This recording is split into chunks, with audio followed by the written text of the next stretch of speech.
one of those situations where it's not. I don't know. I don't even know how to think about it anymore. I mean, obviously, inflation has been one of those things that has moved around because oil prices have been up and higher throughout this whole entirety of this war. Anytime that we've had a flare up, that's been the read, and we just had them higher again, but they also faded. So I guess what kind of number are you going to get from inflation other than in line, right? When oil was trading at 90, but then it trades down to 69 within a 2-month period, and I guess that's exactly what you're seeing here. Yeah. I think another way to think about inflation is, if the price of goods or the cost of goods is going up, the price of other things are going to go up too. And that is the stock market. So it's no different than, anything else. So it's kind of weird to see crude oil ripping higher or staying at these elevated levels, but also the market's just like, who cares? We'll just go to all-time high. Yeah, right. It does feel like that. I was thinking about putting on a Super Bowl, but I just didn't know if we have enough energy, if you know what I mean, like to make an actual move. I mean, considering the last couple of trading days that we've seen. So I think I'm staying away for the moment. But look at that. I mean, the market seems to be consolidating. At least the ES does. Seems to be consolidating at these levels. So far, this move is in line with some of the other moves that we've seen as far as like a range. So we'll see if this pushes higher today or just we kind of sit around here and chop. Yeah. Core, we've had earnings up to 110. That's going to be interesting to see how that plays out. I did 3 calendar spreads to the upside, but they're all going to be in the money.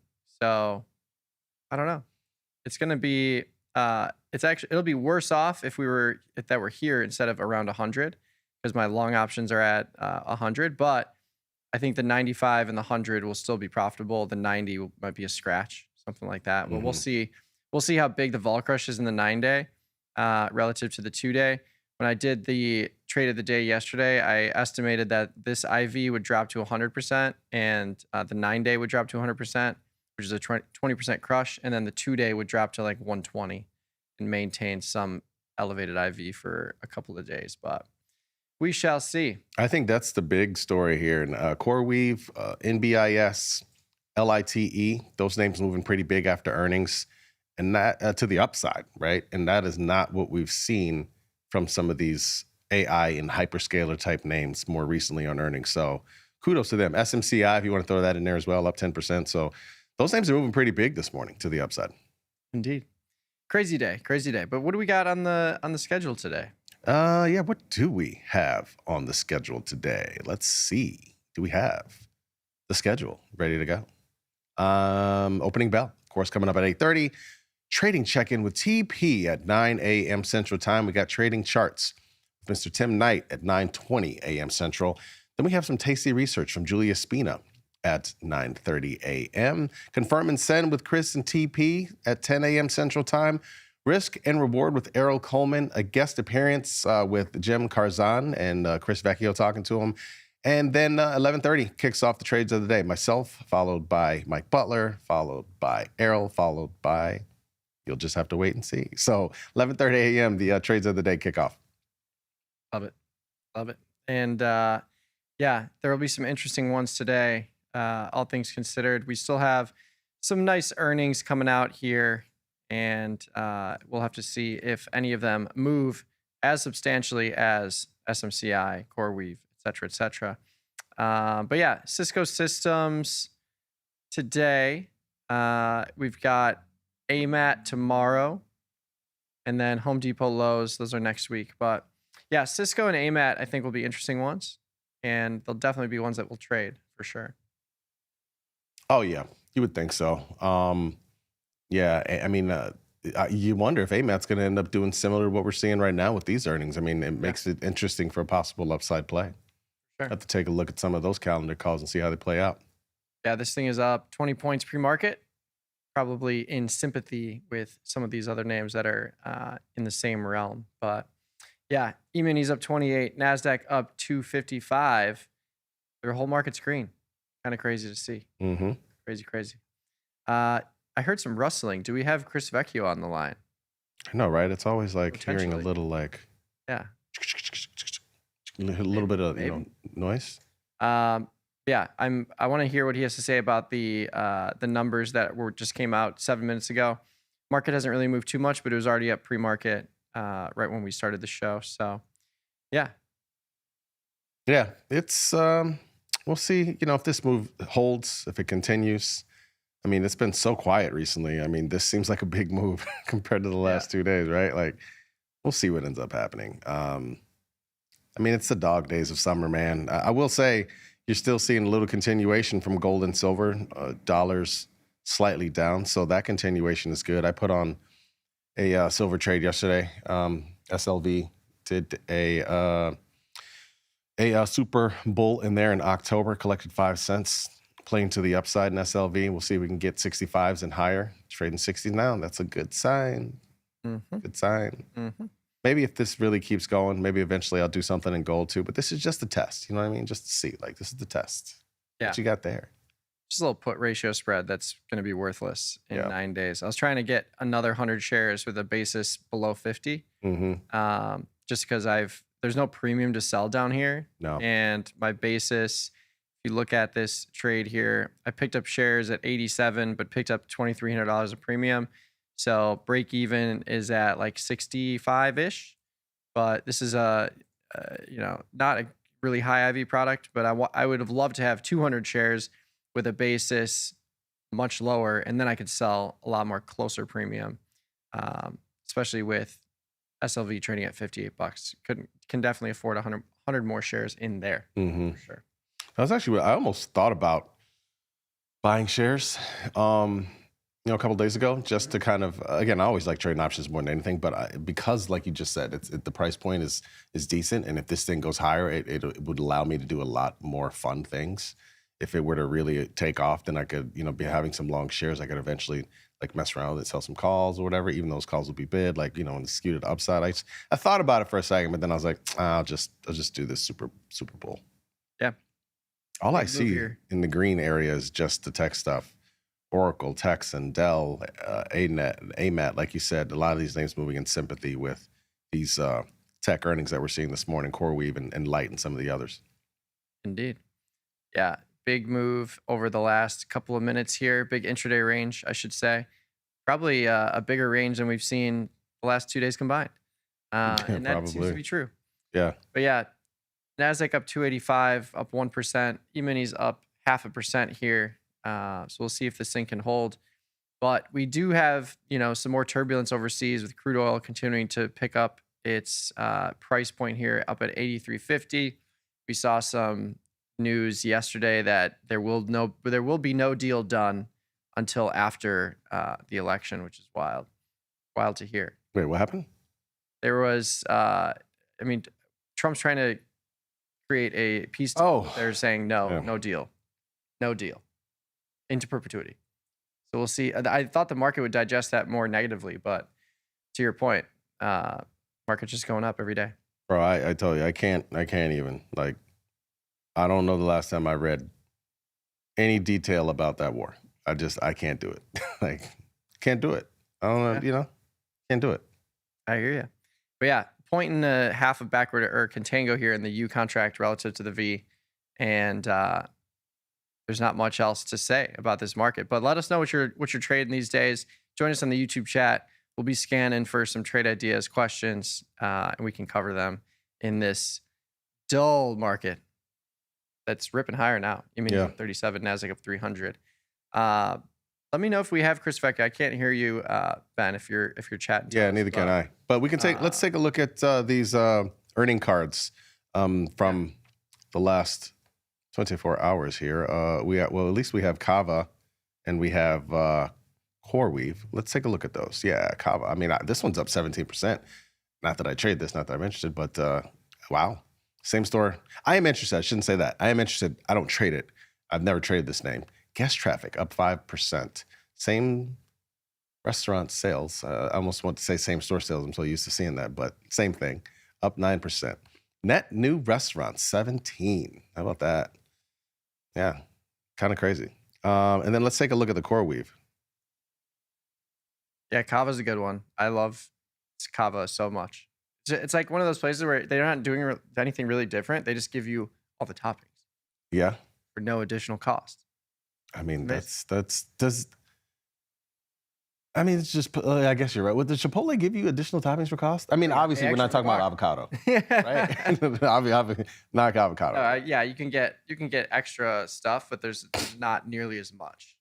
You know? Hmm. But yeah, core weave crushed it, and the stock price is going up significantly higher. We're sitting at what 109 now, 108.50 from Yeah. 90 yesterday. Yeah. So yeah, I think the margin here, 59% margin, big number, and revenue backlog. That's hilarious. 104 billion after reporting a 2.5 billion quarter. They say, oh, we have 100 more of these billions in the backlog. Yeah. Such a wild statement. 100 But more of these this is the billions. world we're in. Yeah. Yeah. Mhm. Sure is. And then we have what? Cisco tonight. Let's pull up that Cisco card. Cisco also rallying a tiny bit ahead of earnings. I mean, here. this might be a good day for the tech space because again, just a little bit positive news for a few names here, and we're seeing some move on all of them. Q3 product orders up 35%, and that's at least what they're looking for. Data center switching greater than 50%. Yeah, AI orders. Yeah. The fiscal year 27 guide matter more than the small Q4 beat. So we'll see what they bring tonight. Again, they got the runway set up for them with these couple of names that went today. We'll see if they can bring it on home and deliver as well. Wow, a little bit more moving higher. And the market's here up 38.5 now. I guess it would have worked out to do a Super Bowl. I just didn't find the right strikes. So, oh well. Yeah, silver moving up 3%, wheat's up 2.25%. Natty gas up 1.7%. Lots of movement in the precious metals here, with copper, silver, and gold all in the top 6. Craziness. Yeah. But nothing really moving to the downside. Nothing more than 1 percentage point to the downside in the CME futures. So, question from the chat: have we shifted up the year-long MNQ strangle? Yeah, I mean, I did. I don't know. I can tell you exactly a week ago. I did on, I was on the during the kind of the midst of the craziness on the 30th. I shifted mine up. I should say out. I was already at the 31,000 in the August cycle. I just shifted it to the September 18th cycle and still at 31,000. So that's where we've been sitting. Cool. Yeah, this position, MES position sitting in the 36 days. Same with M&Q for me, but I'm at 29,000, 30,000. So I have this about to be in the money short call. So yeah, I think today I'll look to move this out, probably into the September cycle. Or maybe I'll just shift the whole thing up and just shift my delta. People have been asking, like, how do you do this for a credit? You just have to force, if you're doing it in the same expiration cycle, you just have to do this for a credit by picking up more delta. So right now, I've got a short call that's about to be in the money, short put that's out of the money. If I wanted to move this up and relieve my upside pressure for a credit, I'd have to move my put in the money and pick up some more premium by way of, selling like a 3250 and selling the, 3100, something like this, where you're just completely shifting your delta. You're going from a bearish 29,000, 30,000 strangle to an in the money 3250, 31,000 strangle to the upside.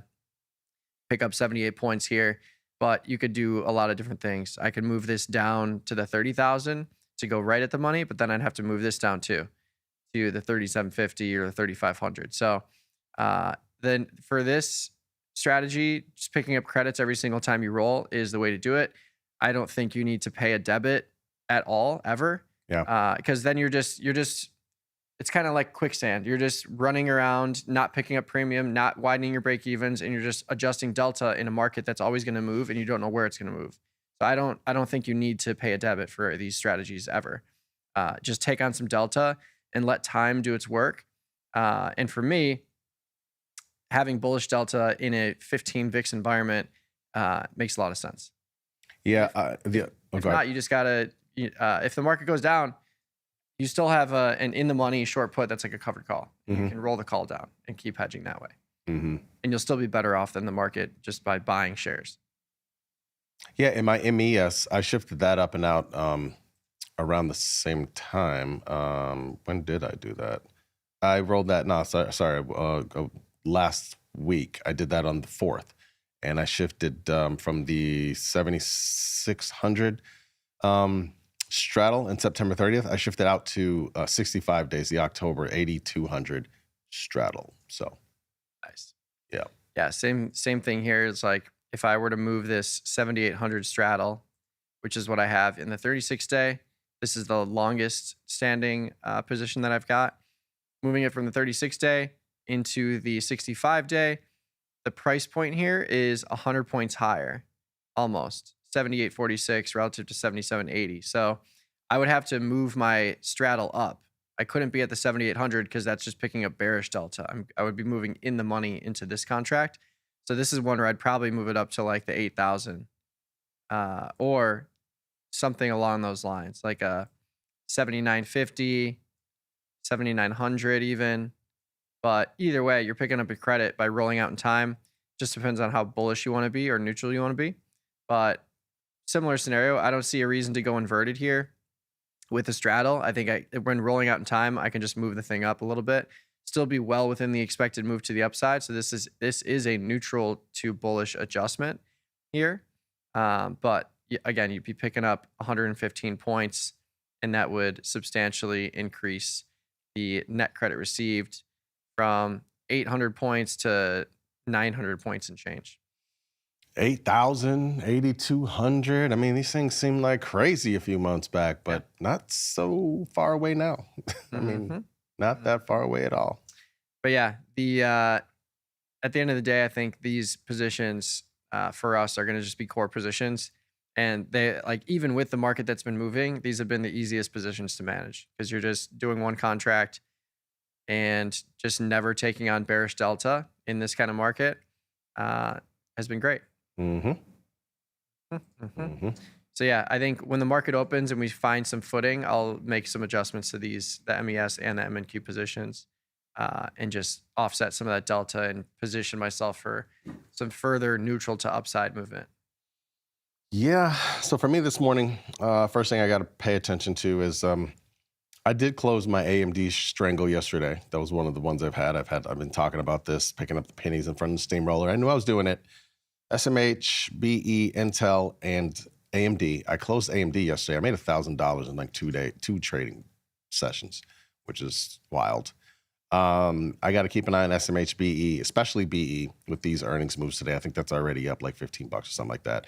And again, my strangle's pretty wide. My upside short call is the 310, so I'm not worried. But just keeping an eye on these. With these type of moves, you could start to see maybe momentum pick up here.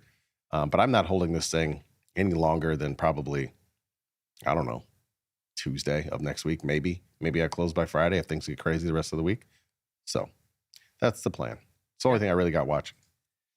Nice move there. Up 17-ish points. But yeah, I think to your point, it's like this has been a tough couple of days here with the market doing nothing and nothing really under the hood either to manage. Like all these positions are either expiring worthless. You can see the net lick at like 7 cents, 10 cents, or they're just losers that I've been trying to get back to winners, or they're new positions that are not yet at the profit target. So you're just kind of like in this, position where you're just still waiting in a market where you feel like you want to do stuff.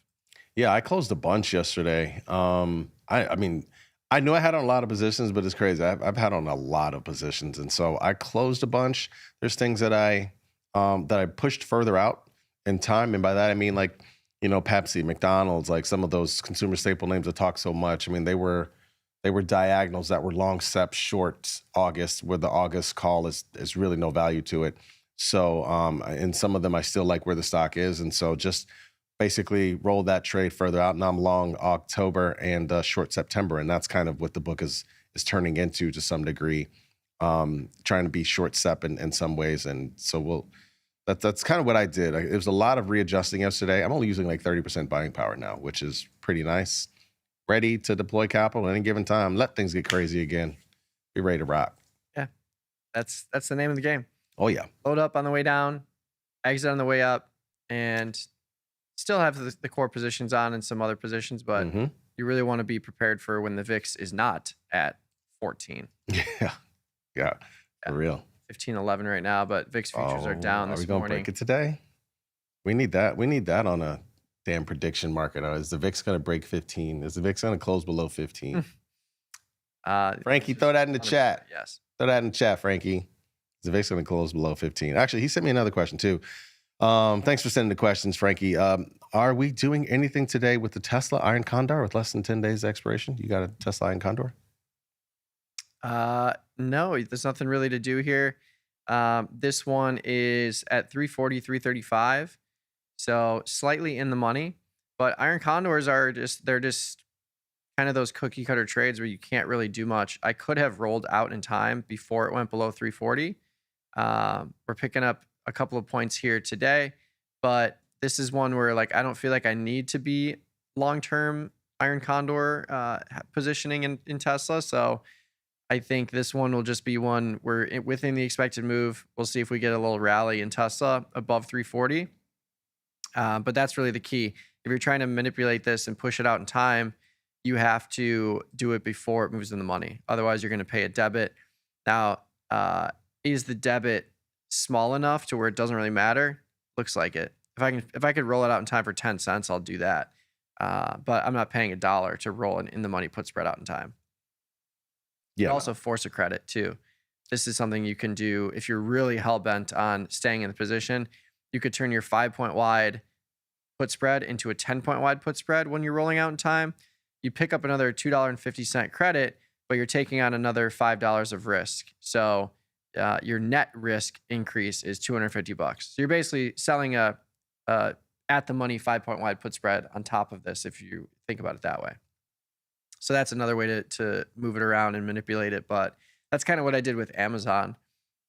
When Amazon blew up through the call strikes in my call crab trade, I went and I initially had the 240, 255, 270, 15-point wide call spread or call crab trade with a 1-day expiration.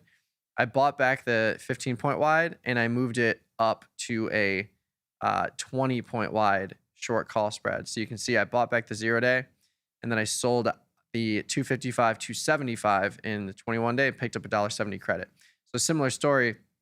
I picked up $1.70 credit, but I took on $5 of more risk on the credit spread side. So I actually took on a net risk addition of $330, $5 less than $1.70. And now I'm sitting on this position with a 745 debit. So I still reduced cost basis, but I increased my risk. But it could work out if Amazon drops below 275, closer to 255. Then this whole trade will be a net winner, even though I've added more risk on the upside, et cetera, et cetera. So those are the kind of adjustments you can force a credit if you want to keep the trade alive and you're willing to take a little bit more risk with a definer's position. But other than that, if you're just playing the waiting game, there's nothing to really do here in the 9-day cycle. Staying alive, staying alive. But yeah, E-minis up 35, NASDAQ up 300, Dow and the Russell up as well, Bitcoin up 1%. Shelter inflation up 3.18% in July, down from 3.28% in June. Rent inflation rose 2.86 year over year in July, up from 2.84 in June. It's like it's like a yo-yo, bro. It's like, I don't know. Yeah. I mean, yeah, it's weird. It's interesting to see that these numbers are they're coming in. They're coming in, but the market's just ignoring them for the most part. We did see a little chop right when they came out at 7:30, but hasn't changed the trajectory of this market whatsoever. If you look at a 1-minute chart or a 1-hour chart, you can see big intraday volatility in that 1 minute at 7:30, and then still just trudging higher for now. Would be crazy if it reversed, though. If we can somehow tick red on this day, that would create some volatility, I believe. It just might. Yeah, I know, right? But why would it? Why should it? We've been trained. I don't know. Trained well to just believe the market was going. Yeah, I don't have as many longs as I used to, so I don't really feel like I can, put the super bear on, you know what I mean, and just like accept the loss. Like I would have to actively manage it, which I don't really feel like doing. Indeed. Yeah. Yeah. Market's trudging higher here. We got to focus on some of these adjustments we got to make on the open here with AMAT up 25%. I've got a 600 strike calendar spread here near term. So that could be interesting. But this is in the earnings cycle. So we do have earnings coming out tomorrow. So we'll see if we could take that off for a winner with this 25-point rally pre-earnings. That's kind of what we were playing for anyways, but may not come in as much as we think with the product selling off just 2 days ago from 555. So we're getting back up there, but good to see that we're getting closer to those strikes. And then, core weave is going to be the position. I'm not sure. We'll definitely have a profit in this thing. I just don't know how much. Because the 100 strike call was the cheapest, but it's also going to be the most profitable. Same with the 95. The 90 will probably be a scratch. But I did route these for different orders. So I routed the longs first, and then I routed the shorts after. So now we have this like customized grouping where we can see how powerful that vol crush is in the shorts against the longs. And then we can see how much I would have made if I just bought those calls for $1,400 9 days to go. But that's it for the first 30 minutes of the day. Join us on the YouTube chat if you haven't already. We've got the questions flowing. We can answer them throughout the morning, but we're going to take a quick 90-second break. We'll see you on the other side. You're watching Tasty Live.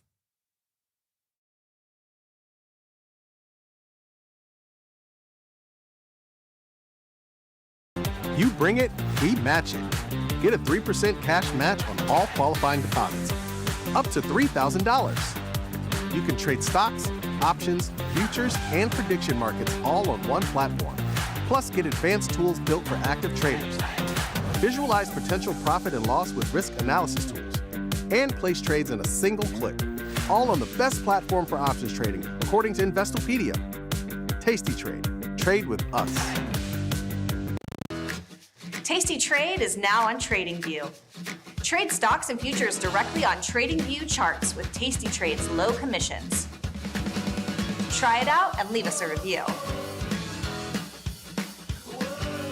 Every time he explains something to me, I ask him the same question. He always asks me the same question. What's the trade? I'm not always sure that's the right question. It's the only question. Retail traders don't have a thesis on in their portfolios. They have positions on. And if you don't know why it's moving, the position is a good guess. And if you never get to the trade, the reason has no meaning. Same market. Different question.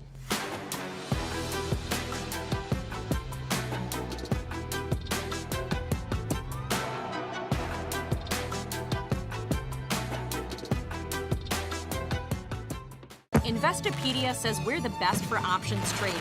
Stockbrokers.com says we're #1. And Broker Chooser raves about us too. So what else can we say other than boom? Trade like a trader. Tasty Trade.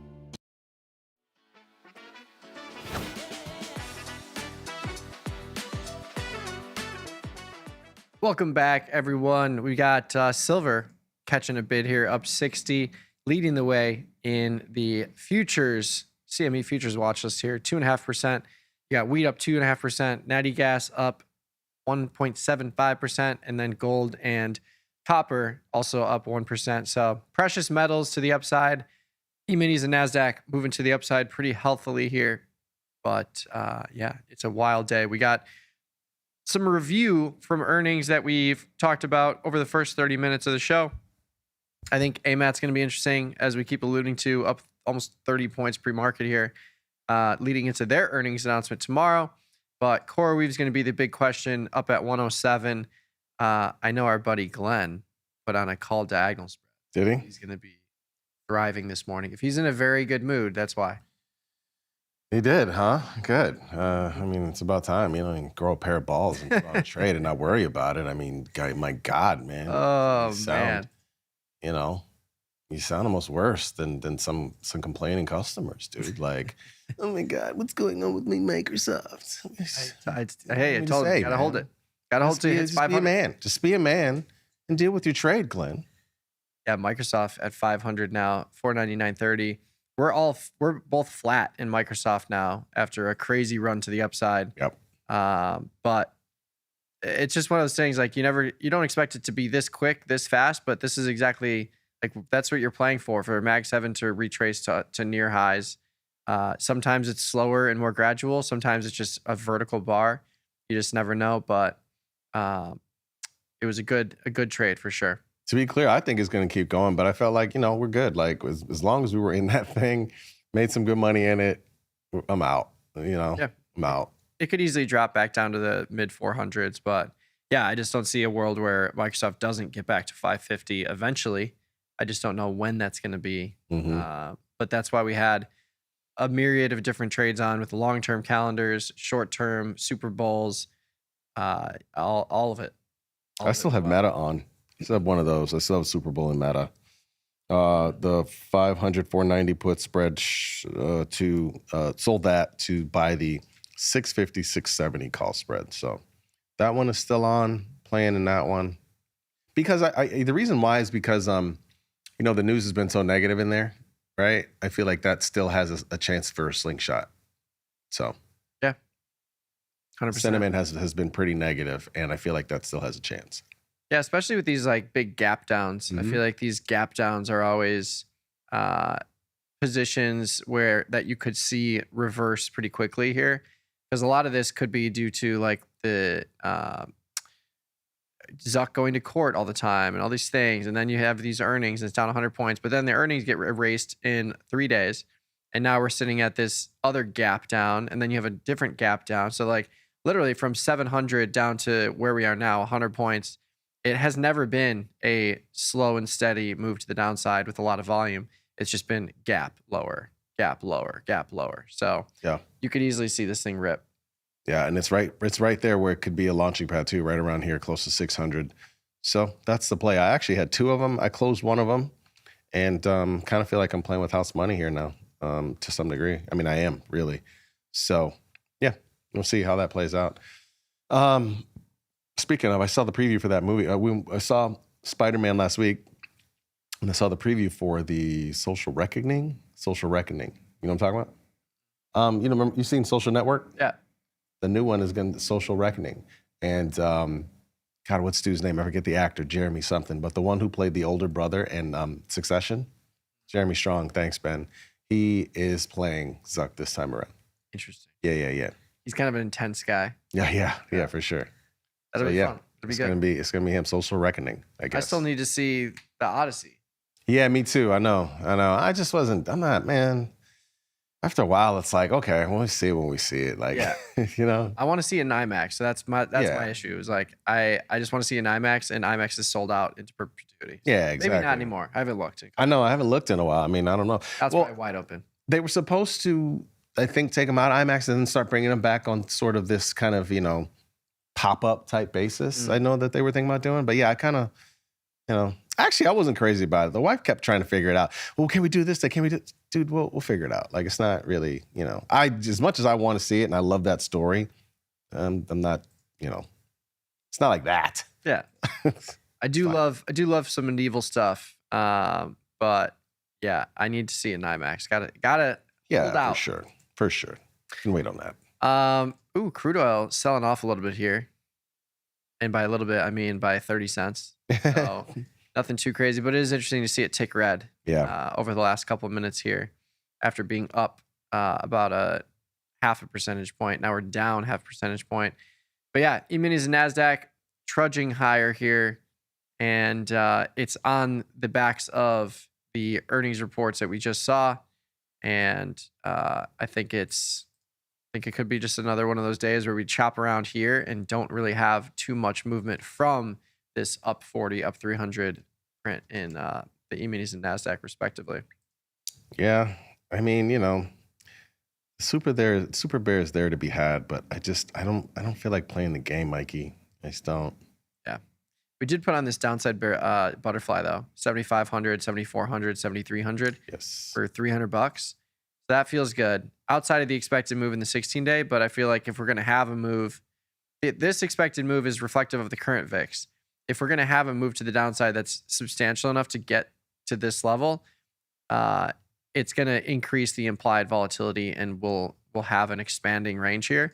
So I like the low price point. $300 for a 100-point wide butterfly with a couple weeks to go is probably the cheapest I've ever paid. I feel like normally we're in that $500, $600 range.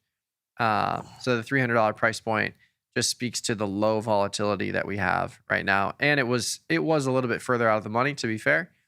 But still, less than $500 for a 100-point wide in SPX is a nice hedge. Yeah, and I had the same strikes in September 4th expiration. And you're right, it's pretty cheap. I mean, same deal, very cheap. It's downside protection right now has never been any cheaper. And honestly, what that is just a 5% move. I mean, to 7,400, that's, it's not crazy. Yeah. You just need the catalyst. Not that I want the catalyst. It's just one of those, things we got on. Some of those easy, cheap things to do for the time being. And by cheap, I mean, again, this is $350 for those who don't trade options a whole lot. That's a fairly cheap risk to reward ratio, whatever. And again, it's a low pop trade for sure. But the potential which you can make on it is, I mean, quite nice. Yeah, honestly, I love these butterflies. I think these will be the portfolio hedge for me going to perpetuity because they just check all the boxes. Like one of the things historically that I would categorize as a mistake on my part is seeing a market like this up 40, Nasdaq up 300, and being like, it's got to come down soon, and then taking a much bigger bet on the downside with a put diagonal spread that was like $1,500 or $2,000, and then the market just rips higher, and the hedge was too expensive to where now you're offsetting your gains on the upside with other positions. Like you want it to be to where, I know Jermal says this all the time, but like you want to put yourself in a scenario where you're rooting to lose on the butterfly to the downside because that means you're making more money on other things to the upside. Mm-hmm. And that's why these butterflies make a lot of sense because the butterflies are way cheaper relative to max profit. They are actually one of the strategies where your max profit, if assuming we're not talking about like long naked puts by themselves, butterflies have some of the highest reward relative to risk, but you do have to be in expiration week or expiration day, and you do have to pin that region. But if you do, you can make a couple $1,000s on this $300 debit, and the more you are wrong up until that point, the better it actually is. Like the more you can buy this on the 16-day cycle and then have that sell off during expiration week, the more valuable that hedge is. So I like it. I think it'll be the way that we hedge these portfolios going forward. It's pretty rare to have these be so cheap, even further. I'm looking at the September 17th expiration. I'm about to buy one here too. It's $375 if I can get it. But yeah, same strikes for $3.75 in the September 17th expiration. So I'm going to add one there too. It's kind of maybe layer. Yeah, these are cheap. Again, we've been paying, if we look at our SPX history from the order chains, like we've been paying, wow, I have a lot of history here. $700 for this one. 73, 72, 7100. That was a $700 one. And then what else do we got? So many Super Bowls and Super Bears. I'm just looking for three-legged trades here. Yeah. So many. Wow. I guess I didn't realize I've been trading SPX this much. Yeah. We just do something every day. He's just not every day. But yeah, $500, $600, $700 is normally the price point. So if we can get in for $3, we're just going to layer those on, especially in this market where the market is pricing in basically nothing to happen with a low VIX, and VIX contango in the futures. That is now the steepest I've seen in quite some time. The U is at 1830 and the V is at 1966. I know, I'm getting a little crazy. I'm even looking at September 30th. The next Fed meeting is September 16th. Okay. All right. Yep. Yeah, that's actually a good one, September 17th. I like that one even more now. Wait, 17th is a Friday? No. Is it? Yeah, why did I go 17th? No, I don't want to do 17th. I actually want to do that Friday. It's like a Monday. The September 17th? 14th. I think it's a Thursday. The 18th is expiration. Are you talking about next month? Yeah, next month. Yeah. I mean, so, these are nice little things to do. Again, you don't have to think about them every single day. They're just there. And we specifically kind of looked at these strikes, and it's 5% to the downside, which again, I don't think not too long ago we had that type of move. So it's definitely within the realm of possibility. Yeah, 400 points is really not that much at all. You consider the scope of things and how many other days we've been down 100 points. It's been rare over the last couple of months, but it can certainly happen. Yeah. Craziness across the board. But E-mini's up 37, NASDAQ up 300, Dow and the Russell are up as well. We're going to take a quick break. We'll be back with a little math check action on the other side of it. You're watching Tasty Live.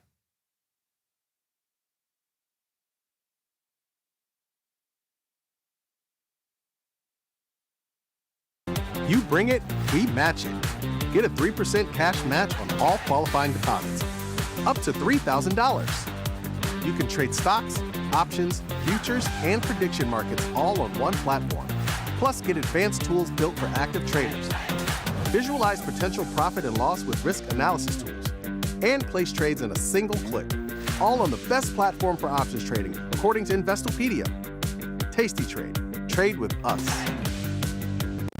Global markets never sleep. Explore them with Forex on Tasty Trade. Get in on 80+ Forex pairs. 24 hours a day, 5 days a week. FX marks the spot. Trade it on Tasty Trade. Every time he explains something to me, I ask him the same question. He always asks me the same question. What's the trade? I'm not always sure that's the right question. It's the only question. Retail traders don't have a thesis on in their portfolios. They have positions on. And if you don't know why it's moving, the position is a good guess. And if you never get to the trade, the reason has no meaning. Same market. Different question.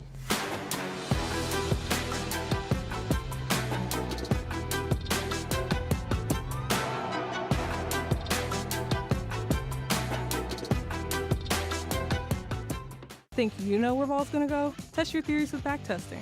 Pick from hundreds of symbols, any strategy you want, and all the data to trade smarter. Tweak the delta, dial the DTE, stack the legs, see what survives. Trade what you want, when you want with Tasty Trade.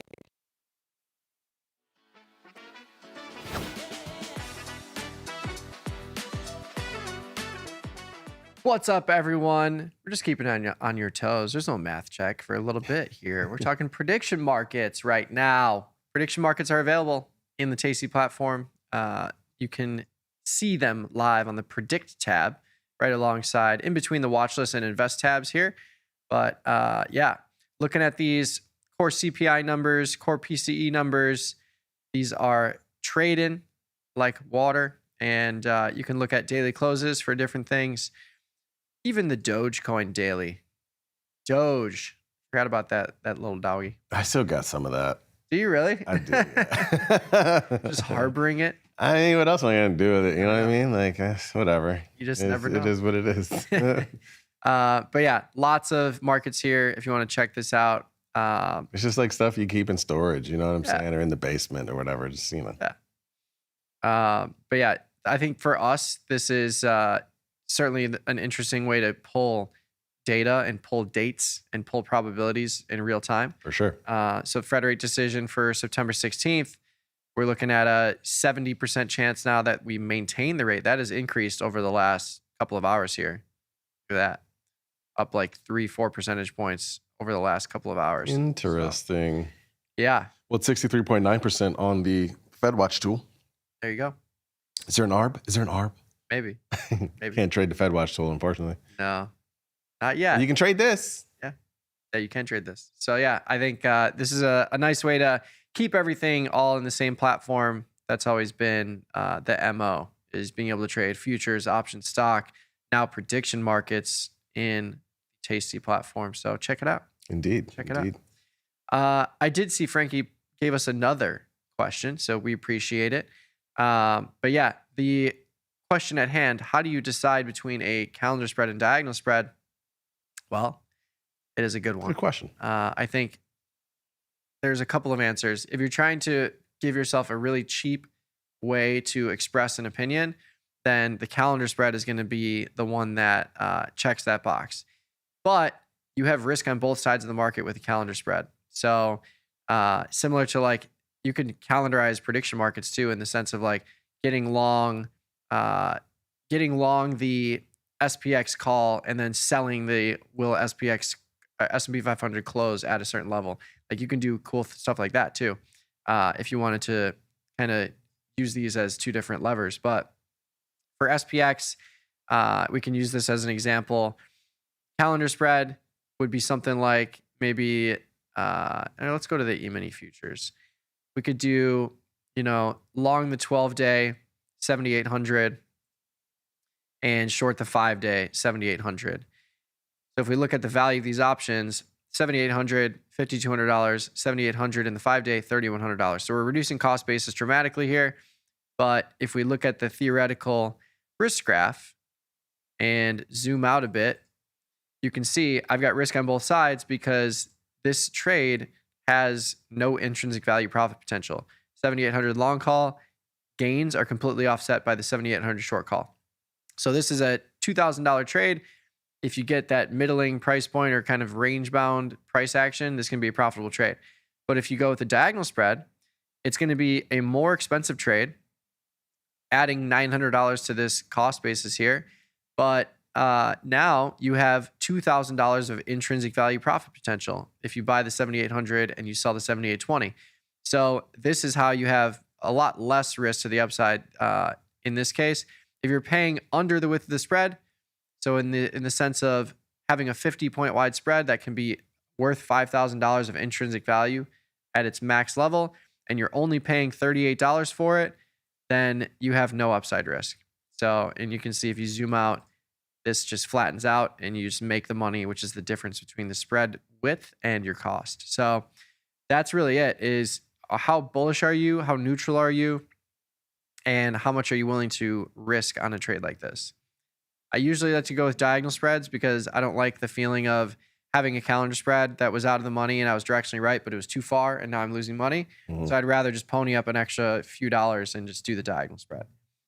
Or do multiple calendars. Yeah, you do multiple. It just really depends. Depends on the situation. Depends on the size of the name. I mean, sometimes I was just looking just now to see if it was possible to do a 7,800 calendar spread in the SPX just across 2 days.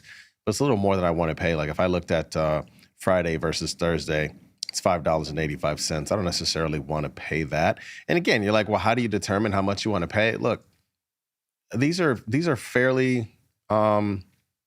Again, there's a reason why it's like you can't populate a pop for these because there's a lot of different factors that have to happen. I mean, you don't necessarily know how much this thing's going to move to the upside. You don't know how much vol is going to come in. In this case, it doesn't look like there's not a whole lot for vol to come in. And in this case, it's not even vol, I would say, when I'm looking at this SPX. It's just a matter of how the chances of this reaching 7,800 within the next 24 hours. And nobody really knows that. I mean, there's a number to it, but nobody really knows. So the question comes down to, do I really want to pay $500 to $600 for a day or so? Not really, And so it's not different than buying a call spread for $600 across the day. I don't necessarily want to do that. So for me, it's always just easy, that simple as far as premium. How much do I want to pay for an outcome across the day? I mean, do you want to do that? Do you want to pay $600 for something to happen in a day? I think people do that all the time in a multitude of ways, but yeah, I don't know if you do. I don't really want to. So like, I think another way you can look at this too is like, so over the next 2 days, if you're long the 2 day, short the 1 day for $600, feels a little rich for this small amount of time. But if you did like short the 2 day versus long the 5 day at 7,800, and you're paying $500, now it's a different story because now you can hold this all the way through Friday. If you're wrong, you can hold it all the way through Friday, or you can buy back the 2 day and just have this long call for the weekend. Because there is a reality where this market drops over the next couple of days and then something happens over the weekend and then it's up 100 points on Monday. So like that, it's only like 35 to 40 points from here. So that's the other thing too. And that's very achievable. Hell, we're doing that right now. Yeah. So I think these are the kind of questions you got to just figure out. Like really, it comes down to just clicking the button.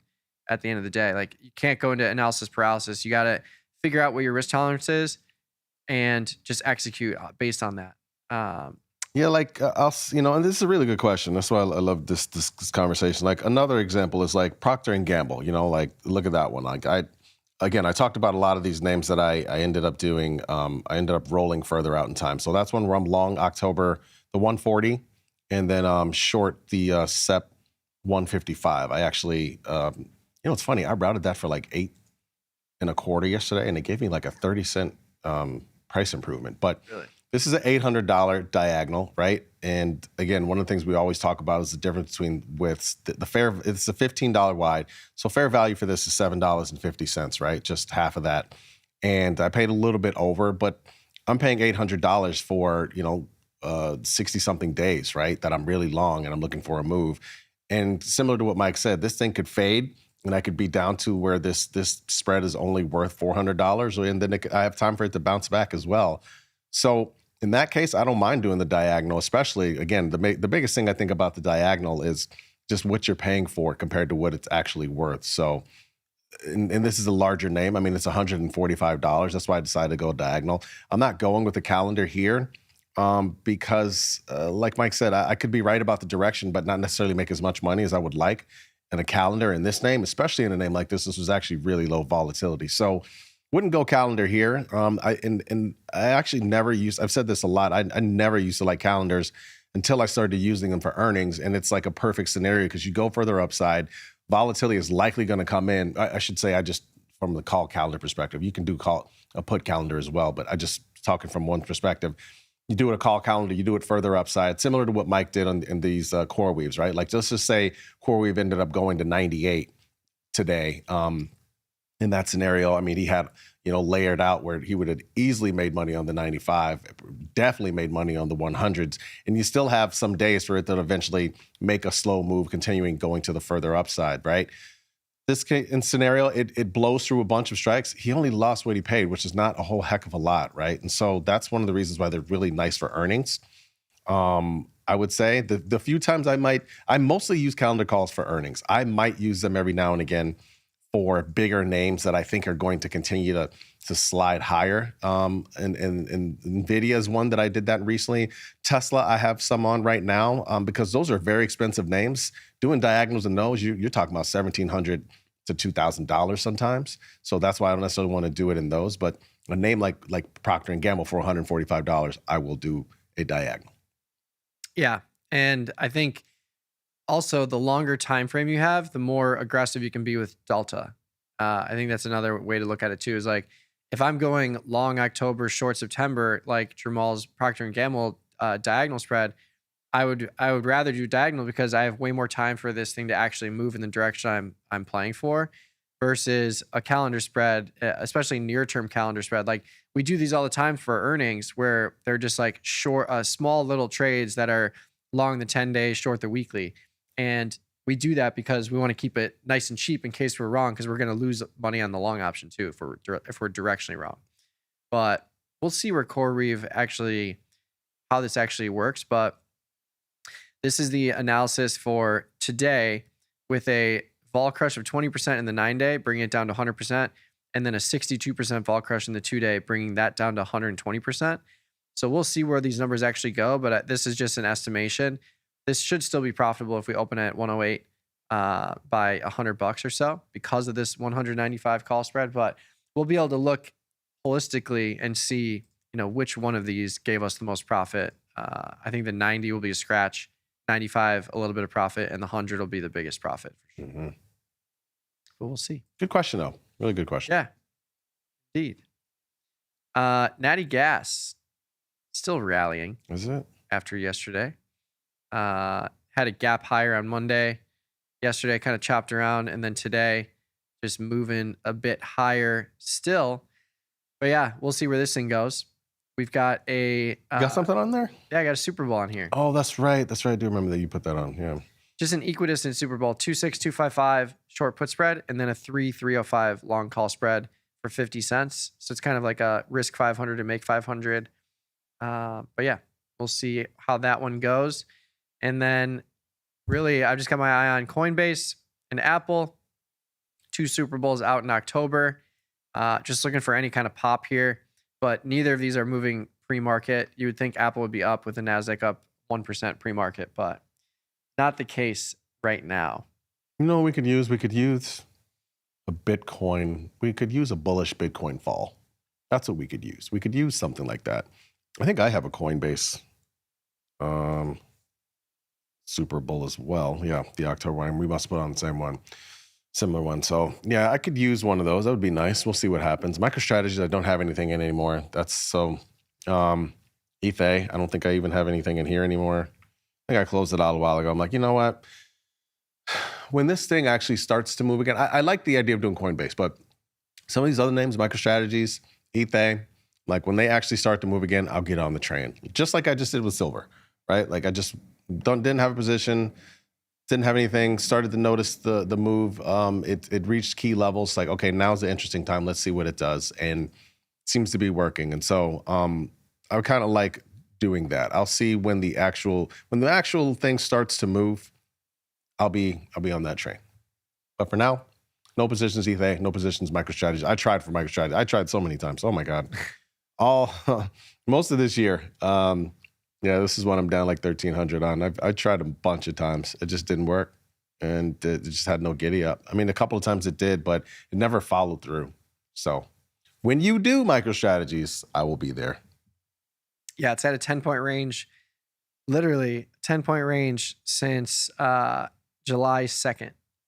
Hasn't closed outside of 101 and 91 in MicroStrategy. Kind of wild to see. Mm-hmm. Same with iBit, same with ETH. Just a narrow range, not much chop. Not much chop, not much volatility, not much volume. Yeah, the whole complex, there's just no interest in it right now. Yeah, it happens. Hey, what are you gonna do? Silver sat mostly dormant for a bunch of years, honestly. Didn't really do a whole heck of a lot. And then huge pop, obviously, late last year, and you guys know the rest.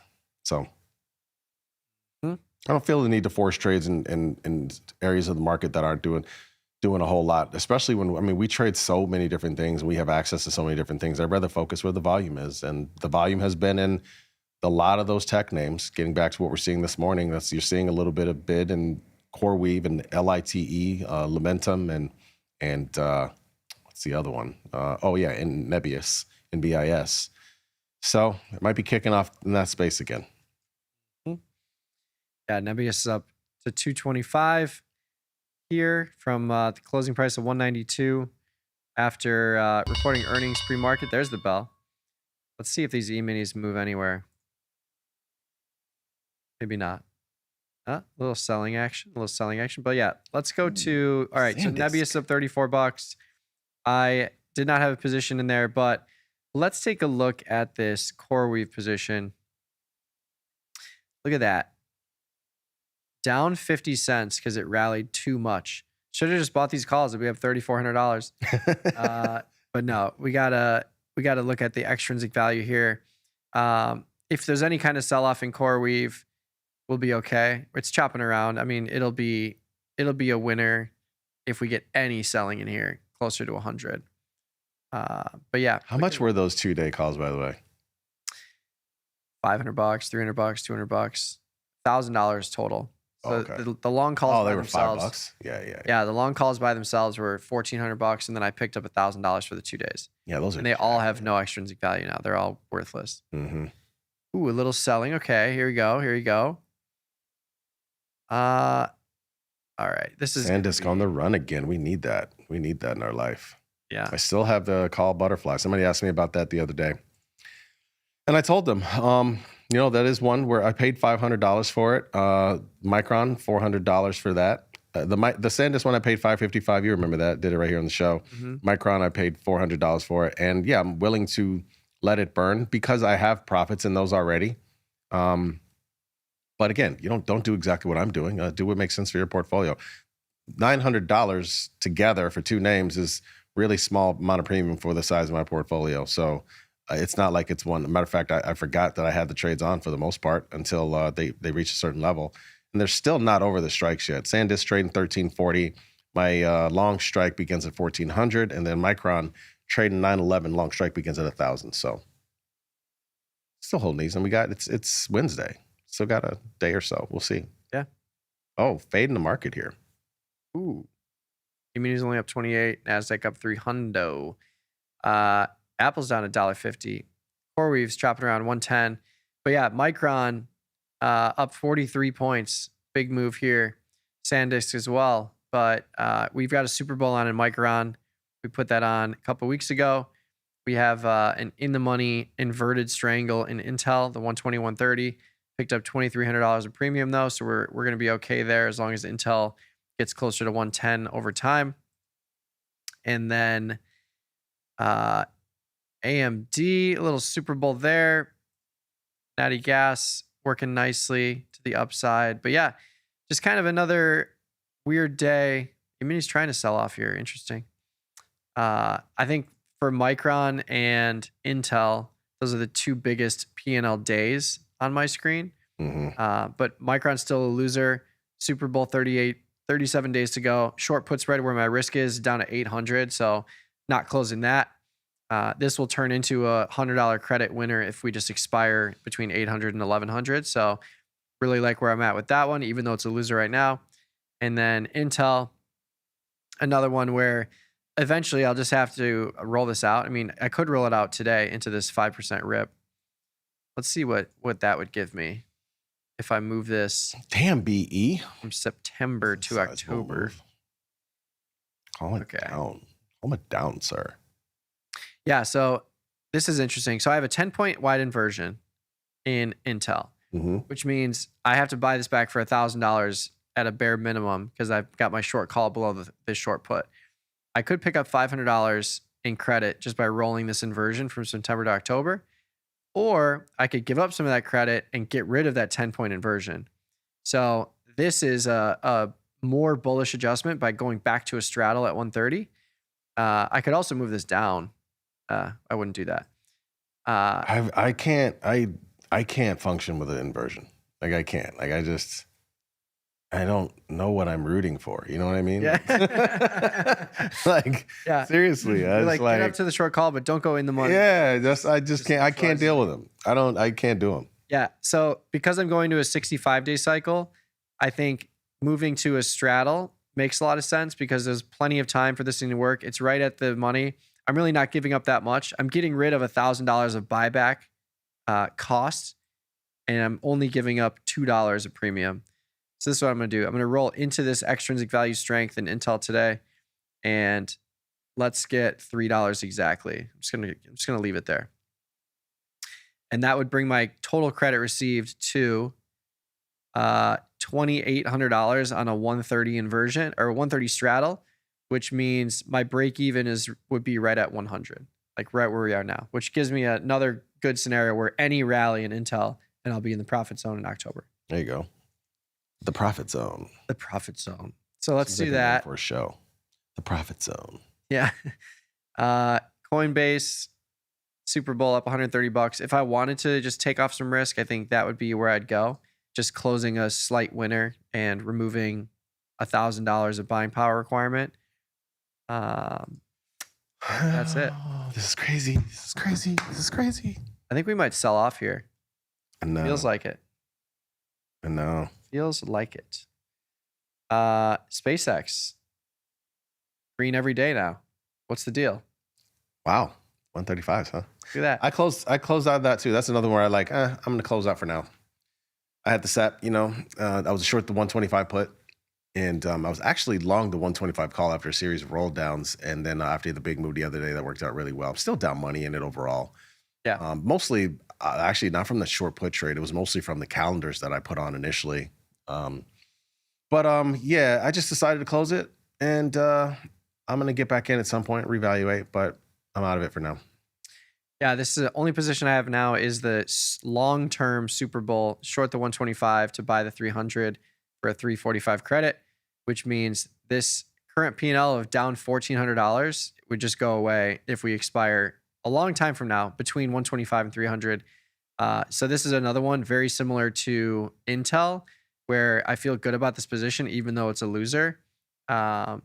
especially with SpaceX showing that it can actually rally, which is nice. But if there's ever a time where we get $10 to the upside, $10 to the upside, $10 to the upside in SpaceX, this long call is going to explode in value, and this will be a multi-$1,000 winner in literally a couple days if we get that kind of movement. So I feel good about this position long term, and that's exactly why I wanted this longer term Super Bowl on. I want to be a part of if and when SpaceX goes up to the upside in a really violent way. This is the type of trade. This is the exact trade that you would want on to take full advantage of that. Not a spread on the upside, a naked call. If you assume SpaceX is going to expand in implied volatility into an upside move, similar to how Bitcoin has, similar how the volatility does, that's where you want to be. And then a short put to finance the whole thing is the icing on the cake. Yep. That's that. Yep. Plus we got moving around here. I mean, outside of those few names, it is moving the whole space here. NBIS, the NBIS CoreWeave, SMCI, LITE earnings cycle. CBRS is like back from the dead. That name is moving to the upside. It's even got, we mentioned those memory names earlier, Micron and SanDisk. Those are making a move today. All of these are making a huge move. AMAT's up 4.5% with earnings coming tonight, is it? So yeah, some strong moves here in the space. We'll see if it all holds up though. Some of them are fading a little bit, but it's almost like the, rising tide lifting a lot of boats right now. Mm-hmm. NVIDIA's even up almost 2%. How about that? Love to see it. Yeah, NVIDIA has earnings at the end of this month, and that'll be an interesting one. 15-point implied move on the $220 stock. This will go down a little bit because we still have a lot of time left until that earnings announcement, but yeah, this is a calendar I have on. I'm closing this just for the heck of it. I have a 250 calendar call that I just closed. It was long Sep, short August. I need to get out of some of those. Yeah, it is a rip-roaring rally here. But yeah, I think just keep my eye on some of these positions. Same story as always, just looking at the P&L day numbers, see what the biggest number is, both to the upside and downside.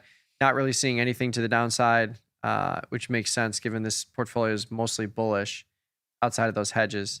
So yeah, we'll keep our eye on this Intel position, but I've got it at $3 exactly for credit. If we get a rally closer to the new strikes at 130, we'll be able to get that fill, but we're about 10 cents away. And I'm not in a rush to move it either. 111 CoreWeave. How about that guy? Mm-hmm. When's the last I time? would have thought that my 3 upside calendar spreads would be a loser. Yeah. This is the only scenario where that would be the case if you get a 2 times earnings expect to move to the upside. God, I haven't been here in almost 2 months. Yeah, I think Glen did the long 16-day. I think he did the long 16-day, short the 2-day. Get our little Glen. Just thriving. Yeah, so he did I think the 9100, paid $5 for it. So yeah, up $600. Nice. Love to see it. Nice. Love to see it. But yeah, CoreWeave, massive move to the upside here. Selling off a little bit, but that's exactly what we need. I need this thing, and you can see this P&L is chopping around like crazy. But if CoreWeave drops closer to 100, this will turn into a $300 winner, pretty quickly, easily. So give us the red day on the market. Let's see if we can get a sell off here. Market's trying to chop around, but seeing a little bit of a selling here, down 15 points ish in the last couple of minutes. Big red bars. Ominous. Big red bars. Ominous indeed. 77.50 where SPX is right now. 77 and basically the orders and ES. So, I mean, this is, strong, and we're at August. I mean, if inflation isn't a problem, if we don't get any rate hikes, we'll see. Of course, a lot of people think, volatility is going to increase and heading into the end of the year. We need the catalyst though. And the catalysts seem to be disappearing at the moment. But that's why we put on the hedges, the small hedges, the SPX butterflies, the NDX butterfly. Yeah, I already have the NDX one on, just churning away. Yeah. But this is 2 days to go. So unfortunately, this one's probably going to be a loser unless we get a 1,500 point sell off in NDX, which is always possible. But again, we've made way more money than the $400, $500 than we'll lose in this NDX position, hedge to the downside. And this is the kind of market where I want to get into another one, honestly. Yeah. When you So do let's it. that. If we can do a end of August, same cycle, that's exactly where I am in the SPX one, right? So Yeah, you August did yours on the 28th. yeah. So NDX, August 28th. This one has an August 31st cycle. Yeah, let's do an August 28th, 16 days out. And we can just wrap this around the expected move here. 28.9, 29. Actually, no, we'll do 29, 28.8. I just got filled on one. I did the same. I did the 28.6. September 4th cycle. Just got filled. There you go. 770. I feel like I've paid 770 for this before. Right? Instantly filled. All right. 770 for a 16-day downside hedge. And really, this is all we need. Like these butterflies have a $20,000 max profit. We actually almost hit one on expiration day. It went to the short strikes and it was a $4,000 profit. So that's kind of what you can expect unless you're holding it all the way to expiration and you pin that level. About $3,000-$4,000 in the week of expiration if you get into this range at 28.8. But again, that's going to be a big hedge against any of these positions we have that are much smaller. Indeed. So we're in.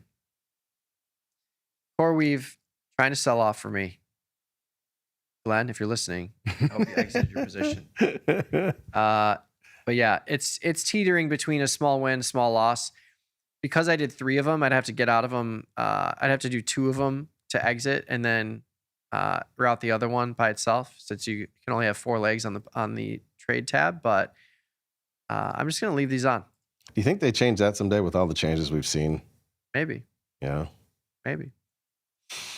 Oh, That'd part be of me wild. wants to sell this NBIS vol for September. Part of me wants to do it. Yeah, that's why I was sitting here, doing the Chevy Chase. This is crazy. This is crazy. This is crazy. It's 114 vol. But the only reason I don't want to do it is because the downside, if I sell, I like selling the 180. I mean, we were just there. Like, I don't really want to do that. Yeah. 114 vol in SEP. But yeah, after earnings, seeing it up big, maybe you just do I don't know, continuation. Oh, I guess you could sell something in here. Maybe an iron. No, for sure. I mean, you could do a Condor in here. Those who want to do it, Condor is definitely available. I just want to just sell the Strangle. We might see this Intel get filled live. I don't Just know. might. Just might. Well, I said we had a math check about half an hour ago, but we do have a math You check actually have one. coming up right now. We're talking Cisco Systems, which has earnings after the close, and it's up $2 right now. But there's some interesting tidbits. We're going to break it down for you just on the other side of this break.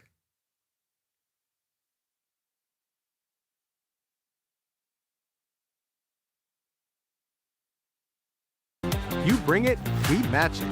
Get a 3% cash match on all qualifying deposits, up to $3,000. You can trade stocks, options, futures, and prediction markets. Tasty Trade. Trade with us. Tasty Trade is now on TradingView. Trade stocks and futures directly on TradingView charts with Tasty Trade's low commissions. Try it out and leave us a review. Investopedia says we're the best for options trading. Stockbrokers.com says we're #1, and Broker Chooser raves about us too. So what else can we say other than boom? Trade like a trader. Tasty Trade. Step into the futures arena with Tasty Trade's active trader. Multiple ladders, hundreds of indicators, precision control. From micro gold to NASDAQ, all CME one click. Every time he explains something to me, I ask him the same question. He always asks me the same question. What's the trade? I'm not always sure that's the right question. It's the only question. Retail traders don't have a thesis on in their portfolios. They have positions on. And if you don't know why it's moving, the position is a good guess. And if you never get to the trade, the reason has no meaning. Same market. Different question.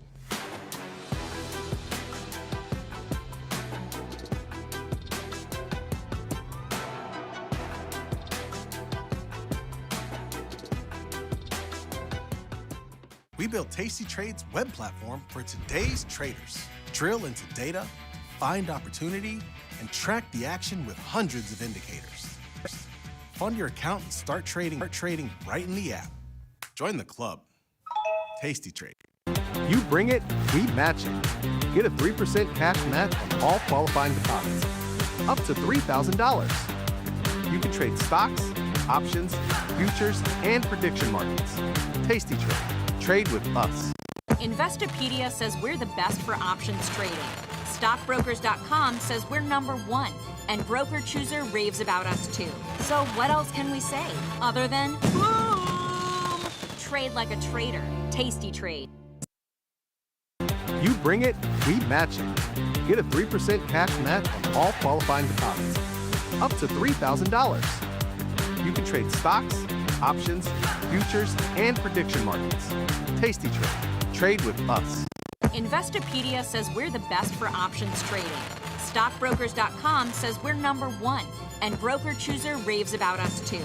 So what else can we say other than boom? Trade like a trader. Tasty Trade.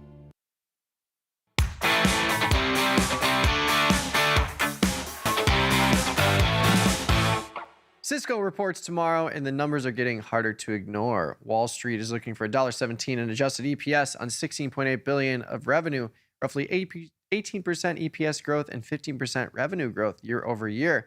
But the bigger number is AI. Cisco just raised its fiscal year AI infrastructure order expectation from $5 billion to $9 billion, while saying AI revenue could reach $4 billion alone.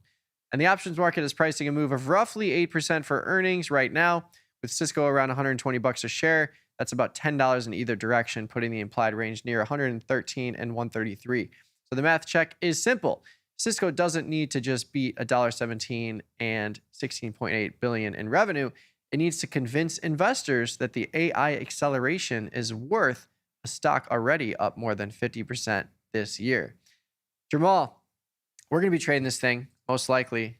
They do have earnings shortly here. $9 expected move after the close today. I know I said tomorrow at the beginning of the segment, but today, after the close, Cisco up $3 right now. And yeah, everything remains the same. This thing is up significantly. It's one of those stocks that has ripped from the beginning of the year. If you look at where it was in the beginning of this year, 2026, 75-ish, and then just gapped all the way higher at 130, and we haven't really left this $100 range. So what do you think? Do you think we're going to see a continuation here, especially after the strong numbers from the earnings this morning? Well, it's certainly possible, and those earnings from this morning are a guide. Look, this is another story, like AMD, like Intel, names that were just kind of dormant for years, and all of a sudden have seen this resurgence with this movement in AI.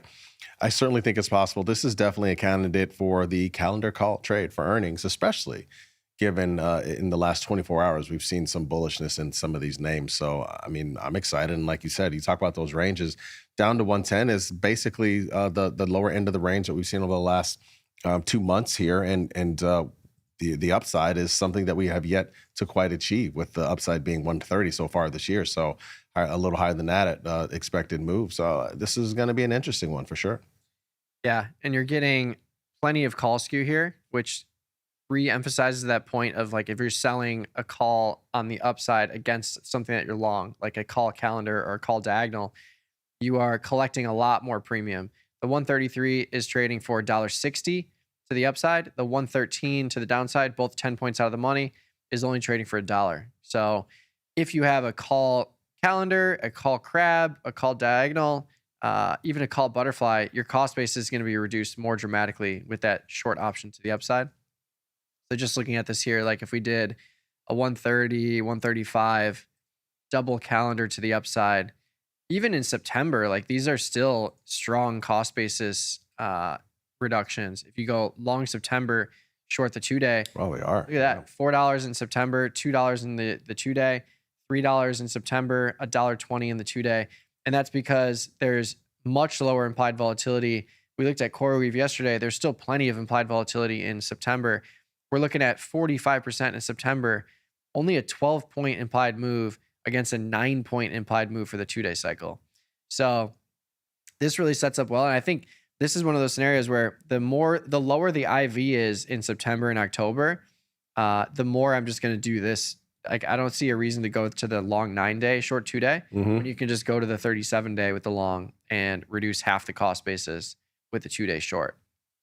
Yeah, I like it. I'm actually already in. As you're sitting here talking, There you go. I'm putting some on. As a matter of fact, I did the 130 in long September and short the 2-day here, and I'm long the 130.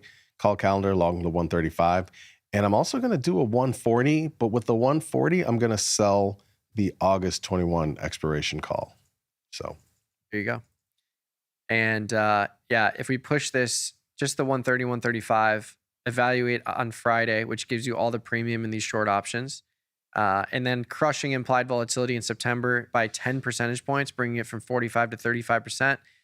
I think that's a pretty conservative view of theoretical risk in P&L here, with 10% being on the higher end of the range where I would expect this IV to go. But all of these implied volatilities are going to drop to probably sub 40, considering the back months are already at the low 40s. So I think it's fair. 35% IV after this announcement, you could be looking at a $400 winner on a $4 debit. And I don't really think Cisco is going to like blow it out of the water and do something like CoreWeave did, where it just goes up 20% overnight. Yeah. So I like the way that this sets up. I'm going to get into it too. Yeah, I like that. There you go. $395 debit for the double calendar. 130, 135, long September, short is a 2-day. And we're in. Very liquid too. Easily fill. But yeah, that's that. Let us know what you think about Cisco earnings, how you're trading it. But again, plenty of call skew there. Lots of premium to the upside relative to the downside. So you just get more cost basis reduction. And you can see that plainly here with the calendar spreads we got into. Long September, short the 2-day. The 2-day. And still reduce basis by 50% there. I mean, look, we don't know how these are going to play out, but one of the things that you like to try and have is a little momentum on your side. And we certainly have some momentum right now after these couple of earnings we've been talking about all this morning that are making moves, making headways. Look how much they're lifting the whole entire space. I mean, Micron and SanDisk, we've seen them move $100, $150 a day. They moved the last 2 days, they might have moved like $30 a day. I mean, look at those small little candles over the previous 2 days. Like, they really were not moving. And then now you got such a strong move today on the back of some earnings. So maybe it's possible that Cisco can ride this wave. Yeah. The narrative is back. Narrative's back. Yeah. SanDisk up $100. And I do like seeing, if you're playing a bullish trade for earnings, I like seeing a strong market, relatively strong market, some other tech space products leading the way, and Cisco, the announcing company, rallying with the rest of the market. I think those things just give you more confidence that if they just report what you expect them to report, the stock maybe goes higher. But still, defined risk and preparing for being wrong is certainly paramount as well. And if Cisco does sell off, these 2 days are going to be worthless. I can roll to the 9-day or the 16-day cycle and probably convert these to just diagonal spreads, depending on the premium, but we'll cross that bridge when we come to it. There's also a possibility I just leave the shorts off and just leave these long options on for some speculation to the upside in a low IV product. Yeah, exactly. We do have a result, and I think I think the chat is closed. Not chat, but the poll is closed. But we did put a question in the chat. Frank did, and will VIX close over or under 15 today? It's a 50-50 split. It is a 50-50 split, but look at that move already today. 1479. Disgusting. I mean, when's the last time we were down here? I'm trying to see. Wow. I mean, it's been a while since we closed at 1490 3 days ago on Friday. We did? Yeah. Okay. But before then, closing below 15 has not been a feat since what? Where is this? I didn't realize we did that. January. January? So we only had one closing session below 15 since January. Look at that. Wow. Yeah. Wow. We are in the dog days of summer. I was going to say the same thing. For sure. E-mini's sliding here down to 1850, 19 points here, 77.67. NASDAQ sliding just a touch, but yeah, E-minis are being dragged down more than the NASDAQ. NASDAQ's staying lifted with some of these stonks that are climbing higher, but we were filled on that Cisco double calendar here. We got the long 30 and 35 calls in September, and then short the 30 and 35 calls in the 2-day, creating a nice wide range to be profitable there if we get an inside up move or just an up move closer to 130, 135. But let us know what you think. Join us in the YouTube chat if you haven't already. We are streaming live there. We're going to kick it over to TP, though, right now for his segment. We'll see you on the other side of it. You're watching Tasty Live.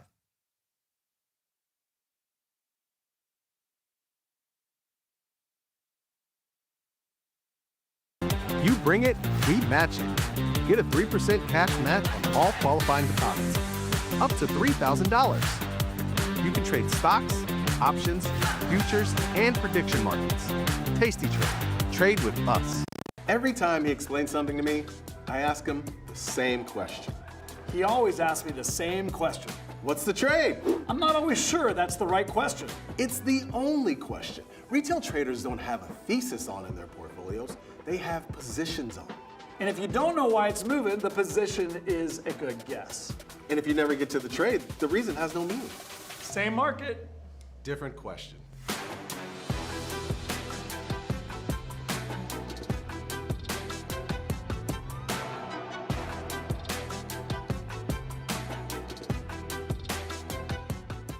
We built Tasty Trade's web platform for today's traders.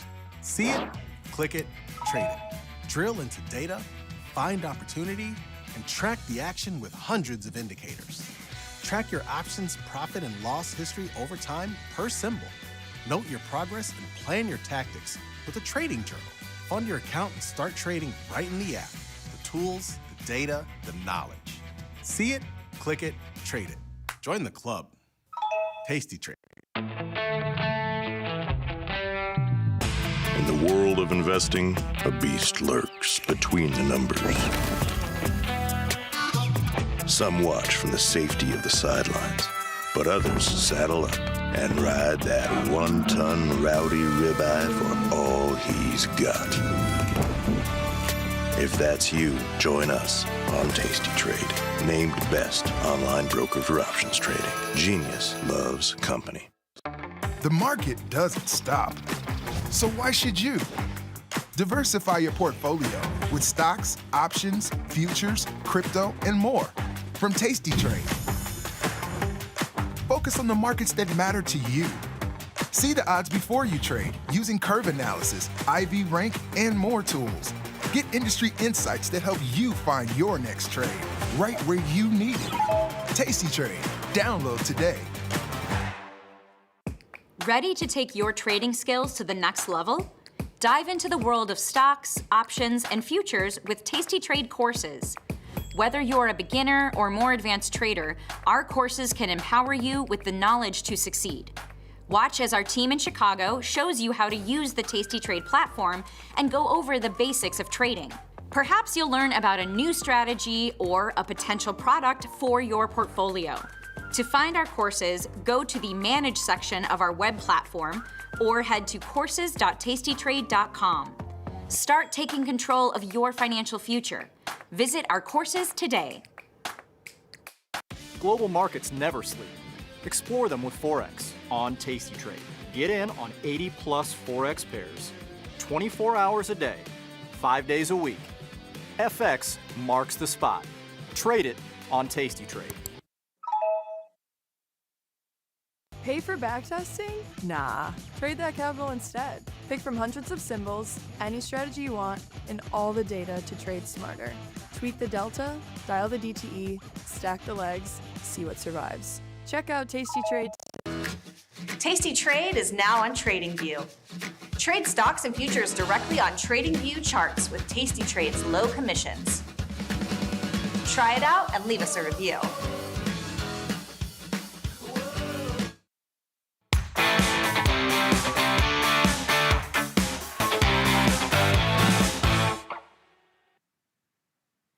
Good morning, folks. Ready to trade this morning on Wednesday, and I'm Tom Preston, and today is CPI day. Oh, right, yeah, okay, yeah. So the big news is they released the CPI numbers. Apparently, the numbers, inflation wasn't, is actually cooling off a bit, I guess, whatever the issue is. The SPOOs rallied up. They were higher now. S&Ps are up about $18 or so. While I'm at this, let's go in and then we can get on to a little bit of discussion what's going on. Let's do the Iron Condor. And by the way, folks, we're working on getting these trades up on the follow page, but I'm picking. Yeah, let's go down a little. Let's go to the $1.90 kind and go down. Volatility is so low, but you know what? Volatility doesn't lie. I don't disagree with volatility. $25 away. So there we go. Let's just do one for the show. Submit. All right, so that's my daily Iron Condor, and if I get filled to 255, I will put a closing order in to buy it back for what, about $1.25, $1.30, maybe something like that. So here's what's going on. I have a watch list that I labeled Treasury Yield ETFs, which isn't exactly probably not the best name for it, because really these are actual. Let's put it this way. These are actual bond and note price ETFs, so they're not yields ETFs. What you have to do is to figure out a yield is do something like 100 minus the price. But the bottom line is all of these are up today. With TLT up 0.16, up 9.19%. Let's look at percent changes. IEF is up the most.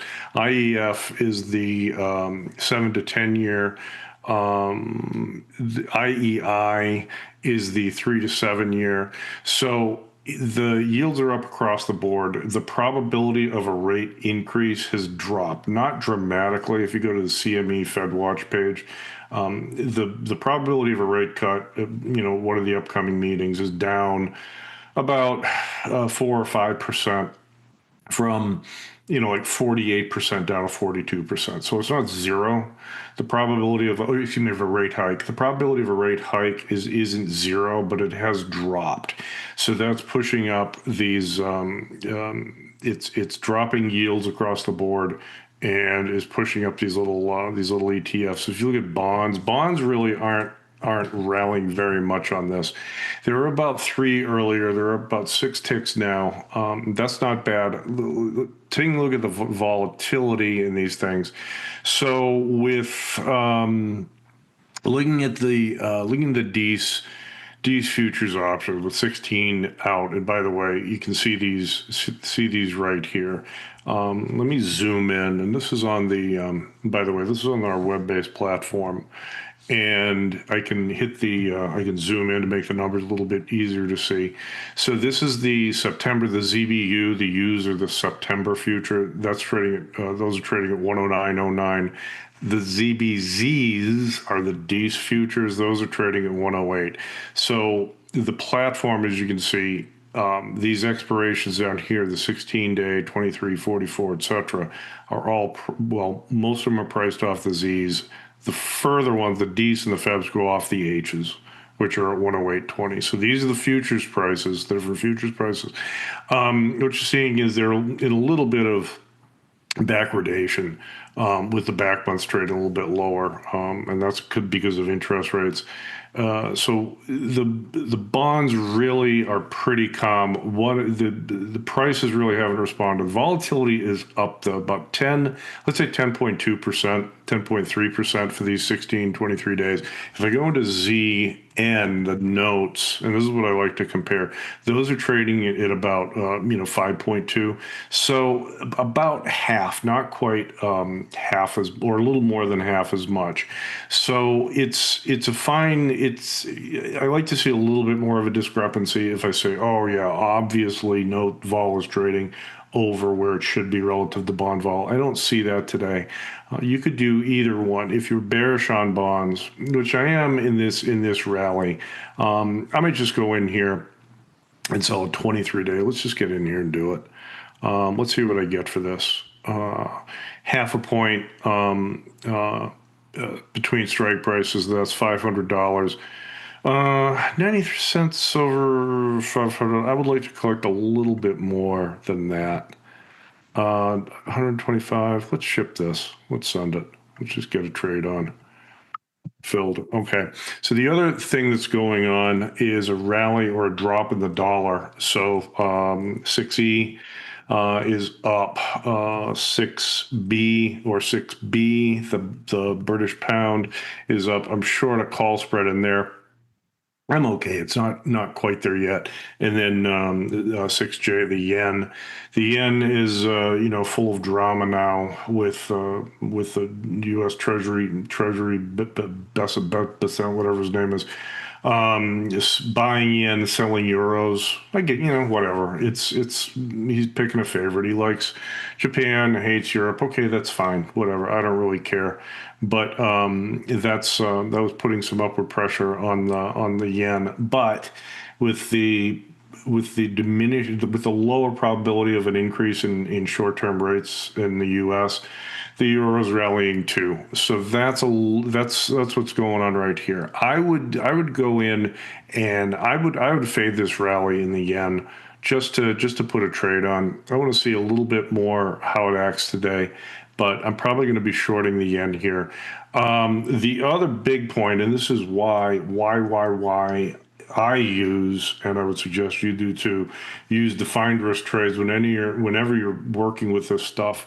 CoreWeave is rallying. Did we get this right? Yeah, there it is. CoreWeave, massive rally up, $17 on earnings. That blew through. It was shorted an iron condor in there yesterday, thinking it would stay in a range. It didn't. Blew right through.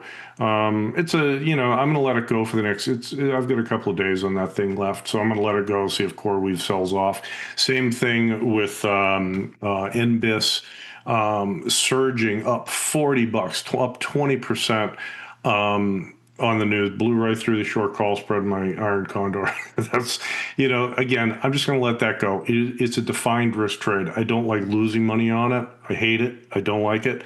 But that's why I've defined risk. Like I said in yesterday's Cherry Picks email, that when you have most of the time, the stocks and especially indices like the SPY, Qs, IWM, they stay within their projected ranges. Sometimes though they blow right through, and that's why I use defined risk trades. NVIDIA is up big also. They're liking the semiconductors. So SMH, short a put spread in NVIDIA. I'll close that out probably. SMH up 2%. Again, the whole tech sector is rallying. Let's check our iron condor. Yeah, they're already. So they're. Look at this. Look at the VIX, folks. VIX is down below 15 into the, down 47 cents again. Look at the charts. The VIX is as low as it's been since last December. It's brutal. It's just brutal. But, and this is why, if you look at this little iron condor I'm working, I was at 255. When did I put it in? I put it in, what time is it? 7 minutes ago. 7 minutes ago, and they already took out 30 cents of credit on that thing. I'm just going to straight cancel it. I'll go back in and figure out what else I want to do. So UNG, if anybody's been following, by the way, I'm going to had a little bit of schedule change today. I will be doing my live trading this afternoon at 1:30 to 2 p.m. Central Time, not 1 to 1:30. So it's 1:30 to 2 today. UNG, I'm short the 10 put. I know folks were wondering about what to do with that sort of thing. It was down. UNG was looking ugly there. nat gas, and then it popped up a little bit, 1024. They're taking some premium out of that. So I'm short the 10 put. What did I sell it for? I sold that for, come on, first day with new hands. I sold it for 31 cents. I'm going to go in and try to buy this back for, what's my limit price? I got to zoom out a second, folks. There we go. 13. I'm going to try for 11 cents. See if somebody bites. Submit. Working. Probably not going to get it. I might take it up to 12 just to get out of the trade. Again, I didn't know that much about what UNG was going to do, but it turned out to be an okay trade if I could just make a couple of bucks off of it. Let's go back in and look at Wolf. I'm short let me tell you about what I have is I'm long stock delivery on a short put. Stock's rallying up. It's broken through. I'm short the 17 half calls right there. It was a little bit higher. It's right there with 2 days to go. I'm going to let that go. If I deliver against it, okay, I'll be out of the trade for the stock will lose, but I made a little bit on the premium selling calls against it. I'm not too concerned. That's going on with Wolf. Any other symbols? No, anyone remember Max Headroom? Thank you, David. Yeah, I do remember Max Headroom. That was 1985. He had his moment of he had his 15 minutes back in 1985. So let's see what we get here. Expected move for Cisco. There, thanks. Frankie is on here like a champ. Let me go. Walmart's going higher. Nvidia holding up the index. It is indeed. It is indeed.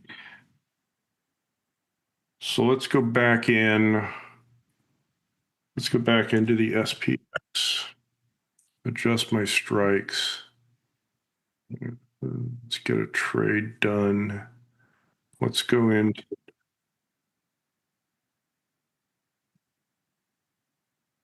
the 7705s.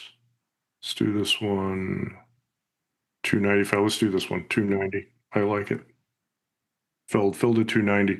So it sold the on the put side 76.80, 77.05, 25 bucks wide.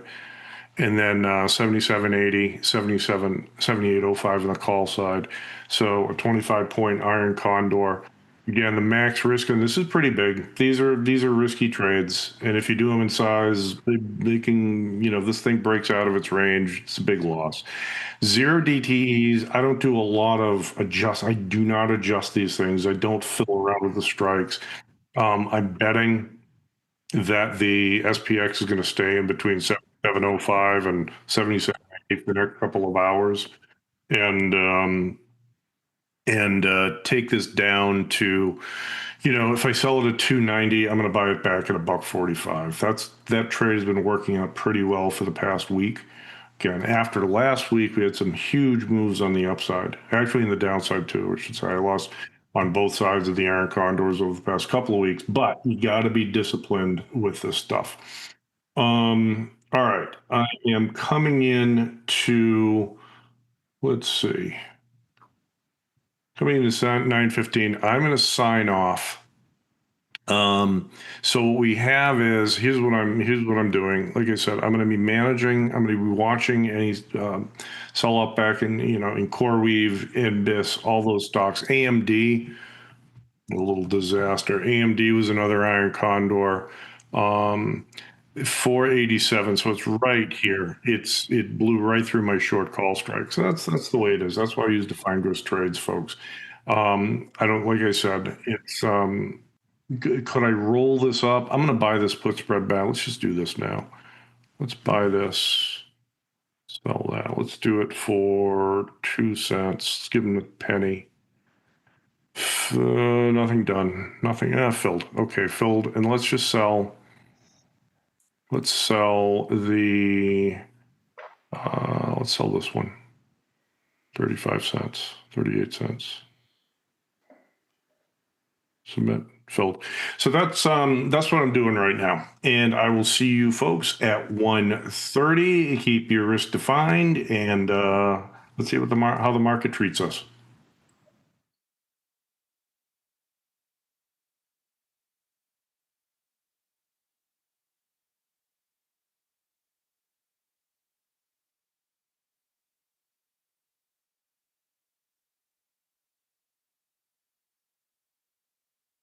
You bring it, we match it.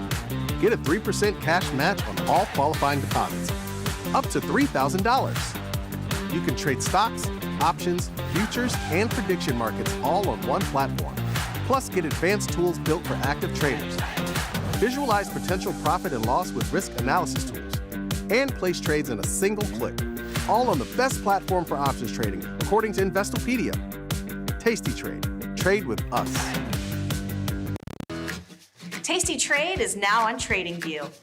Trade stocks and futures directly on TradingView charts with Tasty Trade's low commissions. Try it out and leave us a review. Every time he explains something to me, I ask him the same question. He always asks me the same question. What's the trade? I'm not always sure that's the right question. It's the only question. Retail traders don't have a thesis on in their portfolios. They have positions on. And if you don't know why it's moving, the position is a good guess. And if you never get to the trade, the reason has no meaning. Same market. Different question.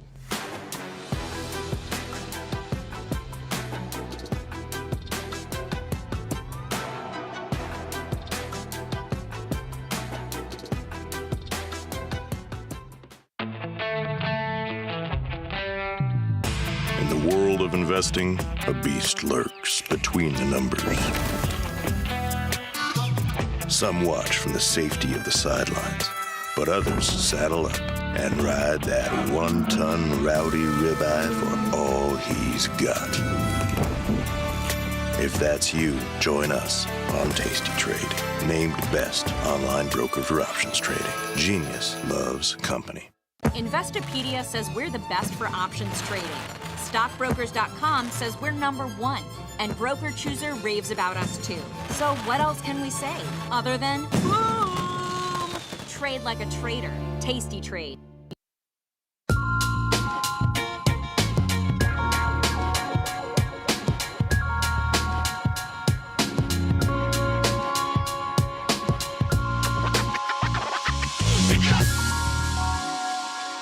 What's up, Taste Nation? We are back. E-minis up 24, NASDAQ up 265, and we're seeing some divergence here. Apple down almost 1%, while some other chip stocks rip higher. But we've got Tim Knight on the line, and Tim, I'm sure you've got some charts for us this morning. How you doing? I'm doing better. We had our kind of, in my estimation, our kind of last white knuckle moment for economic data for some weeks now. Between now and next month, when the jobs report comes out, it's pretty dry. I mean, it's, frankly, data that I don't think a lot of people get too worked up about. This is sort of our last clenched teeth event, I think, for a few weeks. I'll breathe easier. Yeah, you're right. Good to see you, man. It's one of my favorite segments, man. I mean that sincerely. It's good to talk to you. You have a different view on things, and just looking forward to what charts you got today. Oh, thank you. Yeah, I feel nothing but love for you two, but I feel I'm always walking into enemy territory because I'm like this bear guy heading into bull land. So happy to be a foil for the.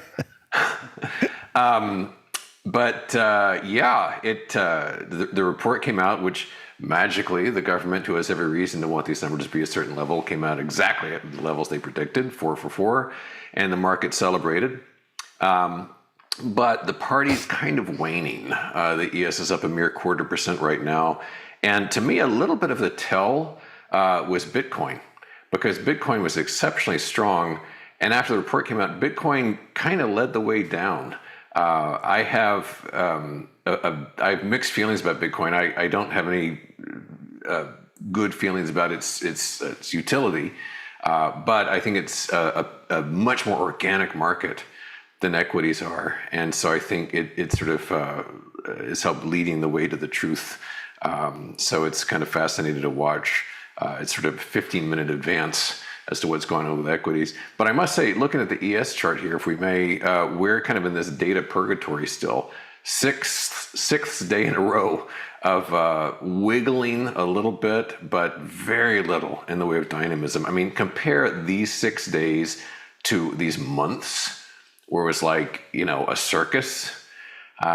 We might want to start handing out, espressos or something to our viewers with this market. Yeah, it's been a crazy sideways move here with a very narrow range over the last 5 days. But, I mean, something's going to give eventually. Yeah, and frankly, I'm glad I didn't give to the upside because it looked like it might. I'll just click to the NQ here by way of example.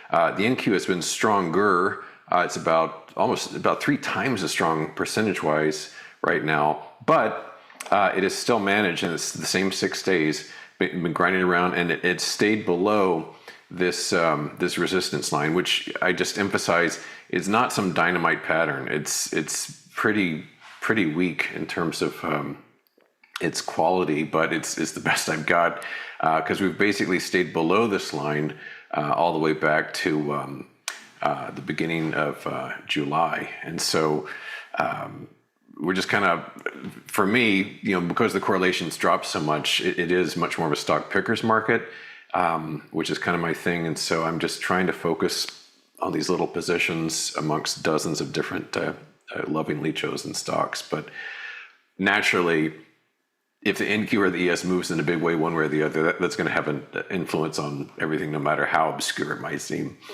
Yeah, isn't it interesting how both of these are just really kind of consolidating? I mean, despite the move, if you will, today, I mean, this is not really that big of a move, but we're not so different than you think, because you started off with Bitcoin, and we were both talking about Bitcoin this morning and how it's just been really quiet. There's not much going on with Bitcoin and all the little ancillary names, the MicroStrategies, the coins of the world, and maybe at some point again something happens. I feel like, I don't know, maybe I'm crazy, but I feel like the fall could probably be the beginning of something in Bitcoin. We'll see, but I hope so. I've got a video about.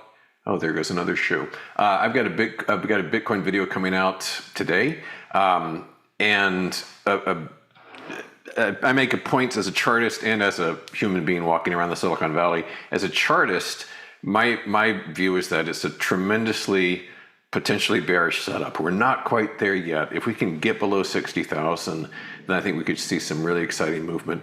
As just a person walking around, I don't buy all the narrative we're being given about, because I read somewhere like, 42% of people own Bitcoin. It's like, no, they don't. No, they don't. I'm in the heart of all of this. No one ever talks about it. No one ever uses it. It's just this gambling token. And I have the respect I have for it is that it's the last organic market on the planet. And so I'm long BITI, which is the inverse fund on Bitcoin, short MSTR strategy, and short MARA, marathon. So yeah, I agree. I think this autumn could really start kicking things down, because the last big flourish of this was in 2025, based upon the notion that, well, the Trump presidency, he's the crypto president, and it peaked at 128,000. We're less than half that now, and I could my projection for it is to get down to the low 40s in the months ahead.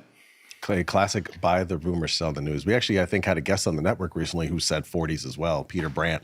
Okay. I think when Chris interviewed him, from what I heard. So, yeah. Yeah, I mean, since I'm talking about it, here's the chart of BITI, BITI, and it was stronger than even the NQ this morning. And you probably were watching as I was, as we got close to the bottom of the hour when the announcement was coming out. Everything got really bid up in anticipation, and Bitcoin was no exception. But the BTC futures are up, 0.28% now, and they were up like 1.31%, say, an hour ago. And this is the chart of BITI, which, if you just didn't even say what this chart was, if you just gave this chart to any experienced analyst, like, well, that looks bullish. It's not a sure thing, because it's got to get above this neckline. But this is a good-looking bullish setup, provided it doesn't crack this ascending trend line. And when I say bullish setup, I'm talking about like years, like really, really high quality. And then, you don't even have to think about the fact that it's this inverse Bitcoin ETF. It's just a chart. So keeping the stop on there is really all I'm worried about. We've got 4 green bars in a row so far. And this is just a very simple, direct means to express yourself if you do think Bitcoin's going to fall. Yeah, it's been a wild ride for sure. But yeah, to the point of like trumping the crypto president, and we're not seeing those same kind of gains that we saw at the highs, and we're not near the level of where we were either. So. Yeah, well, and there's always been a human urge to speculate, to gamble, and that's going to be satisfied in different ways. And through the decades, it takes many forms. State lotteries, going to Las Vegas, going to Atlantic City, and now Polymarket and Kalshi and crypto and stocks and options and futures and all that. And so there's all these. The demand is, I think, kind of constant amongst humans, and the supply is abundant, and it keeps changing. So we're seeing these industrial shifts based upon like who's going to get the attention of that need to gamble. One other, just kind of switching gears here. One tech stock that I think I mentioned yesterday and just wanted to hit again today is Meta, and based upon they had some recent chatter about Meta's AI efforts and Zuckerberg's kind of treatise on AI. For some reason that got people excited, but it seems to be kind of pooping out even with, and I emphasize the NQ's up 300 points plus right now, and here we have Meta down almost 2%, bearish engulfing pattern. Maybe it won't even close the gap, but this is, as I said yesterday, from time to time, you get these very lusty bursts higher, very sharp. They only last 5-6 days, but invariably it seems we just create yet another lower high, and that seems to be what we're doing now. So interesting setup there longer term for Meta. So just it's an odd one out because we are down on this one in spite of a very green NQ. It is very green. Although that said, I mean, now that you mention it, like 6 of the Mag 7 seem like they're negative today. Meta, Tesla, Microsoft down, Apple, Google. It almost looks like what we were seeing about a month ago when we'd see all these other names, the SanDisks and all of that other world running, and the Lag 7, as they were calling them, down. But yeah. Yeah. Well, it's funny because like the media always has to come up with a reason why a stock does something, and they have to just it's like Mad Libs. You just to kind of fill in something.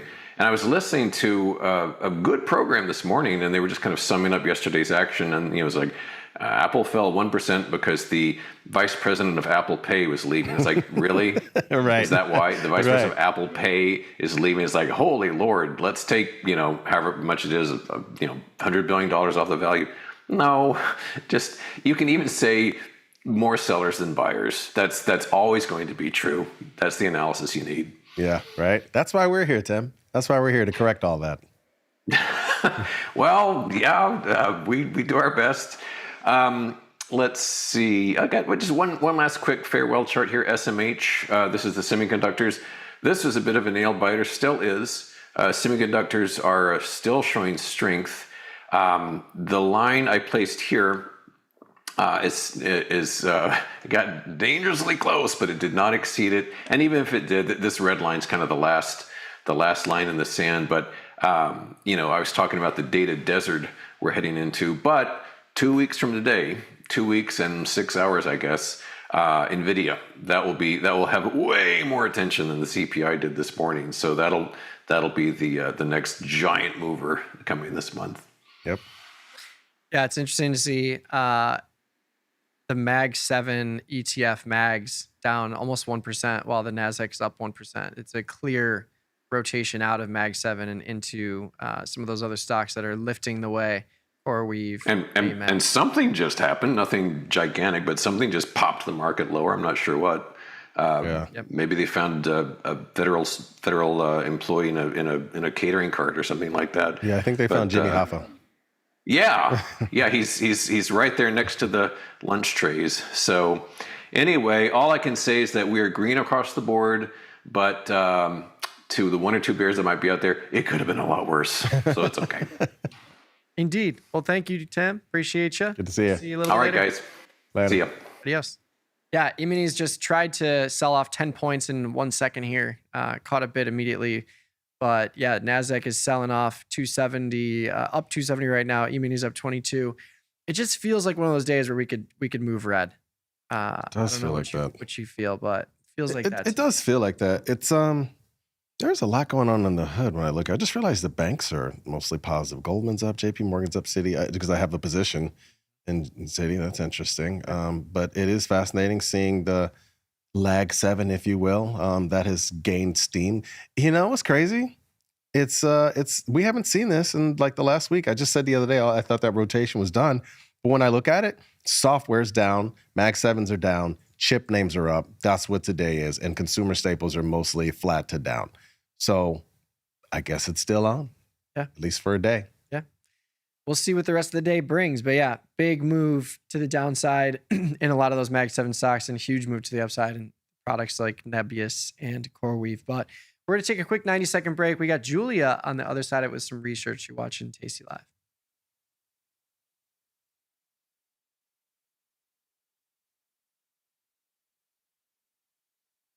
You bring it, we match it. Get a 3% cash match on all qualifying deposits. Up to $3,000. You can trade stocks, options, futures, and prediction markets. Tasty Trade. Trade with us. Mike, what does it mean to be assigned? When you are assigned, you are ultimately short an option that's in the money, and the counterparty has the ability to exercise that option. So if you are assigned, it means your option, against your will, ultimately has turned into 100 shares of long or short stock. What does a green scratch mean? Ooh, a green scratch refers to stubbornness getting the best of you. And when I say you, I mean me. Green scratch refers to rolling a position, defending a position, and instead of just closing it for less than loss that you're seeing, or maybe a $100 loss, $50 loss, a green scratch is when you close it for maybe a 5-cent winner, 10-cent winner, 15-cent winner. Just the ability to see that green number on your screen and get out in a profitable way as opposed to a loss.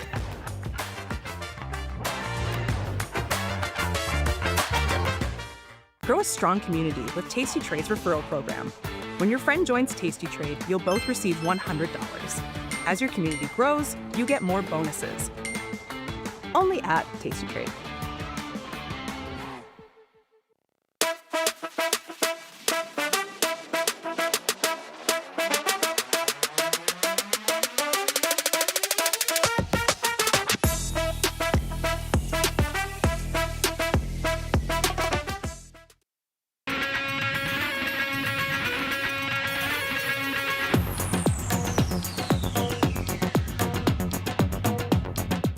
What's up, everyone? We got a market measure sponsored by SIBO for you, which means one thing and one thing only. We got Julia on the line. The E-minis are trying to sell off here. Julia, how do you feel about it? I'm trying to get a fill before that happens. Yeah. I'm assuming you guys are too. I'm trying to get into a super bear here. Oh, you're going full-blown super bear today? Yeah. The 1 days, 0 days. I mean, they moved higher, and it's just been weak ever since. And it feels like one of those days where, there you go, 10-cent credit for a 5-point wide short call spread in the 1 day to finance a 10-point wide long put spread in the 1 day. Nice. Mm-hmm. Nice. So yeah, I mean, 30 points of wiggle room to the upside, but it's just, if you look at a chart, I think it speaks volumes of where we've been. So like we had this big rally, 7:30 Central, rise higher, and then gap down, chop, chop, chop, gap down, chop, chop, chop, gap down. So feels that like one Gap ridiculous down. candle. Chop, chop, chop, gap down. Chop, chop, chop. I like that song. Yeah. Chop, chop, chop. Cha, cha, cha. That one red candle. I saw that, or like I saw my positions page, and I'm like, is my internet messed up? What happened? And then I looked at the candle on the 1 minute charts, and I'm like, oh no, that was legit. Yeah. This was a precursor of what's going to happen in about 15 minutes. Yeah, it clearly was. Something happened. Yeah. I'm curious, how many minis trading on that? Oh, I don't know. I'll look in a second. But yeah, I think today could be an interesting day for some downside movement. We'll see though. 12,000 Let's see if I can E-minis get out traded on before then. that print. 12,000 E-minis. So, But yeah, what's on the docket today, Julia? Speaking of 0 DTE, sorry, I'm just out here trying to manage my position, get all my marbles together. But today we're going to be talking about stop losses and 0 DTEs. Kai's put this piece together. Very simple piece, but very interesting one. Here we're going to be looking at SPX 0 DTEs and what kind of impact different stop loss levels will have on the statistics of the position. Sounds good. Yeah. Okay, let's get into it. So, stop losses when it comes to defined risk strategies are a nuanced topic to say the least, because the max loss of the position when you go into it. However, with 0 DTE strategies, because they're very volatile positions and because they're positions that are commonly traded frequently, there's my SPX fill. Speaking of that, so just because these are volatile positions and traded frequently, it's important to sort of like control the volatility and exposure. Here we're going to be looking at 20 Delta Iron Condors with $20 wide wings. This is additionally wider than some people tend to prefer with their 0 DTE positions. Some people do $5, some people do $10.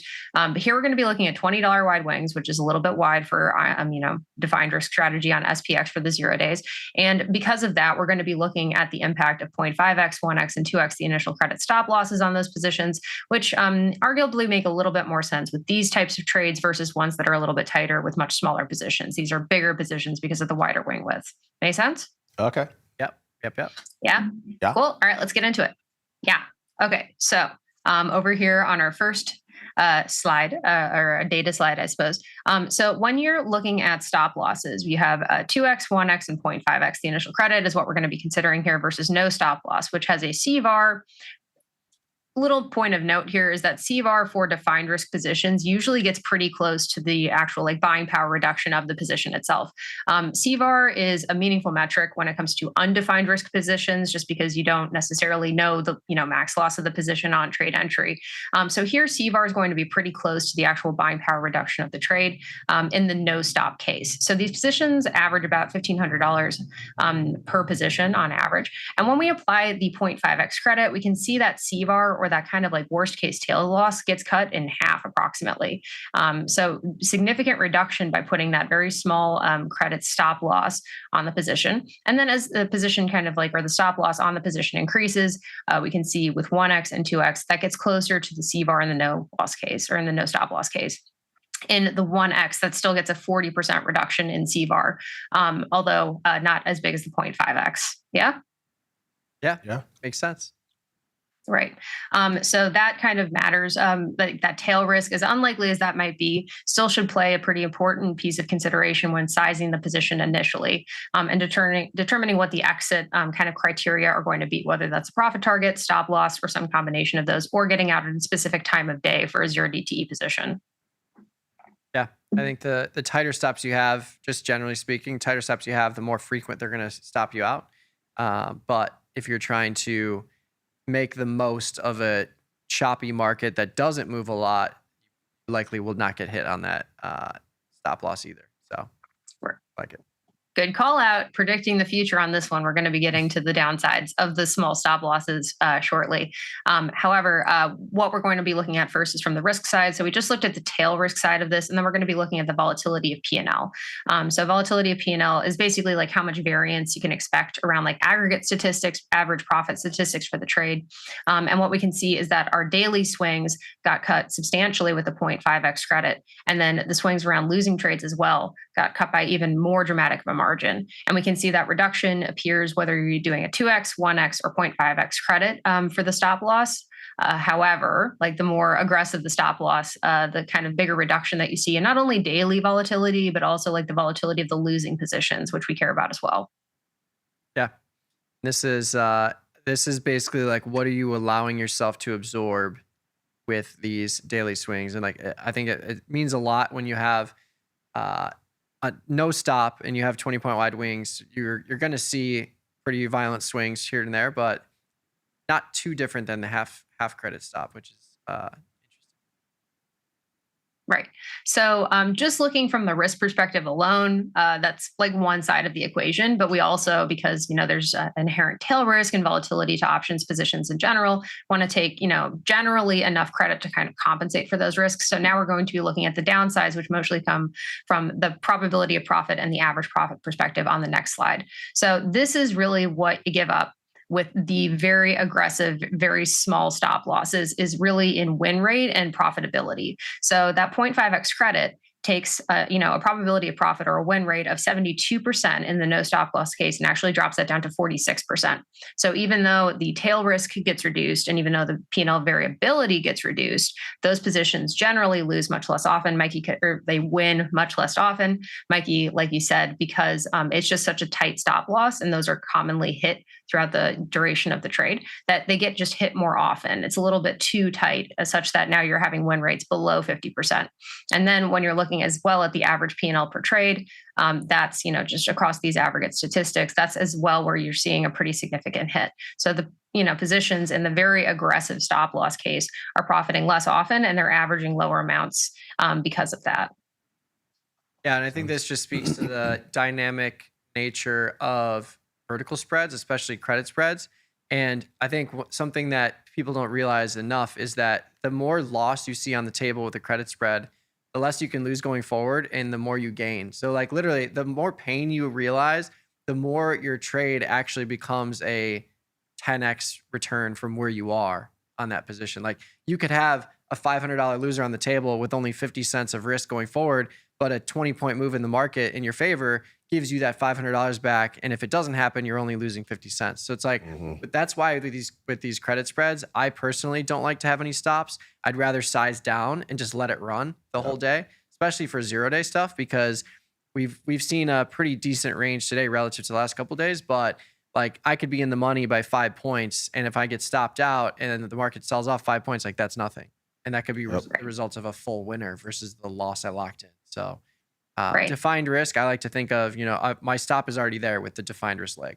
Yep, exactly. Right. And that's bringing up a very good point, which is that like just setting the position up with a smaller position size, from the get-go instead of using a stop loss strategy is a perfectly good, strategy for kind of dealing with like just kind of capping the maximum amount of, capital exposed. That's one of the powers of defined risk strategies, which is that you have a lot more control over your position size versus just with naked options, right? So the construction of the trade sort of initially and sizing initially is certainly one way to get around this so that you don't have to worry about a whole other mechanic of what a stop loss would look like. Here we're looking at that because these are $20 wide positions, but that can, easily be remedied with a smaller position size initially of tighter wing widths down to $10, $5, or potentially trading a different product. Sure. Yeah. Love it. Cool.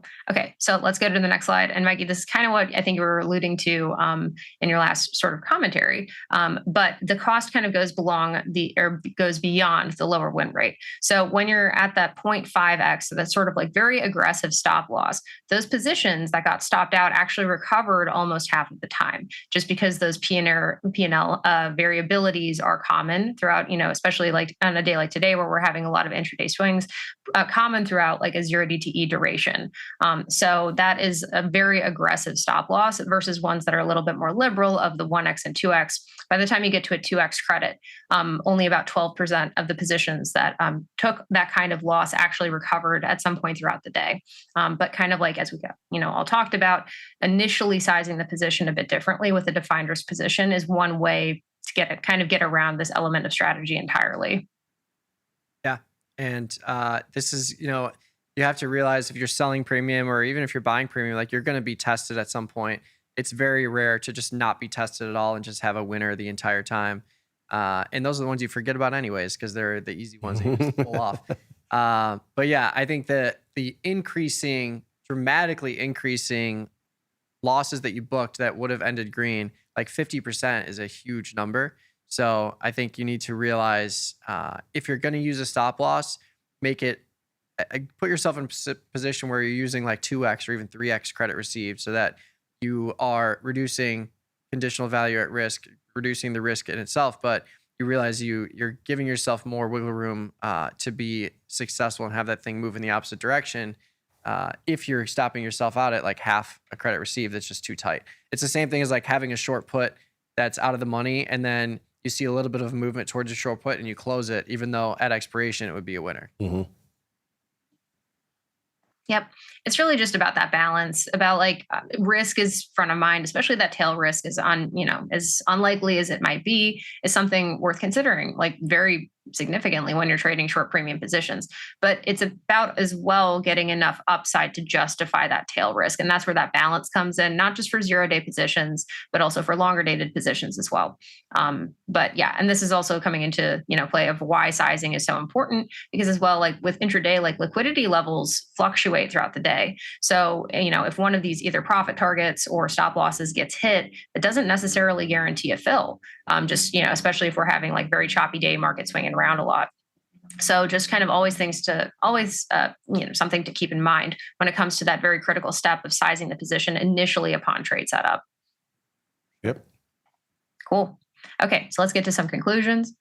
So stop losses reduce tail risk and daily swing, with tighter levels providing more protection. But that protection comes at a cost, where tighter stops cut win rate very substantially and close more trades that later recover. About 50% is what we saw with that 0.5x stop loss. So the tighter stop does not automatically equate to a better stop. The benefit fades as the damage to winners grows. The 2x initial credit appears to offer a better balance between risk reduction and trade recovery, noting that sizing as well is something that, upon the initial trade construction, is something else that can be considered when you're trading. As a great man once said, for every Kimmy, there's a gotcha. Did say that. Yeah. Did say that. But yeah, I think the biggest takeaway for me for this one is, if you're going to trade 0-day stuff, just let it go. Like instead of doing a wider spread, if you're going to do a wider spread, make sure your stop is wider than half a credit received or 1 credit received. Like get into that 2 to 3 credit received zone. That kind of is the nice blend, and that's true for undefined risk too. Mm-hmm. We also found with the undefined risk trades and regular non-0-day trades, that 2 to 3x credit received is kind of that sweet spot where you're reducing risk, but also giving yourself a good shot at success there. So the tighter stops, I'd rather just have a more narrow spread and just have no stop. Similar vein. Yeah. And looking at those pops as well, that's very critical. Like a trade that has like very limited downside risk, that profits less than half of the time, like that can cap upside gains in the long term, but also like consistency. That's a very important thing to consider as well when putting a trade together. Yeah. Yeah. Couldn't have said it better myself, Julia. I think that's all I got. Cool. Well, thank you for your contribution. Love it. Appreciate you. We'll see you later. Awesome. Thanks for having me, guys. See you later. Adios. Peace. Bye. E-minis up 22, NASDAQ up 275, SpaceX going straight to the moon.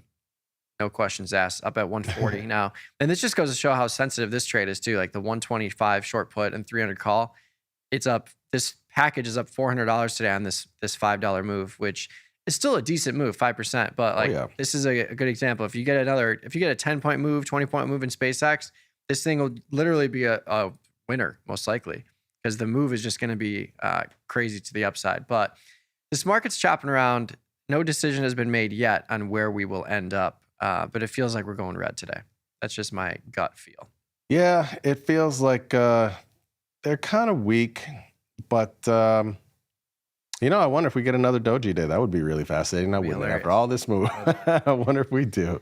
But we're going to take a quick 90-second break. Join us in the YouTube chat. We got about 10 minutes left here before we kick it to the next crew. But we'll review our trades and we'll take a look at any of your questions you got in the chat. We'll see you on the other side of this break.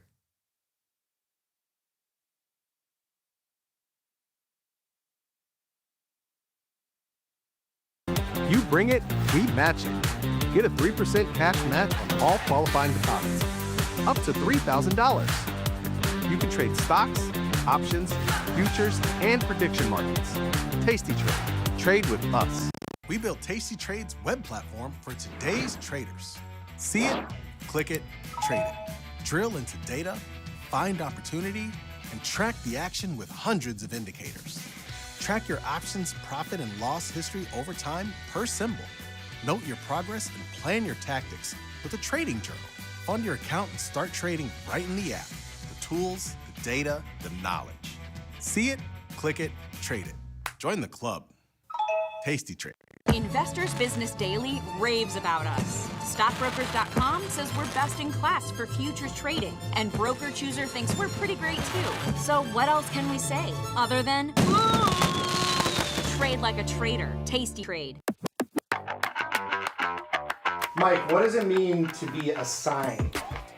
When you are assigned, you are ultimately short an option that's in the money, and the counterparty has the ability to exercise that option. So if you are assigned, it means your option, against your will, ultimately, has turned into 100 shares of long or short stock. What does a green scratch mean? Ooh, a green scratch refers to stubbornness getting the best of you. And when I say you, I mean me.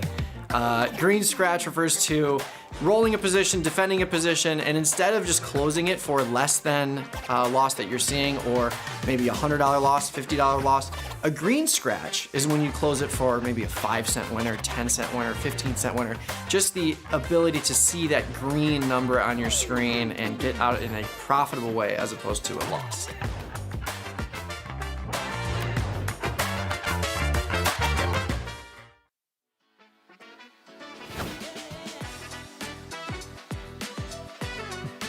What's up, everyone? Welcome back to the show. We got E-minis selling off here a little bit. E-minis up 20, NASDAQ up 250.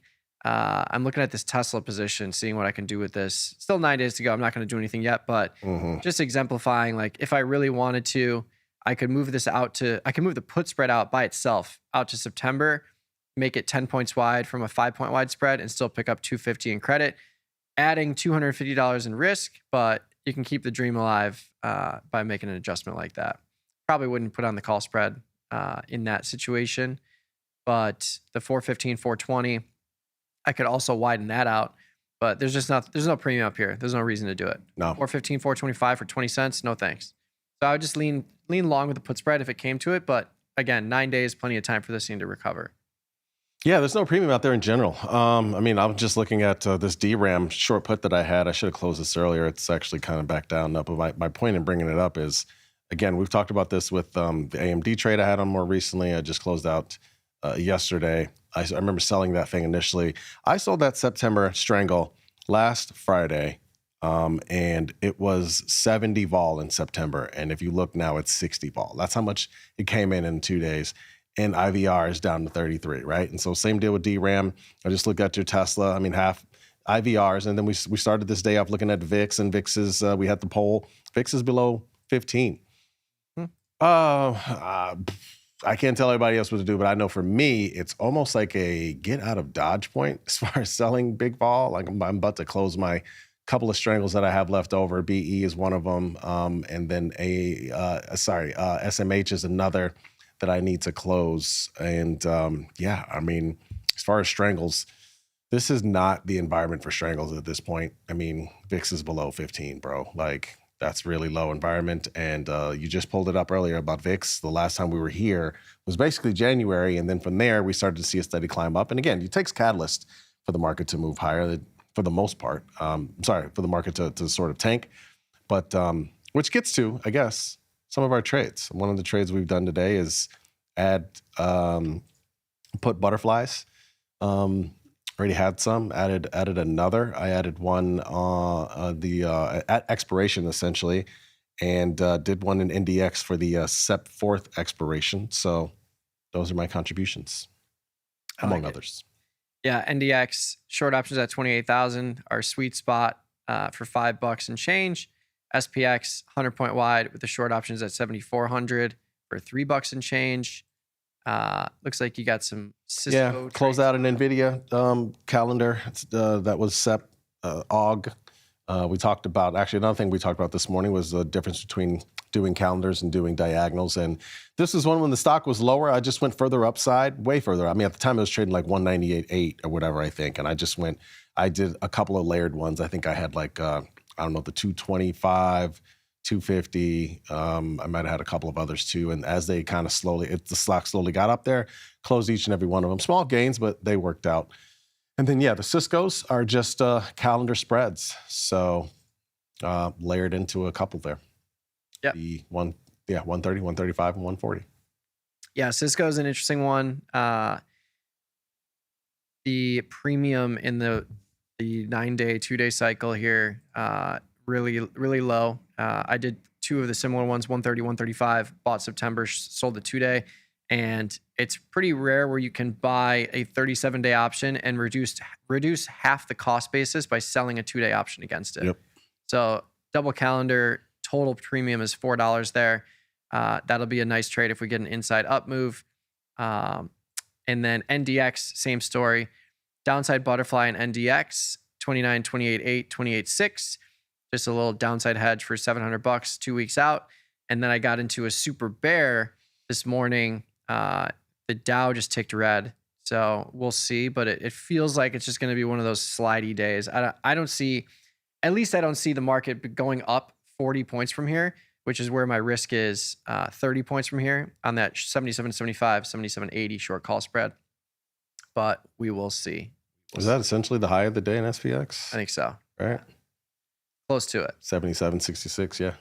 Yeah. I feel good about that. Yeah. So it just feels like, we're seeing things turn red slowly but surely here. And if you look at a 1-minute chart of the S&Ps or the NASDAQ, there's a lot of weakness here from the initial run up, 730, initial run up, gap down, chop, gap down, chop, gap down, gap down. So we'll see. NASDAQ holding up a little bit better with some of those big tech names coming out. But Cisco, again, after the close today, not to be confused with the rapper. I was about to say. Every time I say Cisco, I think of the Thong Song, which is Ooh, that loves some scandalous. Yeah. Iconic. Absolutely. That was another one that Gus and E had never heard of. And I was like, oh, really? That's so I showed him I mean, it was a time. Yeah. It was really a time. Mm-hmm. Yeah, we got those earnings coming up. For me, I think the other things I'm going to do today, like I mentioned, I have 3 strangles left, high risk strangles that were really high vol, honestly, just implied vol. That was a good environment to sell as VIX was going lower, and we are here. I'm going to close those out. SMH, BE, and Intel are strangles I put on recently. I'm going to close those. And then still got to figure out a trade of the day. We'll see. Yeah, trade of the day coming up at 11:30 Central. Jermal, myself, E will have the whole crew. The ragtag. There we go. There it is. What an iconic dude. Yeah. Hey, look, you go around with platinum hair. Yeah. You are doing something. Wow. Love to see it. Yeah. But yeah, we'll get those trade ideas for the trade of the day. And we'll see what the rest of this market does here. But it feels like we're going red. E-minis up 18, down the Russell, down. But if you want to reach out to us on Twitter, you can do that. I'm at Trader Mikey B. Jermal's at Jermal Chandler. Hopefully you've enjoyed our discussions this morning. Maybe you got something out of the calendar for diagonal spread stuff, but it's been a kind of a lull in this market here, even with the numbers today. But we were still somewhat active, but we'll continue to post these trades to the Tasty Follow page.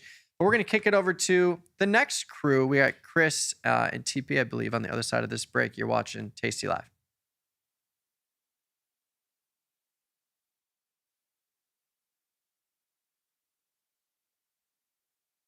You bring it, we match it. Get a 3% cash match on all qualifying deposits. Up to $3,000. You can trade stocks, options, futures, and prediction markets. Tasty Trade. Trade with us. We built Tasty Trade's web platform for today's traders. See it, click it, trade it. Drill into data, find opportunity, and track the action with hundreds of indicators. Track your options profit and loss history over time per symbol. Note your progress and plan your tactics with a trading journal. Fund your account and start trading right in the app. The tools, the data, the knowledge. See it, click it, trade it. Join the club. Tasty Trade. Investors Business Daily raves about us. Stockbrokers.com says we're best in class for futures trading, and Broker Chooser thinks we're pretty great too. So what else can we say other than trade like a trader? Tasty Trade. Mike, what does it mean to be assigned? When you are assigned, you are ultimately short an option that's in the money, and the counterparty has the ability to exercise that option. So if you are assigned, it means your option, against your will, ultimately, has turned into 100 shares of long or short stock. What does a green scratch mean? Ooh, a green scratch refers to stubbornness getting the best of you. And when I say you, I mean me. Green scratch refers to rolling a position, defending a position, and instead of just closing it for less than loss that you're seeing, or maybe a $100 loss, $50 loss, a green scratch is when you close it for maybe a 5-cent winner, 10-cent winner, 15-cent winner. Just the ability to see that green number on your screen and get out in a profitable way as opposed to a loss.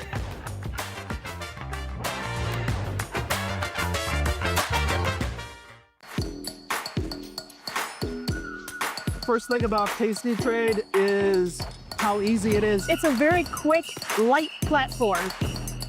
It's all on one page. And with 1 or 2 clicks, you can be anywhere on the platform. Being able to see graphically where your profit and loss zones are. Whether it's a pool, a puddle, or a sea, you can navigate your way out of it with the Tasty platform. So I love that.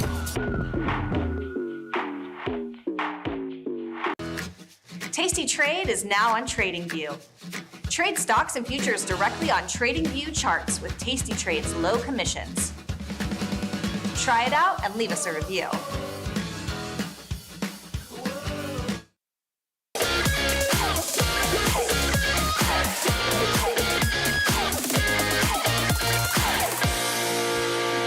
We're back. You're watching Tasty Live. This is Confirm and Send. I'm Chris Vecchio. He's TP Tom Preston. We're here to answer your questions, which you can always send into research@tastylive.com. But before we get there, of course, TP, let's talk about this market a little bit. What's going on in the zero DTE world of SPX traders like yourself? So what I did when I was on it, what was it, an hour ago, about 9 o'clock, I sold, let me tell you exactly which one I sold.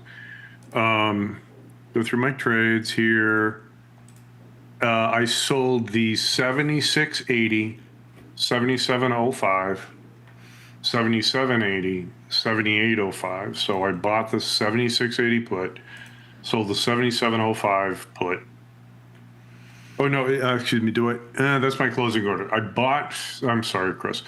I bought the 7680 put, sold the 7705 put, and then sold the 7780 call and bought the 7805 call. Sure. For $2.90 credit. I am working. I did that at 9:15, so 9:14. Around in order to close it for $1.45. It's right there. I'm about 8 cents away, 10 cents away, right there on that iron. We'll see if I can get Phil closing it out. Unfortunately, I tried to do once I get off air. Try to get in there, do a little bit bigger size in that trade, and could not get it. It just went from 290. I was lucky to get a 290 fill. It just they just sucked the premium out of that iron as soon as I put it on. That's been the story of the past few days, though, where the market goes through the first open, and then all of a sudden, no big movement, vol gets crushed, the market gets pinned.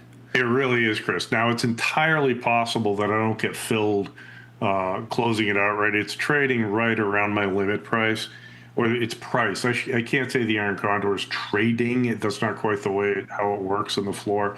But the prices are kind of lining up close to my limit price to buy it back. If we see a huge sell-off, I won't get it. It's going to just, blast right through my short puts. I'll be dead. But, that's the nature of trading these things. And you have to be pretty aggressive. Aggressive is the wrong word, Chris. I'm sorry. What you have to be is just very consistent and take what you can get and do it fast. That's what I'm trying to get to. TP, before we get into the questions here, there are a few earnings that are coming out tonight that may, pique people's interests here. Not the names that we typically like or talk about, but there's still a few. Cisco, Cerberus, and perhaps Pan American Silver, which is a minor out here. But Cisco is something that I had something put on at the start of this week in advance of this earnings report here. I went with the double bull perspective with 2 days to expiration, short the 112, 113, which were sitting on the other side of the outside expected move, and then 133, 135, 2 points wide on the call spread strike here. I just still like how the stock looks, that it feels like it wants to press higher.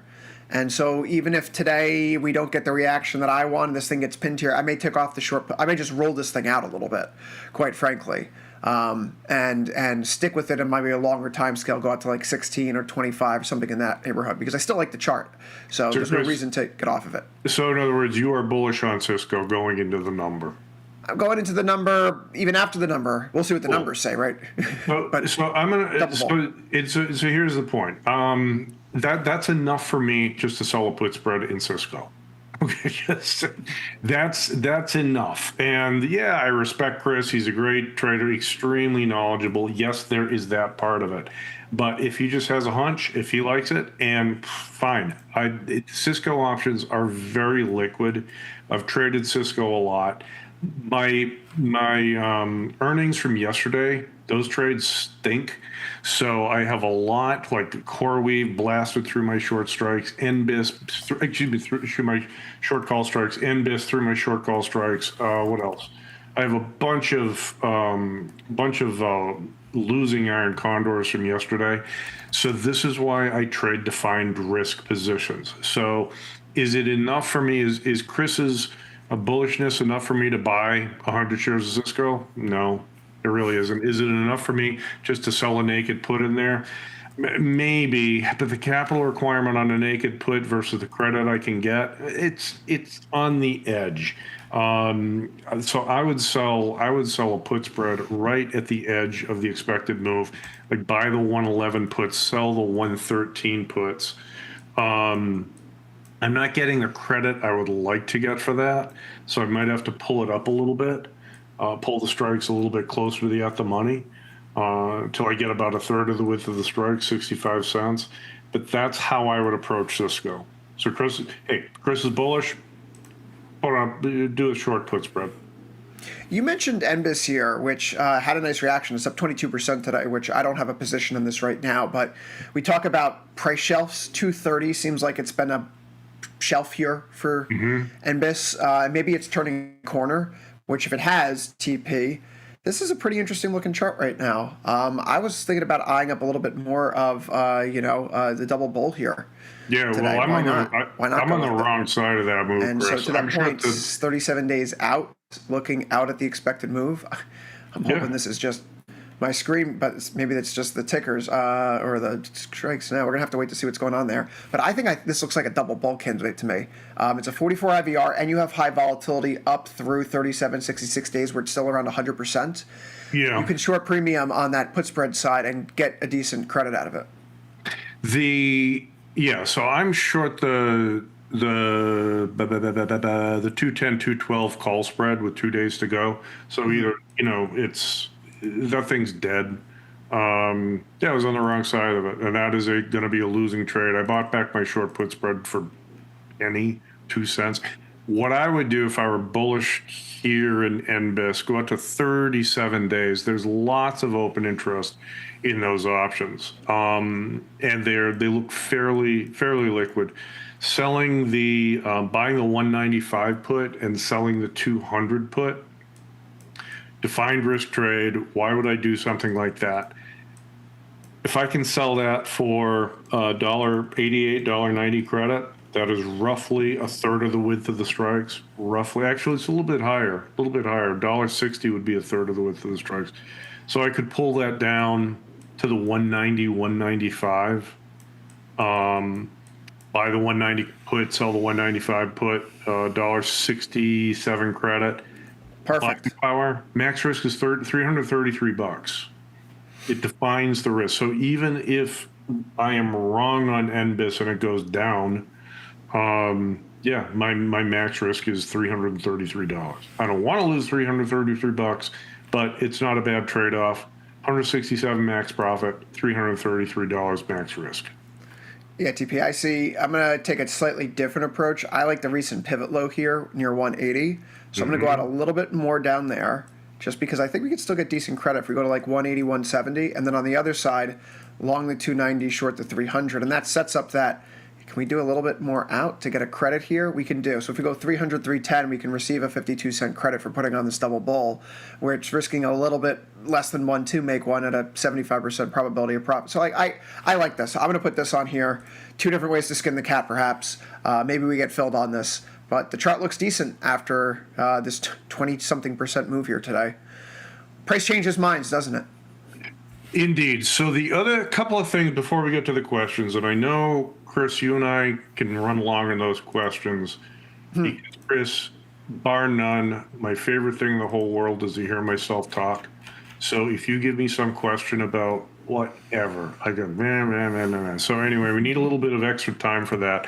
But I do want to point out, I sold a call spread, in Z.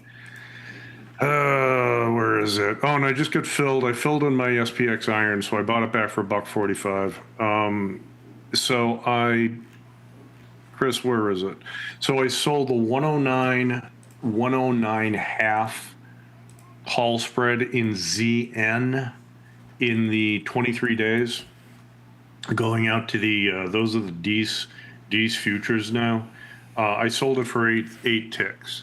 I'm not going to get a huge amount of credit for these narrow verticals, but that's my bearish trade on bonds, notes. I picked ZN, the 10 years, sold a call spread. Yeah, I took off the ZB trade yesterday because I was under the impression, like maybe it's too much chess, 40 chess here, but I was right. I was right. I'm going to explain why. That last week when we got when the Fed started being less committed to a rate hike cycle, the long end of the yield curve blew out. And so my thinking was today, if we get CPI data that's not hot, then the market's going to say, oh, the Fed's not going to cut, and as a result, long end yields are going to go back up. So I got out of my ZB position yesterday, and this morning when I saw the CPI data and the market not freaking out about it and bonds up, I went back in on a long put spread in ZB here. So I jumped back in at 16 days, the 108, 107, because of how the market was moving. I actually could lift it for a profit right now, even though it's still out of the money. But at 16 days, I feel pretty good about this. And like that theory of mine, the market wants hikes. The only way that the long end of the yield curve is going to calm down is when the Fed makes it clear they're going to hike. Otherwise, it's a longer period of time with looser monetary policy and more inflation. So there it is. Yeah. It worked out today. Well, the only thing, and we can jump into the questions after this, the only thing that I saw, really, Chris, was, yes, the probability of a rate hike went down a little bit. It didn't crash. It went from, like 48% to 44%. That's right. You go to the CME Fed Watch page. It's calculated right there for you. Pick an FOMC meeting, and it shows you the probabilities. And the bottom line is they didn't go to zero. There's still a good chance of a rate hike at one of the FOMC meetings, and that could put some pressure on, I'm hoping, the longer term of the yield curve. Just really quickly, I'm going to sell a call spread in yen here. I'm bearish on the yen, and we talked about that yesterday. 23 days, see what I get. But I'm bearish on the yen here. I understand the whole Treasury Secretary intervention, or whatever it means, pushing it up. I think that's going to be temporary. And if there's a bias towards higher U.S. rates, I think that could push the yen back down, or at least keep a lid on its price. I'm with you there. I'm still trying to figure out the way I want to express my trade, that we're going to see dollar yen. In a world where the Iran war and oil prices and energy prices stay elevated through November, I'm almost at the point where I think I want to make a big, just like personal trade. This would not be for the follow count. This would be with my own money on elsewhere. But like on dollar yen reaching 180 before the end of December. Chris, and that raises an interest. I don't want to go down this rabbit hole. I really do not, because we don't have time for that. But I do wonder if Iran is understanding how damaging keeping the war until the midterms in November would be. And so it's just teasing Donald Trump. He's going to tease him for the next couple of months. That's been my mindset for weeks, honestly, here, TP, which is why we play this sneakily in oil. When oil's down near 70, you buy it because this thing is not going away. Because everybody understands the politics of this, even the Iranians. Anyway, all right, enough of the tin hat stuff, tinfoil cap stuff, whatever. We get into the questions here. Research at tastylive.com, where you can send your questions in via the chat over the course of the day. We try our best to get to them. If you put them in research at tastylive.com, they'll end up here on Confirm and Send, where we'll read them and do the best of our ability to get you an answer. Maybe, TP, you and I find a trade that we want to take. Let's go to the question number 1 here. CPI match estimates and still move the needle. September hold odds went from a coin flip to 64%. No surprise, but something got resolved. Does Ivy actually come out of a print like that? TP, just a little quick housekeeping here. When that was sent in, I'm sure the odds were 64%. We just saw here on the screen, we're now facing, I believe, a 60% chance of a hold. So they've oscillated during the day today just a little bit, but ultimately, TP, the market's now favoring a hold over a potential hike. So what's volatility done? I think we could just go out to the SPX, right, and take a look at the volatility curve right now, going all the way out here. I was spotting this the other day for the September 18th expiry. Yeah, this has come in a little bit. So vol this was about a 16.5 yesterday, TP. Now it's a 15.6. So if we think about how the CPI has had kind of a daisy chain effect, or domino effect in terms of how traders are now thinking about what's going to happen in September. Less concerned that it's going to be a meeting that produces a change in policy, perhaps. And then one last thing there, TP. SR3, Z6 on the platform. If this trades higher, it means hike odds are going down. Yeah. And this thing is trading higher today. So you can see those two working in tandem. So can the CPI take volatility out of the S&Ps? Well, sure. Right? But I don't think, like I said yesterday, Chris, I think the news outlets take a look at what's happening in the market, sift through whatever it is, come up with some bullish story for it. So does the CPI have that big of an impact on the stocks? I'm not sure. I think there's a bullish upward, an upward bias towards stocks anyway. Did volatility come out on the CPI, which is really more of a bond and currency market piece, I think. Yeah, sure. The S&Ps are rallying on it. Yeah, vol's down because the S&Ps are up. But I wouldn't necessarily tie the CPI to the VIX. I think that's a little bit of a step, my opinion. Sure. No, I think that's fair. It's much more of a, macro type of FX rates, gold, silver type of movement here. But just in terms of then the filter through TP, I see, after our CPI report this morning, gold vol starts to creep up a little bit here. Yeah. Silver vol starts to creep up a little bit here. For people who were trading with us or watching the show last year, they know that one of the things I love most about gold and silver is when it's going up with volatility. It usually means the market's placing a different kind of bet on what they think the convexity of the metals will be in the short term. So as someone who's long gold and silver, the way that the market's repricing vol, at least in bonds and equities and currency, but then also pumping it a little bit more into gold and silver, it makes me feel pretty good about no hike in September. So I sold the cherry bomb I pushed out this morning. I'm selling a put spread in GLD. To take advantage of that higher IV in GLD. I want to move on to the next question, but right now, the OG-SEP basis between the OG future and the SEP future and the VIX is 179. So that is back to a relatively high backwardation, or contango situation in those VIX futures. Anyway, let's move on to the next question before we get carried away. Cisco's implied move for tonight is around 5%, but it's averaged closer to 3% on its last several reports. Is that gap between implied and historical enough of an edge to sell into, or is the AI repricing a legitimate reason for the wider number here, TP? So let me look at the Cisco options. So 5%. So Cisco right now for one day, it's about 950. It's a little bit more than 5%. Average close to 3% on last several reports. I think it is. So whenever you see just in general, over time, stocks move less than their volatility projects they will. Okay, not all the time. I made that bet yesterday, a bunch of stocks, and it blew right through my short call strikes. Okay, fine, that's trading.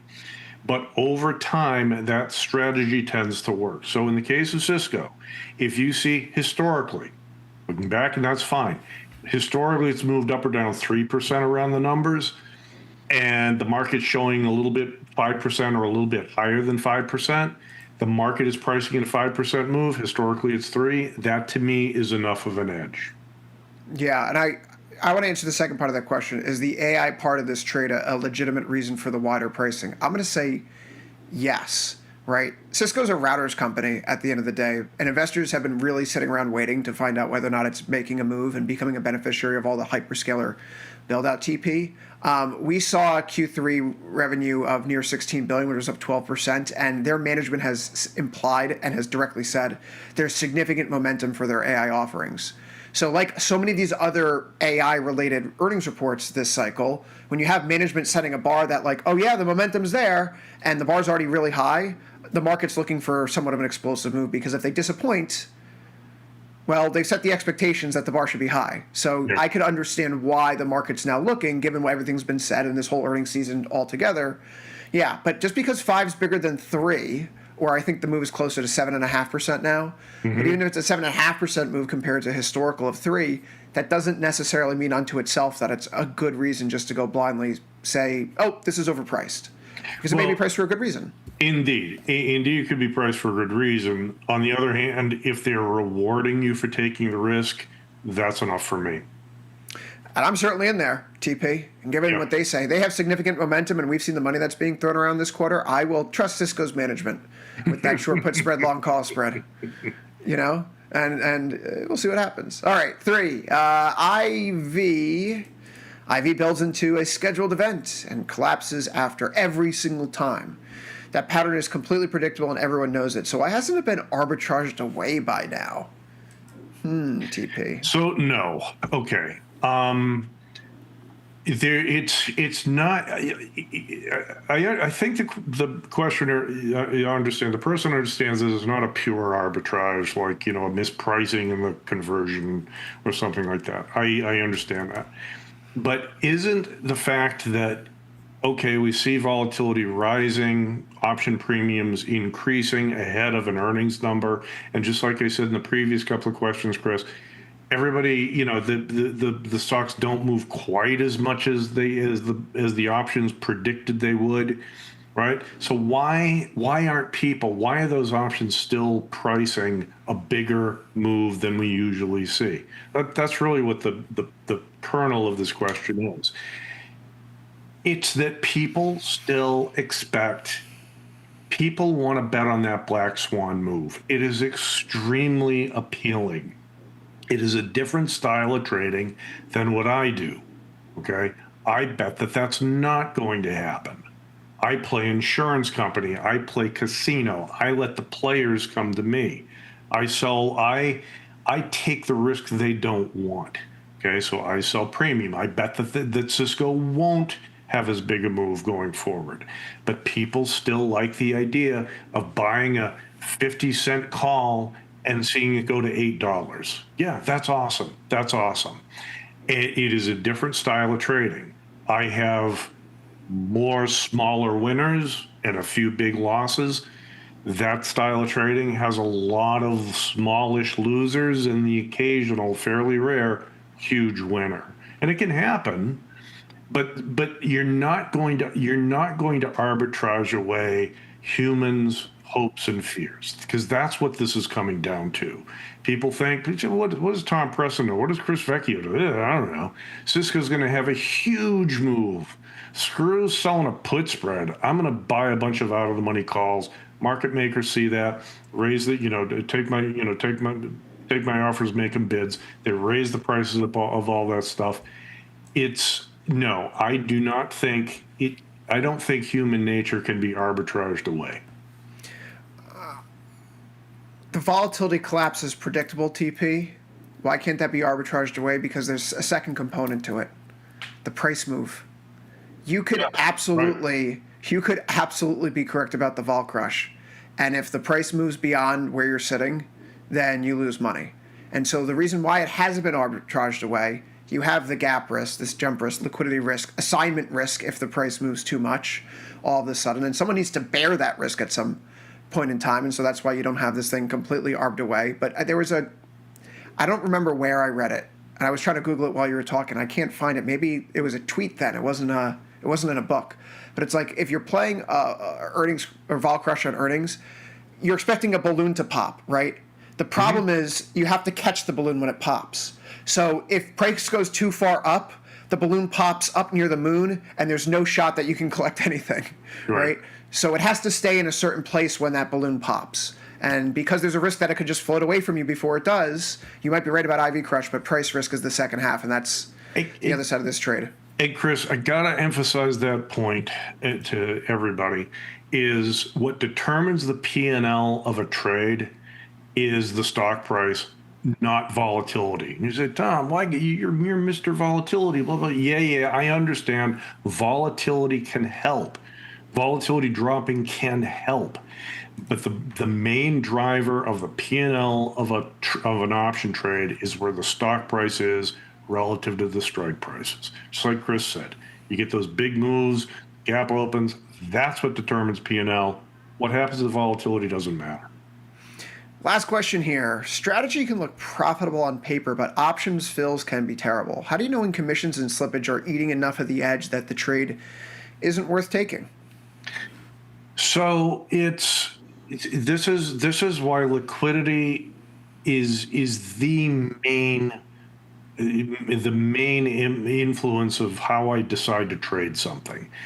If I see wide bid-ask spreads, I typically go look for somewhere else to trade. Okay, so if I don't have any specific numbers, so I can't say if over a month of trading your commissions are X percent of your account or whatever, is it too high or not? But remember, when you close a trade at Tasty, it's zero commissions.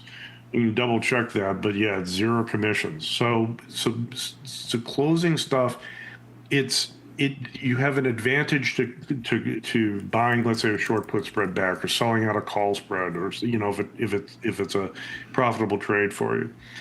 So I can't speak about commissions. For slippage, you have to be really, really careful about trading anywhere buying above the mid price or selling below the mid price. So the numerical average between the bid-ask spread is roughly the theoretical value, the fair value of an option, roughly. And we can argue that point. The wider it is, the harder it is to actually, the wider the bid-ask spread, the less true that is. But in most things, and especially SPY, which is very, very liquid, it's right in the middle. That if you have to give up, let's say, more than one tick away from that mid price, from that fair value, you're getting into the arena of paying too much in slippage. You're giving up too much. Yes, sometimes you want to get filled. I understand that. But if you're giving up more than one tick away, I think you're paying too much in slippage. Yeah, I consider it a holistic approach, right? You might have to give up some things. There are some trades when I go in, it's like I'm looking at it. I can extract the profit that I want, but then I look at the fees of entering in or out because it's not. I'm giving away like 50% of my theoretical profit in just playing the game. Yeah, I don't want to do that. Then it's not worth it, because now my profit target isn't a third of the width of the strike. It's really 17% of the width of the strikes. And I would never take a trade that was 17% of the width of the strike. So, but that's only in really illiquid things. When you're looking at something like SPX or ES or SPY, for example, of a problem here. But yeah, it's sometimes there are going to be frictions in any market. You just have to make sure that you're getting paid enough at the end of the day here. And the other point is there's no trade that I so much that I'm willing to give up more slippage just to get in the trade. No, I don't know enough about a stock, an index. I don't know anything about that stuff. I do know what I can control. Slippage is something I can control. And if I don't get filled in a trade, fine. I take my money and go trade somewhere else. TP 7768 here in ES 29,865. Markets really haven't moved all that much, but they have slot break here on Tasty. Other side, Errol, Coleman, he's here to take you through the top of the hour. At that top of the hour, myself, Jim Karsan, we're back.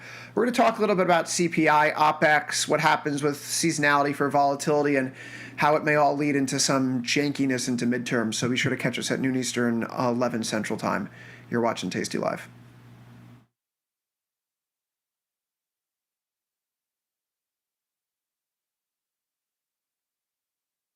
You bring it, we match it. Get a 3% cash match on all qualifying deposits. Up to $3,000. You can trade stocks, options, futures, and prediction markets. Tasty Trade. Trade with us. In the world of investing, a beast lurks between the numbers. Some watch from the safety of the sidelines, but others saddle up and ride that one-ton rowdy ribeye for all he's got. If that's you, join us on Tasty Trade, named best online broker for options trading. Genius loves company. Step into the futures arena with Tasty Trade's active trader. Multiple ladders, hundreds of indicators, precision control. From micro gold to NASDAQ, all CME one click. Every time he explains something to me, I ask him the same question. He always asks me the same question. What's the trade? I'm not always sure that's the right question. It's the only question. Retail traders don't have a thesis on in their portfolios. They have positions on. And if you don't know why it's moving, the position is a good guess. And if you never get to the trade, the reason has no meaning. Same market. Different question.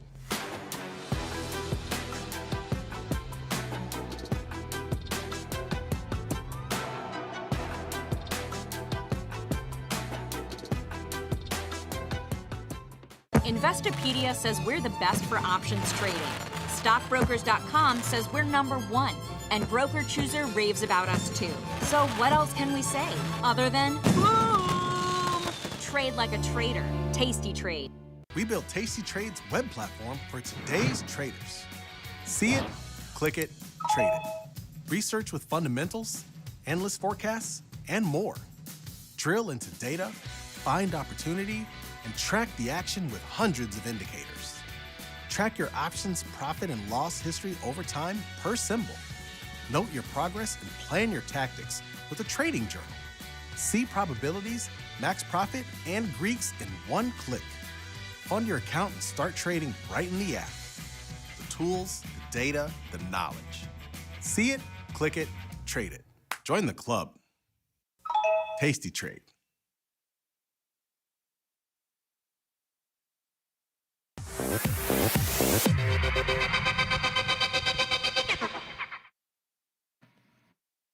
Everybody, welcome back to Risk and Reward.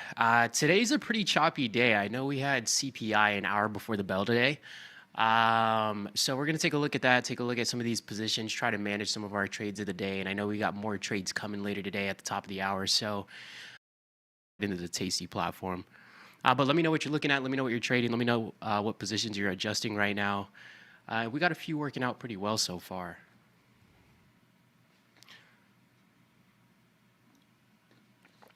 But as we get into things here, we haven't had too much of a shakeup on the oil. Long 74.33, 84.5. We've touched those points a couple times over the last couple of days, but we continue to rip to the upside while we're sleeping. It's like at 5 a.m., 6 a.m., an hour, a couple hours before the market even opens. So if we can get back to these highs at around 84.5, maybe 85, it's going to be nice to look to take out some of these oil long deltas on in the portfolio. It's nice that we got a little bit of a bounce, but you guys kind of know how oil can be. Things can kind of flip on a dime. The sentiment is all over the place, especially depending on what kind of headlines that we get. So I'm going to be patient for it. I'm hoping we get it because it would really suck to give back, maybe even half of this move. If oil were to pull back maybe down to like 78 or 77, maybe then we would exit the position. This isn't going to be something that we're going to take a break even on, but it would suck to give sitting in an. What's going on, nice boy? What's going on, Point? What's going on, Big Deal? What's going on, Ranch? What's going on, guys? What have you guys been looking at? I've been keeping an eye on oil. Apple's been working a little bit more in our favor today. 37 days left till expiration. We've been catching a little bit of a downside slide. These aren't the positions where I want to overstay my welcome, especially whenever we're trading near that all-time high. But we'll be patient. We're up about, maybe about 30 to 40% on the credit we received on the trade of the day's ideas we put on the last. Yesterday, we actually got on a little bit of long delta on an app 11. And app 11 is down another 6 points on the day. So trying to catch a little bit of a bid from the disastrous earnings that we had from a high of about 437 all the way down to a low of 301. So app 11 struggling a little bit more there. Microsoft working out a little bit better here. $5 wide vertical spread we had sold.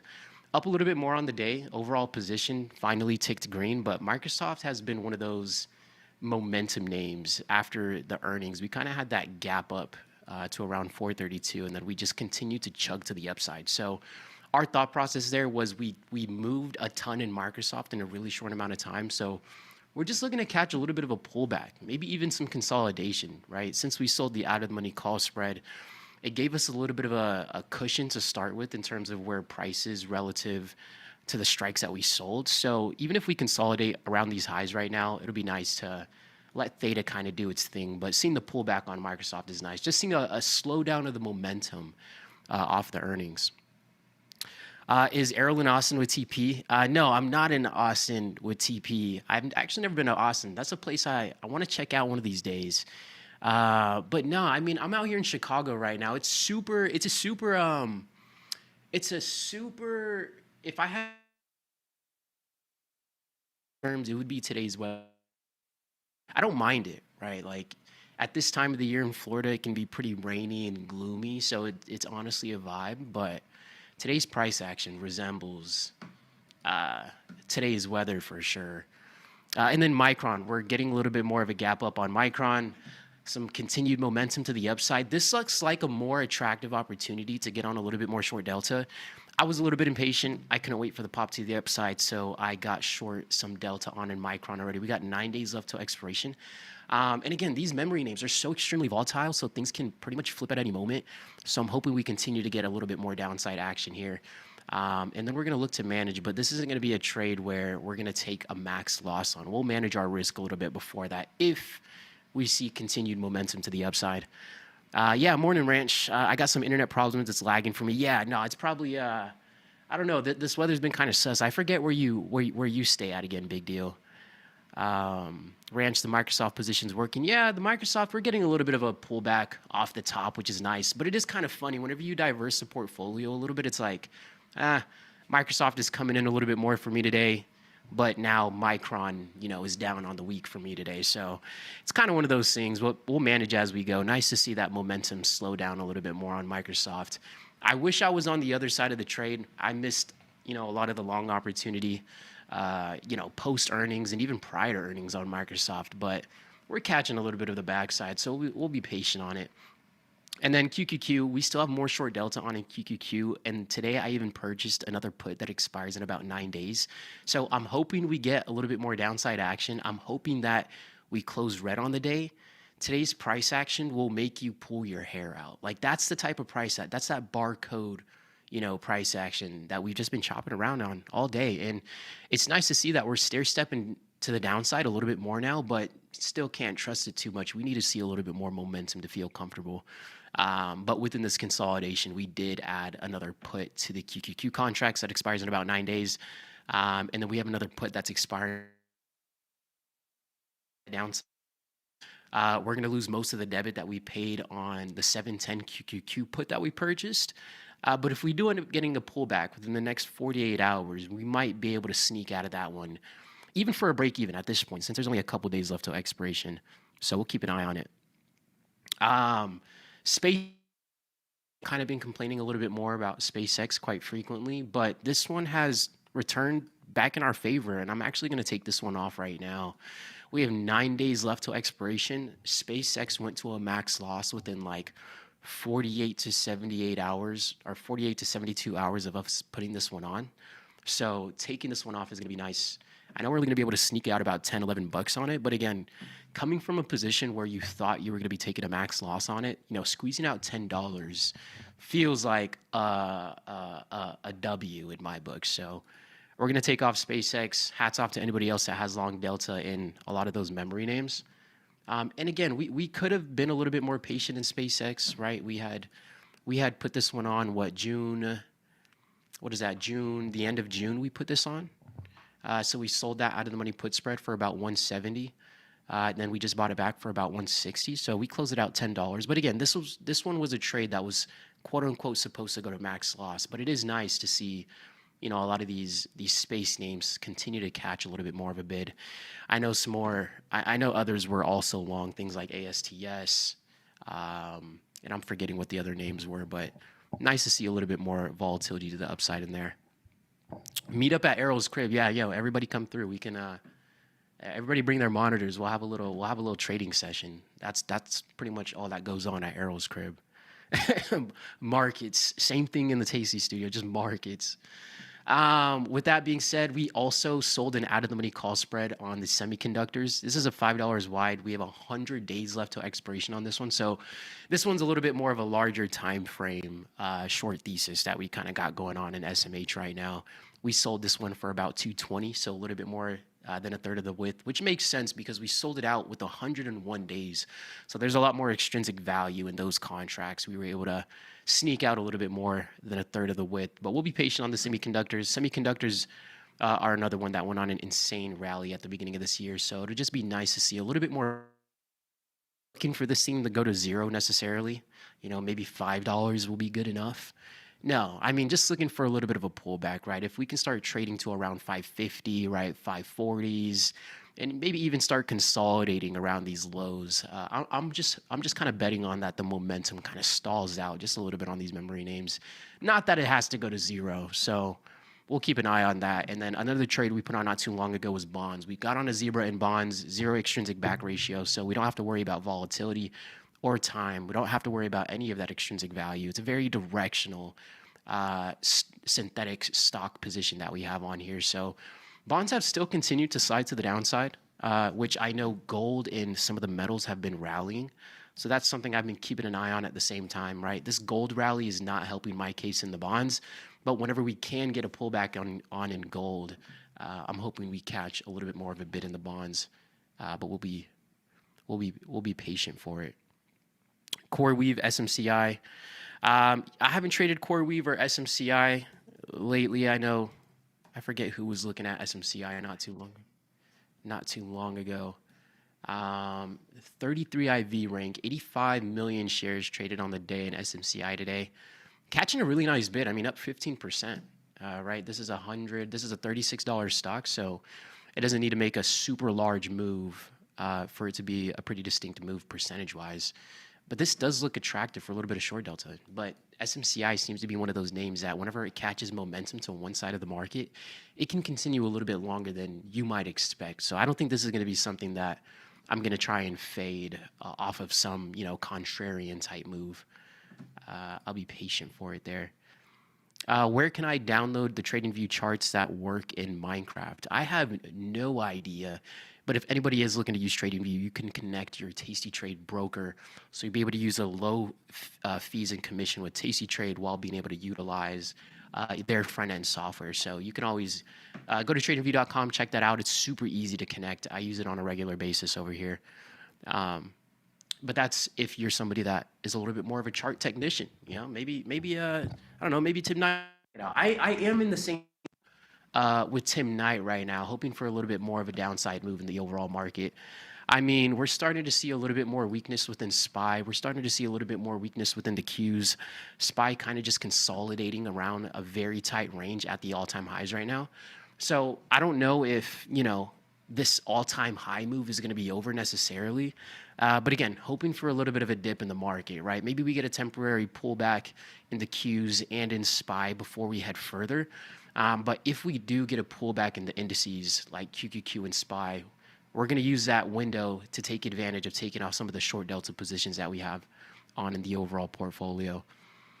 But with that being said, guys, we are going to be going to a very quick break here. We will be back in a quick second to adjust some of these other positions that we got going on. And we're also going to look at what else is moving on our watch list. So with that being said, guys, be sure to stay tuned. We'll be back in a quick moment, and we'll catch you guys here in a second.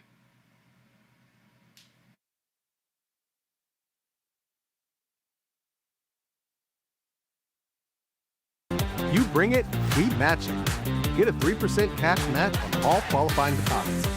Up to $3,000. You can trade stocks, options, futures, and prediction markets. Tasty Trade. Trade with us. The market doesn't stop. So why should you? Diversify your portfolio with stocks, options, futures, crypto, and more from Tasty Trade. Focus on the markets that matter to you. See the odds before you trade using curve analysis, IV rank, and more tools. Get industry insights that help you find your next trade right where you need it. Tasty Trade. Download today. Every time he explains something to me, I ask him the same question. He always asks me the same question. What's the trade? I'm not always sure that's the right question. It's the only question. Retail traders don't have a thesis on in their portfolios. They have positions on. And if you don't know why it's moving, the position is a good guess. And if you never get to the trade, the reason has no meaning. Same market. Different question.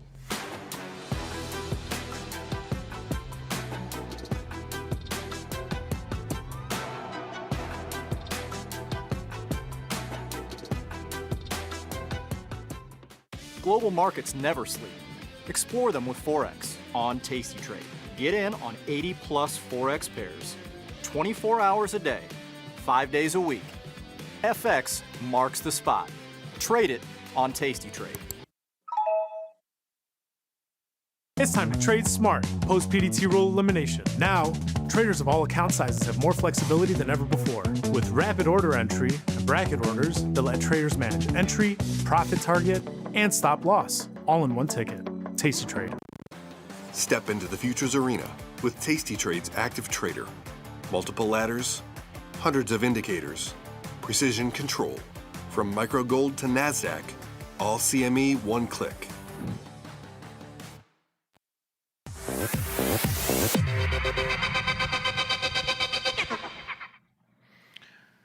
What's going on, guys? We're back for another quick 10 minutes before we have Karsan and Chris come back on the network. And I saw a couple comments. How do you pronounce Kem's name? And you guys are going to have to ask him this whenever he Jem's name, whenever he comes back on, because I was saying Kem, and then I heard Jem, and then I heard it was pronounced Jem because he may be Turkish. So anyways, he's going to come on here in about 10 minutes, so you guys are going to have to bombard him. Yeah, I hear in my ear it's Jem because he's Turkish. But you guys can get the final answer with him when he comes on in here in about 10 minutes. But with that being said, you're not getting rid of me just that easy. I'm taking a quick look at gold here. I know gold's been on the rally to the upside. And I know seeing a little bit of a pullback in gold would really help the overall bonds position. So I'm looking at gold right now. I'm debating on if we want to use SLV.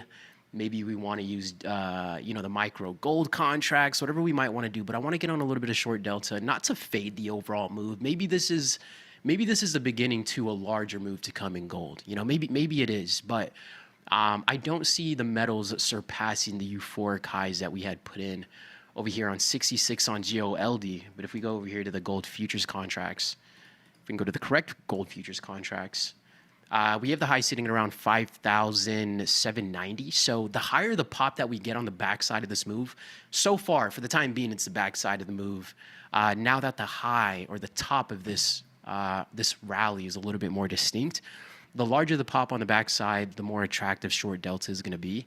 So it's not a trade that we're going to necessarily want to force, but it is something that I'm keeping an eye on. And again, still juggling that potential position with the fact that we are long bonds right now.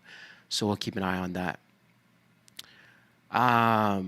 He said, I know I can't hear clearly. For the longest time, I thought Dr. Jim always said trade them small, trade them heavy, and it never made sense. Did he say that? Trade them small, trade them heavy? I thought it would have been trade them small, trade them often. I don't know. Maybe Dr. Jim threw in a new lingo without me recognizing. Yeah, no, I think Jermal and Jem actually have some really good conversations. I really like the back and forth. And I think the back and forth is always really good because you're able to see two perspectives. And then they speak about a lot of topics that I'm genuinely curious about. So I'm learning a lot from somebody that's sitting in the audience listening to the conversation. So the back and forth is always really helpful. But with that being said, again, was taking a look at gold. I don't know if anybody else is doing anything in silver or gold right now. Not trading any of the silver futures. It is one of the more larger products that you can trade in the overall market. I think the silver futures is one of the largest products that you can trade in the market. He does say heavy. Trade them small, trade them heavy. All right, Dr. Jim. Hey, if you say so. And Dr. Jim was one of my mentors, so if you say so, Doc, I'll do it. We'll trade them often, trade them heavy. But right now, we do have a lot of short delta on in the Qs, so we're hoping for a little bit of a downside move there. If we continue to rally to the upside, we're gonna have to manage some of these short deltas. Sometimes he probably says somebody else is in the chat to quote him on it, but on the floor it was shoot him in. All right, you learn something new every day. You definitely learn something new every day. But now let's take a quick look at what volatility's been up to on the day. Volatility getting crushed right now, trading at about 1479 right now. Last time we've had a distinct pop on volatility was August 5th, so the end of last week, and that didn't last very long. Right now we're on the daily chart. So just by looking at how large that wick is, really shows us how the market's not necessarily holding these moves to one side of the market, especially not to the downside, is what that wick is communicating to me. And then whenever we look at the Qs right now, it's nice that we're down on an intraday basis since market open, but we had a pretty decent gap up because of CPI this morning. So again, this is a type of price action that is probably beautiful for somebody that's selling 0 DTE premium, but somebody that's buying 0 DTEs or any type of 0 DTE option contracts on the day so far, I mean, volatility is killing those contracts right now. The market isn't making its mind up. Yeah, no, eMedia, you're a real one. Whenever you miss some of the segments, you guys just go back and you rewatch the segments, even if it's not live. Like that's, I mean, Tasty Nation. That it doesn't get realer than that. But watching it in 2 times speed is a little bit of a hack, I will say. But with that being said, I want to take a quick look at the options, the high options volume watch list. I have another trade idea in mind for trade of the day here in about an hour. So I got a couple in mind. I don't know which one exactly I want to do yet, but I do want to go through this watch list to see what else might be moving on the day, because the Qs, the SPY, I mean, it's been pretty boring today, right? Monday was an inside day. Tuesday was a little bit more of an inside day, right? Kind of prepping for CPI this morning.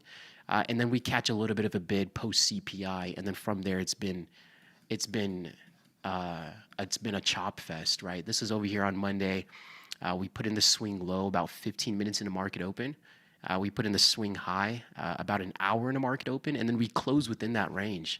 And then on Tuesday we have a little bit of a sell-off in the morning, and then we consolidate during midday, right? We finally, take out the morning lows, put in some new lows into the afternoon. Then from there, we gap up overnight, right?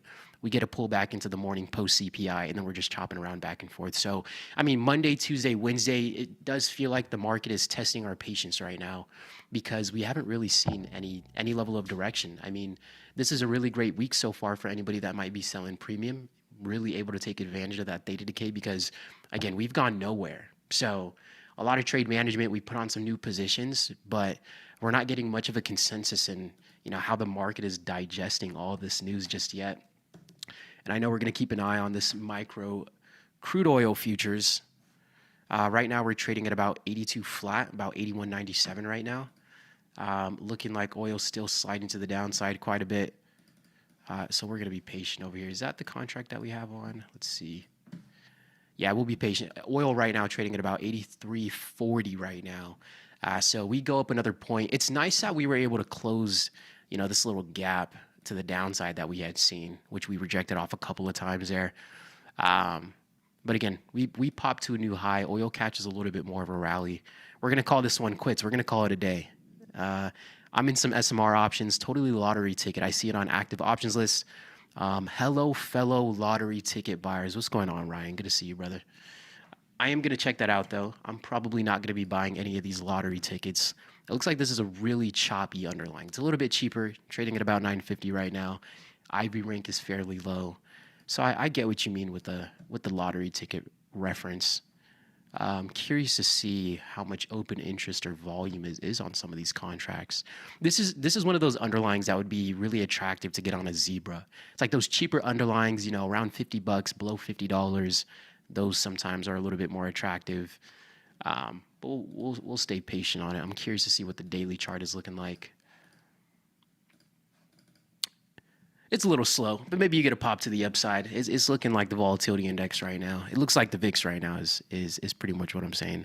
Bonds now 109.25. Don't say that. Don't say that, Frankie. We're trying to catch a little bit of a bid here, but it doesn't look like we're going to get it. Again, today's been one of those days that has really forced us to be patient. Not much that we're getting from a directional standpoint. It's nice that we're riding this oil position a little bit longer. That's been the MVP of the portfolio. But other than that, it's really been trade management. It's really been keeping an eye on some of these trades. I know we took off the SpaceX trade today, so that was nice to cut that one at about break even, right? $10 in the profit after coming off of a max loss with 9 days left to expiration. So with that being said, it's really been a trade management week, but we are going to be back here in about an hour for more trades of the day and more trade ideas coming at you. But we do have Karsan on the other line. And we got Chris here coming, and I'm looking forward to this conversation as we always do. But with that being said, guys, Ryan, Big Deal, E-Media, Ranch, Nice Boy, everybody else, thanks for taking the time to hang out with us. And be sure to stay tuned for more amazing content that we have coming on next. And we'll catch you guys here in a little bit. Peace.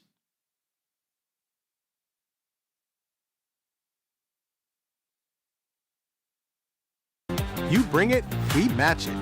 Get a 3% cash match on all qualifying deposits. Up to $3,000. You can trade stocks, options, futures, and prediction markets all on one platform. Plus, get advanced tools built for active traders. Visualize potential profit and loss with risk analysis tools. And place trades in a single click. All on the best platform for options trading, according to Investopedia. Tasty Trade. Trade with us.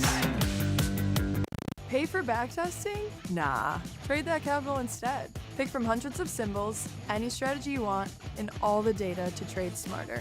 Tweak the delta, dial the DTE, stack the legs, see what survives. Check out Tasty Trade.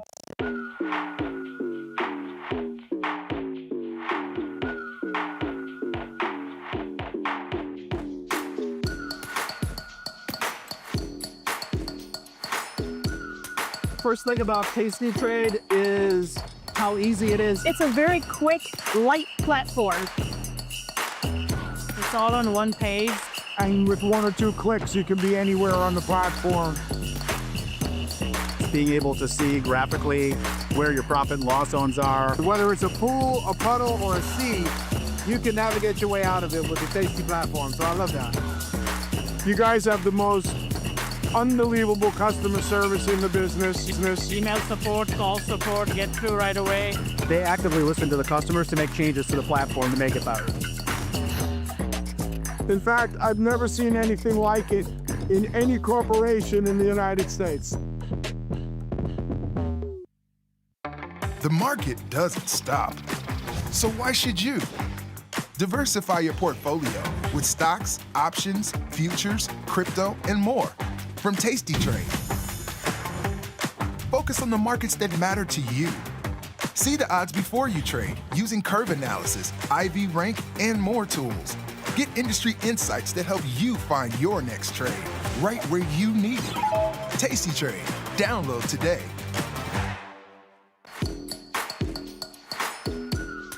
First thing about Tasty Trade is how easy it is. It's a very quick, light platform. It's all on one page.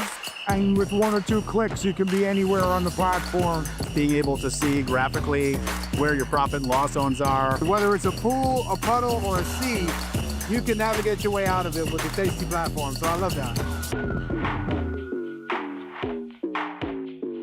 Global markets never sleep. Explore them with Forex on Tasty Trade. Get in on 80 plus Forex pairs, 24 hours a day, 5 days a week. FX marks the spot. Trade it on Tasty Trade. We built Tasty Trade's web platform for today's traders. Drill into data, find opportunity, and track the action with hundreds of indicators. Fund your account and start trading right in the app. Join the club. Tasty Trade. Investopedia says we're the best for options trading. Stockbrokers.com says we're #1. And Broker Chooser raves about us too. So what else can we say other than boom? Trade like a trader. Tasty Trade. Step into the futures arena with Tasty Trade's active trader. Multiple ladders, hundreds of indicators, precision control. From micro gold to NASDAQ, all CME one click. Investors Business Daily raves about us. Stockbrokers.com says we're best in class for futures trading. And Broker Chooser thinks we're pretty great too. So what else can we say other than boom? Trade like a trader. Tasty Trade.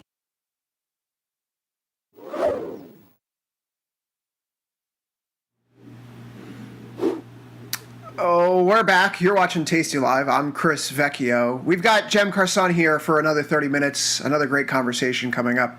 Jem's been bringing up a lot of interesting points when he's been here on the network about August OPEC spinning and ultimately the risks that the market may carry heading into and after midterms here. Perhaps we got some clarification or at least a catalyst in that chain of events today with July CPI. Jem, let's just break it down from here. July CPI came right in line for markets. We're seeing a little bit of a vol compression here on the other side of it. I saw the VIX flashing below 15 again. Why is the market so unconcerned right now? Yeah, I want to be clear. CPI is not to be fully trusted for a while now. I don't put a lot of weight on CPI on its own. But from what we can read through on it, demand is weak. The core inflationary parts are relatively, well held. This is a supply story. The inflation story we're talking about is really a Hormuz and commodity story. I just want to be clear. Everybody's so used to thinking about it, but look, demand's weak. Core inflation. Listen, if we do not solve the issue in the Strait of Hormuz, there is no ambiguity here. Inflation gets worse. It's that simple, unless we have a massive drawdown in GDP and growth, right? One of the two have to happen. And it's not linear. Growth and inflation and commodities is not something that's just going to slowly tick up. It's going to get to a point where we hit bottom barrel, and all of a sudden we're going to start seeing asymmetric kind of upside. We already see it, by the way. If you look at the price of diesel, if you look at the price of crack spreads, it's already there, right?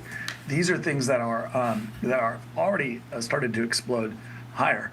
And my big point to everybody is that the Strait of Hormuz, as I've been saying since March, people are starting to finally listen, it's not going to reopen. Everybody's like, we got a never end of understanding. There's a deal. Like literally a month ago, people were still trying to argue with me. This is not opening. And there's a reason. You have to understand why. This is not just an opinion, okay? This is all about dollar dominance. It's all about making sure trade happens in dollars. It's about the most important thing in the world when it comes to power, which is the exorbitant privilege of the dollar, being the reserve currency of the world. What is at threat and what China and Russia are trying to undermine with trade originally with Venezuela and with Iran, right, is the exorbitant privilege of the dollar. So everything we have done from the very beginning with Trump, with the Panama Canal, with Venezuela, the Strait of Hormuz, all of these things, the deal in Indonesia, right, on the strait there, is to control trade and control that trade is done in dollars. And so once you realize that that's what China and Russia are trying to convert, and what the U.S. is trying to make sure is a moat still, you begin to understand that the only way that the Strait of Hormuz ends up being is through war. is through somebody forcing another person out and controlling it. And the U.S. is not willing to let China, Iran, by extension, who is just a proxy. China, control Strait of Hormuz. It's that simple. This is the battle. This is not a battle. This is not just another war. This is a battle over the exorbitant privilege of the U.S. dollar. And once you begin to realize that, you realize why this cannot be resolved with just a handshake or an agreement. This is not about Iran. It's not about nuclear weapons. It never was. We've been talking about nuclear weapons in Iran for 50 years. Okay? Yeah, we have. 50 years. Like, My entire life. That. Yeah, exactly. So I want to be clear. And the second we understand that and we start to see that for what it is, inflation is about to get a lot worse. They have been trying to manage it because they have an election, a midterm coming. And they've also been very clear vocally, whether it's Hank Paulson or Besant himself, that the solution to this is to hold down the long end of the curve. We all know the way the math works. When you take real rates negative on a supply shock, that drives more and more inflation. Unless you solve the supply shock. Well, I mean, This is just the reality of history since the beginning of time. But that's one of the interesting knock-on effects today of the inflation report, right? The market tells you on one hand, oh, the Fed's not going to need to cut, or rather hike, in September. Those odds drop a little bit at the margins. But what happens to the long end of the curve? They were rallying this morning, and yields have started to creep up over the course of the day again. The Fed CPI not going to hike. Right now. It's irrelevant. Yeah. Now it's gone. You're backward looking, and you're focusing on core when the structural inflation on commodities and everything lies ahead of you with a lag. Yeah. And so the point here is watch the long end of the curve. It is telling you exactly this, but they are also, that the yen intervention is not about the yen. It is about making sure Japan does not sell more bonds, right? So it is holding down the long end of the curve. It is explicitly the beginning of QE to support and hold at bay the long end of the curve. We have been talking about everything here, and everything is continuing to march down this curve. And now, what do we get? Now we also get some proposal, because they're trying to hold things at bay with all this thing going wrong. What can we do now as an administration to make sure markets continue and the CapEx continues into the midterms? This is what a capital gains tax. It also is something they're going to need to, if they're going to drive massive inflation, if we are going to get. Do you mind if I set the table here real quick, just so maybe people don't know the background? So just yesterday, Trump reportedly starts looking at a capital gains tax cut and a larger home exclusion sale as part of a midterm policy pitch for voters. It clearly comes across as a market-friendly headline. Who wants to pay more taxes? But, I mean, Jem, you were tweeting about this yesterday. Some folks are arguing it's pro-growth policy here. Everyone loves pro-growth policy. I see it as just another way that they're trying to juice asset prices between now and the first week of November. QE is pro-growth policy. Printing money is pro-growth policy. Yeah, it's pro-growth. Let's cut taxes to zero. Let's get rid of government. That'll be great for growth. For certain people, the top 0.1%, maybe the top 1%. What about the other 99%? Right? That is not pro-growth for those people. And so growth for who is the question. And this is the difference between a supply-side policy of just lower interest rates, small government. Yeah, that's great. But there's the truth, the best thing is in the middle. We don't have to live on the extremes. We don't have to live in fascism. We don't have to live in communism. We can live in a world where we use supply-side policies and use free markets, but institute a level of fairness for median outcomes to improve median outcomes. And that's what people want. Okay, so the point here is markets are everything. Everything depends on markets. The only way we avoid inflation from a demand perspective is to drive more of the QE and the money to capital markets, CapEx, business to business, and the second we start to take money from them, from that top part, and somehow deploy it to people, that drives more and more structural inflation. So they know that's coming. The supply side issue with Strait of Hormuz is going to make it worse. They are preparing for inflation. I've been saying this for about 2 years. It is the structure, and not just preparing for it, they are helping promote it even, right? They know they can't do anything but let it happen. And in some ways, it's not a bad thing. Because we can't manage our debt without monetizing it. Well, that's to the point where it's unsustainable. And the only way out is inflation. The only way out of the debt spiral that we are in is massive inflation. You got to monetize the debt. And so what Destroy the currency, monetize the debt, and you got to flush it down the toilet. Destroy the currency would be if you are not the reserve currency of the world. The question is, will you destroy the reserve currency? Which brings us full circle to why we are in the Strait of Hormuz. You have to draw a moat around the reserve currency. You have to. This is power. This is not like U.S. history power. This is power since the beginning of time. You must, the golden rule. He who has the gold makes the rules. Right. And so the greatest power in the world is not the commodities and the military of the U.S. It is controlling the actual form of money itself. We can print unlimited dollars if we remain the reserve currency. Now the question is, to your point, will that threaten the reserve currency status of the U.S.? And that's what this battle in Iran is about, and that's why it's not finishing anytime soon. So we have an anchor for the midterms, right? And I feel like Iran is just going to kick this ball down to the midterms as much as they can here. But now that we're through CPI, and we've had this little bit of, move law here, I'm thinking about OPEX next week, and I'm thinking about the tendency for markets in the second half of August and September to see higher volatility for whatever rhyme or reason here. What's changed in your view? I know you had the Summer of George thing going on, which I think is quite funny. But what do you view now about OPEX in the wake of what we've seen over the past 2 weeks to start this month? This is exactly what we would expect during OPEX. This is sideways vol compression on a realized basis. But if you look under the hood, what's happening is actually the long end of vol is starting to go up, right as realized vol is compressing. And what we've been telling people for now a couple of weeks is you want to be long calendars.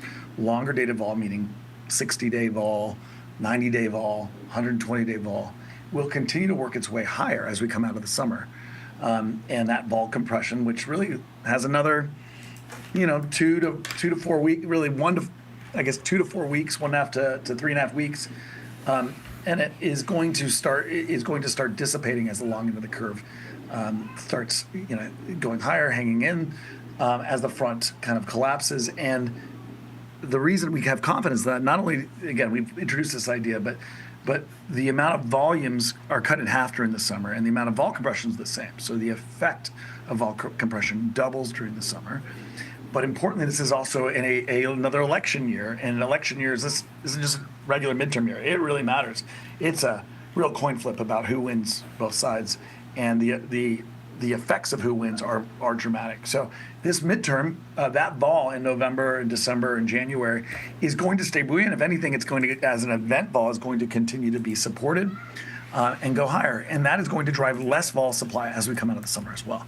So not only as volumes come back with the effects of vol compression from structured products relative dissipate, that's the Summer of George reality, but in a midterm year where the election, by the way, event vol is actually quite cheap at this point, you're likely to see higher vol pressure and demand going into that as well as we come out of the summer.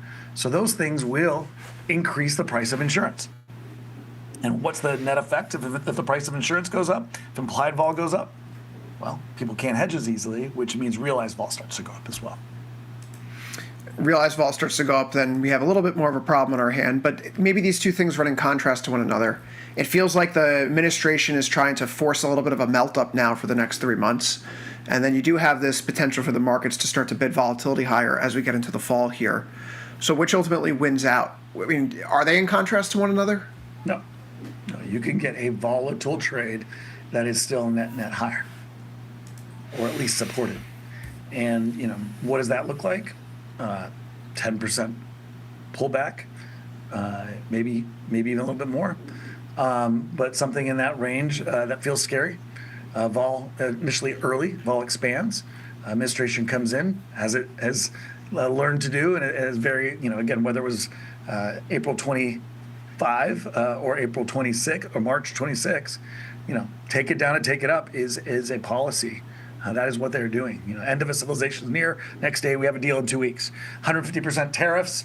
Oh, never mind. 10% on some, 0 on others. Like, never mind. We'll do it in 6 months. That is a feature, not a bug. This is how the administration works. Volatility will expand. that volatility expansion and letting it kind of work through early on. Think of it August, September to squeeze it back up in October, November, or something along those lines would not surprise me in the slightest. And given the natural flow and structure of things, that is more likely than not if they can't continue to get a squeeze going. They're trying to get a squeeze going.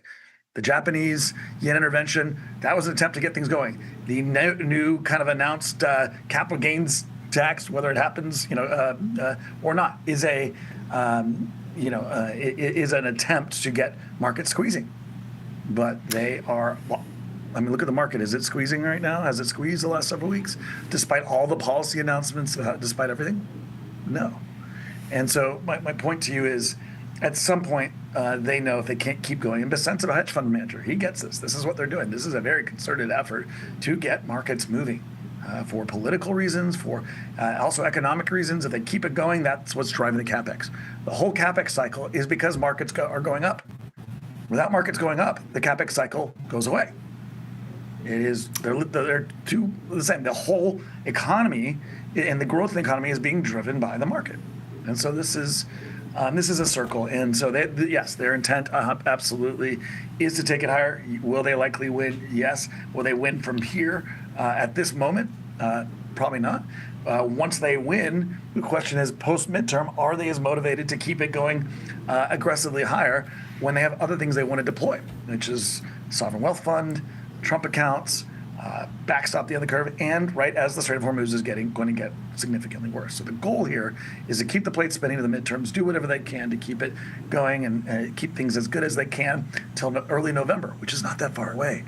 But after that, the natural structural decay in the Strait of Hormuz and the inflation problems are going to increase. The flows are no longer going to be as supportive as they are now as volatility expands.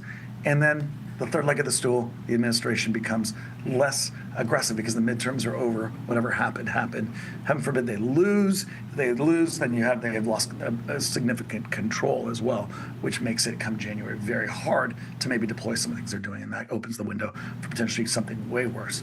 But I think at baseline, even if they do win the Senate, which they likely will, they will still want to take it down to take it up, and that's not a 10% decline.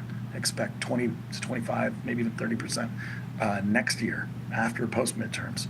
And I think people are starting to see that. That's the other thing. And markets have as you're starting to see the bond market tends to be early. Once the markets start to see something, generally tend to front run it a bit. So that's another thing to be cautious of. So the biggest volatility risk comes for you still after the midterms with everything that we've seen play out over the past 2 weeks, just to put a cherry on top of that. Highest probability is post-midterms. 3 legs of the stool. Right now, 2 of them are very supportive and, which is the admin, as you're seeing with all the things they're trying to do. The vol, which is compressed still in Summer George. As we get to September, right, post-August OPEX really getting into September, that flows part, the start to expand, less supportive, and you're really stuck with the administration without the benefits of the Summer George, vol compression, all the things on their side. And in that situation, if they can't get things going, I think you're, with markets starting to see through what the plan is post-midterms, they're going to be in a battle royale, the administration is, till the midterms. But that leg of the stool has been buttressed. Besant's a smart guy. He knows everything that I'm saying. He's preparing for all these things. And it's not just him. I understand they have 1,000+ people working at the Treasury, 1,000+ at the Fed. Everybody have AI models. They are doing everything they can, and they got the sort of privilege of the U.S. dollar, and they can do all kinds of things, right? So the point here is that leg of the stool can do a lot. It will be, the bond market really starts to fight back as inflation does start to take off. It will be, again, a battle royale. But I would not understand that leg of the stool can still support things and likely will to the midterm. So best odds are, yes, post-midterm when they really actually will be incentivized, if anything, to let it go, to take it back up. Okay, so I want to just put this together for everyone here. CPI today gives the Fed a little bit more room to pause. August OPEX is pinning the tape. VIX seasonality says that this may be calm fragility. We have capital gains tax cuts giving investors maybe a reason to hold risk for the next few weeks and months with that carrot dangling out there. And the midterms are going to give policymakers a reason to keep asset prices elevated. I don't even need to ask the question, are we in a political volatility control regime? We've already arrived at that yes, their answer being yes right now. But if the administration is trying to buy the midterms with pushing asset prices higher, what do traders do? Do they ride that wave for the next few months? Do they buy crash protection on the other side? Do they just ignore the game and go to a different corner of the market? I mean, how do you avoid it then? The beauty of these scenarios is actually, implied vol is incredibly cheap. And so you can buy longer dated vol. You can replace your stock with calls, right? On a longer dated way, protect in the meantime. And honestly, I think any move up from here should be market up, vol up on the longer end of the curve. We started to see that already in the last move. And as we slide to lower and lower fixed rate vols, again, 5% higher from here, implied vols are even lower than they are now, right? Those vols are very cheap. And don't buy the thing that's going to decay in the next month or two, right? Buy the thing that is going to have very little decay, and that is an incredible risk-reward opportunity. Be long delta, but definitely be playing it from that side because you're going to get a lot more realized volatility as we come out of this 2-3 week period where it's still compressed, and you have the benefit of implied vol likely heading higher.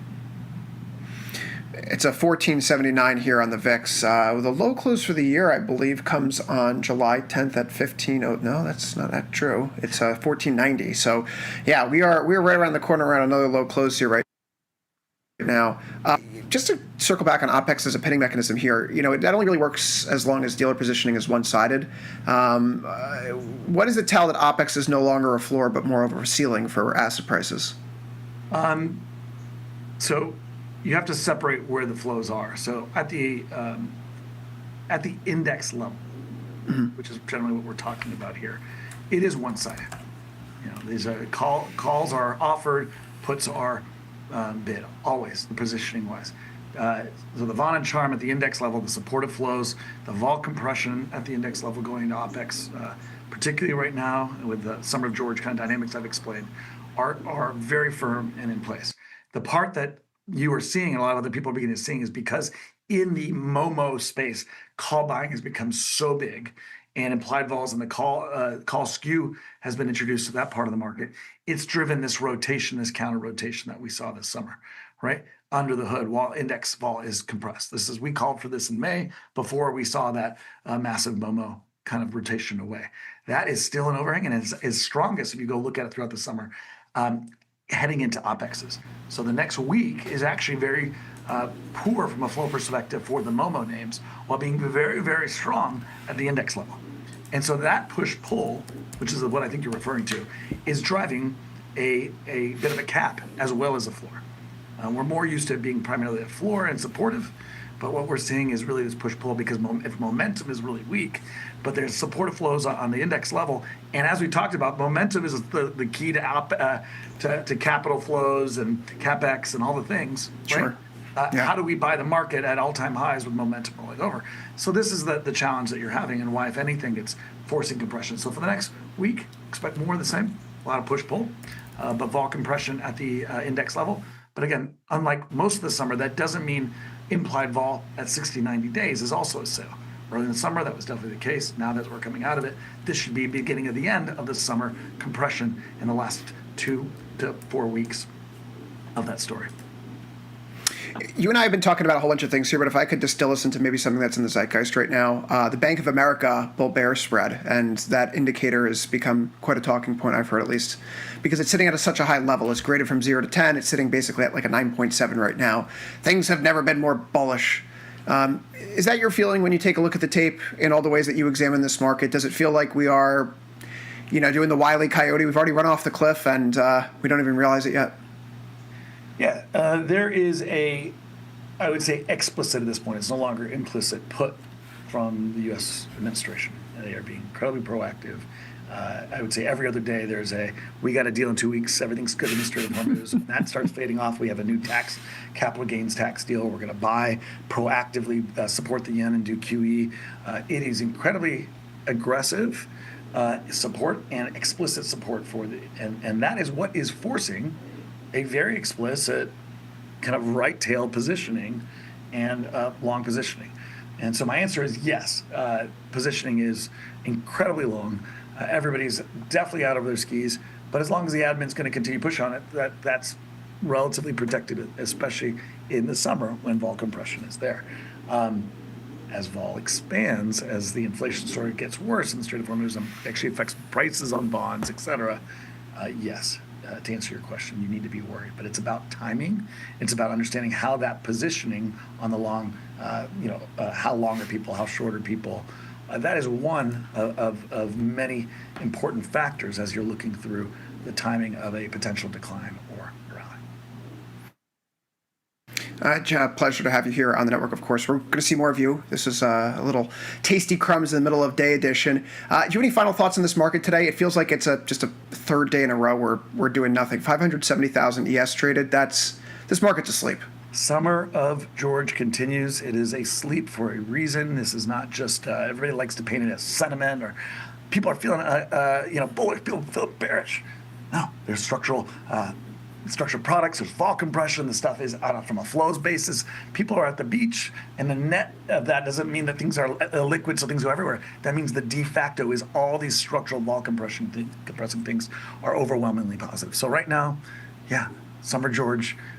It will continue through this, through this period right now for another 2 weeks through OPEX, and then potentially even another 2 to 3 weeks till the end of August. There you have it. Karsan, Kai Volatility, Tasty Live contributor. We will see you again soon. We're going to take a brief break here on the network. Tasty Live programming continues next. We're getting into the live trades of the day segment here, so be sure to tune back in. We will see you on the other side. You're watching Tasty Live.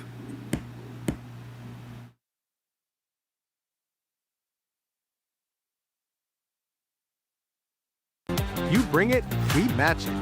Get a 3% cash match on all qualifying deposits. Up to $3,000. You can trade stocks, options, futures, and prediction markets. Tasty Trade. Trade with us. Ready to take your trading skills to the next level? Dive into the world of stocks, options, and futures with Tasty Trade courses. Whether you're a beginner or more advanced trader, our courses can empower you with the knowledge to succeed. Watch as our team in Chicago shows you how to use the Tasty Trade platform and go over the basics of trading. Perhaps you'll learn about a new strategy or a potential product for your portfolio. To find our courses, go to the Manage section of our web platform or head to courses.tastytrade.com. Start taking control of your financial future. Visit our courses today. Investors Business Daily raves about us. Stockbrokers.com says we're best in class for futures trading, and Broker Chooser thinks we're pretty great too. So what else can we say other than trade like a trader? Tasty Trade. The market doesn't stop. So why should you? Diversify your portfolio with stocks, options, futures, crypto, and more from Tasty Trade. Focus on the markets that matter to you. See the odds before you trade using curve analysis, IV rank, and more tools. Get industry insights that help you find your next trade right where you need it. Tasty Trade. Download today. Step into the futures arena with Tasty Trade's active trader. Multiple ladders, hundreds of indicators, precision control. From micro gold to NASDAQ, all CME one click.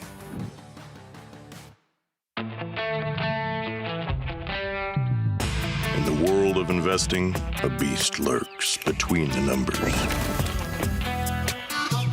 Some watch from the safety of the sidelines, but others saddle up and ride that one-ton rowdy ribeye for all he's got.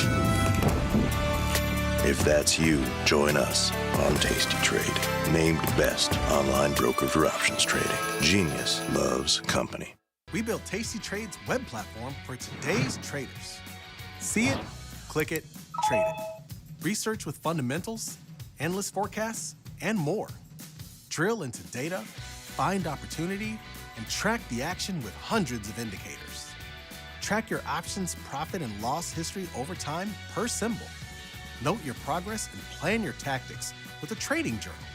See probabilities, max profit, and Greeks in one click. Fund your account and start trading right in the app. The tools, the data, the knowledge. See it, click it, trade it. Join the club. Tasty Trade. Global markets never sleep. Explore them with Forex on Tasty Trade. Get in on 80 plus Forex pairs, 24 hours a day, 5 days a week. FX marks the spot. Trade it on Tasty Trade. Tasty Trade is now on TradingView. Trade stocks and futures directly on TradingView charts with Tasty Trade's low commissions. Try it out and leave us a review.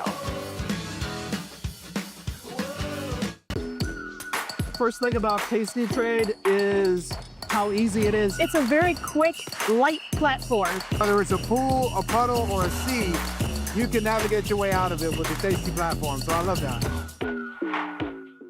You bring it, we match it. Get a 3% cash match on all qualifying deposits, up to $3,000. You can trade stocks, options, futures, and prediction markets. Tasty Trade. Trade with us. Tasty Trade's active trader interface makes futures markets your arena. Built for the bold, not the board. Trade CME futures with a single click. From micro contracts to major ideas. And go even further with futures options. Tasty Trade lays out multiple ladders and charts for total visibility. Plus, hundreds of built-in indicators for traders who want a broader view. Tasty Trade, pro-level tools, intuitive design, total control.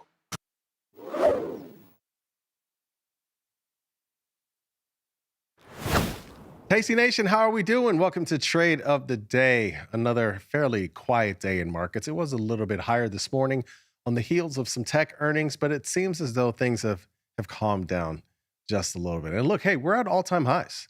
And that doesn't necessarily mean it's a reason to sell. As a matter of fact, when I look at the charts, I feel like we could be setting up for the next leg higher. Absence of any negative news. Now, I mean, there's negative news out there, right? Notably, the U.S. and Iran relations, and as far as the war, you could even drum up situations between U.S. and China, right? How about tariffs? I mean, there's all kinds of negative news. There always is. Yet, and still, I think the market has been reading through most of it as, you know, things are going to be solved for the most part. I see headlines all the time for the U.S.-Iran war as far as they don't necessarily have a ceasefire in place. They really haven't talked in 60 days. I see all the headlines. But I tell you, if you follow all the headlines, you would have missed out on a lot of this rally, thinking that, you know, things are really bad and frosty, and you would not have been able to participate in a lot of the move to the upside that we've seen. So, you know, after all this time, I really don't read much of the news in the media because I just watch the price action. For something that I'm doing day in and day out, I do have the luxury of this being my job. And so I do trade.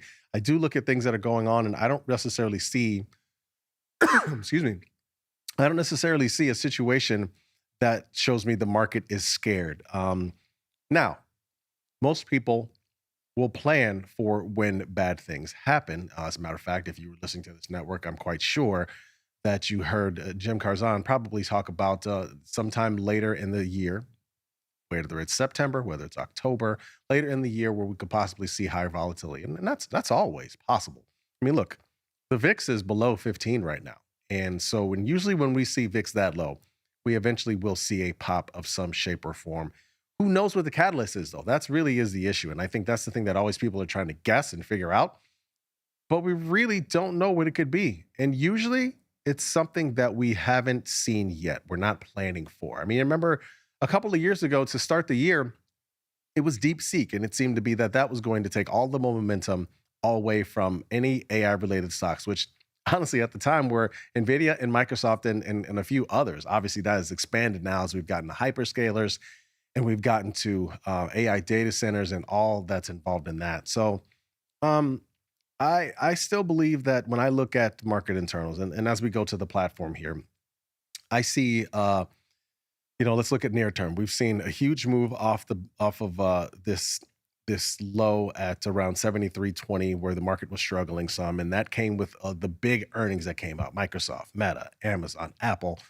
That lifted this market higher over a 4-day trading period, and now we're consolidating. A lot of times we see that we consolidate at levels without any negative news, right? Like that's the real key here, because in June, we had negative news, and I think it was stemming from the war starting up again. I could go to an oil chart and correspond, but pretty sure that's probably what it was. And that led to the consolidation starting here that led to a bigger fall off. So again, if we get negative news, which nobody can forecast when we get negative news, sure, we could see a breakout to the downside, right? But I'm playing for a breakout to the upside, which I'll get to my trade of the day in a second.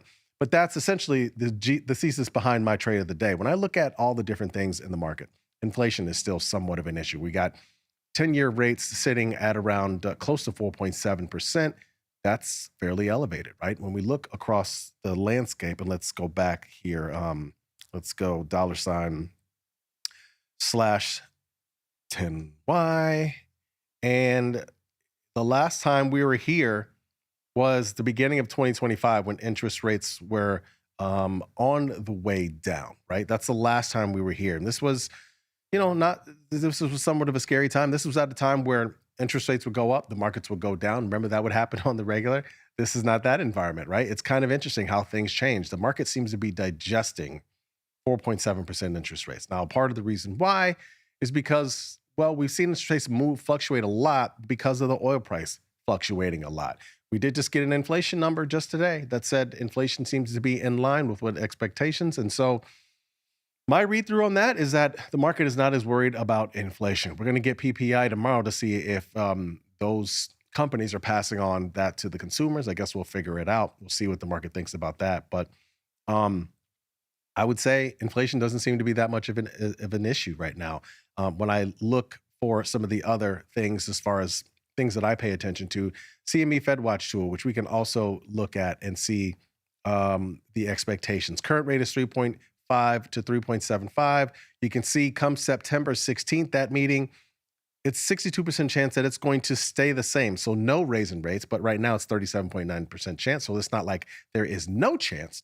But at the same time, what this is telling you, when you look at probabilities, 62% chance of no change, which means they're not looking at raising interest rates right now. Now, we do get a little bit more read-through on that coming sometime soon. Another thing I like to look at is the trading economics and looking at the calendar. And so you can look at a lot of different countries on here, but I'll usually just look at the U.S. This is where it's easy to look at dates coming up.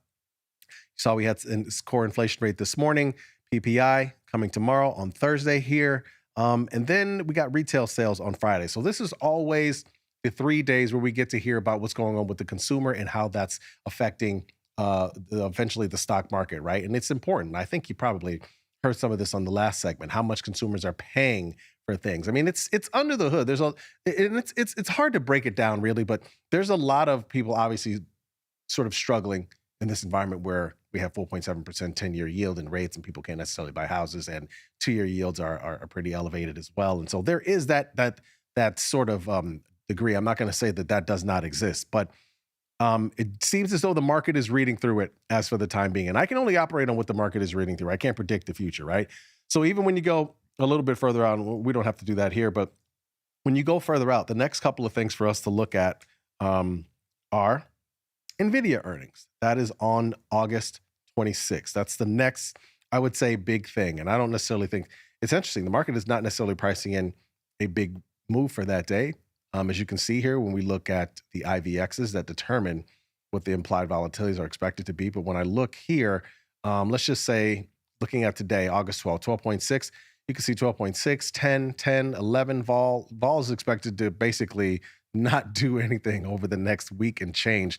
And I guess you can call this a bump back up on August 26th, which is NVIDIA earnings day, the very next day, which is the beginning of the Jackson Hole meeting where the Fed meets, and we will probably hear a little bit more from Warsh coming out of there, but he really hasn't said much, right, when you're talking about inflation. So we really haven't seen much go on.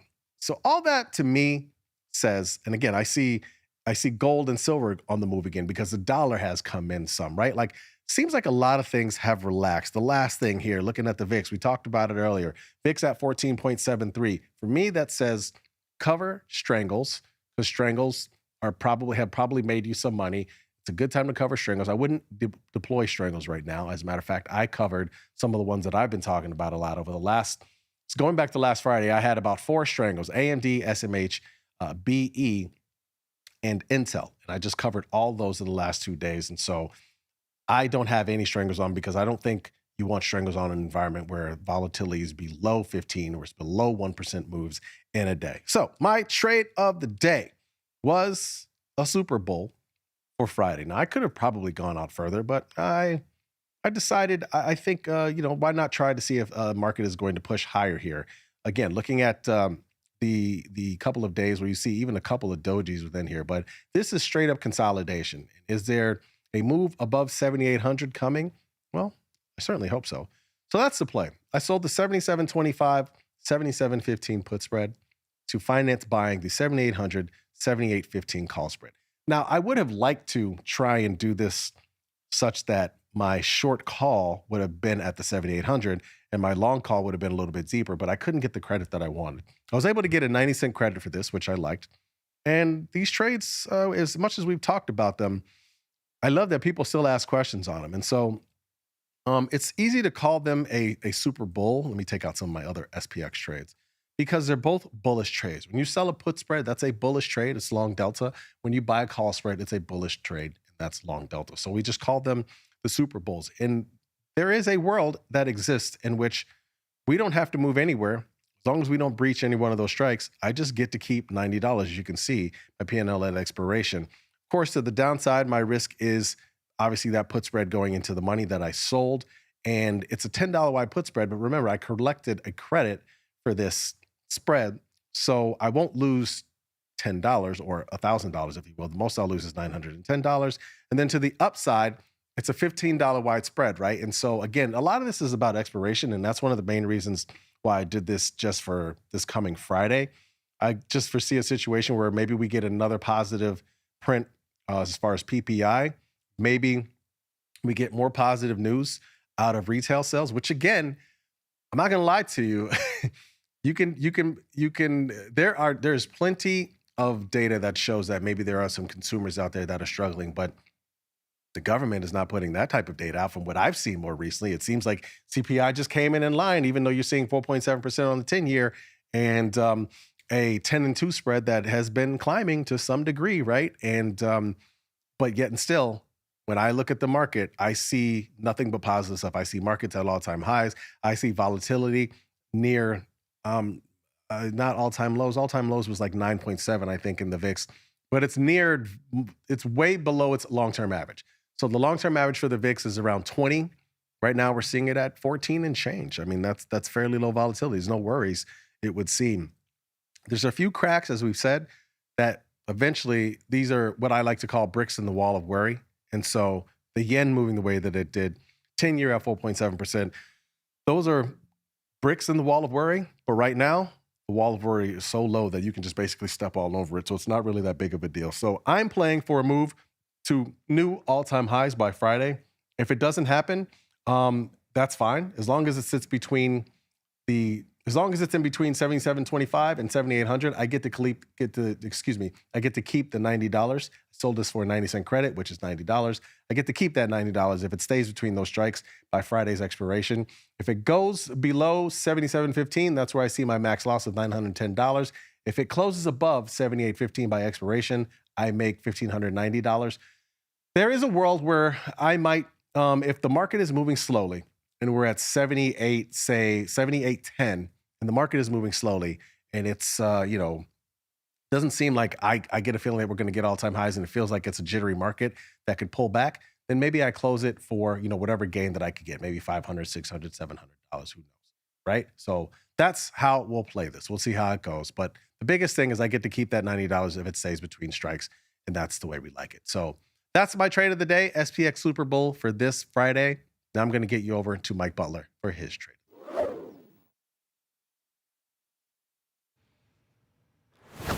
What's up, everyone? Welcome back. We got another trade idea for you, and I'm going back to the honey pot that has been the stock of the year for us, and that is Microsoft. Microsoft has had a crazy rally from the lows, sitting at 500 right now, and we've had some volatility in there, but we've basically been buying the dip in Microsoft all year, and it's been one of the best trades. If it's not the best trading instrument of the year for us, it's pretty close because we've had a lot of really nice trades in there, and I'm going right back to the well. Microsoft is down 10 points today. It's one of the leaders in the Mag 7 stocks that are down today. So just wanted to get more involved in Microsoft and just starting off small with basically a situation where we've got E-minis down, or E-minis up, but Microsoft down 10 points here. And I wanted to take advantage of this implied volatility and see what we can do to play for an upside move. So Microsoft is chopping around 493.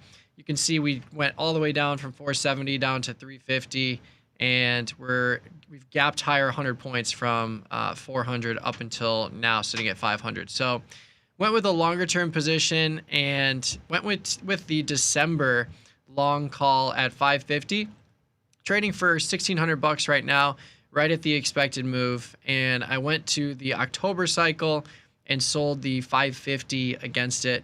And really just chose these strikes because we've been saying it many times before. We think Microsoft will eventually get back to the all-time highs, which hit twice right around that 550 mark. So playing for a continuation to the upside in this low volatility environment, and really just wanted to make sure that we have that exposure to the upside if it does happen in a defined risk way, of course. So went out to the 550 long call in December, sold the 550 in October, and went with that short call expected move here. The orange bar expected move gives you about a 25 delta to either side. So between 535 and 550, we've got a pretty strong possibility that we can get there, and still picking up tons of premium here. I actually almost went to a more near-term cycle. I almost went to the September cycle and sold that 550. But as you can see, September is not boasting nearly as big of an implied volatility.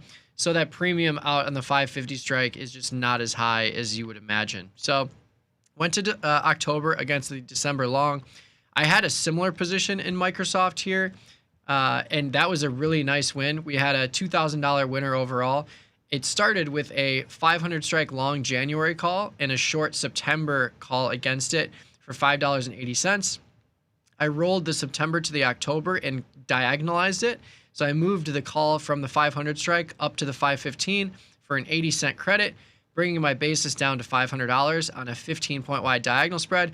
And then, of course, we got that rip in Microsoft up 100 points in a couple days, and that resulted in a really nice $2,000 win there. But it's been a really great trading vehicle this year. I don't think we've had a losing trade in here all year, which is kind of nuts. But yeah, actually, maybe we did in April. That might have been last year. But either way, great trade of the year so far, ticker symbol of the year so far. Let's take a look at some theoretical situations here with this call calendar spread at the 550 strike. So if we pull up the analysis and we look at a few different situations, we've got the strikes here, long the 550, short the 550 in October. If we were to evaluate, and let's switch this over to Theo, if we evaluate it today and we get a big rally in Microsoft, this calendar spread is still going to appreciate in value, regardless of what happens with time, regardless of what happens with implied volatility. If we get a 20-point rally in Microsoft, this trade will be about a $300 winner, which makes sense considering the debit is still pretty expensive, sitting around $1,000 or so. But if we pass time, what you'll see is this profit tent go up as we get closer to the expiration of the short option. If we don't change implied volatility, which I don't think we need to, I mean, we're already under 30% implied volatility in this cycle. So I think when you consider the fact that we've got really low implied volatility already, Ivy rank at 26, which is pretty low also, I don't really see Microsoft going much lower than 25, 26% implied volatility. If you really wanted to, you could bring this down just a bit. But again, I don't think we drop below these marks that we're at already. So I'm just going to leave them flat. We'll evaluate at the end of, let's do end of September, after a few Bears wins, get a few Bears wins under our belt here by this time. If we want to crush implied volatility and just play around with it, I think we could. Let's bring these down to 25%, 26%. So let's crush the short option by 3 percentage points, and then let's crush the long option down here to 6 percentage points. And we can see if we get a crush in implied volatility, but that is paired with a rally up to 515, 525 and beyond, we could be looking at a $500 win, which is about a 50% gain on the debit paid. But again, if we don't get as big of a vol crush, and this is where the real sensitivity of these calendar spreads is if we don't get a big vol crush and we stick around 30%, but we still rally up to that point, we're still going to be able to see a nice profitability. So if we bring these up to 30%, both in the, actually, I don't want to increase this one. Let's keep this at 29, and then let's crush the back month a little bit, just a few percentage points down to the high 20s. Now we have a much higher max profit at 550. So this really shows the sensitivity of how much value you retain in that long option, especially extrinsic value. Since this is a pure extrinsic value trade, you can see we have risk on both sides of the market. And that's because if we do get a continued rally in Microsoft, and this won't be the case here because this is not an earnings trade. The only situation where you can really run into risk is if you have an earnings trade and the stock goes from $4.95 to $6.50 overnight. Then you can have risk similar to my CoreWeave position, my 3 calendar spreads that are kind of at a scratch right now because CoreWeave had a more than twice the expected move to the upside.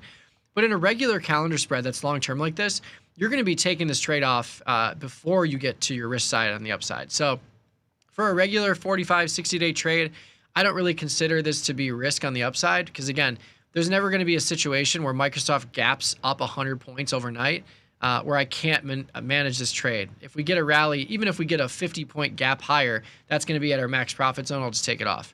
The max profit is always where your long and short options are in a calendar spread. Doesn't matter what your implied volatility looks like. Doesn't matter where you're evaluating at when it comes to time. You're always going to have that max profit near the strikes because, again, this is a pure extrinsic value trade. You're trying to maximize the extrinsic value difference between your long option and your short option. And the most extrinsic value you will ever see is in the at-the-money options. You can flip this over to extrinsic value. Looks like we already have on the right-hand side. The most extrinsic values in the at-the-money options, 490, 495. September, October, doesn't matter where you look. That's always going to be the case. So these are pure extrinsic value trades. And I like these for longer-term assumptions. And I think especially for products that haven't rallied yet. When I first placed this trade, the old calendar spread, where is it here? The $2,000 win here, the 500 strike calendar spread. This was back in March 25th of this year, right on the open for $5. And I bought January and I sold September when September had 177 days. So this is the kind of type of strategy that I like to get into when a product like Microsoft at the end of March was reaching the lows of the year. If we look at the March lows here, right around this level is where that's February. Here we go. March 23rd, 24th, 25th. Like this is when we got in. I was like, I don't know when this is going to rip higher, but I think it's eventually going to rip higher, especially after 13 days of selling in a row. That was insanity. So we got in around this level and just placed that long-term calendar spread. I knew that any rally would be beneficial to that position, and we got a few different pops along the way. But if you were buying the dip in Microsoft sub 400, you're looking pretty right now with 100 points higher that we're sitting at right now. So either way, long call calendar spread at 550 with the intention of manipulating it in a number of different ways. I think this calendar spread was a good example of offensive manipulation. $5.80 calendar spread. I could have just left it, but I was like, hey, if we're going to see some strength in Microsoft, why not give myself another $1,500 of intrinsic value profit potential? I went with a 500 strike calendar and I moved it up to a 500, 515 call diagonal spread for a debit of $5. So I had a 15-point wide diagonal spread on for a net debit of $5, and that was the only reason why this was such a nice win into that rally. If I kept it a calendar spread, it would have still been a nice win, but it wouldn't have been as big of a winner. So what we can consider doing, especially into a rally here, is I could buy back this 550.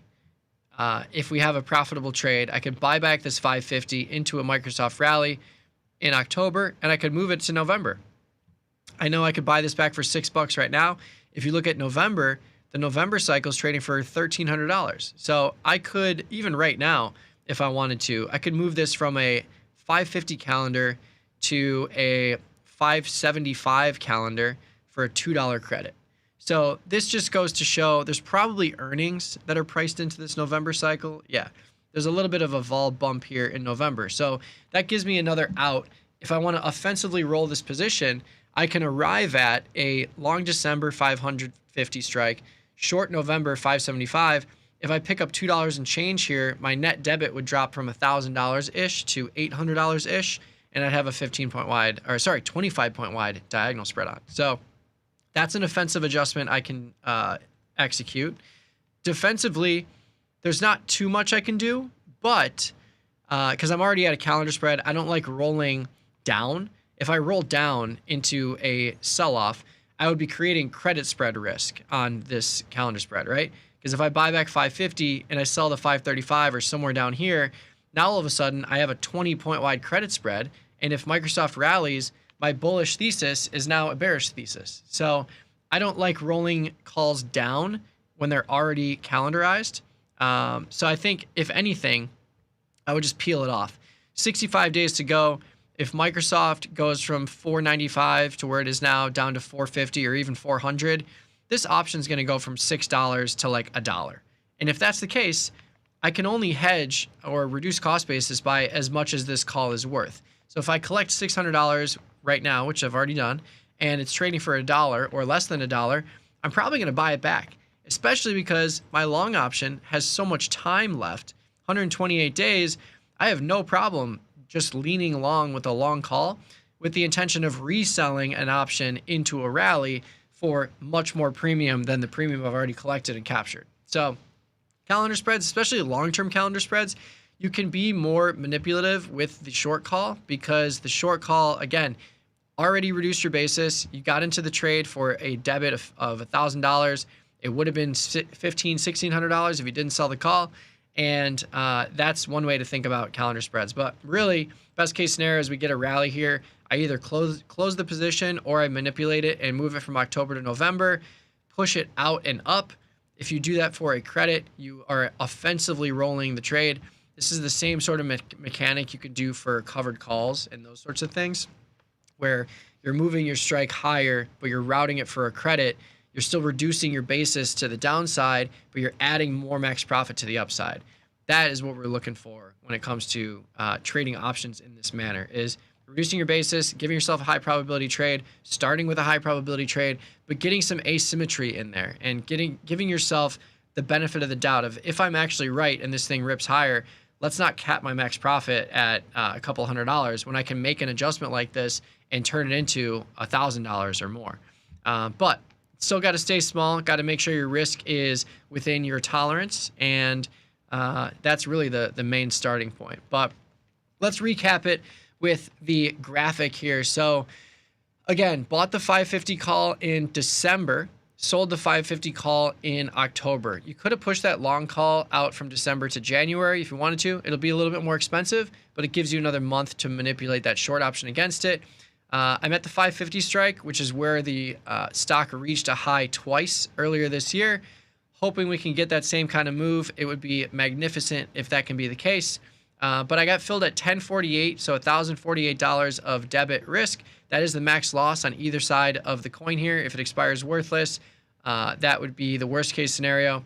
But theoretical profit, we just showed it using the Tasty Analysis tab, probably around that $500, $600 range. And I think that would be a nice trade. But again, if the markets are super calm and we're around the holidays or getting close to like Thanksgiving, for example, and this thing just keeps ripping, I'll probably just buy back the short call, move it out to November, up and out, and give myself a lot more offensive maneuverability there. But we can always route that for a credit. You just got to collect something greater than the debit you pay to buy that option back. So anytime you can make that adjustment, I'm usually going to take it because it gives me obviously more max profit, and we still reduce cost basis because we're collecting a credit. And, you know, with these calendar spreads, that's really all you can do in terms of offensive manipulation. But that's the trade of the day. Let me know what you think in the comments. You can find that trade on the follow feed. But we got another trade idea coming your way right now.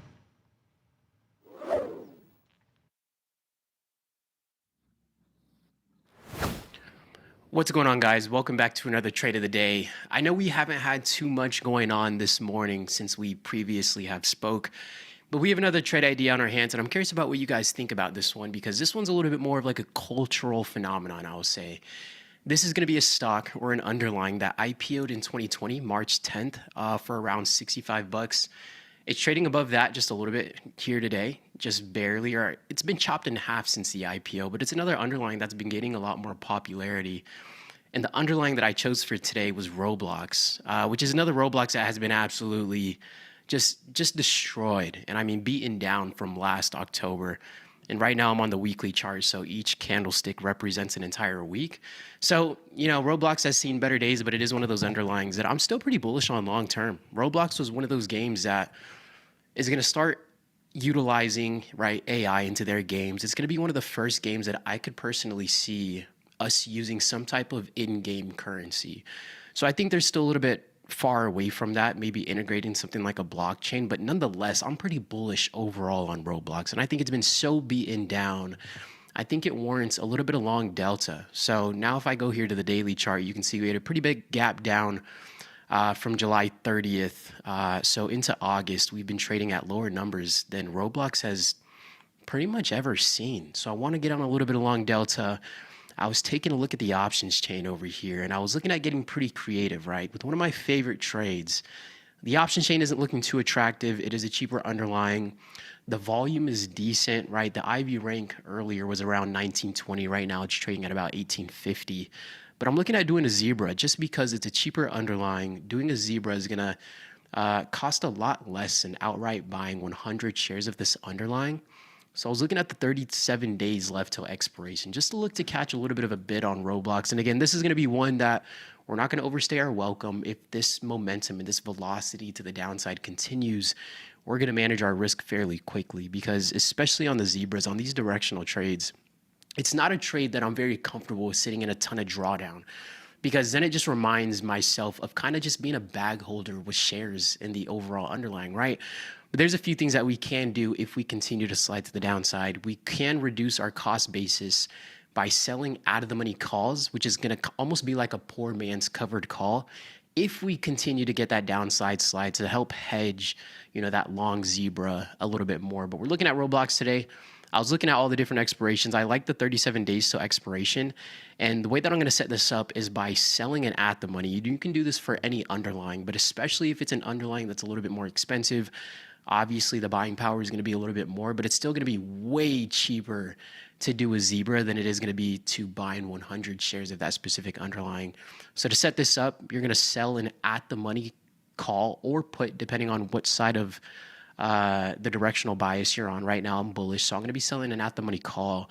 And then what I'm going to do is I'm going to look for 270 delta calls to purchase on top of the one that we're selling. So whenever I look here to the options chain, I can see that the next delta I have is 57, right? The next delta is going to be 82 at the 30 strike, and then the next delta is going to be 92 at the 25 strike. So there is no 70 delta, so we might not be able to get this like a 1-to-1 to snag, you know, exactly 100 shares. But if I go close enough, I can get a good idea with how many, you know, shares or delta we're going to be controlling in this overall trade. And just getting close enough to 70, if I buy 2 of the 82 deltas right now, it's going to give me about 134 positive delta.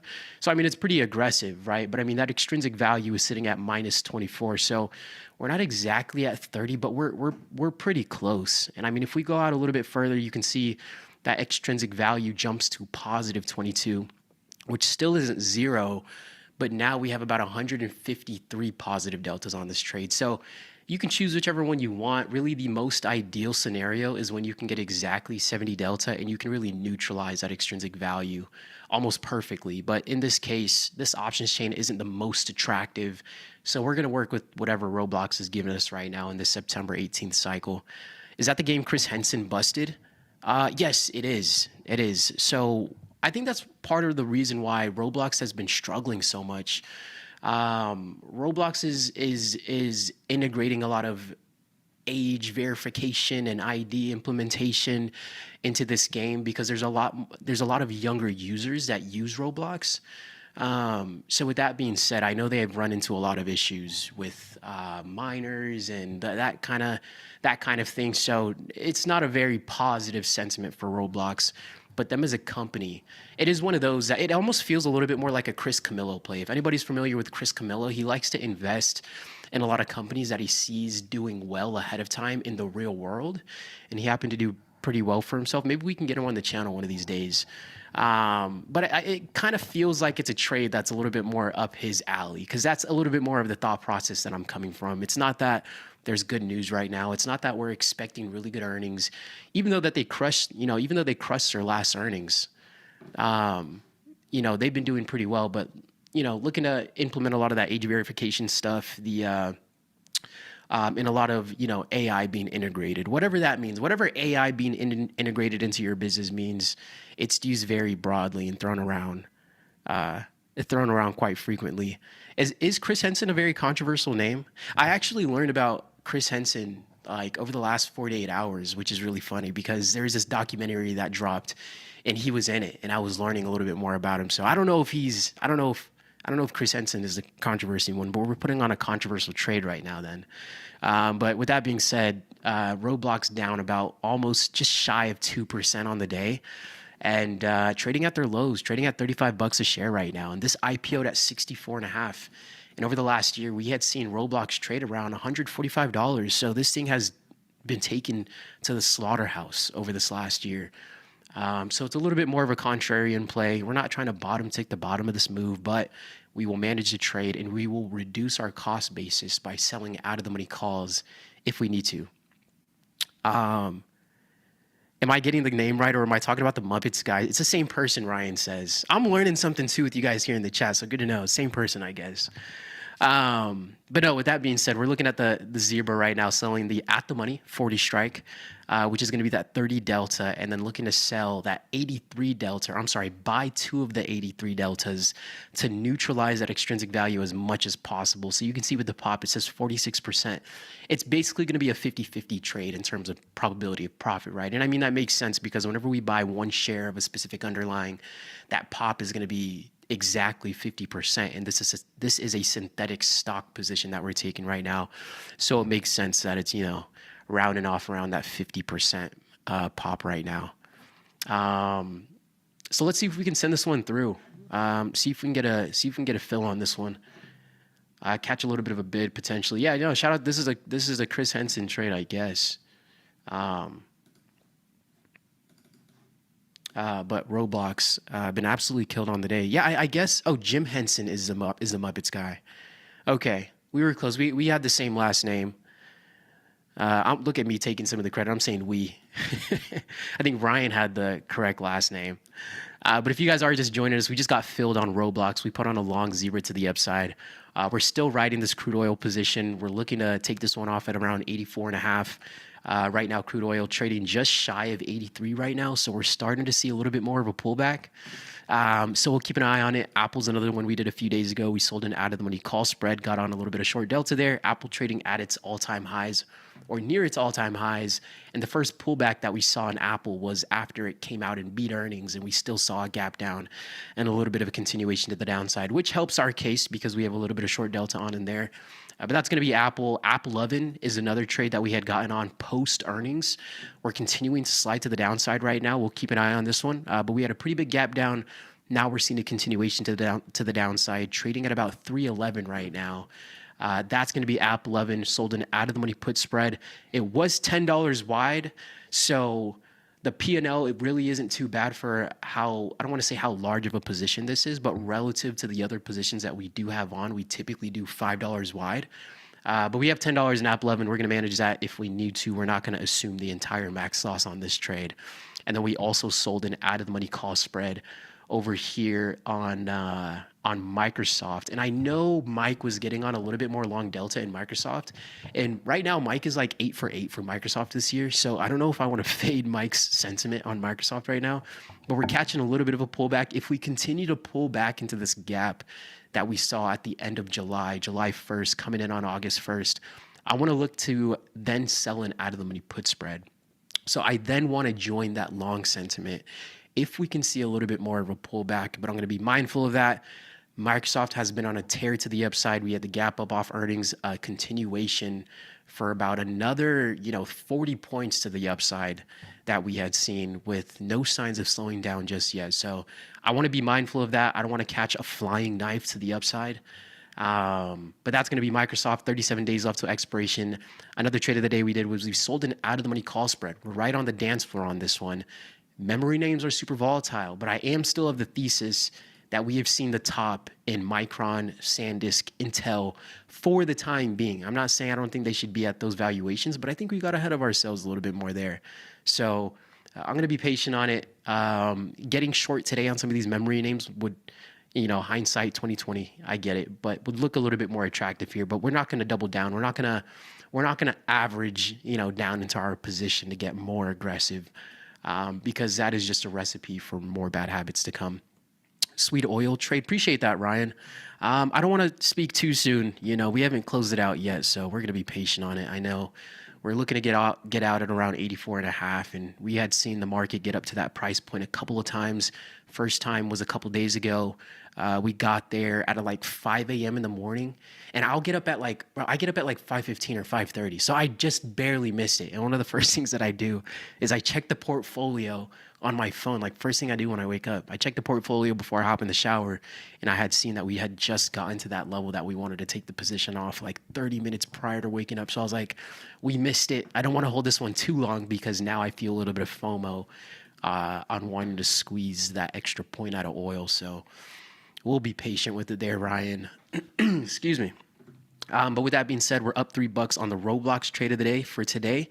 37 days left to expiration. We also sold an out of the money call spread 100 days to expiration on the semiconductor ETF SMH.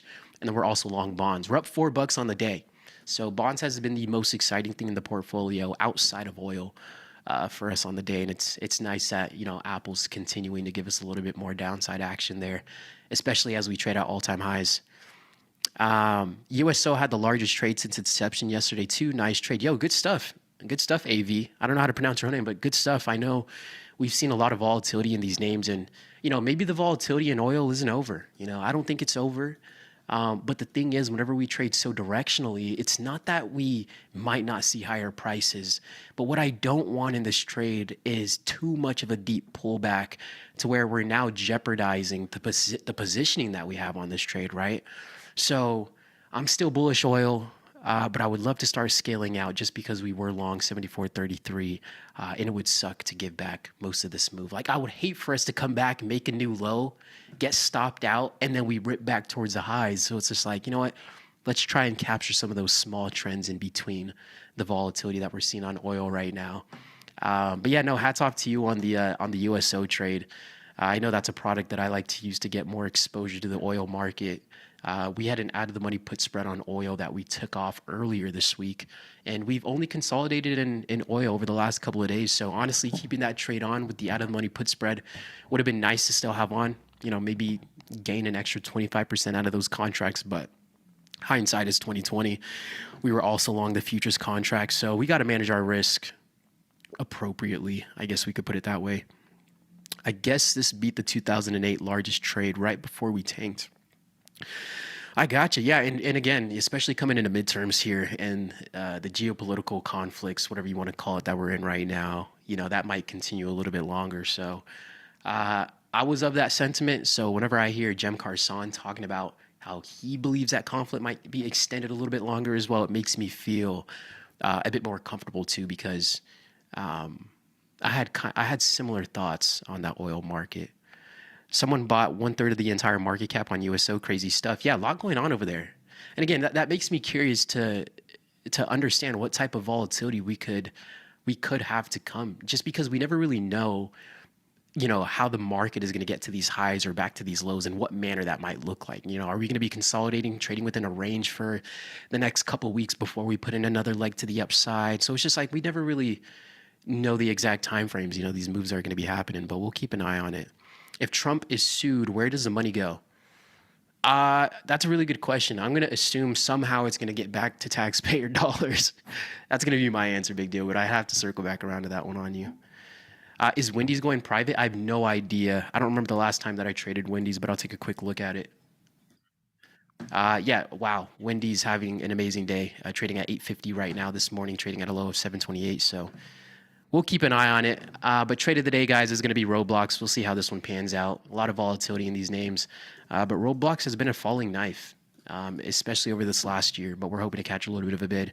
Again, we'll finance this trade if we keep sliding to the downside and create a poor man's covered call out of it. So we have a couple scenarios that could potentially play out, and we know how we're going to manage the trade regardless of what happens. So with that being said, guys, we do have another trade of the day coming on next. Appreciate you guys taking the time. We'll see how these trades pan out, but we did end up getting a zebra on in Roblox.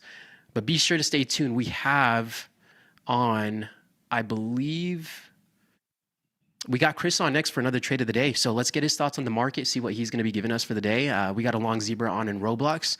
But with that being said, big deal, Mr. Book, AV, Ranch, everybody else, thanks for taking the time to hang out. Jared.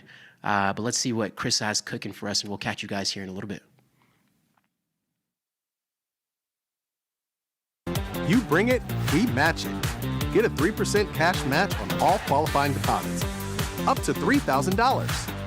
You can trade stocks, options, futures, and prediction markets all on one platform. Plus, get advanced tools built for active traders. Visualize potential profit and loss with risk analysis tools. And place trades in a single click. All on the best platform for options trading, according to Investopedia. Tasty Trade. Trade with us. Global markets never sleep. Explore them with Forex on Tasty Trade. Get in on 80-plus Forex pairs, 24 hours a day, 5 days a week. FX marks the spot. Trade it on Tasty Trade. Tasty Trade is now on TradingView. Trade stocks and futures directly on TradingView charts with Tasty Trade's low commissions. Try it out and leave us a review.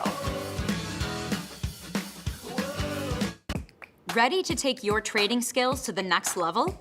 Dive into the world of stocks, options, and futures with Tasty Trade courses. Whether you're a beginner or more advanced trader, our courses can empower you with the knowledge to succeed. Watch as our team in Chicago shows you how to use the Tasty Trade platform and go over the basics of trading. Perhaps you'll learn about a new strategy or a potential product for your portfolio. To find our courses, go to the Manage section of our web platform or head to courses.tastytrade.com. Start taking control of your financial future. Visit our courses today. You bring it, we match it. Get a 3% cash match on all qualifying deposits.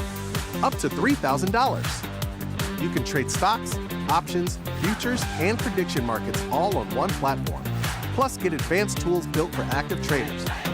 Visualize potential profit and loss with risk analysis tools. And place trades in a single click.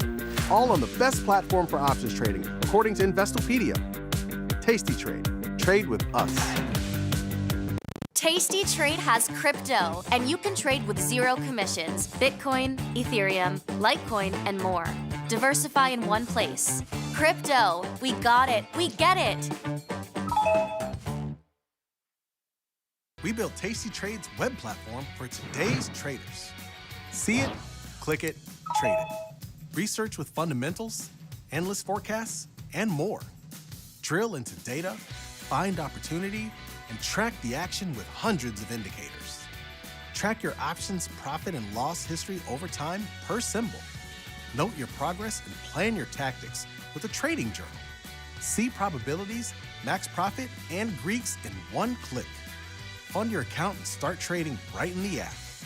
The tools, the data, the knowledge. See it, click it, trade it. Join the club. Tasty Trade.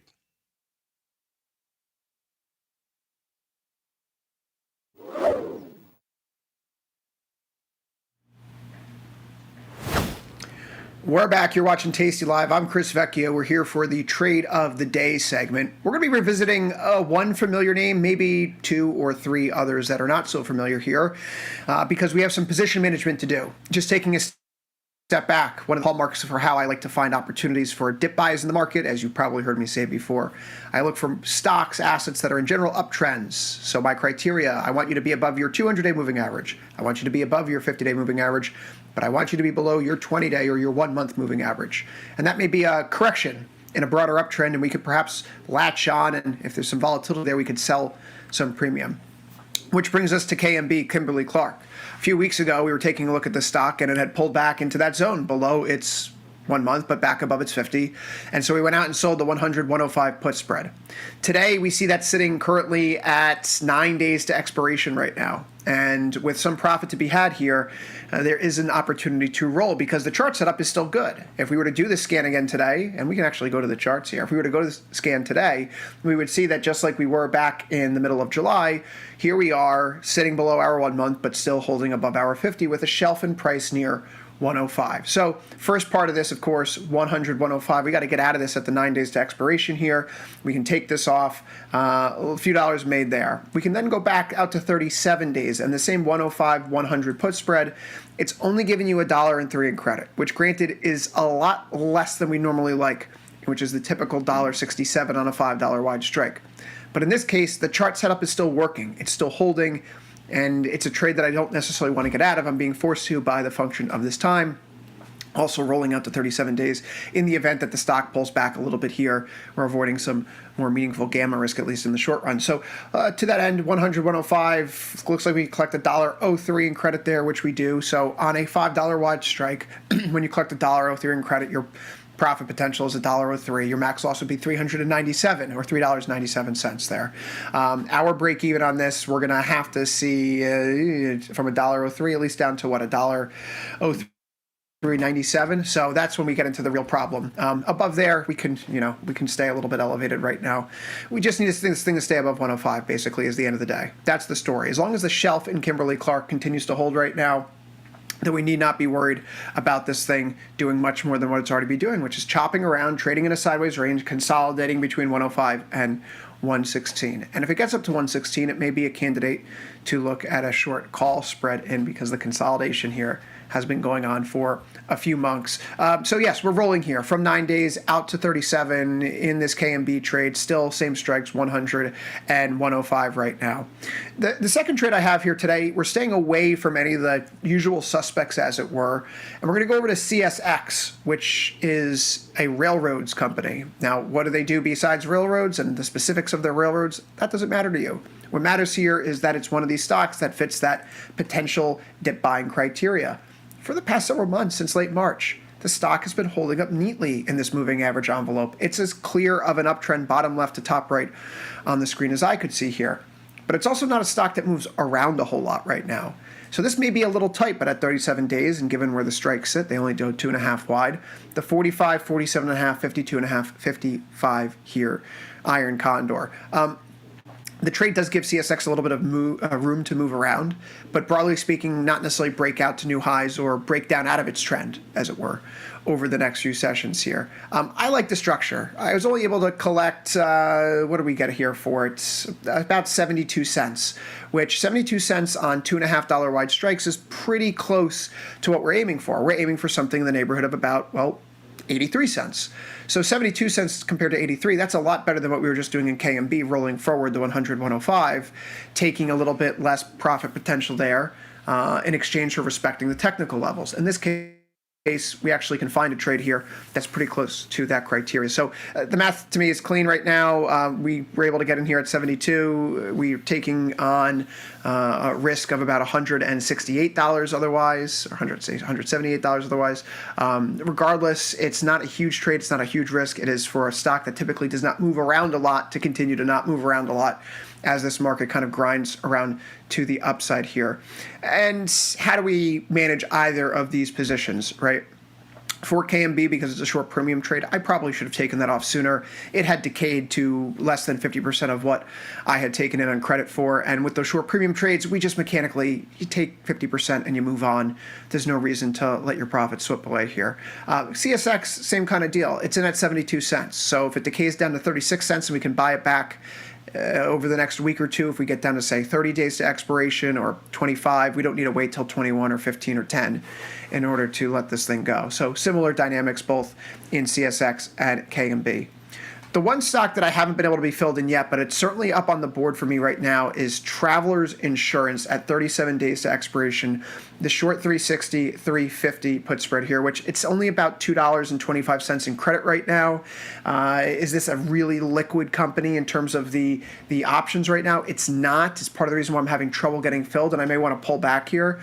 But this is a stock that has broken out recently and has been trading in a very strong uptrend in recent weeks and months. And like some of these other stocks where we can see how the price levels create these shelves almost, so to speak, former levels of resistance become support, I see that lining up very neatly with its 1-month moving average and a 50-day sitting down near 350. So looking for this market to hold up in that zone seems to me to be a sensible thing to do.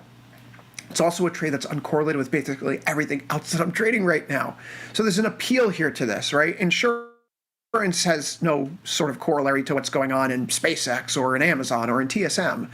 It's kind of its own thing at this particular juncture. So today's trades were really about finding diversification, ways to reduce the beta-weighted deltas of the stuff I have here on the follow account. And in doing so, it's not necessarily making a different directional assumption, because obviously if KMB is still the same exact trade as last time, but it's extending time horizons, extending time assumptions, if you will, and likewise giving the market a little bit of breathing room here to operate, because a lot of the other stuff, TSM, Amazon, that's all in the 10 to 20 day.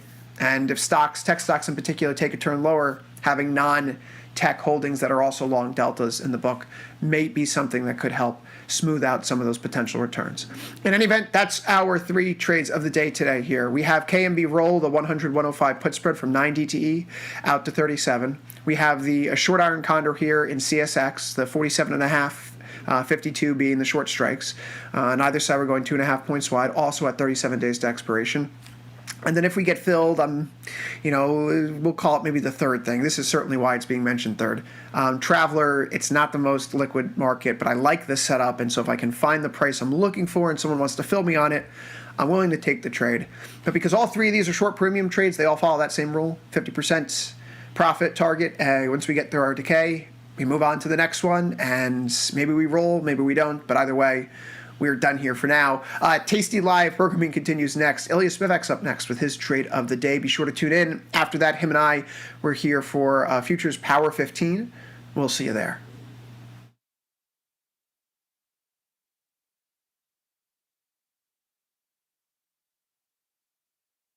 You bring it, we match it.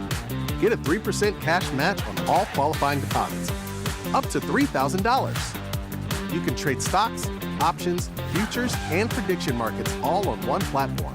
Plus, get advanced tools built for active traders. Visualize potential profit and loss with risk analysis tools. And place trades in a single click. All on the best platform for options trading, according to Investopedia. Tasty Trade. Trade with us. Global markets never sleep. Explore them with Forex on Tasty Trade. Get in on 80-plus Forex pairs, 24 hours a day, 5 days a week. FX marks the spot. Trade it on Tasty Trade. Every time he explains something to me, I ask him the same question. He always asks me the same question. What's the trade? I'm not always sure that's the right question. It's the only question. Retail traders don't have a thesis on in their portfolios. They have positions on. And if you don't know why it's moving, the position is a good guess. And if you never get to the trade, the reason has no meaning. Same market. Different question.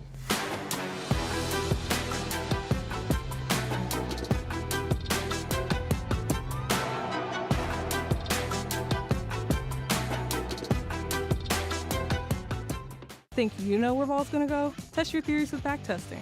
Pick from hundreds of symbols, any strategy you want, and all the data to trade smarter. Tweak the delta, dial the DTE, stack the legs, see what survives. Trade what you want, when you want, with Tasty Trade.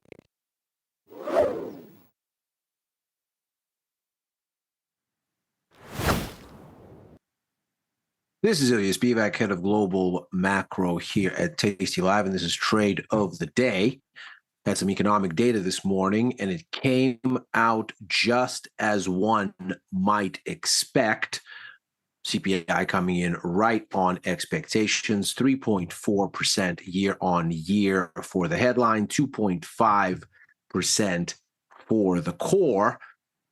And so the trades we were looking to make into this data haven't quite gone away, but they also haven't made much progress. But we do have the key levels here that we need to look at. And perhaps the most interesting thing here starts with gold. We can go to the charts here, and we can see that what's going on here seems to be a breakout waiting to happen. So we've been watching gold really since the beginning of July. It's been pointedly ignoring what has been going on elsewhere. One might think it should be falling in this environment. We've, of course, had a rapid rise in real rates since that time. The indicator that we've been looking at to see that has been the TIP ETF. This is real rates as tracked by a basket of U.S. Treasury inflation-protected securities across various maturities. And we can see here's the beginning of July right here, and real rates have gone dramatically higher. If we go back here to essentially the end of June onward, we can see a sharp further rise. Now, we've talked about how this rise comes from an increase in the perception that perhaps AI is starting to drive the inflation and not just crude oil. Now, that begins right here, just as that first round of heady CAPEX numbers starts to come out. So we have a situation here where the market kind of does its Iran war shuffle. Here's the end of the February, start of March Iran war right here. Of course, the markets read that as an inflation risk because of the disruption to crude oil supplies. So real interest rates go up. That is to say, this TIPS ETF goes down. Here's the first ceasefire. This is around the same time that stocks begin to rebound, around the time that gold has a bounce. Nominal bond rates, of course, have a bounce. The dollar starts to pull back. And then right here, the move higher in nominal yields resumes, largely thanks to this rise in real yields. Gold falls again. The dollar starts to rally again. And all of that comes not because the war has done this or that thing, but seemingly because just at this time, a bunch of these hyperscalers, as of course we now know, come out and start to throw around enormous CAPEX numbers for the year to keep building out AI infrastructure. And since then, we have this relentless rise in real rates. Now, where is the trade here? Well, gold has perhaps been one of the most clear reflections of what's going on in this setup. Let's go back to our gold chart here, and we can see, again, here is that bounce in real rates. Here's where the run in real rates rising roughly starts to happen right here. Now, what's interesting is, of course, we just saw that real rates continued to surge through July, but as we look at what's going on here, here's the beginning of July, gold has pointedly stopped falling. Now, an asset that yields absolutely nothing in real terms should not, under normal circumstances, one would think, have this much support in an environment where those real rates are moving aggressively higher and creating an alternative for returns. Why in the world would you want to own an asset that yields nothing when you can own one that yields something? So, especially when that something seems to be rising. So it's an interesting setup that's going on, that was going on here, where, to use one Chris Vecchio's metaphor, it's a bit like a beach ball underwater that you're holding. You can hold it underwater, but as soon as the pressure is gone, it pops up. Well, here's your beach ball right here. So the situation seems to have unfurled here in a way that one might suspect of an asset that refuses to sell off on what is a negative lead, and gold has popped. How does that connect with CPI today? Well, it didn't make much progress, but it also didn't give any back.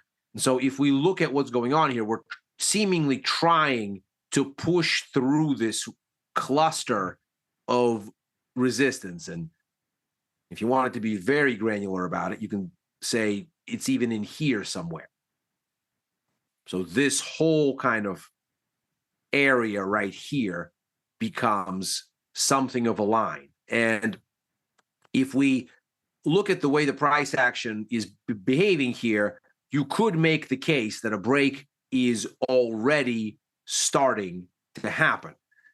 Now, my problem with actually adding into my already existing gold long position, which I took right here initially as a 1 ounce futures exposure, so direct Delta 1 exposure, just bought the 1 ounce gold future currently active contract. It's an easy instrument to work with, very easy to scale in and out. You don't have to worry about option structures. You don't have to worry about huge margins or huge position sizes. It trades basically like a currency future at the micro level. So M6E, M6B, M6A, that kind of a product. So it becomes easier to manage timing with a instrument that is that size, so relatively low capital outlay, easy to scale up, easy to scale down, and is something that's a futures product. So normally we'd have to go to an ETF, let's say for silver. We don't have that kind of a small product that's available. So if you wanted to not have the full SI or even SIL contract, which can be a little large, depending on how much capital you want to put to work for, first of all, a move that's just starting, it seems, but secondly, for an environment that's highly uncertain and that's demanding things be very nimble, both with the ongoing war and with the flux on policy expectations from the Fed, with all of this economic data sending some mixed signals, then you kind of have to go to the futures if you want to go big. But if you're not wanting to do that and you want to manage risk through size, you sort of have to go to the ETF and go to SLV. Thankfully for gold, you don't have to do that because you have these 1 ounce futures. So long story short, I put the long on right here. It's been working a bit. This is sort of the next line in the sand. Now, would I add here now that we're adding some ground and seemingly holding? Well, I think the confirmation here is just a bit thin for the immediate moment. And the way that I would approach this here would be to look at the 4 hour as a sort of line in the sand, and you can sort of see where the high is that you need to clear.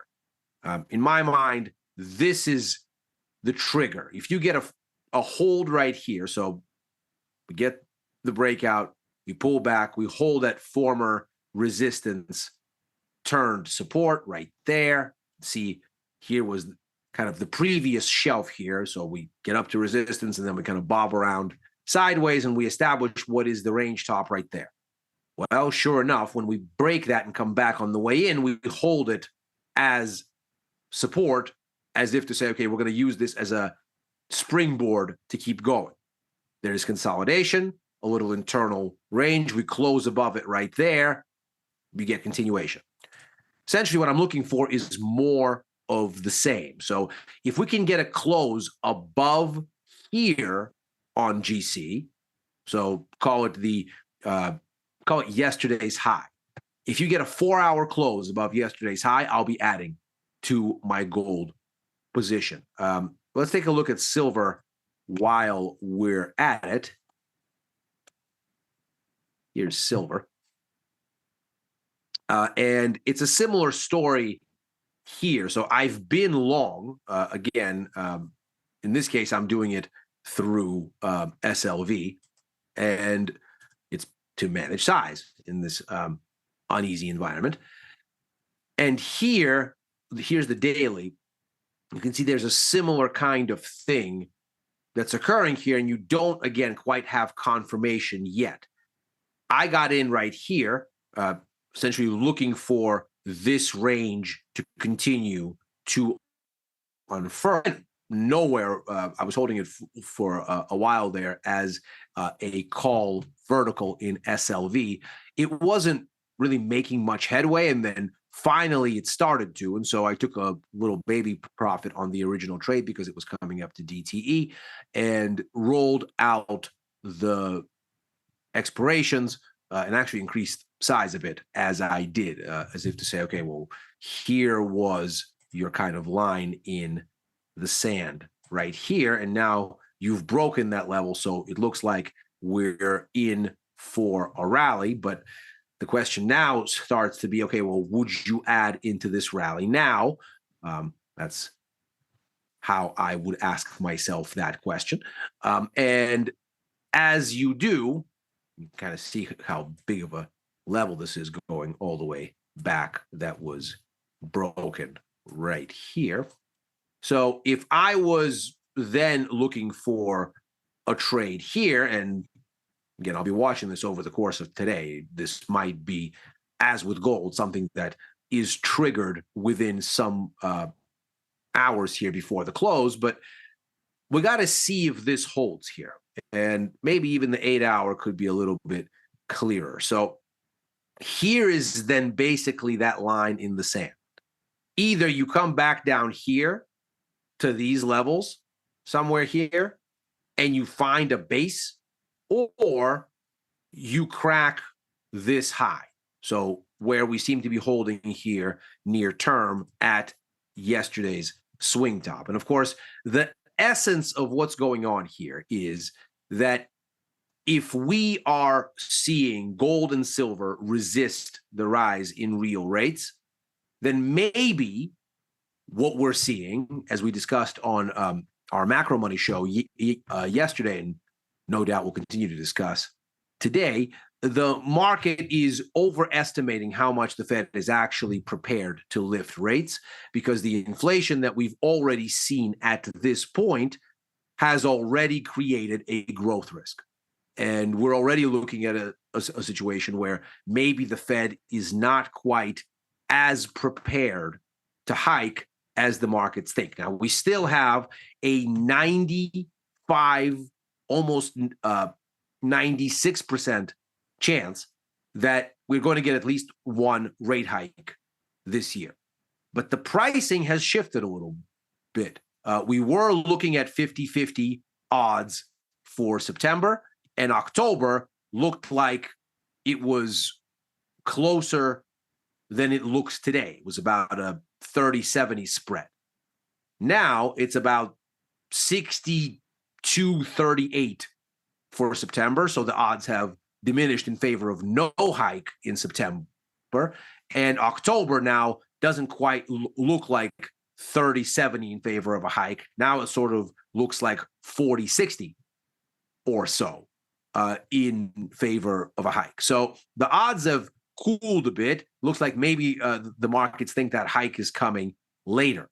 The pricing for next year has also shifted a little bit. Now it looks like we're going to get next year's hike, such as the markets anticipate we would get a little bit later, but the probabilities are not very high for next year.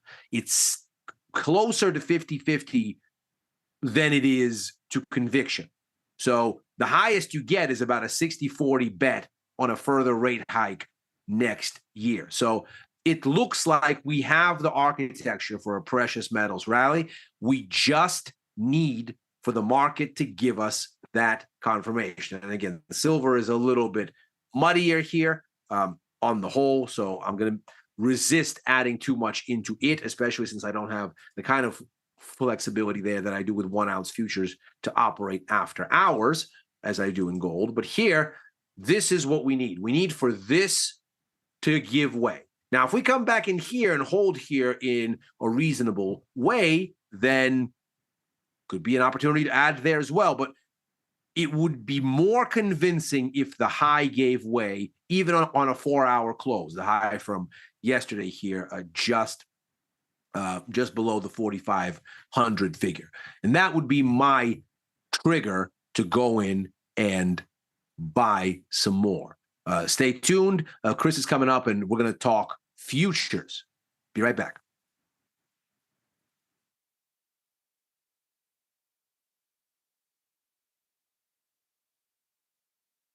You bring it, we match it. Get a 3% cash match on all qualifying deposits.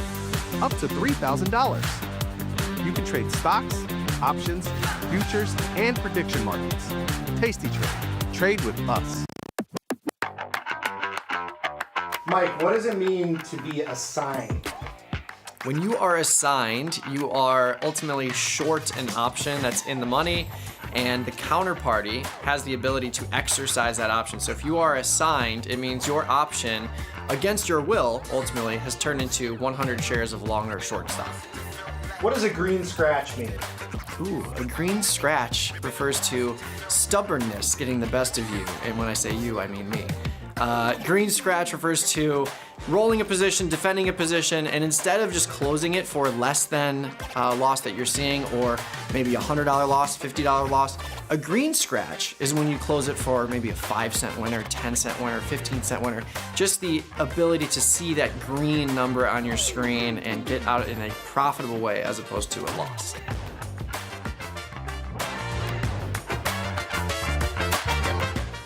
Grow a strong community with Tasty Trade's referral program.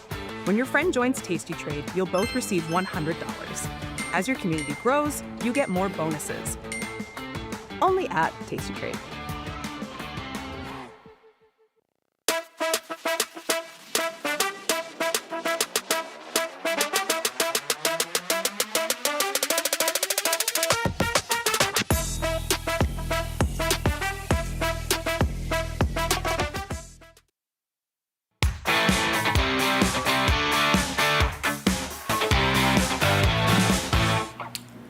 We're back. It's a quick little Futures 15, sponsored by CME Group. Futures Power 15, sponsored by CME Group. I think that's what we'll call it. Anyway, I'm Chris Vecchio. He's Ilya Spivak. Ilya, you're here after Trade of the Day. I'm here after Trade of the Day. We're here to talk something different, though, specifically S&P 500 right now. Futures, which are up at 77.73 here after that CPI report. We're also going to jump over into bond land momentarily, where you and I can break down what's going on in ZB, as a theory of ours has been tested and tried true in real time right now. But overall, as we look at this market today, gold's up a smidge here, about 0.5%. Silver likewise up 1.1%.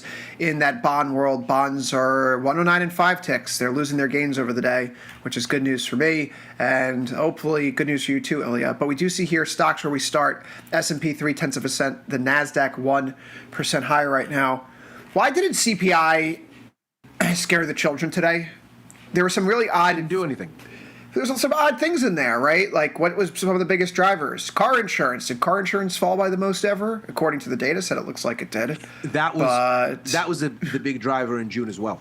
Car insurance is getting whacked, but core services did rise this time. Last month, it gave us the first decline.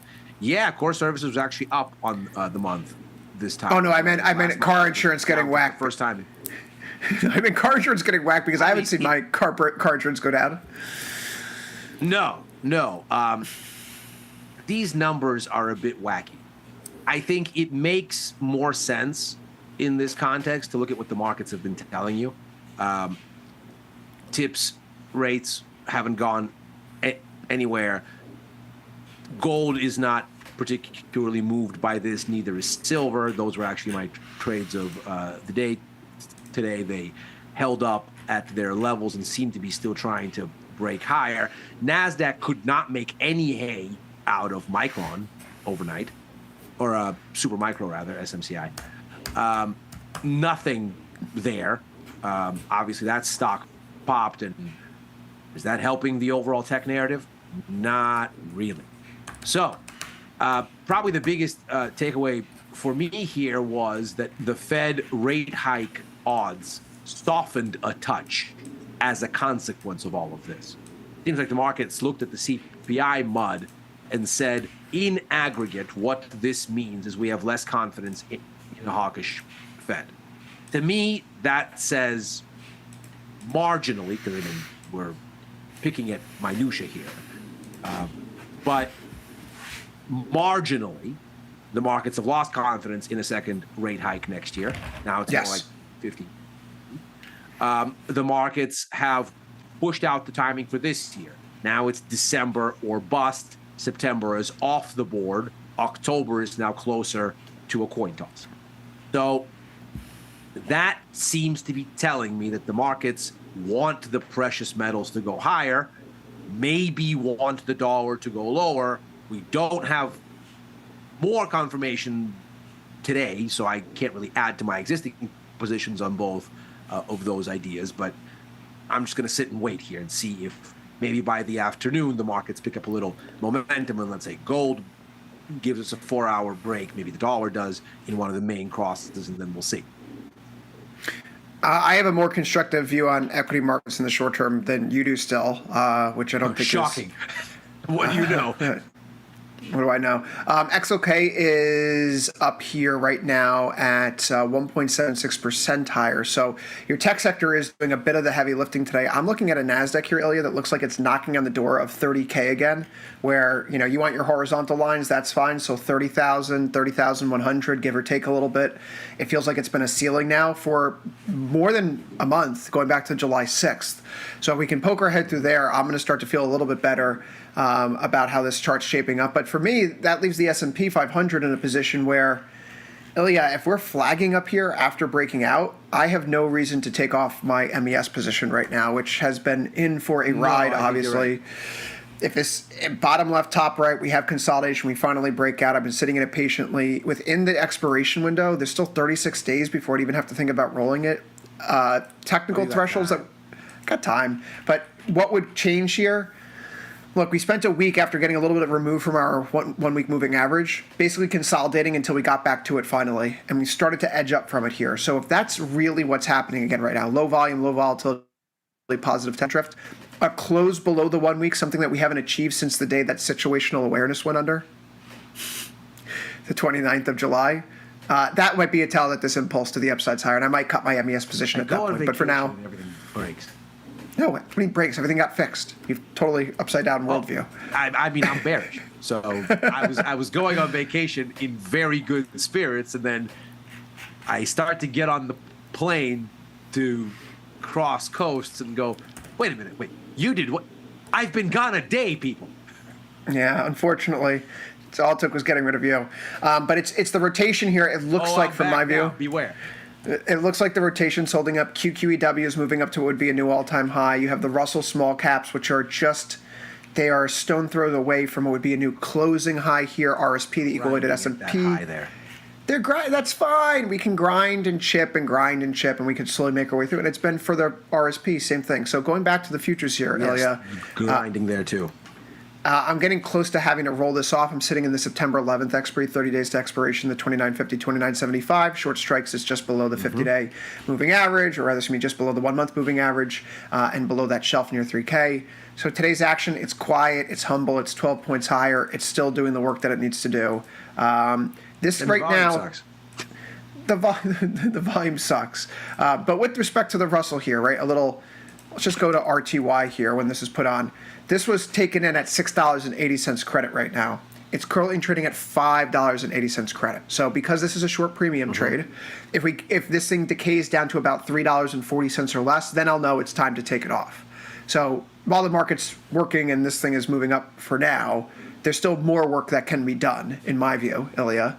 And we haven't reached that 50% target threshold. So I'll hold it here. If today was a day where it's like, there's 30 days left, we're at 50%, you know what?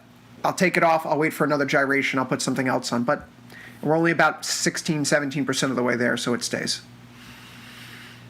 Yeah, I don't think if you're long here into this breakout and your levels are decent, I don't see a reason to not try to let it play for a break. I mean, we're at the high, but there's nothing that says we're not going to break that high. At the same time, there's nothing that says we will. So, but if you're long at better levels than right this moment here, I wouldn't get long now. But if you're long better than current levels, yeah, I think you sit. You sit and you wait and you see what it does. We learned a bit about the bond market as well, Ilya, and I'd like to say that thesis confirmed. Why did I take off my short position in bonds yesterday? Because I was worried about a hot print. And so what was the market doing ahead of the print? Things were kind of acting like a hot print was coming. When we saw the data this morning, what happened to ZB? It started giving up its gains. And so I got back in on a long put spread here in ZB, because if the market's moving down after inflation data, Ilya, the inflation print literally top ticked the entire day in the long end of the curve right now. So seeing that the market was reversing after the print, like, this isn't a hot print. I don't need to be worried about a Fed hike coming again soon. I got back in the 108, 107. I rolled it down a little bit, but 108, 107 long put spread here, which it's still out of the money. I could flip it for a little bit of a profit here. But the market just confirmed to me today that theory that we were discussing yesterday, right? Yeah. If we saw the long end of the curve move up after Kevin Warsh told us hikes aren't imminent, right? Yields blow out.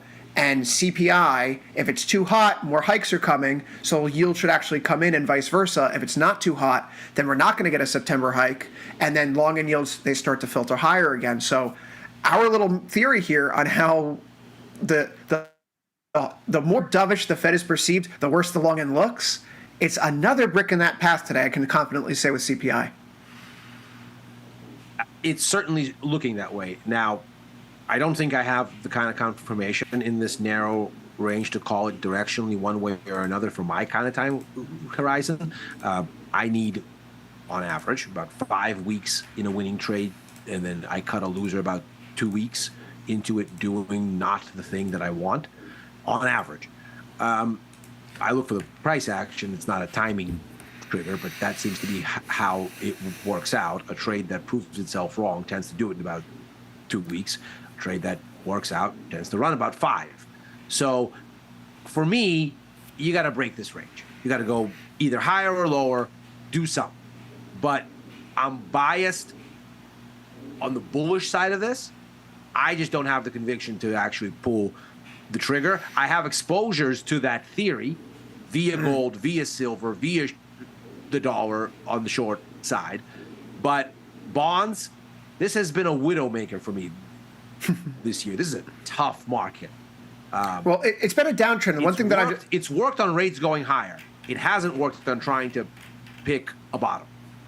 No, but since the beginning of July, Ilya, we've been watching this, and you were out for a few of those weeks there, but we're watching this relationship between bonds and its 1 month moving average, and it's like 2 steps down, you bounce back into the yellow line, the 1 month, 2 steps down, bounce back, 2 steps back. And what did we do overnight? We kind of got back into that little area close to the 1 month. Did it again. So it's doing the same thing over and over again. And as a trend guy, Ilya, you know that as long as the trend remains in place, I'm going to keep latching on, and the trend's down. So we have bonds down a little bit here after CPI, which soft CPI, long end yields are going up over the day, but we keep harping on this for a very important reason. Don't read what the textbooks say. Fed wants to lower rates, doesn't mean that rates go lower here. And certainly not across the curve. I mean, they might go one way at the front end, they might go a different way at the long end. I mean, if the market, looking at the break-evens, which are hovering at year-to-date lows, if that's telling you something and gold breaking out is telling you something, then you don't necessarily want to read into the long end, which you might be reading into the front end. The market may already be on this time where it thinks, you know what, actually, we're going to get a big rally in the bonds eventually once you get confirmation. Maybe that comes when the Fed finally gives us the cut or the hike rather, that actually marks the end of the hiking cycle. Ilya, one last note here before we turn this off. Position that we were in gold a little while back, playing for a bottom here, not necessarily looking for a big move, but just for this to bottom. It's run into an area where the market has found a lot of interest, right around 4,500 previously. Yep. So for me, at 14 days to expiration, we got to go all the way down here. We're going to get rid of this broken wing butterfly. We can take it off for a max profit of $160. Maybe it gets filled, maybe not. There's not a lot of trading volume in here. Either way, I can ride it into the ground. But gold, silver, I think both you and I are on the same page. They're looking a little bit better. And even today, silver breaking its downtrend from the high we had in January and beginning to turn a corner. So you and I will cover that more later.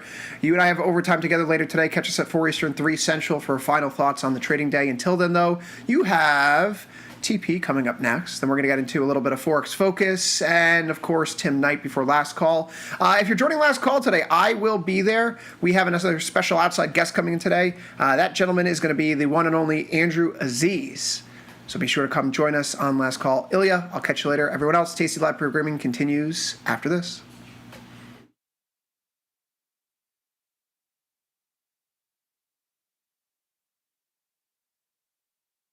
You bring it, we match it. Get a 3% cash match on all qualifying deposits. Up to $3,000. You can trade stocks, options, futures, and prediction markets. Tasty Trade. Trade with us. In the world of investing, a beast lurks between the numbers. Some watch from the safety of the sidelines, but others saddle up and ride that one-ton rowdy ribeye for all he's got. If that's you, join us on Tasty Trade, named best online broker for options trading. Genius loves company. The market doesn't stop. So why should you? Diversify your portfolio with stocks, options, futures, crypto, and more from Tasty Trade. Focus on the markets that matter to you. See the odds before you trade using curve analysis, IV rank, and more tools. Get industry insights that help you find your next trade right where you need it. Tasty Trade. Download today. Tasty Trade has crypto, and you can trade with zero commissions, Bitcoin, Ethereum, Litecoin, and more. Diversify in one place. Crypto, we got it, we get it. Investopedia says we're the best for options trading. Stockbrokers.com says we're #1, and Broker Chooser raves about us too. So what else can we say other than boom? Trade like a trader. Tasty Trade.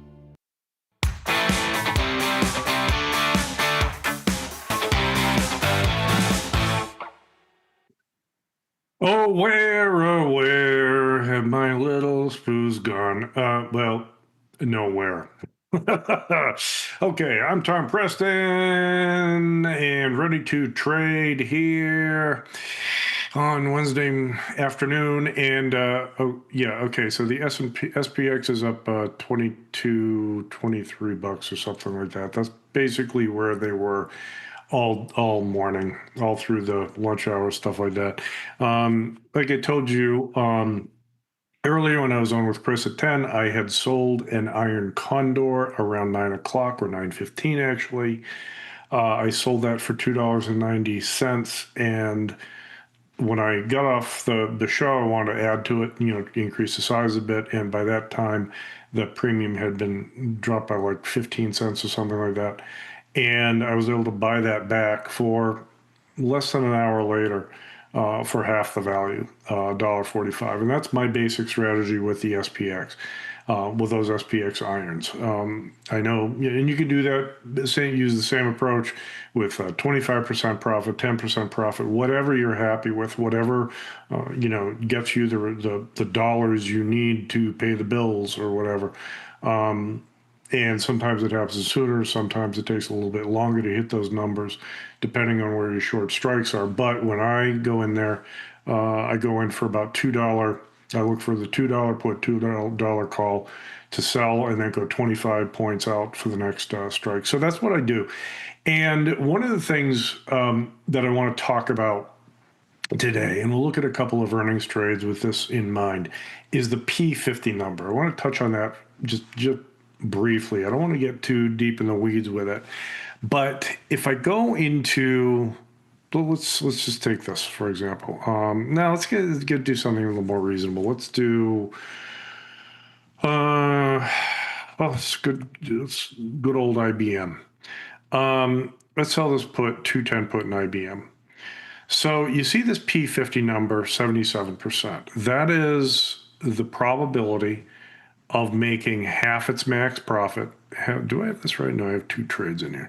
To 210s, 89%, making half its max profit of $258. So half of 258 is what, about 126, 127, 129, whatever it is, approximately, depending on where you get filled. But the probability of making half that profit between now and 44 days. what I want to do is so if you're in the web-based platform, if you're in web-based, and you see this new IBM trade down here in the lower left-hand corner, I can click on Quick Analysis and see this P50 number come to life. Now, I created the P50 number about 10 years ago, a little bit before then, and that's another story about me just asking questions about trades, right? Or, how often does it take to make half the max profit of a trade? And it's asking the question that drives it. Answering that question is relatively easy. It's coming up with a question that's a little bit harder. And what I noticed with my initial testing is that the P50, in other words, the time it takes for a short put, in this case an IBM, to make half its max profit comes fairly quickly within about 10 days out of the 44 total. So what do these numbers mean? And I can do a cumulative line too, which might be a little bit more informative. When I came up with the probability of expiring, the probability of touching numbers back in 2001 or so, we put them on the Thinkorswim platform. Those are closed form solutions, meaning there's a formula. So I plug in the values for stock price, time to expiration, volatility, all the stuff, and get an answer. And as long as I plug those numbers in, the same numbers in, I'm going to get the same answer out. So those are closed form solutions. The P50 number is a little bit different. So it's not a closed formula. It's because the making half the money on that short put, well, think about it. A couple of different things can happen. The stock price can go up and volatility can drop and time can pass. That's one. The stock can sit there at its current price, 234, and just sit there for a few weeks, and time decay will take that 210 down to the value of that 210 put down to where I can buy it back for $1.29 or $1.30 in this case, right? So there are different paths of stock price, time, and changes in volatility that result in that 50% profit.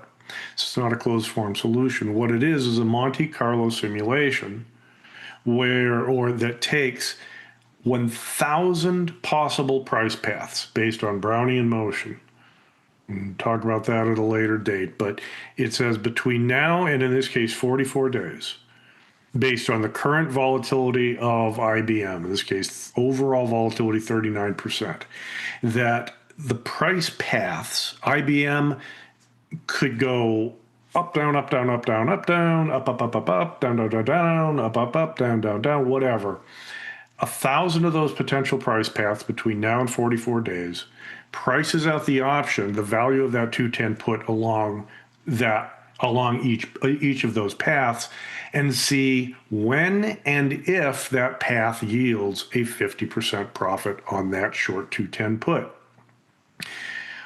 What I found when I was originally testing this stuff, because I had my own little, program that I had come up with to test it, most of the occurrences, most of those 1,000 of the 1,000 paths, the ones that were profitable, most of them yielded that 50% profit relatively quickly. In other words, the trade didn't have to wait until, in this case, 4 days before expiration for it to hit its profit. Okay, so that number, that's why I like to rely on the P50 number for my trades, because it gives me an idea of, yes, I might have to hold it till expiration, right? Especially as 0 DTE or whatever. Hold it through the day or take it off, midday. But the reason I like the P50 number is it gives me an idea of, how long do I think I might have to take this off? What's the probability of taking this off in less than half the days? In this case, let's say 22 days to get that 50% profit.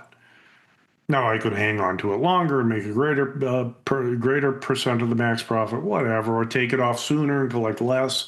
Okay, but that's the way it's calculated, and that's the rationale behind it. Okay, and you say, well, okay, well, TP, what if volatility changes? Okay, there are a couple of things. Adding in a stochastic, a random path for volatility, or even some sort of predicted path of volatility, that's a whole other guess. There's nothing that really informs.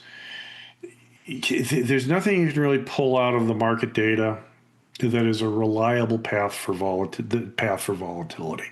In other words, the volatility of these September options is going to go up this day and down that day. There's nothing really that tells you that reliably. The other big point is that, let me pull up the Vega of this. So here's the implied volatility. Switch over here, go to Vega.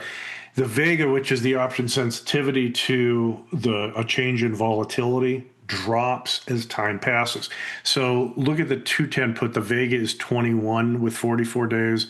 Let's go down to 23 days, and the 210 put has a Vega of 11. Okay, so it becomes less sensitive to changes in volatility. So even if you do have a stochastic volatility with volatility changing over time, its impact gets smaller and smaller and smaller. And as I said this morning, talking to Chris about volatility dropping after a number, whether it's an earnings number or CPI or whatever,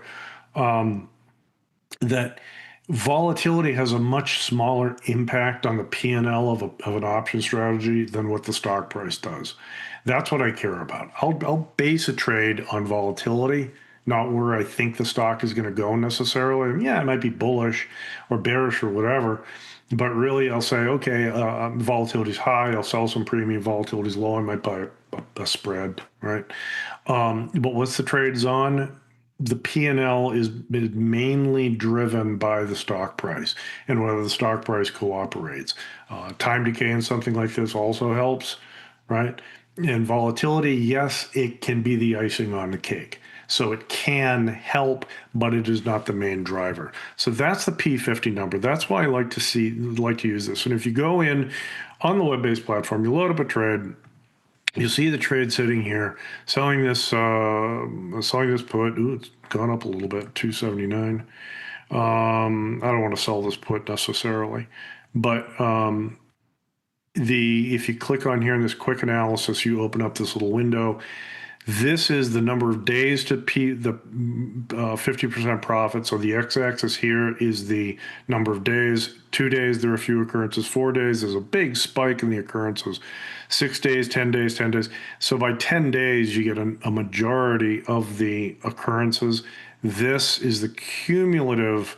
This adds up the number of days. So out of 1,000 paths, 80% of the paths yield 50% profit in 20 days. That's the way to interpret that particular number. All right, let's go back into SPX. Let's talk more trading. And I'm going to go with that. Don't be afraid. Just sit down and trade. Right? How's that sound for a catchphrase? Or don't be afraid. Log in and trade. Maybe that's it. So this talks up the S&P's or the SPX is up $25. Do we want to try another unbalanced butterfly? I don't think we're going to clear this out. New trade.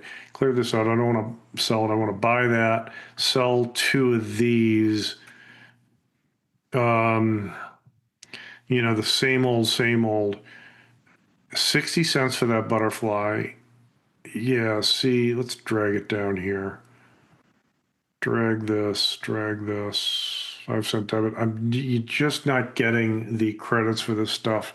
And I like to do these trades. They're kind of fun. And the reason you don't get the credits is I've told everyone listening to this 1,000 times over the past couple of weeks. The volatility is so low. The by the way, the August, and I have loaded up here the synthetic futures for the August VIX future versus the September VIX future. That basis has gone up to 190. When I was talking to Chris Vecchio this morning, they were about $1.79. Now it's even steeper. They are crushing the front month volatility. But with the VIX down at 1456, the credits in SPX aren't very good. Well, let's do a quick poll. Yeah, thanks, Ranch. The other big point is volatility never lies. I shouldn't say that. Volatility can lie, but volatility is the best estimate of the future range of the stock price going forward. It is not perfect. It is not perfect, but it is the best estimate we have. So volatility is 14.5%. Yes, of course, we got a surprise on either side, either on the upside or the downside. Right? I get it. Can happen, but I still go in every day and sell those iron condors, even with volatility low, because this is the best predictor. Okay, but I also use defined risk trades. Yeah, could I sell strangles in SPX? Yeah, I could. Yeah, I mean, I have the capital to do it, but I don't trade that way. I do iron condors in case I get surprised.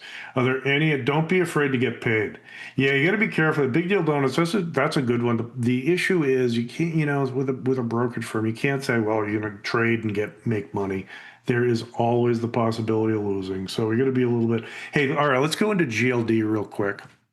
Because in my cherry bomb today, I did a short-term, let's see, what is it, the 9-day? Did I do the 9-day? I think it was a 9-day. It was a very short-term GLD trade, selling, and I'd have to look at the strikes, but I'm just going to, the stocks, gold is up anyway. Volatility is relatively high, not screaming high here. And by the way, while I kick out there, what's everybody want? Bullish or bearish on the SPX going into the close? Whatever. Bullish, buy a call spread. Bearish, sell, buy a put spread. That's yeah. TV, don't be afraid. Yeah, the NBIS and crew, Corway Blue though. Yeah, those I got smoked on those trades yesterday. We talk about those briefly, but let's go into some new stuff. So let's take a look at the skew. GLD is 404. Down 2 points, up 2 points. The 402 puts are 465, 406 calls are 530. Yeah, they're pointed to the upside. So the reason, so what I do, if you think about how do I find these trades, first of all, I've traded GLD a lot, but I start by creating a short put. Let's clear this out. At the 67, approximately 67 P out of the money number. This is the probability of expiring worthless, about 68. Let's just start there. Then I'll go 2 points down to create the vertical. 60 cents for that. Let's see if we can get a little bit more, pulling it up. 63. I like this one. Collecting 63. There's our P50 number. 66% probability of making half the max profit, $31. Depending on where you're filled, $31 versus $137 of max risk in capital use. If the trade works, if gold actually rallies or stays above $399 over 9 days, could be a decent trade. And looking at this quick analysis, notice how there aren't that many. In other words, the P50 happens pretty quickly within 5 days, which is halfway between now and 9 days. Let's ship this off. See if we can get filled. I bet it will be. Filled at 63. All right, that's done. Moving on. The other big, another one. So as I loaded, no, not an activity watch list. Did a trade here. SPX, nothing. Well, and bullish or bearish, neutral, bearish, slightly bearish, just because it calls skew and SPY. Yeah, you're right, Jared.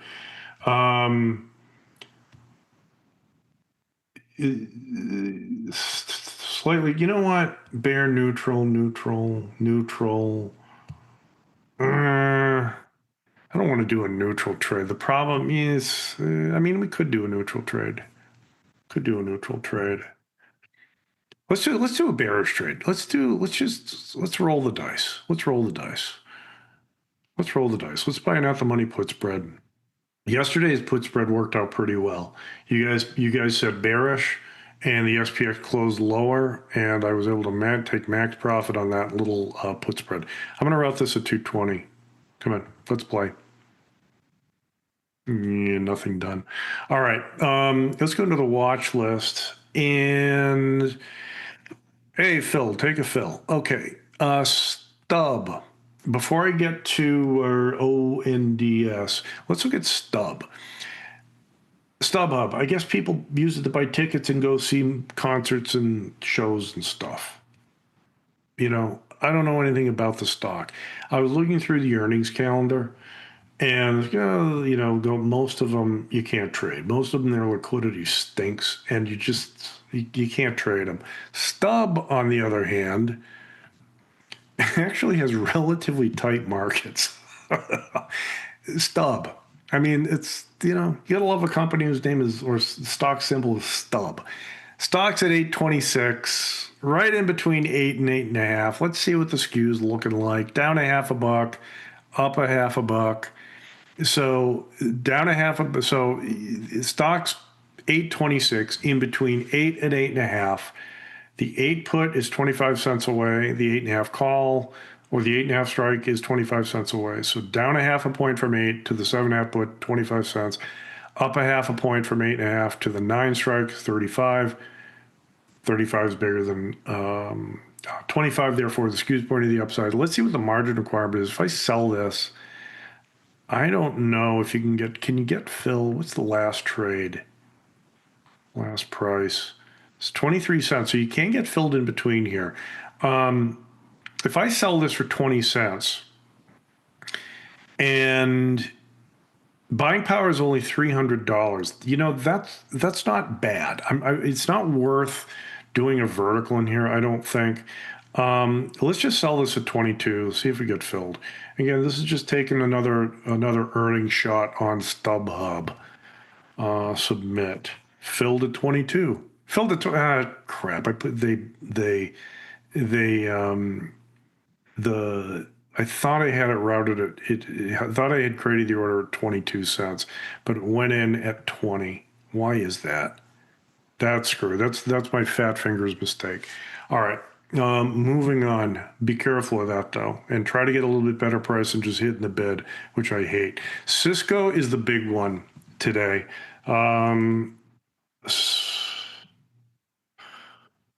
So talking to Chris Vecchio a little bit today, he likes to look at the chart. Okay. The stock's moving up. Everything else is moving up. Talking about, okay, we can take a look at Apple. I don't want to forget about ODN. Yeah, so like NBIS, CoreWeave, they all blew through. So I'm thinking about tearing a page out of Chris Vecchio's book, selling a put spread in here. So what I have loaded up, and let's just do the same little exercise. So the probability of being worthless at expiration is this OTM percent. That's what that means.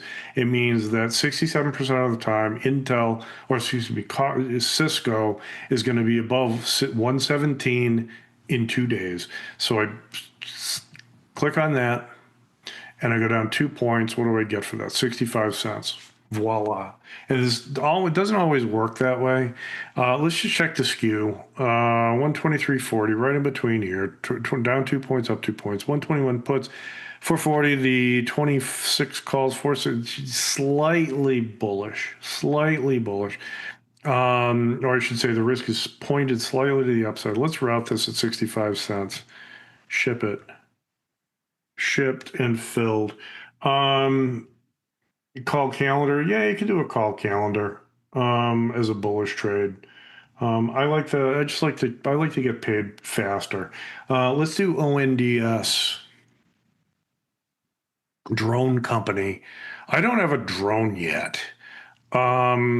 I was thinking about getting a drone just for security uses. What's handy about drones here is the fire risk in Central Texas is pretty high, especially right now. It's so hot and dry. And because I'm down a little bit, if I had a drone that could just go up a couple of 100 feet and look for any smoke or something like that. So I don't know. Let's put out a poll. Do you like, what are they? the Mavic drones, the DJI drones, or whatever they are, the big ones, or Autel, or who. Anyway, let's go in ONDS chart. I like them, by the way, Dr. Onan. I like the markets in this. So everybody loves drones. Stocks rallying. Let's go in here. 977, right in between here. Down half a buck, up half a buck. Yeah, they're skewed to the upside. So let's do this. Buying power effect. All right, let's be careful with routing this order. 28. These are very tight markets, by the way. Thanks for pointing that out. Let's see if I can make a couple of bucks on this trade. Set to closing only. Darn it. Darn it, darn it, darn it. That's no fun. Let's do, before we run out of time, let's go into watch list. I had Baidu loaded up. Just as a consumer company, stock's been beaten down. Any opinions on Baidu? Baidu has earnings coming out next week. So we could do just a two-day trade in Baidu. What's 104.43? Right in between here, down here, up here. Skews point to the upside. Baidu, anyone? DJI Mavic is the drone to buy TP. Thank you. Yeah, that's what I see, because they have, I think they're the most plug and play. Let's do this. Let's go in here, buy this. No, I'm not getting the credit. I'm not getting enough. So this is where I walk away. If I'm not going to get a credit for a two-day option thing, volatility is fairly high, but with where they have earnings coming out next week, because it's this expiration's coming before the earnings, the volatility isn't high enough. I'm going to walk away from Baidu. So just to let you folks know, I am working. What I did was, let's go to the activity. I bought the Barrick Gold put back. So a couple of days ago, we sold that on the 1 o'clock show. Sold it at 57, bought it back today, just it rallied up. So that day's earnings trades actually worked pretty well. I think we got 3 out of 4 or something like that. That was pretty good. Yesterday's sucked. It's bottom line, but that's why I like to use defined risk trades. VRG did I do? What's the, and then I did VG. Let's check out VG. I closed that also. So a couple of days ago, I sold that at 20. I bought that back today for 10 cents. So that's, again, a 50% profit. Sell the stuff, buy it back. Did I know anything about Barrick Gold or VG or Cisco or any of this stuff? No. I just see where I can collect a little bit of premium, do the trade, and take it off. Anybody else? TP, yeah, no, Uzi options. I do love the trade. This is how I pay the bills, and it's fun. So, all right, I got to hop. If you have any ideas for trades, symbols you want me to take a look at, you can either post them here on the YouTube chat, Twitter. I check out Twitter too, so if you want to post them on Twitter, be happy to take a look at them. None of this is a trade recommendation. This is my trading with my own money. That's just me, how I do it. Your mileage may vary. If you do decide to trade this stuff, please do not take any more risk than you are comfortable with.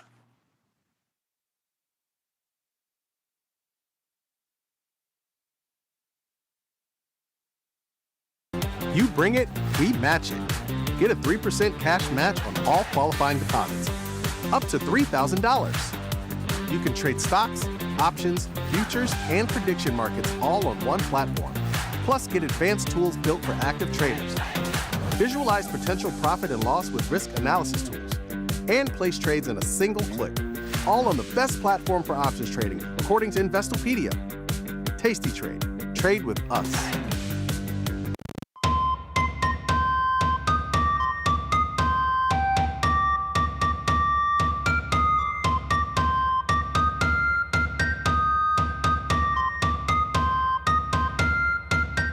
Clip thy waxen wings, thou economic Icarus. Discard these feathery adornments, thy flight's too vigorous. Rather, garb thyself with the soft fur of the bear. and dwell in low burrows of the valley fair.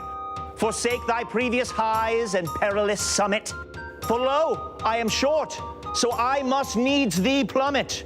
O market, I implore thee, make no high. Like some comic Fozzie, unclip thy bow tie. If thou dost tumble, I shall offer thee up a succulent hoagie. So, ye markets, remain as bearish as beloved Yogi.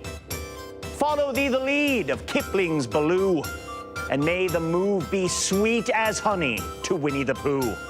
With joy I watch descending chart lines straighten, run down with quickness and sweetness, like Lord Walter of Peyton.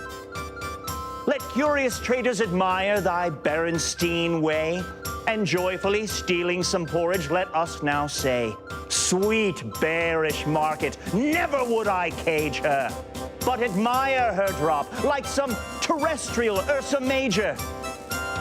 Come down, ye markets, to this sylvan glade, and let the bears have their day at Tasty Trade.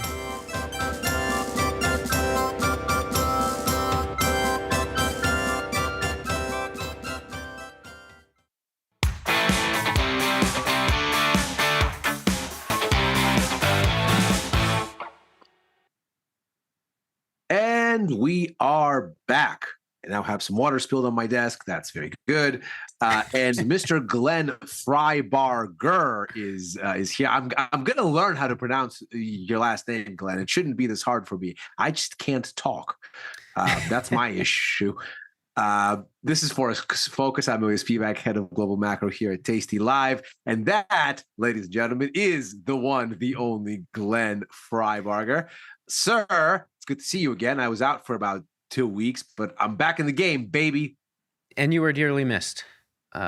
Pleasurable enough time off?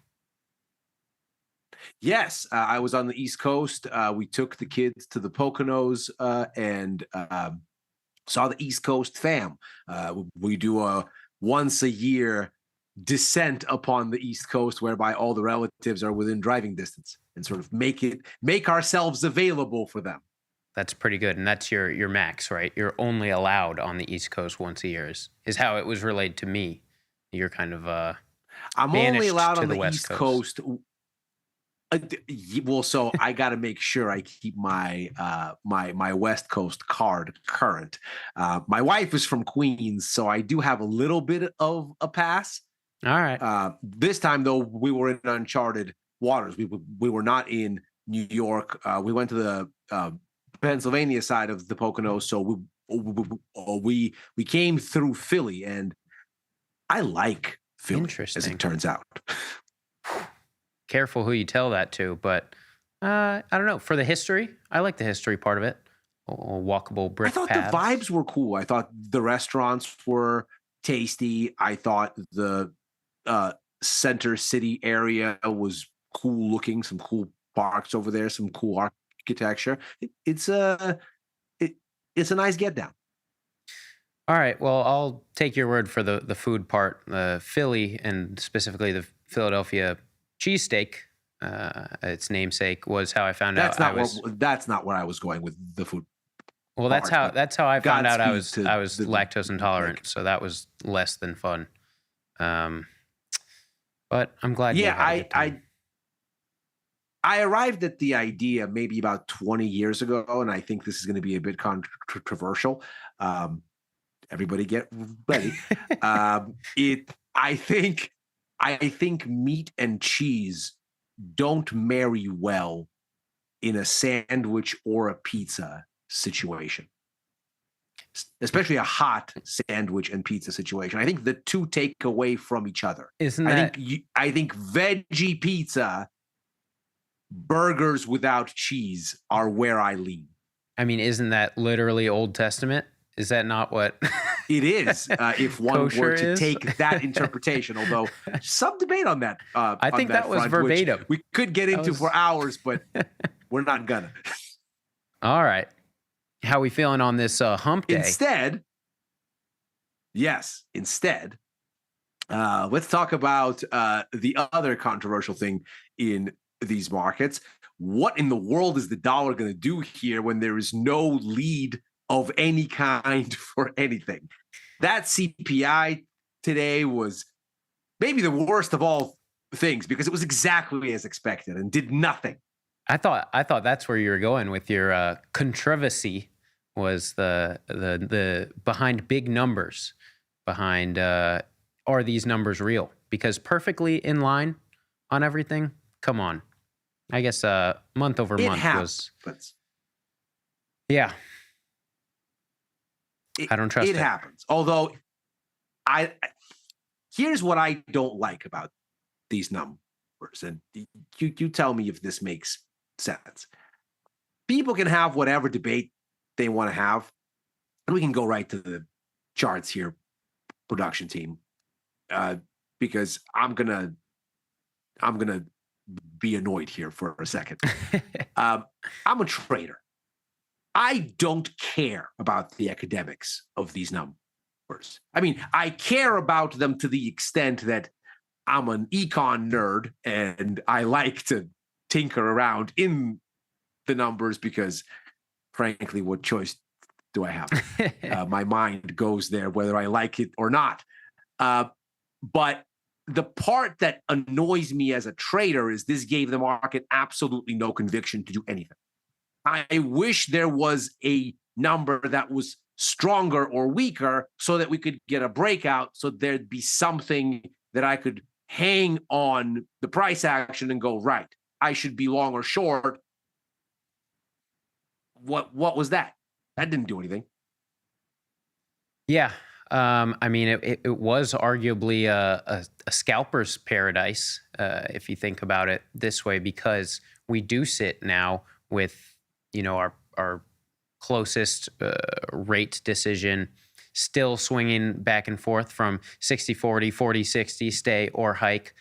So there's been some action there that's led to this swing, but a pretty resounding comeback for the US dollar, at least throughout this session, because the initial reaction looked like a breakaway for every currency except the US dollar, against the US dollar, I should say, more specifically. And yeah, when you're looking at this euro dollar, we're looking at the market that I'm looking at today and tomorrow. Market of the day would be the pound dollar, which looked like it was running away to fresh highs, and now firmly rejected right where we were, close to the highs we hit in mid-July. And this sets up for our next number release, hopefully a little bit more interesting than everything in line, coming overnight from the UK, their GDP quarterly numbers, hopefully adding a little bit of spice to this chart. But technically now it's looking like dollar might have found a floor despite the lack of, despite the now favoring a rate hold in September over a hike, and picking up a little steam from this. Would you say the Iran situation not over yet? That's kind of the only thing I see. Bonds not giving too much of a story. Rate hike odds not favoring the dollar today. What's your take on the U.S. session as it's playing out? Well, I mean, certainly, I think you make a very strong point here on the pound. The sort of upshot here seems to be that here was your kind of line in the sand right here, call it 135.58, 135.60, whatever, something like here. And it does look like a rejection.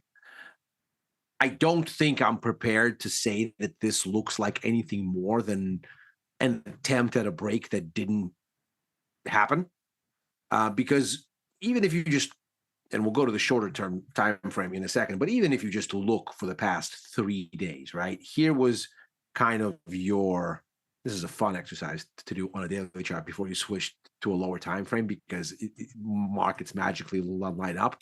I don't know if it's algos or what, but I mean, the magic here is pretty clean.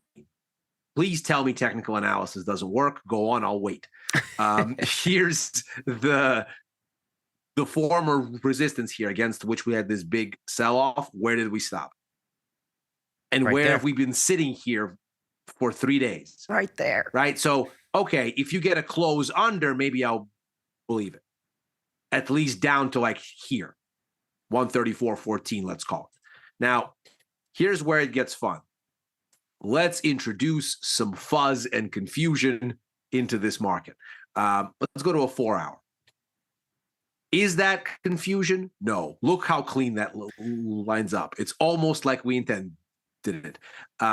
Right here is this range bottom. We're holding it. Mm-hmm. I mean, if we really had to get granular there, here's another little line to kind of give you a sense, right? Because support and resistance line, it's more like a range of a few points up or down, something like that. And so we're kind of grinding against it here. So for me, this for now looks like we're stair-stepping up. We hit initial resistance, we come back. We break out, hit a higher high, come back.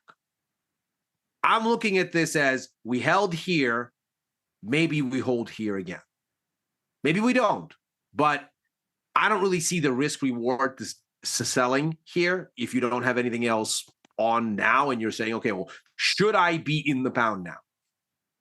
I don't know. I am a little bit long, but I'm long from lower levels. I'm long from where this down move gave way around here. That's a objectively better place to be. When these breaks started to happen here. Yeah, I mean, now I could be wrong. Yeah, I think this was soggy today. It sets up an interesting midweek picture because, like you said, we're drawing some of these support and resistance lines just to kind of gauge conviction based on where we're at, right? I mean, what we've been talking about, we've been able to separate, from longer time periods and overall macro swing trading direction. But where this gets interesting when you start to think, okay, I'm interested in this pound midweek, either long or short. I know there's some event risk on the horizon. What I enjoy most about looking at FX as an asset and in the spot market in particular is we can now say, okay, we're interested in the pound at the levels that they're at, but we're seeing a little lack of confirmation when we're looking at the US dollar. We are not quite through. We're still interested, but we want to see a little bit more in either direction to have conviction in this trade. If you are willing to put on perhaps a conviction trade for the pound outright and don't want this dollar is such a strong component, we can look at some of these non-dollar crosses for if we think, if we think the pound, if GDP will be strong, the pound will strengthen relative to the host of other currencies out there that are still very liquid markets. We don't have to, put on some synthetic pairs trade. I'm looking at this pound yen, which yen's been. Oh, sir, have an appetite for thrills. Oh, you know it. But here we're kind of stopping. Yen's been the story, right, for the success of the intervention and now the stalling out reversion. Right here in this pound yen in particular, we've seen just an absolute stop today in this reversion, and we're sitting halfway to retracing those intervention levels. So looking here or something like a less wild pair, a less volatile historically, euro pound, are interesting ways to shake up the technical picture and still play some of these macro releases that aren't in the U.S. Well, tell me what you want to do here, and let's go to euro yen since you mentioned it. This is probably one of the cleaner yen crosses. I mean, we'll go to dollar yen surely before our time here is out, because how can you not? But Jesus, this thing. That's But here we go. I mean, that's pretty clear. That's a pretty clean line in the sand right here. Now, in your mind, is this a break higher that's already occurred? Yeah, it's like, are you a buyer of this here? I mean, I like to think, especially when we're talking about something that involves a currency like the yen, important to bifurcate trading sessions, just because the beauty of FX charts is their continuity 24/5 throughout the week, which makes for cleaner reads on some of these technical indicators. But I would really, in order to have some conviction here, want to see where we settle through the U.S. close, because you are then only a couple hours away from the Asia Open. And as you can see, when you zoom in here, we're really compressing here. And so there might not even be a reason to try and preempt a move. If you don't have as much conviction, you just know that this market in particular has been coiling, can be less certain on the direction, but be more reactive. If maybe you can't, if it occurs during 2 a.m. During the Asia or European session. But this pair, the beauty of a more volatile pair like this Japanese yen, is we've had such a wide range of prices that it's not like you're losing out on the entire move if you don't get ahead of it. If you are a momentum trader and want to wait for a bit of confirmation, you could still, if we get a full repricing in either direction, you still have hundreds of pips in either direction to potentially get some profits on. So that is, the attractive side of the double-edged sword of a volatile Japanese yen. Yeah, I mean, I think this is really a case in point in finding the time frame that the chart seems to like. Now, is that cherry picking? No. Why is it not cherry picking? Well, it's not cherry picking because you're not looking at some indicator and going, well, if I just go to this time frame, the indicator works better. Yeah. Forget an indicator. Just the price action. What is more a pure reflection of the market mood than the price action? Nothing. So you look at this and you go, right, okay, this seems to want to trade. If you look at the way that it's responsive to 8-hour levels, so-called dealer charts, if you will.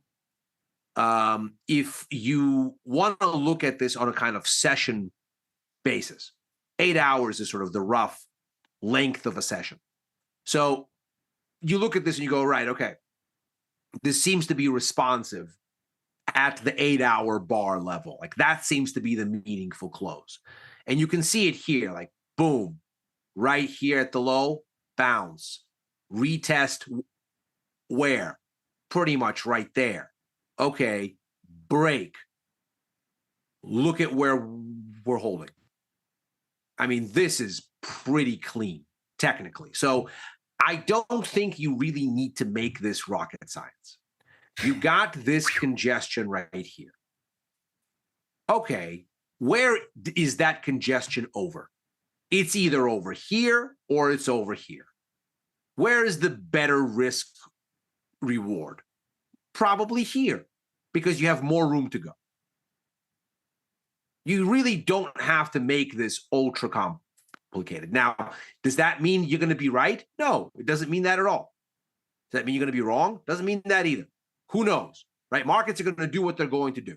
All we can do is structure decent risk reward bets to take a shot and hope that most of the time our losses are going to be subsumed by our gains. That doesn't mean that we are right most of the time. In fact, we might be wrong most of the time. If your risk reward is structured such, you are risking at least half of what you're looking to gain. So you got about a 1 to 2 risk to reward ratio. If you're right better than a third of the time, you're making money overall. So you're really only asking yourself then, if you want to, let's say, cap it and say, I am going to be as decent as a solid baseball hitter. I'm going to get it about a third of the time. Okay. Have better than 1 to 2 risk reward built into your position. And you can do that. You can force that onto this. I mean, one of the beautiful things about a 24-hour market that is by far the deepest, the execution is going to be a little bit better and a little bit cleaner, just because this thing is liquid around the clock mostly. Now, the crosses are going to be a little bit dicier than, let's say, dollar yen or euro dollar, but not that much dice here. I mean, we're talking about the top 3 currencies for liquidity: dollar, euro, yen. So you're going to get pretty solid execution on your stops. You're going to get pretty solid execution on market orders going in and out, whether you want to kind of manually execute a stop or having an order sitting out there. I like bar closes as my triggers, so I'll usually not put a physical stop on. I'll just watch. And if I get the 4-hour close through my cutoff or the 8-hour close, whatever I might be looking at, I'll just take it off manually. And that's easy. You've got your mobile platform if you need it. And boy, do I use it a lot. I've got 2 little kids, and I'm just constantly and relentlessly checking to see, did my stop get hit? Yes, no. So I think you look at this and you go, all right, if you get a close above here, maybe you get a little bit of a run, and maybe you retest somewhere into this kind of area, let's call it. I would be more inclined to that idea. Let's say somewhere into here. Then I would be looking for the short, because it seems like the short was fairly pointedly rejected here. But maybe not. Maybe we ultimately slip under here and there's a little bit of a smaller thing into this low. And then if you take it out, maybe you slip a little bit into here. Let's see. Probably the one that I have my eyes on the most, and in fairness, I'm a little bit short dollar in general. But obviously, euro is the place I'm looking to essentially say, like, okay, it started to break out here. The overall down move seems to be at least under fire. We'll see if it actually breaks. But it seems like we're trying to grind through the bounds of the down move going all the way back here to January. So maybe the war trade is finally unraveling to some extent here. I would need a break. To add, I think the one that I don't have on, that I want to have on, depending on how it goes, is the Canadian dollar. Interesting. Because it is on the line in the sand here. Yep. It's put up or shut up now. And it's been a very clean trade. Very clean. Just stepping. And maybe we finally stepped into the former resistance turned support that's going to hold. Because this is a big level now. Like 100%. Whatever this area is, we seem to want to hit it and then have conviction. Either we're going to break, and then you got a nice big chunk of space here from about 139.20 all the way down to 137.50. I mean, that's almost 200 pips of space with solid risk reward. I mean, if you break this, you might have your stop on a close back above 140, and that's your nice risk reward. Right? That's your better than 2-to-1 risk reward. 100%. So I'm kind of looking for this to happen. Now, if we end up holding here, we could get back into here and hold. And if we hold here, I mean, we can see this is a level of significance. And again, I don't care why the markets think it's a level of significance ultimately. It's an interesting academic exercise, but from a practical perspective, for some reason, the market wanted to hold here. And if it comes back up, there's going to be some friction at this point. It's going to either break or it won't. Yep. But this is what I love about technical analysis as an exercise at the first grade level of art, where if you can draw a horizontal line across the chart, it's not just you that's seeing it.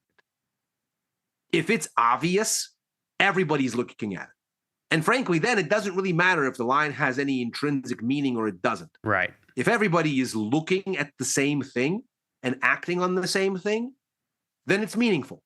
Who cares if some academic someone goes, oh, you're not going that way, it doesn't work, because if I backtested a gazillion years back, it's not consistent. Yeah, the whole point of technical analysis is you can't backtest it because it's a shortcut for uncertainty. You don't know what's going to happen. But you're making decisions in an environment where you need some shortcut to current levels of significance. It's not something you're going to academically backtest. That's kind of the point. 100%. And so when you look at this and you go, okay, obviously everybody in the world sees this and that we're back at it. Mm-hmm. Complicated, this is not. If you break through it, how many people are going to go, you know what? Something has changed. If I'm long, I don't want to be long. Right. If I'm short, maybe I'll add. If I'm nowhere, which is where I am, I might sell and just take a shot. It's the same thing with this line here. If it bounces into here and then closes into this area, something different has occurred. The series of lower lows and lower highs, which is a downtrend by definition, has been violated. Then maybe I want to be long. What adds a little bit of spice to this equation is that the Fed, the Bank of England, which is talked about the pound being in play over the next 24 hours, and the Canadian dollar, which is clearly in play here over the next 24 hours, given where it sits, all have the same policy outlook. 25 basis points are priced in for each one of those central banks by year end. So there's no distinction in terms of relative rates. Something's going to give here. Mm-hmm. We're basically at an equilibrium point, at least as far as policy expectations are concerned, for all three. All three are at key levels. Something's going to go down here in the next 24 to 48 hours. I agree. And the action is not over for the economic calendar. Got PPI tomorrow, some consumer sentiment retail sales out of the U.S. on Friday, and a ton of action ad hoc before then. Thanks for taking the time, Ilya. Oh, I love it. This is my first love here, Spot FX. It's what got me into the markets and what got me to fall in love with trading to begin with. So anytime I can just sit back and talk spot, I'm in my happy place. But you all get to stay in your happy place because we have more Tasty Live coming up right after this. You see that segue? That's right. Expertly done. Tim Knight's going to be here with more charts for you imminently. So don't go anywhere. We'll be back.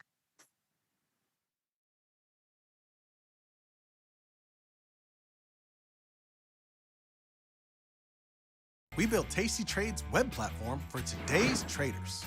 See it, click it, trade it. Drill into data, find opportunity, and track the action with hundreds of indicators. Track your options profit and loss history over time per symbol. Note your progress and plan your tactics with a trading journal. Fund your account and start trading right in the app. The tools, the data, the knowledge. See it, click it, trade it. Join the club. Tasty Trade.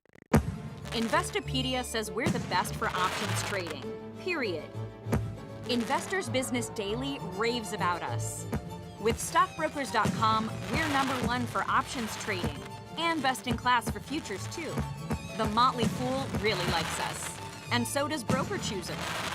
So what else can we say other than boom? trade like a trader. Tasty Trade. Make your move. Ready to take your trading skills to the next level? Dive into the world of stocks, options, and futures with Tasty Trade courses. Whether you're a beginner or more advanced trader, our courses can empower you with the knowledge to succeed. Watch as our team in Chicago shows you how to use the Tasty Trade platform and go over the basics of trading. Perhaps you'll learn about a new strategy or a potential product for your portfolio. To find our courses, go to the Manage section of our web platform or head to courses.tastytrade.com. Start taking control of your financial future. Visit our courses today. You bring it, we match it. Get a 3% cash match on all qualifying deposits. Up to $3,000. You can trade stocks, options, futures, and prediction markets. Tasty Trade. Trade with us.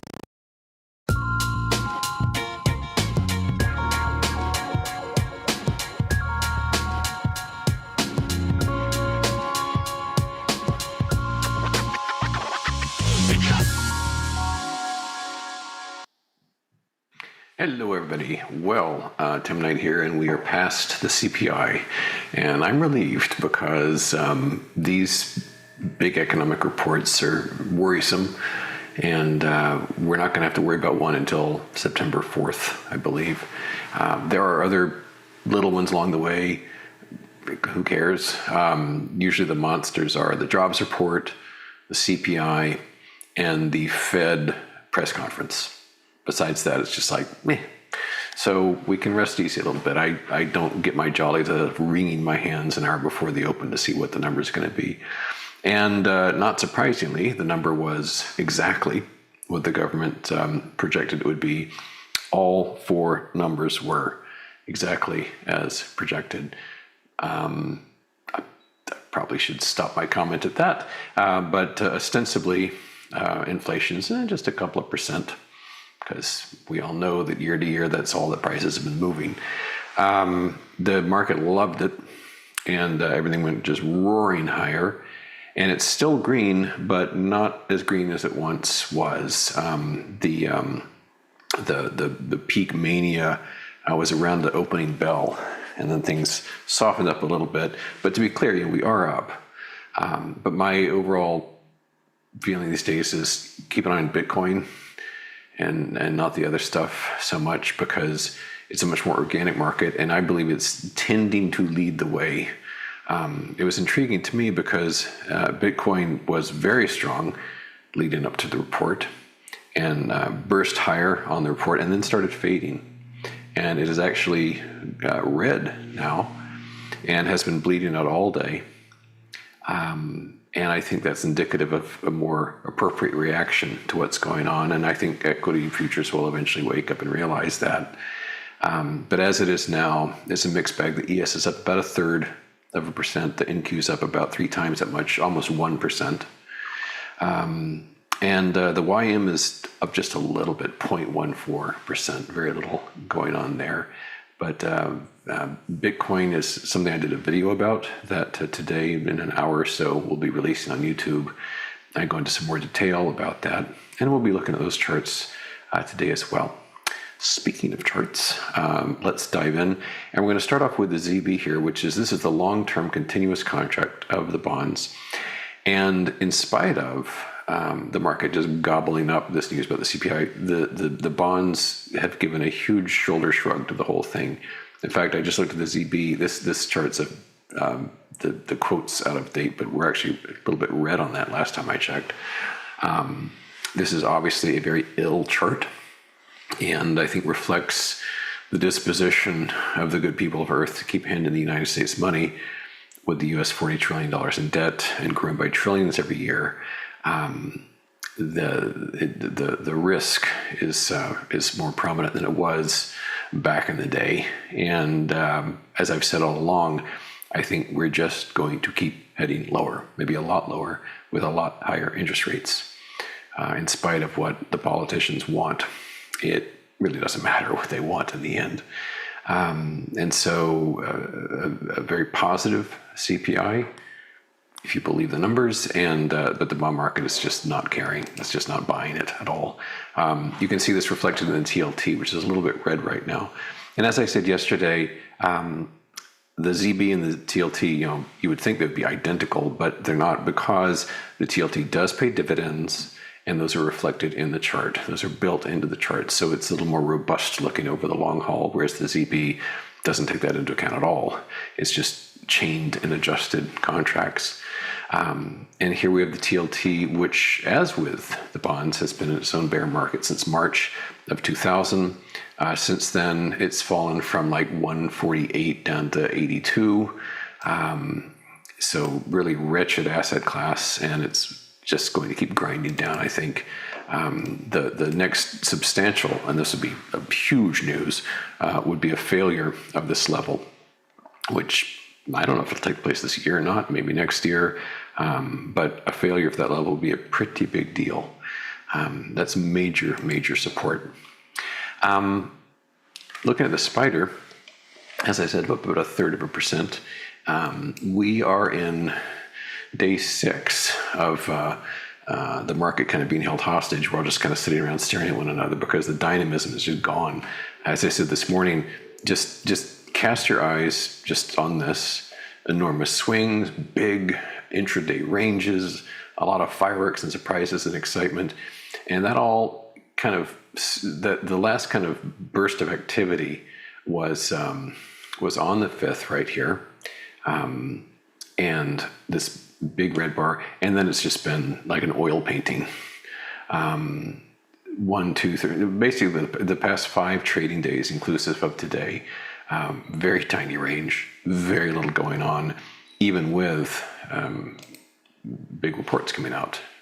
The geopolitical news seems to be immaterial to the market anymore.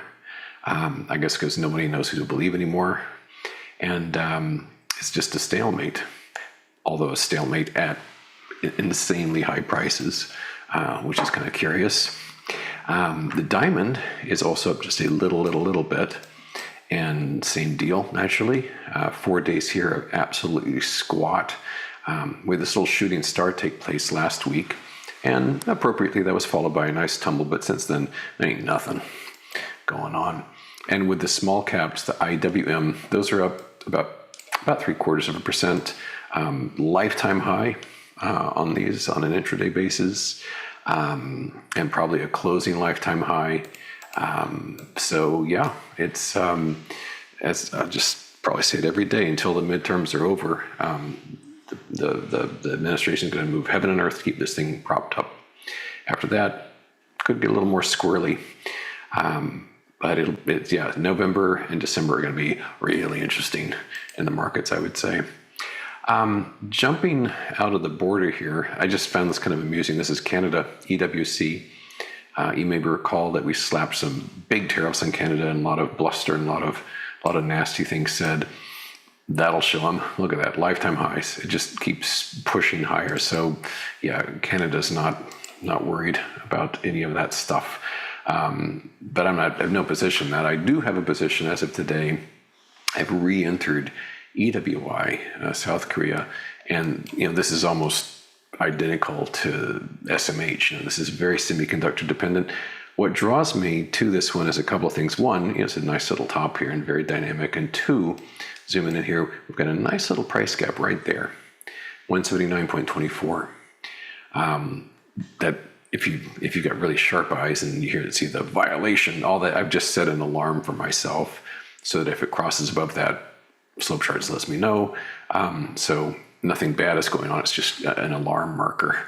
The important thing is that dashed line indicates for me what the stop loss would be. I try to use those to be consistent in my charts about like what is the level where I'll just get out right away.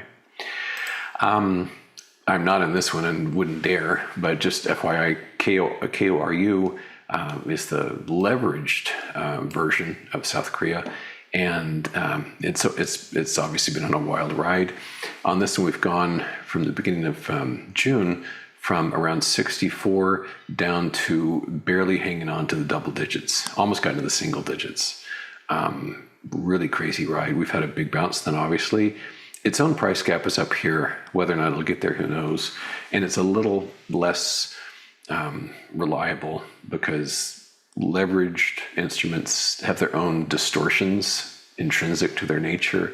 And so things like price gaps, it's kind of more random. I wouldn't pay it very much attention. Of big interest to me, though, as long as we're traveling overseas now, continues to be China. I've said many, many times, this is my biggest options position. It's a long-dated position, March of next year, which probably, from here to March, will probably feel like 200 or 300 years. There's so much that's going to happen. But it's about 220 days, something like that. It's a lot of time. Lots of time to be right or wrong and get out, but hopefully right. And there's some cool things about this. One, as you can see from my little pink augmentations here, there's a whole series of tops and drops, and every single one of these seems to be 100% success rate. All prior items had a nice tumble following them, but sometimes they took time, and that's why I'm allowing this a lot of time. And it's going the right direction, because here we are all green, and over the past just couple of days, today's Wednesday, Monday's hot. From Monday's open to now, it's like 5% drop. I know 5% is not life-changing, but I'll take it. In this market, I'll definitely take this as a step in the right direction. And as I say, that's 3 days. We're talking hundreds of days left on this. The options, to my eyes, are cheaply priced because FXI, who cares? It's not very volatile, and it's been on the tear last month. So I'm just like pigging out on them. And so yeah, March 2027, $37 puts on the FXI. And I did a post for my premium members showing all the different implied volatility, and actually, I think it was for everybody, implied volatility, IV rank, that sort of stuff. And they all said the same thing, which is that you're not paying much extrinsic price for this. It's just assumed that, they'll be fine. So in my belief is that we could just week to week, month to month, bang our way lower through the 30s and into the 20s. The most extreme hope I would have, and I probably won't hold out for this long, but would be to seal up this major price gap right here. But let's not get ahead of ourselves. I mean, one step at a time. But there's lots of time, like I say. So that's FXI, China ETF. Let's talk about metals some. I've been making mention of this right triangle top in various metals contracts, and that's holding true. And we had more strength today thanks to this great news that we're only at 2% inflation. And so they had another bounce higher, but then I figured enough was enough. And so I did short a couple of mining ETFs. So to get our way there, here's silver by way of SLV, which is up a little more than 1%. Here's the right triangle, and we're getting very, very close to the base of that. Here is GLD, gold, which is also up about a little more than 1%. And it has almost perfectly sealed this important price gap right there at 49.01. Got a little doji going on right there. But why don't I just throw down one more? Let's get fancy. Let's try an automatic trend line here. Auto trend line, drop from the top, right of the cursor, bang. All right, there we go. Well, that's interesting. I did not intend that, but it worked out nicely. You know what? Let's just make sure it's accurate here, because that's kind of spectacular. Wow. Okay. All right. Before your very eyes, I did not anticipate this, but all I did was create a trend line which is anchored to here and to here, and amazingly, wow. Okay. Cool. So right triangle, almost perfectly at the apex, perfectly tagging the downtrend. Okay, well, I feel even better than ever about it now. So that's our gold right triangle. And I don't have any positions in those, but I did short the precious metals miner, the gold miners, GDX, and zoom in on that. And GDX has had a tremendous rise today, but it's got its own price gap right there. Bang. And so I shorted that earlier today. I have a small profit on that so far. You can see that nice red bar right there. So far, so good. And the one I feel even better about is XME. which I shorted early on. And we are actually down on this so far for the day, 0.34%, but I shorted it at a good price on the strength for the day. And the reason, I've got them both, but the reason I feel more confident about this one is because, as I've shown you in the past, the ratio between XME and GDX suggests that XME will very much underperform GDX. It will be more vulnerable, it'll be weaker. And so I shorted XME first and then decided throw GDX in there as well. Lest it need repeating, I'm a long-term precious metals bull, but I think in the weeks ahead it's going to be quite vulnerable. And at these prices, I think it represents an appealing risk-reward ratio. All right, well, let's turn to another sector that is a persistent obsession, which is semiconductors. They're strong, and I wish they weren't so strong, but they haven't been so strong as to blow me out of my holdings.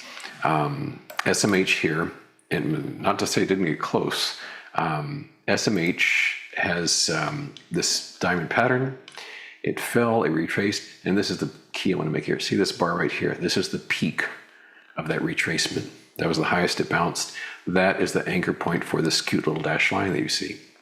That was followed by a harder tumble here, which ended on Kevin Warsh's press conference. And then we went zooming higher. And today is the highest we've been since this peak here. And what I would really appreciate from the market gods is don't go any more than this, please. Because it's the higher it goes, the more damage is done to the bearish prospect. I've got time. These are January puts. But I might start trimming if it just keeps lumbering higher like this. But yeah, these are January $600 puts. And I'm kind of hoping that this is about the end of this bounce, because if you look at the components, if you look at the individual components, and just the hyperscaling zone in general, there's a lot of strength. CoreWeave blasted higher today like crazy. NBIS blasted higher today. I was short both of them. I got out yesterday evening. I didn't intend to, but what happened was market closed. CoreWeave, I think, announced their earnings and went zipping higher, and Nebius followed along. And it's like, okay, now stops don't work, or stops do not deploy after hours, but you can manually do trades within a certain time frame. So I took the hit on CoreWeave, took the hit on Nebius, but it would have been a lot worse if I just crossed my arms and didn't do anything about it. So those are big, and I've thrown them out of my watch list. The thing is that's just representative of the kind of strength we're continuing to see today in hyperscaling, including certainly semiconductors, and we see it reflected here. Because while the NQ is up less than 1%, this is up almost 3 times that much from a percentage basis. Moving on, I would also point out there are a couple of very young semiconductor stocks that are having a good day based on the aforementioned reasons. One is South Korea's SK Hynix, which is up almost 10%. And this is one we looked at because there's been some big IPOs this year, and they have had pretty shaky starts. Some of them are starting to find their grounding. So, for example, Cerebras, CBRS. This one I kind of used as a model for what SpaceX might go through, because this went from 386 all the way down to 160. So that's more than a 50% wipeout, right? In the span of a few weeks, really terrible showing.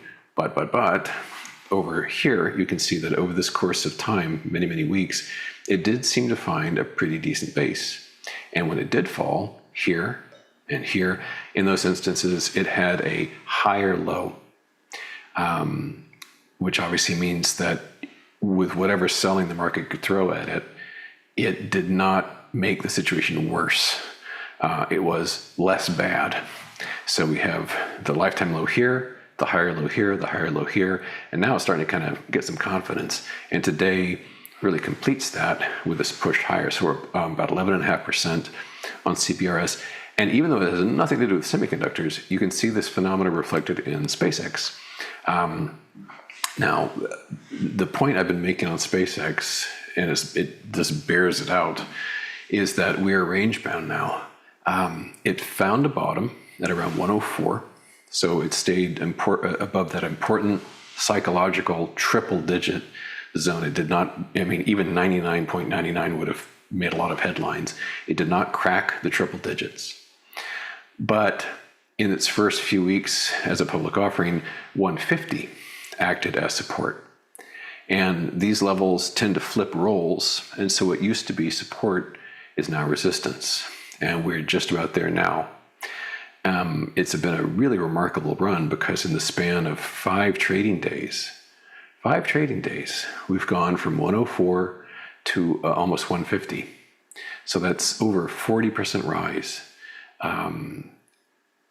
And I'm thrilled, that's great. But it's got to conquer that 150 level to flip that roll once again.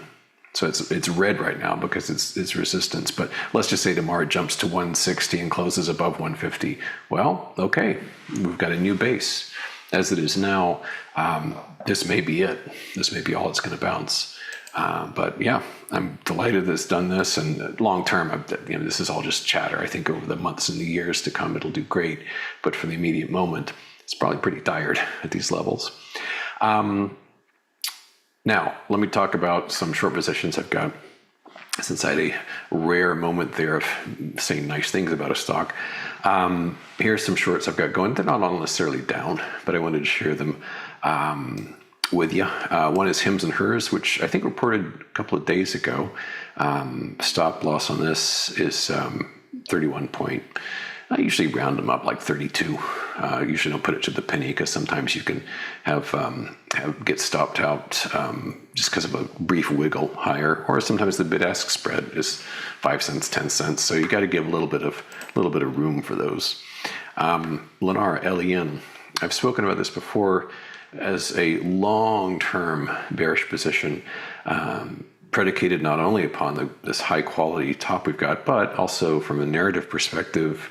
The interest rates going up, and if interest rates do go up, I ain't going to help the home builders. And so LEN is down over 2% right now. Mark Zuckerberg, Meta Platforms, I mentioned this on the morning show as well.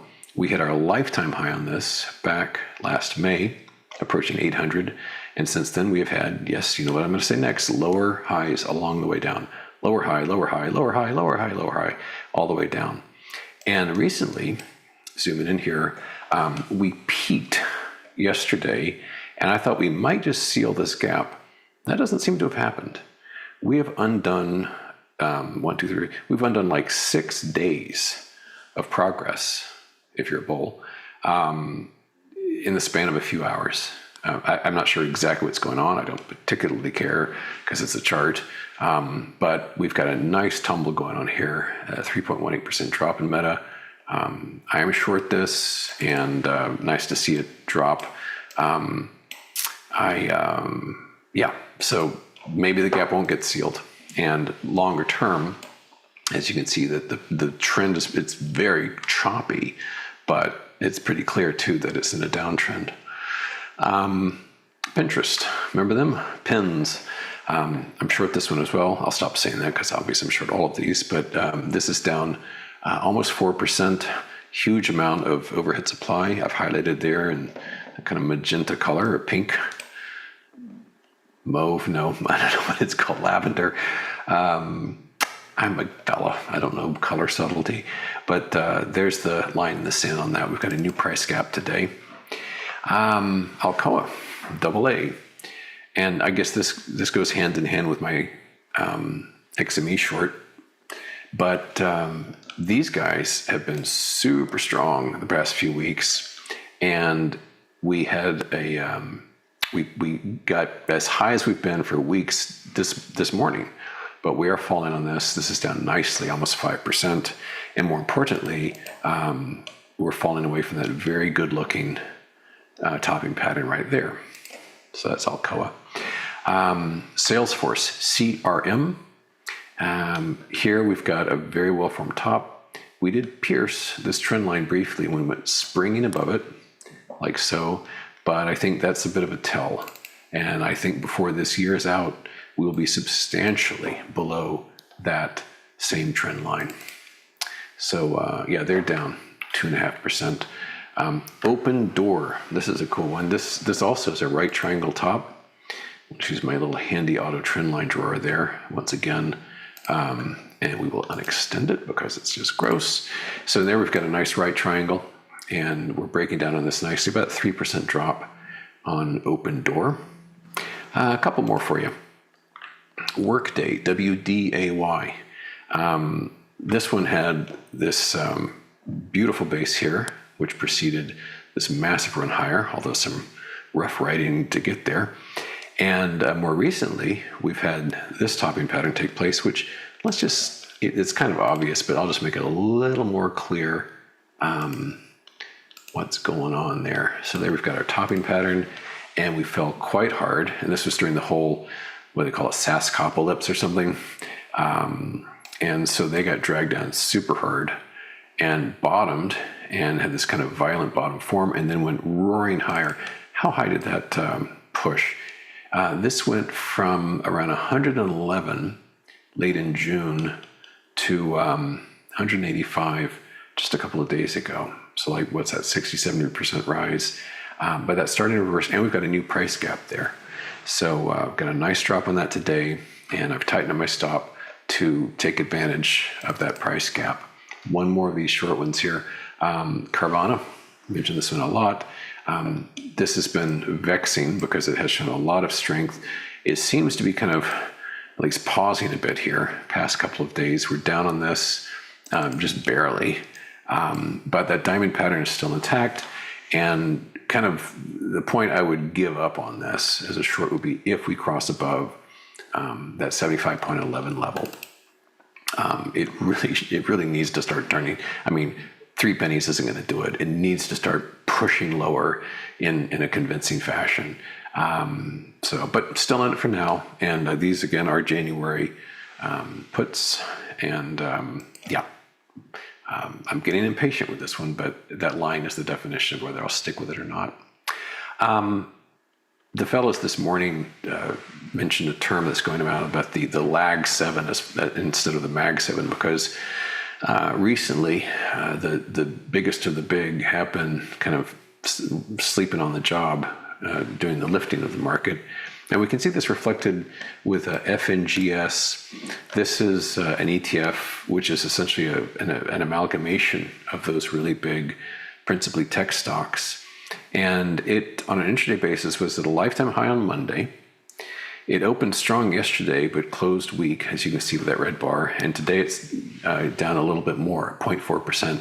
So kind of sputtered out because it was at a lifetime high and then it just lost it.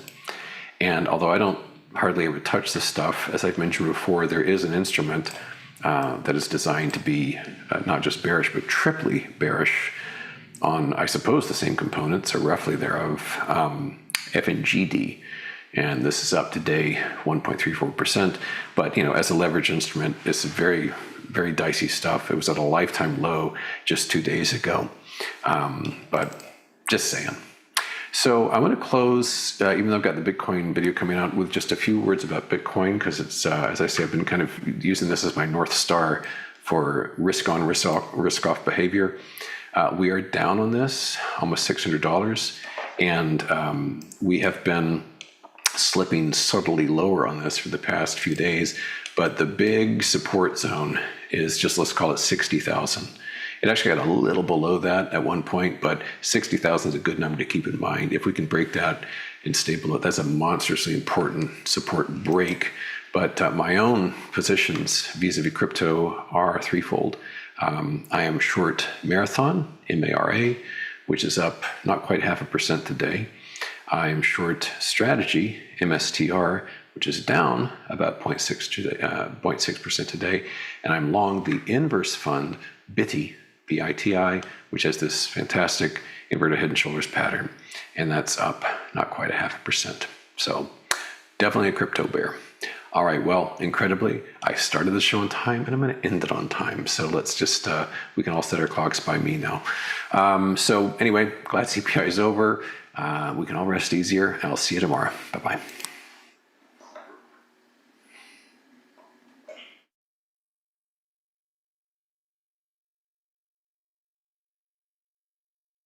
We built Tasty Trade's web platform for today's traders. See it, click it, trade it. Drill into data, find opportunity, and track the action with hundreds of indicators. Track your options profit and loss history over time per symbol.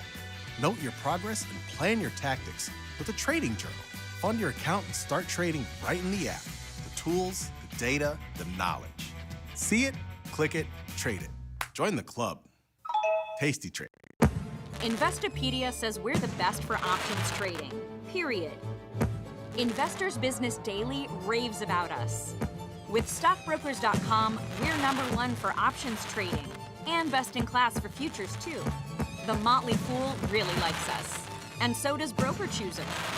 So what else can we say other than boom? Trade like a trader. Tasty Trade. Make your move. Ready to take your trading skills to the next level? Dive into the world of stocks, options, and futures with Tasty Trade courses. Whether you're a beginner or more advanced trader, our courses can empower you with the knowledge to succeed.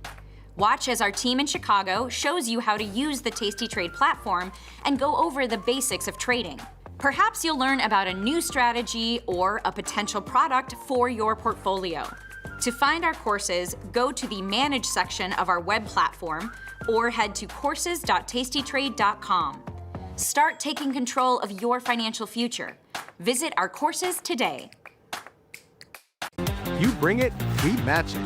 Get a 3% cash match on all qualifying deposits, up to $3,000. You can trade stocks, options, futures, and prediction markets. Tasty Trade. Trade with us. In the world of investing, a beast lurks between the numbers. Some watch from the safety of the sidelines, but others saddle up and ride that one-ton rowdy ribeye for all he's got. If that's you, join us on Tasty Trade, named best online broker for options trading. Genius loves company. Investopedia says we're the best for options trading, period. Investors Business Daily raves about us. With stockbrokers.com, we're #1 for options trading and best in class for futures too. The Motley Fool really likes us, and so does Broker Chooser. So what else can we say other than boom? Trade like a trader. Tasty Trade. Make your move. Grow a strong community with Tasty Trade's referral program. When your friend joins Tasty Trade, you'll both receive $100. As your community grows, you get more bonuses. Only at Tasty Trade.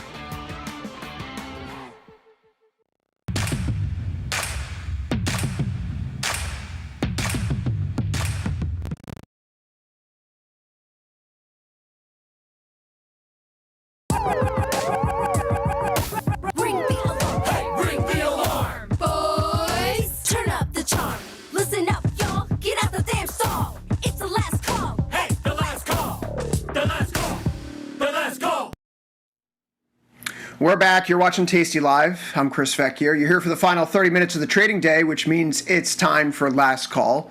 As we're doing all week long as we make our way through the middle of summer, we're bringing in some guest traders' outside perspectives here to the network. And we continue that today with Andrew Aziz. He founded Bear Bull Traders back in 2015, a trading community focused on educating retail traders and helping individuals navigate the tides of the market. He is a risk taker himself, because I saw when I was looking up the show notes today, he summited Mount Everest a few years ago, which is something you'll never find me telling you on this camera. Andrew, welcome to Last Call here on Tasty Live. Yeah, thank you so much for having me. Definitely you should bring more Everest climbers in your show. I'm a different kind of risk taker, I suppose. But with that, Let's get into the action today, and let's just start with something that a lot of retail traders focus on, which would be confirmation of moves through things like volume. This week, particularly after that non-farm payrolls report last Friday, volumes just haven't been there. And I will say I'm surprised myself. I mean, we're talking, 730,000 contracts traded in ES futures, 23 million in SPY. What is the volume or lack thereof telling you about this market here in the middle of August? I think definitely the volume says there is a little bit of uncertainty about the direction of the market. Obviously, everybody knows that the war hasn't been resolved, so there is some uncertainty in that part of the world. We are in the middle of earnings season right now, so all the concerns that AI investors have about what's going to happen with this valuation and the stretch that they're having, they're going to see that NVIDIA is coming soon, so that might come, give a little bit of a direction to the investors. But as you see, S&P 500 is trading in a very narrow range until we get a better direction either on AI earning companies and the capex spending that they're doing, geopolitical certainty comes, or we get a really much better direction into the inflation that the Feds can reduce the rates. And one of these three has to work until we get a really nice breakout. You mentioned that you're more of an individual stocks trader than paying attention to the index themselves, which is perfect because today's a day where while the indexes aren't doing a lot, there is a lot of movement underneath the surface right now. I'm looking at some of these semiconductor names at the top of the leadership board again today, like your Applied Materials, which has earnings just coming up around the corner. This has been one of the stronger names in the tape for several months at this point in time, outside of that May, June, July oscillation that perhaps was due to over leverage in the system. But we're going to the earnings, right? We're outside of most of the earnings now. We have maybe 1, 2, 3 left that matter, AMAT, NVIDIA in a few weeks' time. What has this earnings season told you about how you should be approaching these forthcoming results if folks are focused on these earnings trades?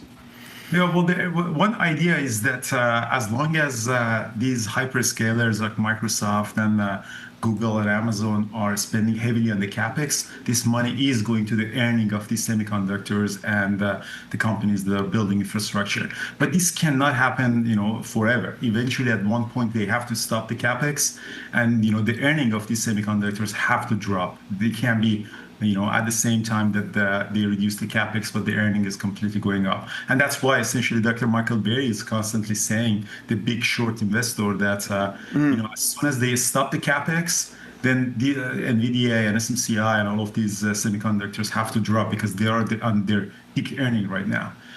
We did saw that Microsoft has reduced the capex, and there is very likely that we are at the top earning of all of these semiconductors, memory and chips companies. Well, I'm looking at some of these names that are on the board today, and it feels like it's a lot of the usual suspects right now. SMCI had a gap higher here, and I suppose this is a good question for, even this crowd right now. When you face a stock, and when your traders are facing a stock that has this big gap and run, like we see in SMCI, it's up 20% now. We could go to Nibius Group, NBIS, which is another retail favored name. It's up 30% here. I've been trying to get filled in on a bull spread here all day long, and I can't get a market to fill at the price that I want, so I keep missing this move. How do you avoid chasing something like this? Because there's so much temptation to chase when you see this kind of price swing. So if you're trading the equities, you really don't have a lot of issues with the spread, so you can actually get in really fast. We look at the open on the volume weighted average price. And if you can get a good price near the volume weighted average price, and if you have the confirmation on the bullish patterns on our chart and some of the indicators that we're using, like NASDAQ total view, depth of market, you can usually get some really good trades. You mentioned the SMCI today was my best trade this morning on SMCI. It was just 2 minutes after the open. We could get a really nice entry if you go in intraday. It was trading very close to the volume weighted average price, and that's what really matters. And then the breakout was very, very beautiful on that. Later in the afternoon, started picking up again, as you see in your charts. When pulled back near the volume weighted average price, and then again pulled back. For us, is all about get an entry as close as possible to volume weighted average price. So when we're looking at this market today right now, S&P 500 is still up around, we'll call it 26, 27 points. Truth be told, it really hasn't done much here since we got through that CPI reaction. We could basically call it the market open this morning. 9:30 a.m. Eastern hits, and we've been pinned basically to 77, 75. now that we've gone through most of the catalysts, it feels like, for the week, what's your path forward here for the next few days? Do you think we're still going to get this sideways chop when you're looking at these smaller intraday ranges? What is the market revealing about how folks should be approaching this Thursday, Friday? I think we can definitely expect some choppiness unless we're going to get some news from Iran. That's, I think they're pretty close to come up with some sort of an announcement. And if the president announces that there is some sort of a deal is coming, either it's going to actually last or not, that's a different question. But I think we can get a really nice breakout. But the S&P 500 has been holding pretty good, but I don't expect a break toward all-time high or a significant drop unless there is some news about war. One of the hallmark features of the past 2 weeks and really the month of August has been how volatility has just absolutely come off the board here. So for those short vol traders, it's been working out nicely. For those folks who've been buying dips in the stock market, it's obviously working out very nicely. But there are those who have been trying to short this thing, the ride up, and maybe through the summer months early on, if they were sitting as it was working a little bit here.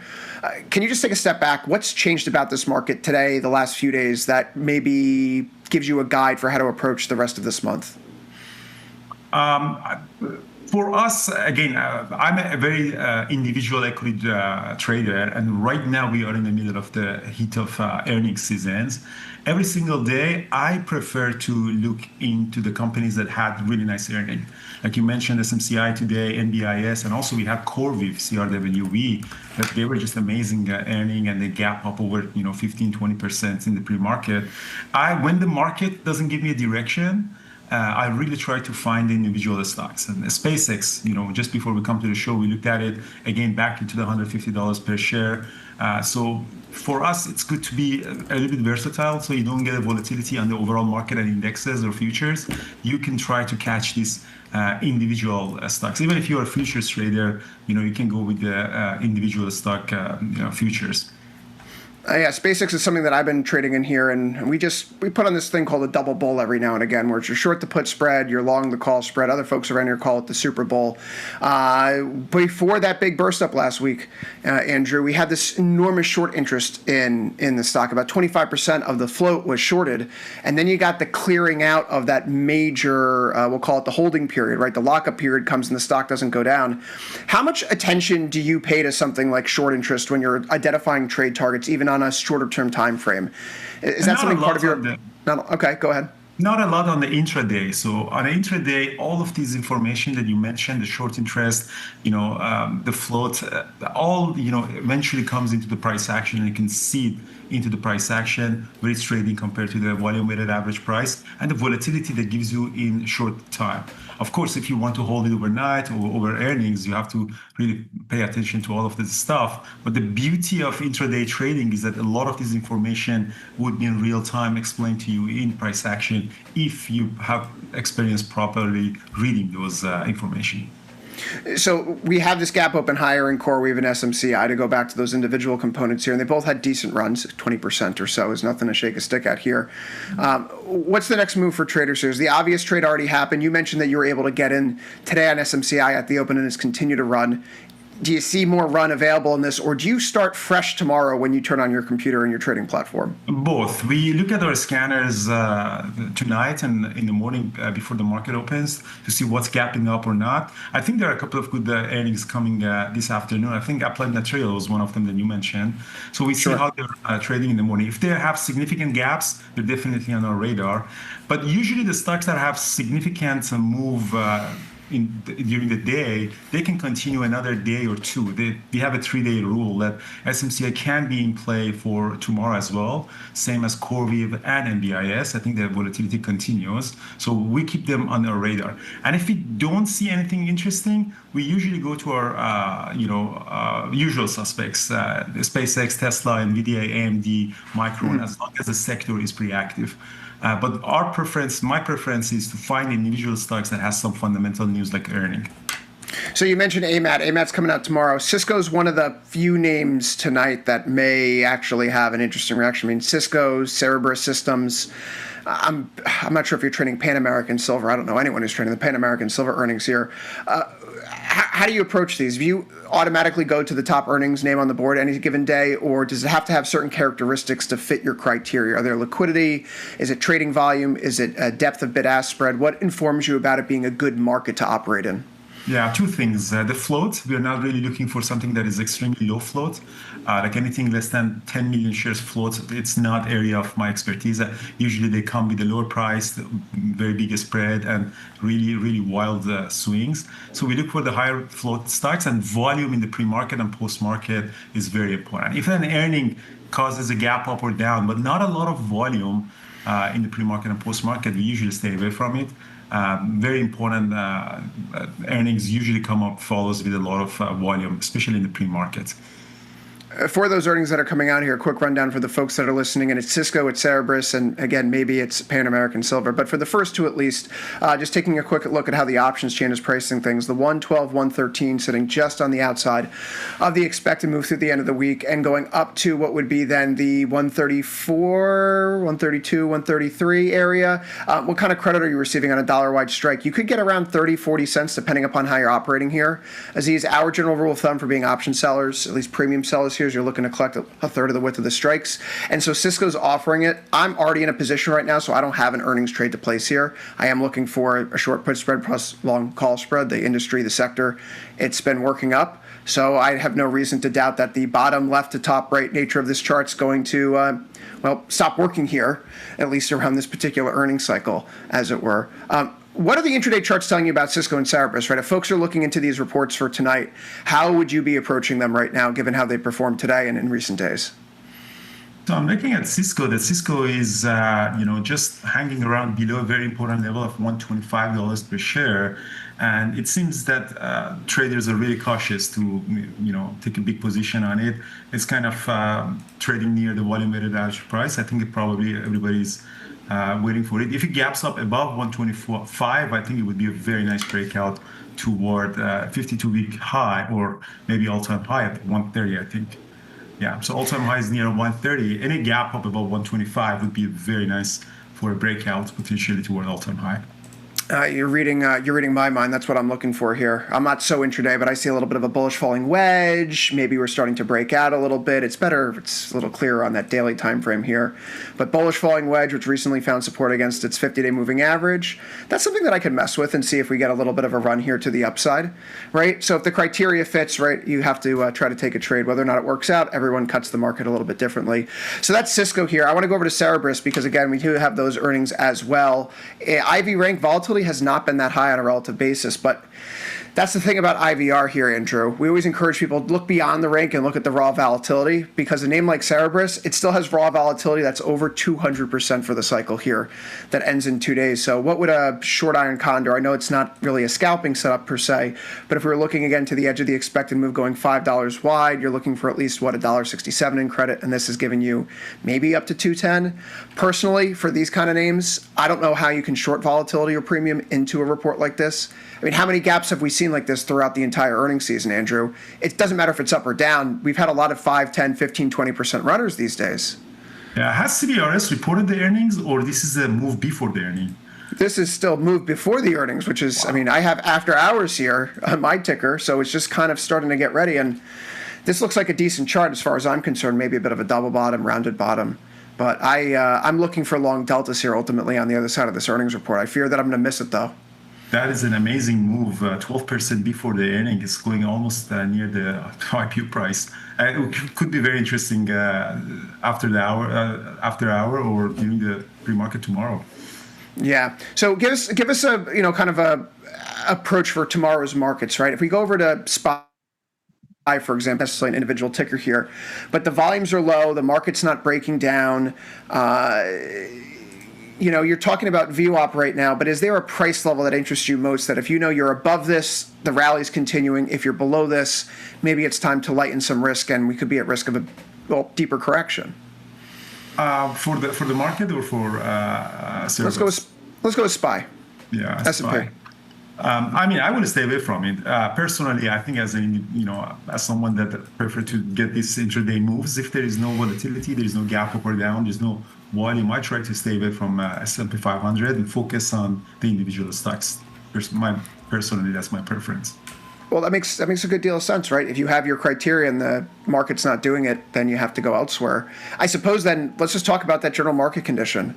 There has been a lot of divergence here recently. You know, the top line indexes outside of this past week's move, and I say past week since the start of August, there was really a lot of chop at the index levels, but the individual components were moving wildly here. How do you square that circle, right? How do you decide when to go to which segment of the market? Does the high volatility draw you in, or as someone who's a scalper and more of a day trader, does that push you away to somewhere that's perhaps less jumpy and unpredictable? I mean, as a day trader who are active every single day, you get a really good feel of which sector is active. And just being around the communities, your show, everything, you just get an idea that what is active right now. What used to be really active might not be active in 6 months from now, 3 months from now. We had phases of travel, vaccines, healthcare, and then they're not active anymore. And now there are semiconductors, memory chips. They might not be active in the next 3 months, and then there is another sector coming. So we are always chasing the pockets of volatility through sectors. I can't help myself at a point like watching some of these names. I like to scan Reddit and Wall Street Bets and the crypto forums, everything over there that's related to trading, just to see what's in folks' interest. And I'm seeing a lot of names here that kind of don't make sense to me. Hertz is the most referenced company at the top of the leaderboard over the past 24 hours across all of Reddit. Is it a danger? Is it a sign of sentiment perhaps falling apart that we're seeing some of these smaller cap names that are on the verge of bankruptcy rising to the top of people's wish lists? Yeah, those are not very. They're not very consistent. So you can play with them, but to get consistent earning income from trading, you should stay away from those kind of individual names that retail traders try to get a short squeeze, like GME or AMC. So I think it's best to look for things that are more consistent in finding the trading opportunities. I stay away from Reddit and those recommendations. We have less than 10 minutes to the close here. Let's take a quick jaunt around. S&P's at 7770, still fairly unchanged, up about 21 points now. The Nasdaq up about 0.7%. Your Russell is up about 0.6, and the Dow is completely flat. Here on the other side of that CPI report, bonds are continuing to pull back, now down to 109. They were up near 109 and 23 ticks earlier today. So rates at the long end of the curve are edging back up, even though inflation, let's fix that ticker, even though inflation has come back down somewhat. But overall, good news for gold, good news for silver in a day like today. Gold's up, silver's up. Andrew, I have some battle scars after trading silver all of last year and through, the first several months of this year, where it was a lot of fun last year, but not so much fun this year. What's your read on the metals markets these days? Because I know it's thrown a lot of folks for a loop, and I know that you're more of a systemic and tactical trader who they approach with a particular system. But for these metals, can you trade them the same way that you trade individual equity names on your, intraday basis? Yeah, you can definitely. When you find the times that they're active, as you mentioned earlier, this year silver was really active. You can trade them through ETFs or leverage the ETFs that they have. Or, of course, if you want to trade them directly on the futures market, you can do that as well. We do trade them when they're very active and have a significant amount of volume. The volumes here in silver market are pretty light. All around. I'm trying to find a pocket of this market that has some fun and some activity today. And while you're getting the moves in some of the individual semis, the trading volumes just aren't fantastic right now. How do you prevent yourself from chasing moves that are overextended? I think as a day trader, I perhaps have a longer term view than you. I swing trade. I take trades that last 6 months to a year. I hold things for multiple years sometimes. How do you avoid chasing what's hot in the market and avoiding getting away from your process? Sometimes you can't really. Sometimes chasing, it's part of trading. Sometimes you get a bad entry. Sometimes it's extended. The important thing is you always to manage your risk. Whenever you go into a trade, you know when you want to get out of it. On an intraday basis, volume weighted average price, as I mentioned, is a very good indicator that if you're well above the volume weighted average price, maybe you don't want to go long because there is a potential for a pullback toward that. Moving averages are also a really good indication. You don't want to enter, a trade that is very, very extended from moving averages that it has on the chart, usually 9 and 20 exponential. These averages can help you, guide you a little bit to find the extended moves and don't chase them. I point that out to folks all the time too. The indicators themselves, they're useless at face value, right? There's always a ton of context with them. And so when you use something like a 1 month moving average, just take a look. How many times has it been? Oh, it's 20% above its 1 month moving average. Well, what's happened in history when it's been that high above its 1 month moving average? Oh, it usually doesn't climb much higher. Maybe I shouldn't be laying on new long deltas here. Maybe this isn't a great time to chase this to the upside. I can let it come back and I can let it trend, and then we can try to re-engage. But that's hard, particularly if you're, a newer retail trader. So, for those folks here that are trying to engage in the market, I know during the summer months we actually see an influx of newer traders. Maybe it's because they're younger, they're starting new jobs, school's out, grad school's out, whatever you have going on right now, and people are trying to learn something. Okay. What's a mistake that you made early on in your trading that was a significant tuition you paid to the market that if you could tell your younger self today, don't do that, avoid that at all costs? I think averaging down on the losing trade. My biggest losses that have been in millions of dollars have been always started from one trade, and I just kept averaging down on a losing position, and it turned out to be a very significant loss. If it's one single thing, the traders should not accept averaging down on a loser. Averaging down on a loser can be tempting. When you approach a market, though, let's say you have a game plan, like I'm going to go in with a full lot here, and I can build up to that full lot, and you go in with your first, 2 legs of the trade here as opposed to all 10 at once. When do you know that you shouldn't go the rest of the way? How quickly can you tell that the market's moving against you? And can you give an example of that, maybe how that's happened in the past day or two? Yeah, so what you can do is if you want to enter the trade gradually, you should have a fundamental or technical level of a stop loss.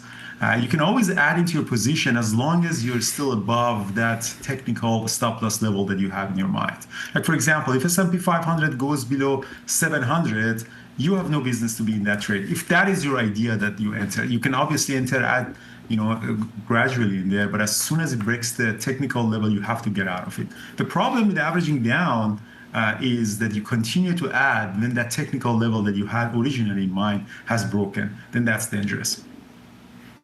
And then there's your problem. That makes a good deal of sense to me. I try not to chase myself. I find myself sometimes holding too long on a loser, which is one of the most common things that all traders go through, loss aversion. We cut our winners too short. We let our losers run too long, but we have reasons and ways to get around that. Certainly, I think I've survived that bias over the course of a few years. We were getting onto it. What's your worst trade ever? I can think of mine, September 6, 2011, when the SNB put that floor in on Swiss franc, and I was levered long the Swiss. So my lesson has always been don't use too much leverage. I love asking traders this. What was your worst trade? Same. Comes from the leverage. It was in 2022. I started a trade on TNA, which is the 3 times leverage of IWM index, and just kept dropping, and I kept adding on it. And turned out to be a day trade, turned out to be a swing trade, and I held it for almost 6 months, and I just kept adding on it, including on leverage, on margin, and then turned out to be a $2 million loss for me over the 5 years holding that position. So average down on a leverage, on margin, on a leverage product. So recipe for disaster. Yeah, we have a guy around here who likes to joke, sometimes when you're doing a short-term trade, it's really just a date, and all of a sudden you find out that they've moved in and you have kids a few months later, and it's like, that's not the intent here. Don't let yourself fall down into that hole with it, right? So, Aziz, Andrew, we're going to wrap up the last 2 minutes here as we take it into the close right now, but I want to say thank you to Aziz, Andrew, for joining us here on Last Call on Tasty Live. Bear Bull Traders. You can find them. Aziz, what's your social handle? Bear Bull Traders. There you go. And he's been around for a while because you don't have a Twitter handle like that unless you've been here since day one. Andrew, thank you so much for joining us here on Tasty Live. We're going to take a quick 30-second break, and then we're going to go right back into that close and get to overtime. Thanks. Bye.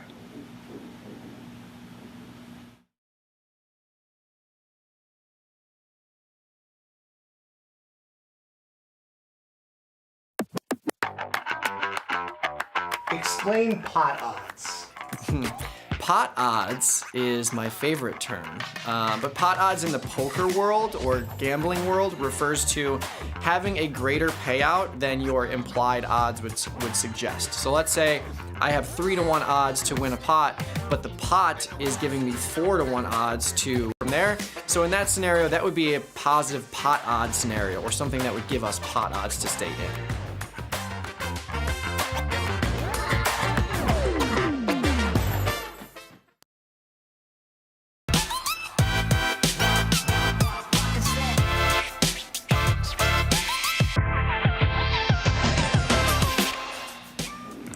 Final minute of the trading day here, bell in 60 seconds. This is the end of last call, beginning of overtime. Ilya is going to be joining us in just a moment. S&P 500 here is losing some ground going into that close. We can go right to the chart, 77.70 here. Volatility has been low all day. We're looking at a close in the VIX that's going to sit below 1450 right now. That's 1445 here on your screen, and it's a vol crush across the volatility curve, as it were, because volatility in the front month, the U6 contract, is down here, flirting with that 18 handle. What's the story of the day? Inflation does come in a little bit. It doesn't really go that high. Bond yields, they do not come off, as it were, even though rate hike odds come down. So top movers in today's market, they're generally speaking all in the semiconductor space, really the semi-cap space, so to speak. You have some runners after the earnings reports that you saw yesterday in NBIS, over in, well, we can go through so many of these right now, but we can go SMCI. But we do have this closing bell coming up, so that's an S&P 500 with a 77.69 close here in our futures market, which is as good of a time to say that the day is over and now it's time for the real conversation. With that said, let's bring on Ilya Spivak. Time for overtime. Hey, there he is. Ladies and gentlemen, we have had another snoozer. We've had another snoozer. The markets really didn't do much of anything here, Ilya. We had an interesting conversation with Andrew Aziz from Bear Bull Traders on last call about the intraday approach to the market, but it's really a market that has been quiet right now. 863,000 contracts traded here on ES. You're going to get a little under 400,000 on the NASDAQ and barely over 100 in the Russell 2000. The bond, similar story. There's not a lot of substantial trading volume there. We have some earnings reports that are due after hours here in terms of Cisco, in terms of Cerberus, which we will be keeping an eye on and getting back to as soon as they come out here and hit the tape, at least for Cisco in particular, because I'm trading that right now. But Ilya, I digress. The news of the day is CPI. While we wait for Cisco and we wait for Cerberus, talk to me about this market reaction, particularly in the bond market, because that's what I care about most when it comes to how today's inflation data changed traders' minds.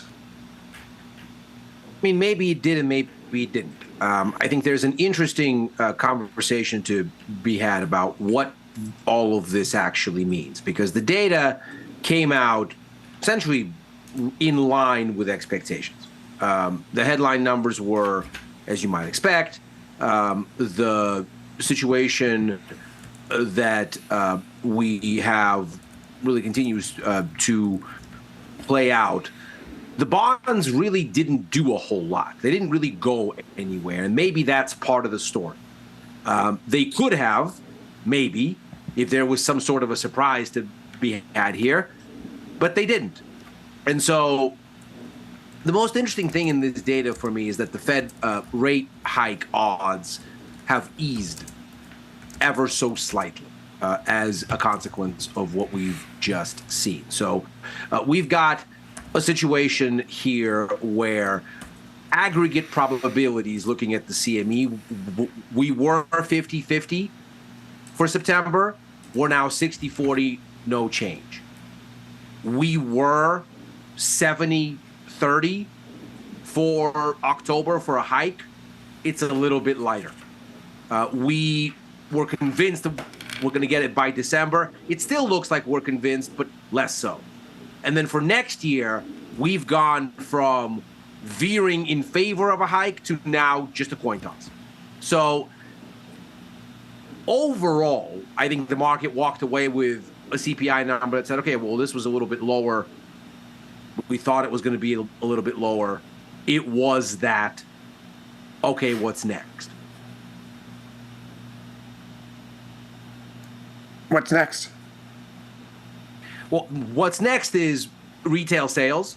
What's next is what we're going to see from the University of Michigan consumer confidence numbers later this week.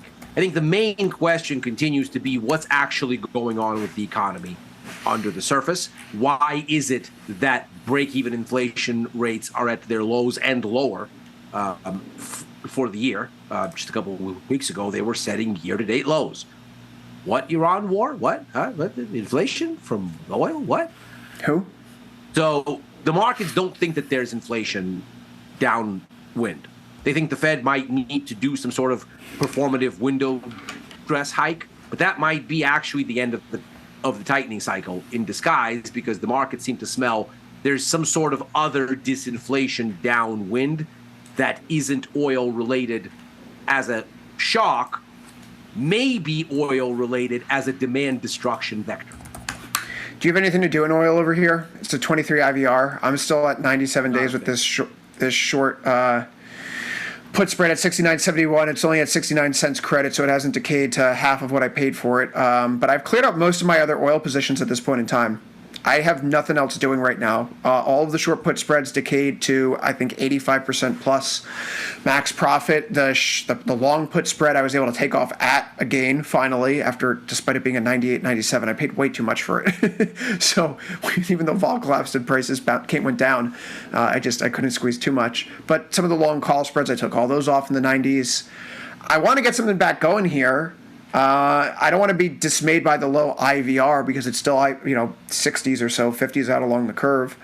What's the next approach? I mean, do you just slap on directionally neutral right now because we're dead set between the highs and the lows of the war? At least in this contract? Honestly, I think you have to be foolish to do anything. I think Jesse Livermore has taught us that you are better placed to sit on your hands when you don't have a good setup. And you just don't have a good setup in oil. Full stop. There's just nothing here. IV is low.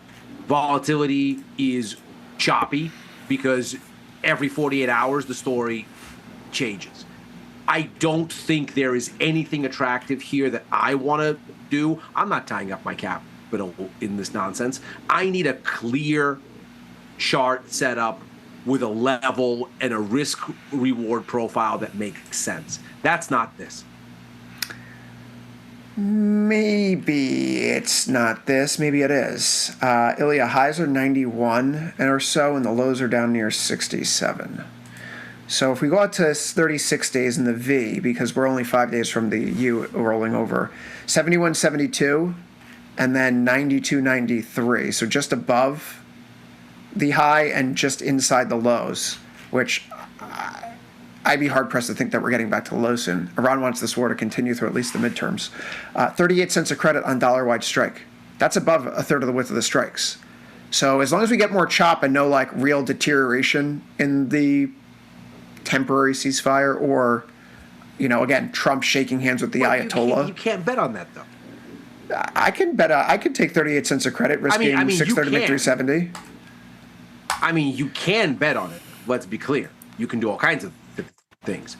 The question is it a good idea to bet that as long as blah, blah, blah holds, then blah, blah, blah? Nothing about this has held.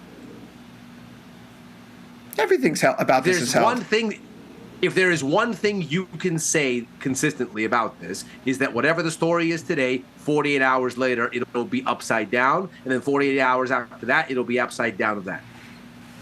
And yet the market's not going anywhere. It's just chopping around within the midpoint of the range. No, it's not going anywhere. Well, that's something and that's something I want to get working because I feel like I need to have some skin in the game in oil. And this ping pong action has worked really nicely for this year. So I'm not going to step away from a strategy that continues to produce fruits. Yeah, for me, I mean, admittedly, I need direction. I need the market to pick a direction. It doesn't matter which direction it picks. I do need it to pick one in order for me to find anything attractive here. Now, maybe we're in the middle enough of the recent range. We've seen points of friction here emerge. Maybe this is the place where we either break higher toward the high. That seems like the lesser of the risk-reward options. Maybe we find something of a top right here again, like we have in past times where we found friction here coming in from the underside. Maybe that's what happens. But for the moment, I'm not seeing anything attractive here. from the way that I approach markets. We can go on then. Natural gas is really tempting me to come back in after what's been a really difficult period of trading for it. So you know how it is. Yes. Welcome to the show. Yes, I do. I was there with you.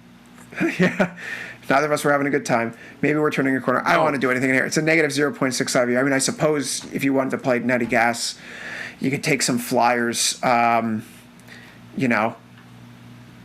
the upside. But I don't really see any desire to it right now. I'm thinking about some of the stuff that I actually did today. We covered some of these in the trade of the day, Ilya here. I was looking out for things that are not related. I want to get some things on the books that are not related to what's in the market zeitgeist right now because I have plenty of that stuff going on. There's got Western Digital is in the book. I have TSM on the book. I have NVIDIA on the book. I'm still wheeling out SMH, which, obviously not the greatest of scenarios, but just went from being like a $10,000 loser on the books is now just out $3,000. Because I got assigned to it at 6:15 and I wrote it all the way freaking down. So I've been trying to milk it by selling out of the money calls on the way back up. And there's still one in there right now at the September 18th, 37 days, the short 630. So listen, if the stock rebounds and someone wants to and I get assigned, I have to, give these shares up at 630. I'm okay with that. Because I've been held on to them for so long. But if it gets back to 615, I'm just getting this off the book, and then I'll maybe make some money on the credit collected from selling that call. But outside of that here, Ilya, I mean, today, it feels like most of the things I was trading today were up. Just the balance today was, broadly speaking, positive for me. What I'm concerned about now, and I'm waiting on Cisco here, and did they finally come out? Because I have a Cisco trade that's on right now. Nano Energy, Coherent, Cisco is out. Show me the money. Cisco's trading higher. Closed at 123.88. It's now up to 127, which is exactly what we're double bowling for here, my friend. 122 on the earnings per share versus 117 expected. 17.25.2 on the revs. That's 17.252 billion versus 16.83 billion here. This was on the follow page, Ilya. The double bowl, the short 112, 113 put spread, coupled with the long 133, 135. This should work out a little bit better tomorrow, although the vol crush may make the call spread side of this not so legitimate. The put spread side is going to be good. I'm going to roll this out because I love Cisco's chart right now. I've been talking about this for a few weeks where it looks like a bullish falling wedge coming out of a break to the upside. So bottom left to top right, bullish wedge, and now we're finally making a move higher. Mm-hmm. Wedge calls for a return to the base, which in this case would be the high near 130. So I've been playing for this move. If we can get there end of the week, all the better, but I need a little bit more lift here. What's another $5 between friends and a $126 stock? It's 4%, 5%. I mean, larger question, I think you can get it. But I'm going to roll it no matter what. I'm going to roll it no matter what because I want this exposure for at least a few more weeks while it tries to achieve this. Well, I mean, that makes sense because, again, just ticker agnostic, looking at the chart, bullish falling wedge, consolidation in an uptrend, clean break higher. You got your former resistance there in the horizontal line. You're holding it as support now. There's not a whole lot to hate here. I think the question for me isn't about Cisco as such. It's about what does Cisco mean, and I'm curious what your thoughts are on this in the context of what happened with SMCI overnight. Do you think this matters beyond Cisco? Because I think the lesson that we learned from SMCI is no. Well, we'll see. I don't think there's a lesson to be drawn away from Cisco, but Cisco really should be at the center of making a lot of money with the hyperscaler build-out. We have a few more earnings here, though. Should be is the key. Coherent, COHR out 174 versus 162 expected. Share prices are down to 336 from 355. Ahead of this, the 2-day was looking for an expected move of about $37, which relative to the close is going to take you down to about 318.72, we'll call it. So we're still inside that expected move here, both on the upside and the downside. In terms of coherence, that's that. We have Enovix, ENVX. that came out here as well. We can just go to the chart. Their share price is down from 475 to 447. They lost 13 cents on their EPS versus 15 cents expected. 9.024 million in revs versus 8.43 expected. Not sure why this flashed on the screen as a major thing to report, but we have Nano Nuclear Energy, NNE, likewise, which had some earnings here. And come on, Nano, you want to fill the screen there. What do we see here? $19.03 close, currently trading at $19. They missed on earnings in terms of the revenue, $214. Hey, they were expected to make $391,000 this quarter. They only made $214,000 this quarter. So EPS comes in at minus 19 cents versus minus 27. And when I say that we're covering companies where the winners or losers were separated by hundreds of thousands of dollars, that just goes to show how over this earnings season is, Ilya.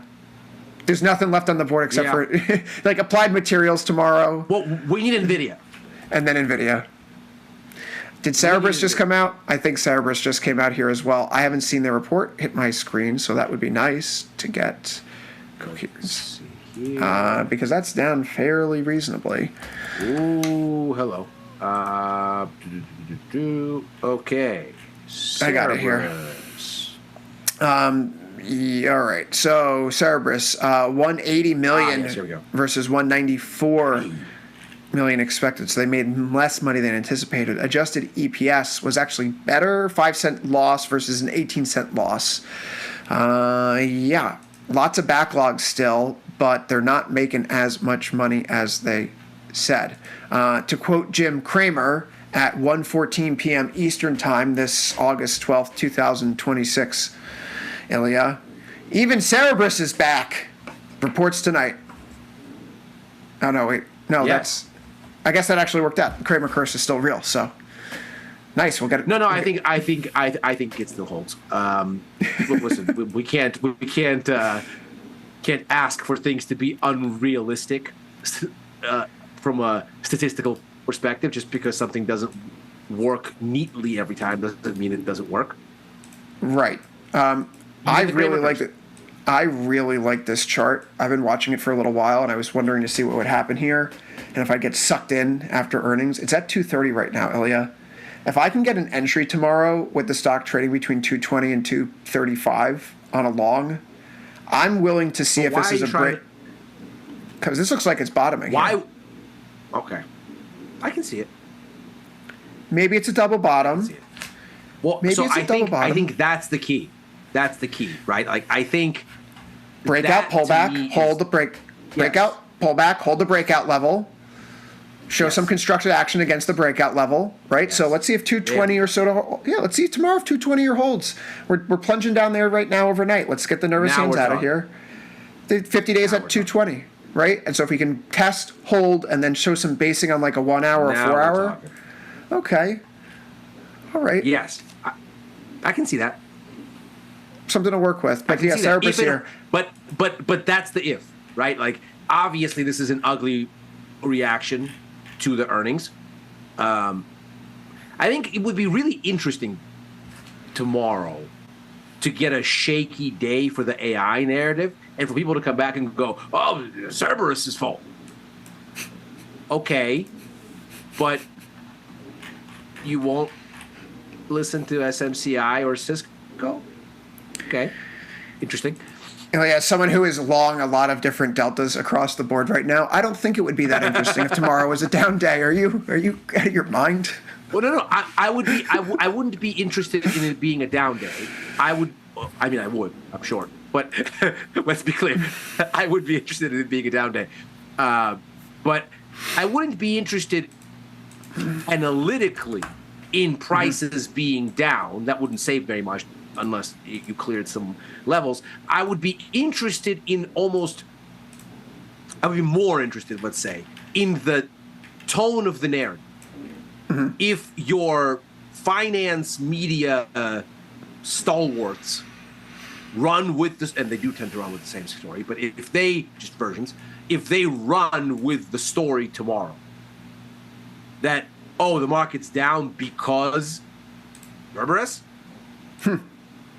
That might be a sentiment to tell. that one, if we blame Cerberus for this, but S&P right now is still at 77.71, Ilya. Not going anywhere. So it's just not going anywhere one way or the other. Maybe OPEX unpinning next week does it for us. Okay, so then game plan for tomorrow for me, bonds still are the most interesting thing here. I know we talked about this on Futures Power Hour earlier. Maybe folks didn't tune in because it's Power 15 now, and so it jumps around during the day. Or just Futures Power.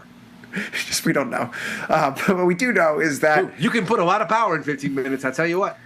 Yeah, especially when I turn on, I see it from the producers. Chris, how are you talking so fast? I'm in a very fortunate situation where my wife gets bad migraines, and they've recently morphed into cluster headaches. And so last night I was the fortunate recipient of 90 minutes of sleep. So today's diet has included 3 Diet Cokes, several coffees, several Celsius. I can feel my heart pounding out of my chest. There's a twinge right here in the back of my left arm. Is that a heart attack coming? I don't know. But what I do know is that we had a theory yesterday. My dosage. Here we go. I'm tired, but I can still remember what we said yesterday in overtime, which was this whole, the market wants a hawkish Fed right now. If you are the long bond, the thing that you want right now is a hawkish Fed. And we got more evidence that this little theory of ours is correct. We got that today specifically because inflation came in right on the screws, Ilya, and bonds gave up all of their gains. And now we have ZB back at 109. I saw that print come out this morning. And unfortunately, I usually have that first 30 minutes of the day with Mike and Jermal in the morning show. They just couldn't get my audio being piped in. So I was in the waiting room. I couldn't do it. While I was waiting there, I got back in a long put spread here in ZB because I saw the numbers coming on the screws. And it's like, okay, wait, inflation's not too high, which means the Fed's not going to hike. Just working on a very binomial 0 versus 1 type of thing. They're either hiking or they're not hiking. So the Fed's not going to hike, which means monetary policy is going to be looser for longer during a period where inflation's an issue. And so fixed income holders are going to go, why on earth would I want to hold fixed income when inflation is eating at my returns for a longer period of time? Just at the margin. And sure enough, that theory yesterday, in practice, the long put spread here already starting to do a little bit of work. ZB finishes lower today after inflation comes on the screws. Ilya, this is the most important thing we have to watch right now if you're a bond trader. Anything that pushes the Fed towards hiking, if it pushes the Fed towards hiking, it's going to help the bond market. And if it pushes the Fed away from hiking, it's going to hurt the bond market. And that's not what you read in your textbooks, but that's just what's happening in this market right now. And that's what happened in September 2024. When the Fed gave us 50 basis points of cuts instead of 25, and what happened to the long end of the curve? Relatively more easing than we thought, and it blew out. And this is what the beat that I've been on for weeks here, and it's still happening again. Yeah, I mean, the market seems to be looking at this as a point of sequencing. If the Fed hikes now, they don't need to cut more later, or they don't need to hike more later. If the Fed doesn't hike now, they will have to hike more later, because whatever the Fed does near term, the larger story is there. And so that's the market's mindset. I think it's interesting to ponder that gold is breaking out and silver is breaking out and the dollar is breaking down a bit against this backdrop since the beginning of July. No, don't blame the yen. I know it's tempting. I know there's folks out there that think that the world starts and ends with the unwinding of the carry trade. Good luck to you. Chris, I appreciate the luck. How long luck. have you and I have been talking about the unwinding of the carry trade?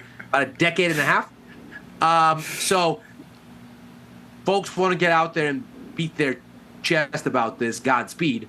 But when you look at what the dollar has done in aggregate, forget the yen, it's weakened a bit. Gold has strengthened significantly. Silver has strengthened significantly.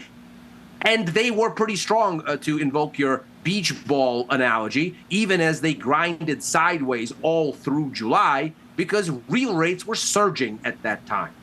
And surging real rates are kryptonite for precious metals under any sort of normal circumstances. So if the market is telling you surging real rates are not good for the dollar and they're not bad for precious metals, the market is screaming at you that these rate hikes bets are wrong. Screaming that they're wrong. I find that to be an interesting way to describe it there, Ilya. Screaming that they're wrong right now. It's why, regardless of what happens, silver to me looked pretty good. I mean, silver on the chart looks like it really is trying to bottom here. Ilya, break of the downtrend. Okay, you don't like your diagonalized, that's fine. So here's a horizontal one where the market's been finding some semblance of support resistance. Many months, March, June, we flip over resistance here in July, and then we go into August and we finally start to break higher. So I've been pressing at 43 days, the 72, 73 call spread, bought it out of the money. It's futures markets are right now. It is making money at this point in time. But the one thing that really just gets the juices flowing here, Ilya, it's that during this breakout, we've started to see vol try to creep higher a little bit more. Today it wasn't so great. But vol is trying to break higher, both in gold and in silver right now, amidst this move higher in price. And I can't remember when we saw that happen on a durable basis since really late January, before the market fell apart and we started getting into the teeth of the Iran war. So, yeah.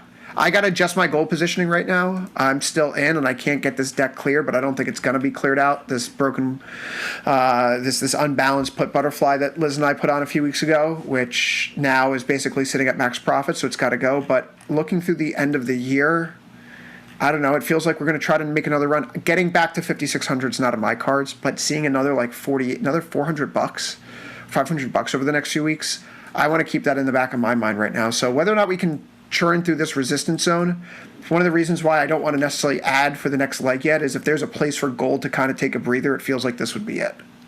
Just for a few days. And maybe we can get in close to 43. 43, 4,300. We pull back to the 50, right? We pull back to the 50 near 4,300. We can get a new long shot. I would love that. And that's when I would actually load the boat. Yeah, I mean, hey, we can see something like that here. This is an important level. We're going to see what we can do with this level. In my mind, this looks very constructive. It looks like it's trying to break higher, and it looks like it's been waiting to try for a break higher for a month and a half.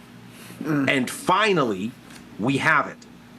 And it's been resisting all kinds of pressure on the downside.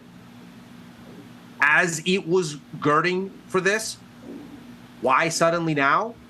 Well, gold has this strange tendency, it seems, to sniff things out sometimes even before the bond market does. Maybe we're getting to a place where the market is finally, this is where we'll talk about this on macro money right after this in more detail, but this is where we get the interest in retail sales. This is where we get the interest in the consumer confidence numbers. Because if this is a situation where the market has said, yeah, you know what the real driver of inflation is? The AI boom. Because what you're doing is you're pouring $750 billion, if you believe the CAPEX numbers, onto a sector growing at 10.1% year on year. Gee, what could possibly go wrong? Could you maybe have a little bit of overheating and demand destruction? Oh, I don't know. Nope. Seems right. Not before midterms, Ilya. We've got a market to pump. You got the memo? You know, it's funny you say that, because I wonder if that's the kind of obvious thing that is already priced in. Who doesn't believe that? Most Democrats, probably. I guess we'll see. I guess we'll see in the third of the country numbers, because they break them down by party. They do. And yeah, the Jewish numbers are absolutely ridiculous. Okay, Ilya, overtime is out of time for this Wednesday, August 12th. We'll be back tomorrow, same time, same place, 4 Eastern, 3 Central, right after last call. Follow me on Twitter at CVecchioFX. Follow him on Twitter at Ilya Spivak. Apparently, we haven't been using our socials enough. Everyone's like, how come you're not telling us your socials? Please send us your socials. Yeah, so at CVecchioFX, at Ilya Spivak on Twitter. Macro Money is coming up next year, so stick around, get a coffee. I'm going to grab another coffee, Ilya, see if I can get this heart to jump out of my chest. We will see everyone tomorrow morning and at Macro Money, so good luck trading after the break. Surprised how much caffeine you can digest.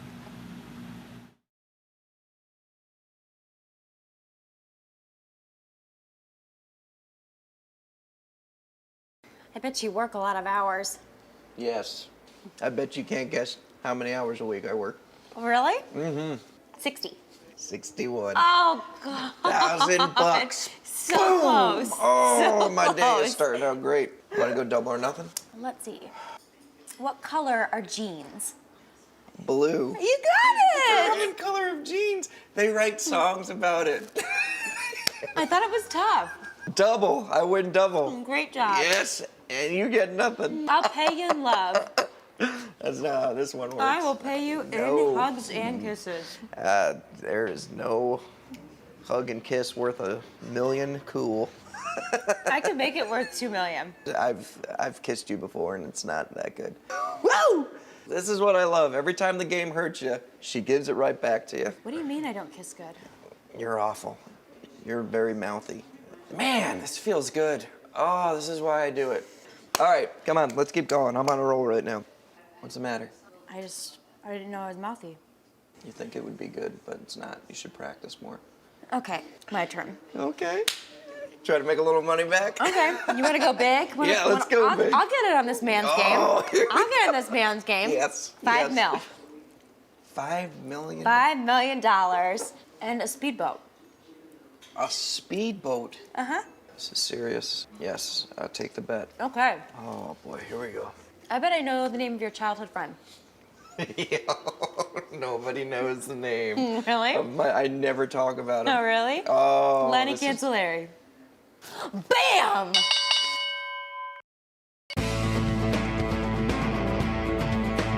Coming up on Bad Money with Jim Blamer. Blamer's hot stock tip of the day.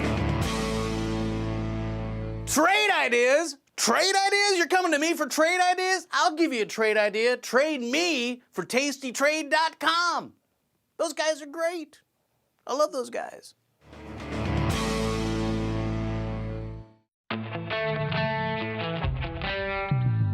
In the world of investing, a beast lurks between the numbers.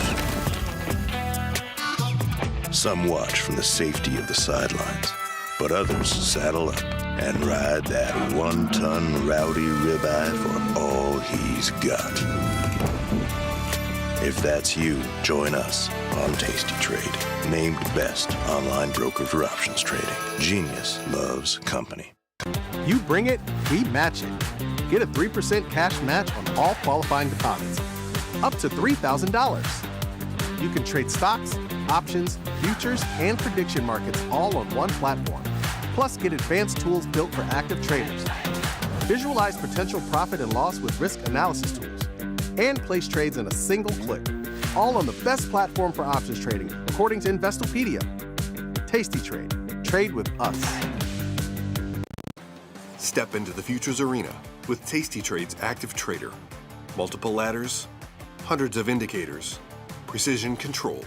From micro gold to NASDAQ, all CME one click.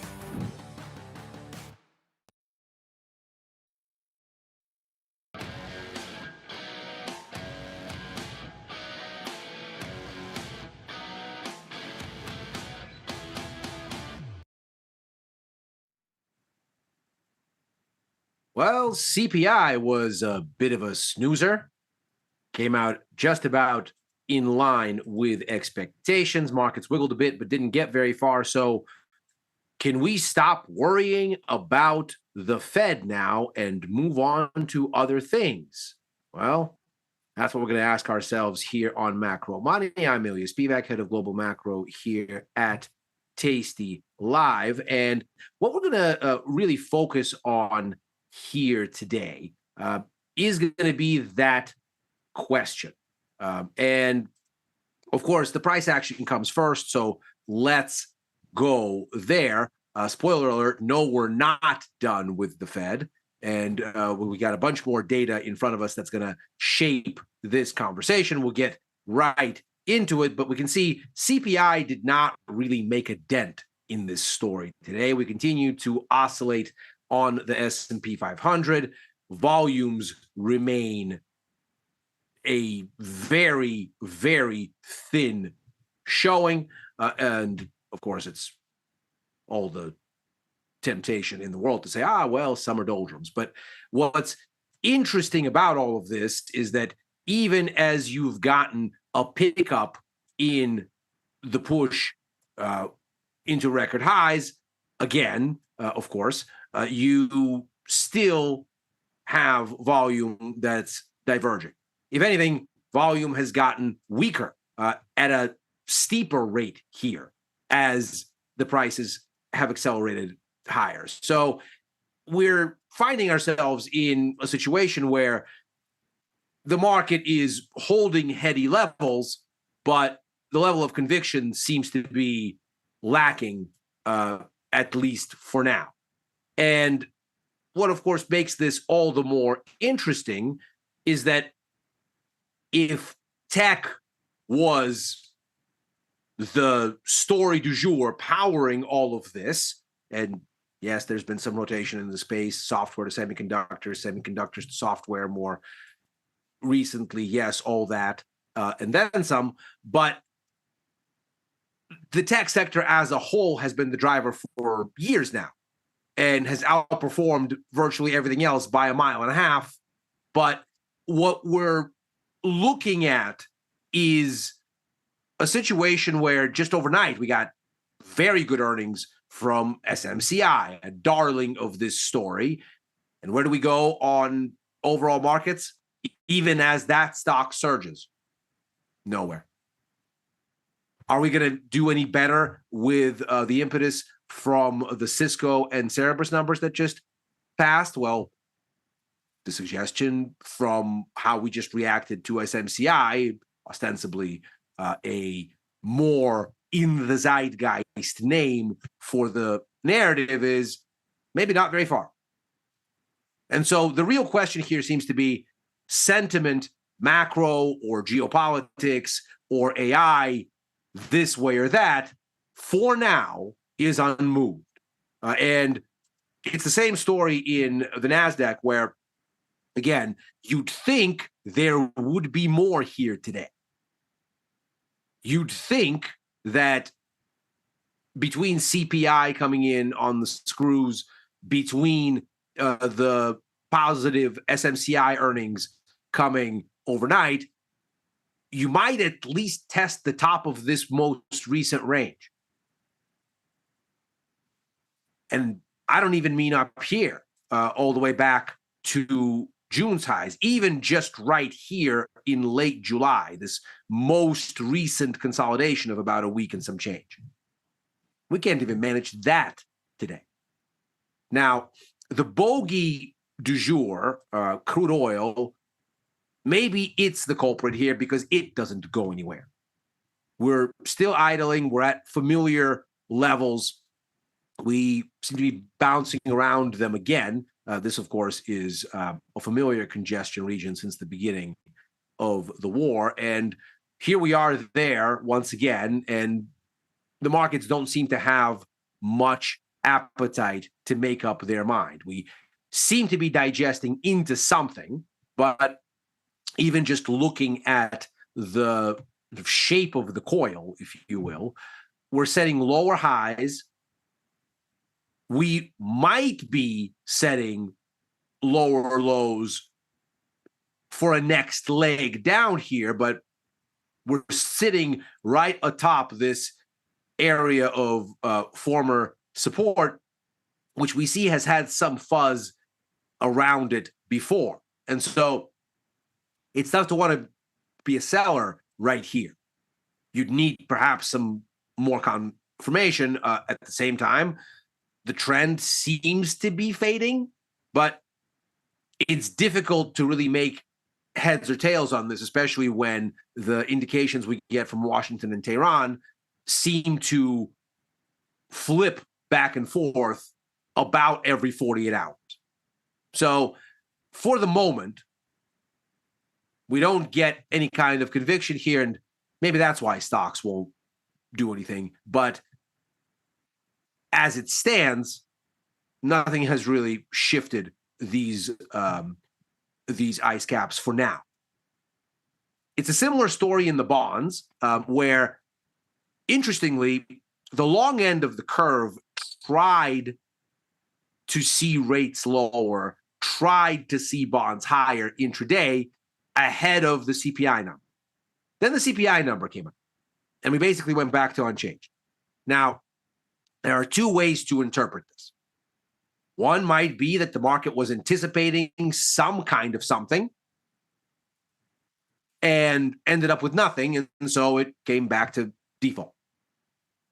Another way to look at this might be, well, the market got a number that was a second consecutive decline in inflation, and we'll get into the figures momentarily. And that was enough, and the market said, well, we're maybe not going to get rate hikes in the immediate, but maybe that means that we're going to have more rate hikes later. And that's why bonds decided that they were going to shift first to lower rates or higher bonds ahead of the number, and then the other way at the long end, where the interplay becomes something that occurs in terms of not so much whether you get hikes, but when you get them. Do you get them sooner, or do you get them further out into the future? Now, as we'll see momentarily, it seems more compelling to say, well, the CPI just didn't do anything. The market got curious about what the outcome could be and did a little bit of speculating ahead, and then fizzled because the numbers really didn't move the needle very much. But we'll take a look at those numbers and see why that makes sense. Now, the most interesting part of all of this still, in my mind, is what is happening with the precious metals and what is happening with the dollar. Because here, it seems like you are getting a telltale signal about what the market really thinks Fed policy expectations as they stand are looking like relative to what's actually probable.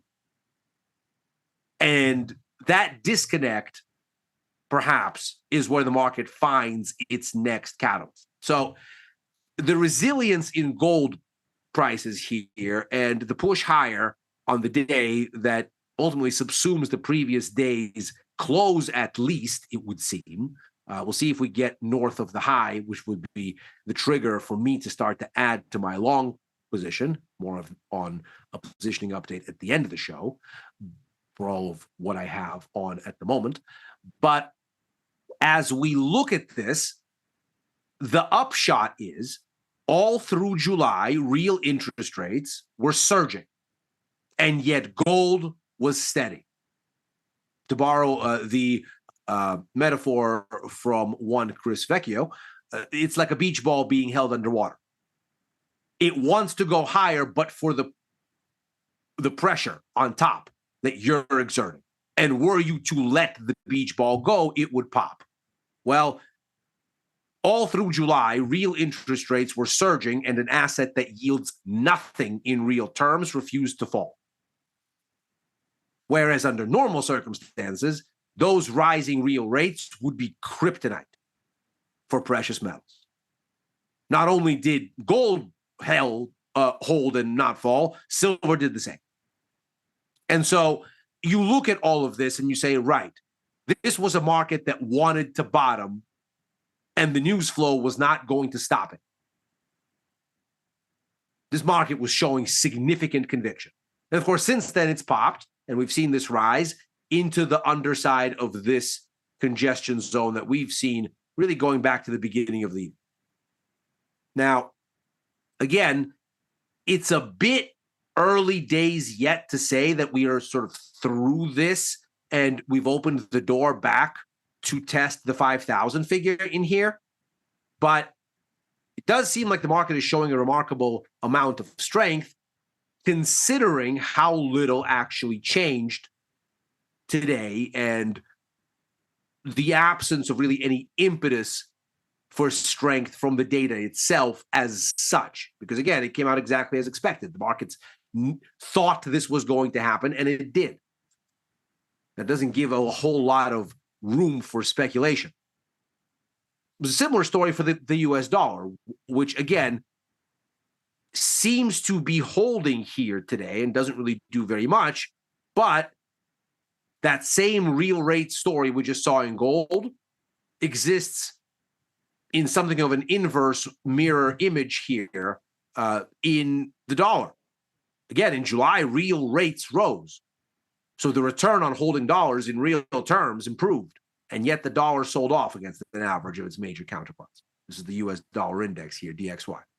So the story again seems to be, okay, the market, at least in gold and in the dollar, seems to be sniffing out that the story rates-wise is not as constructive as the market might think.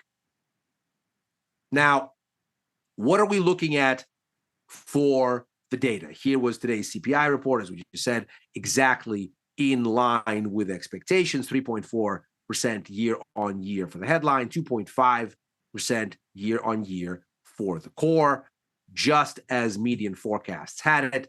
The internals here do get a little bit interesting. So the contribution we can see for energy diminishes again. That's that rollover we see from the initial impact of the Iran war and then the subsequent gyrations kind of making that wash out to some extent out of the numbers.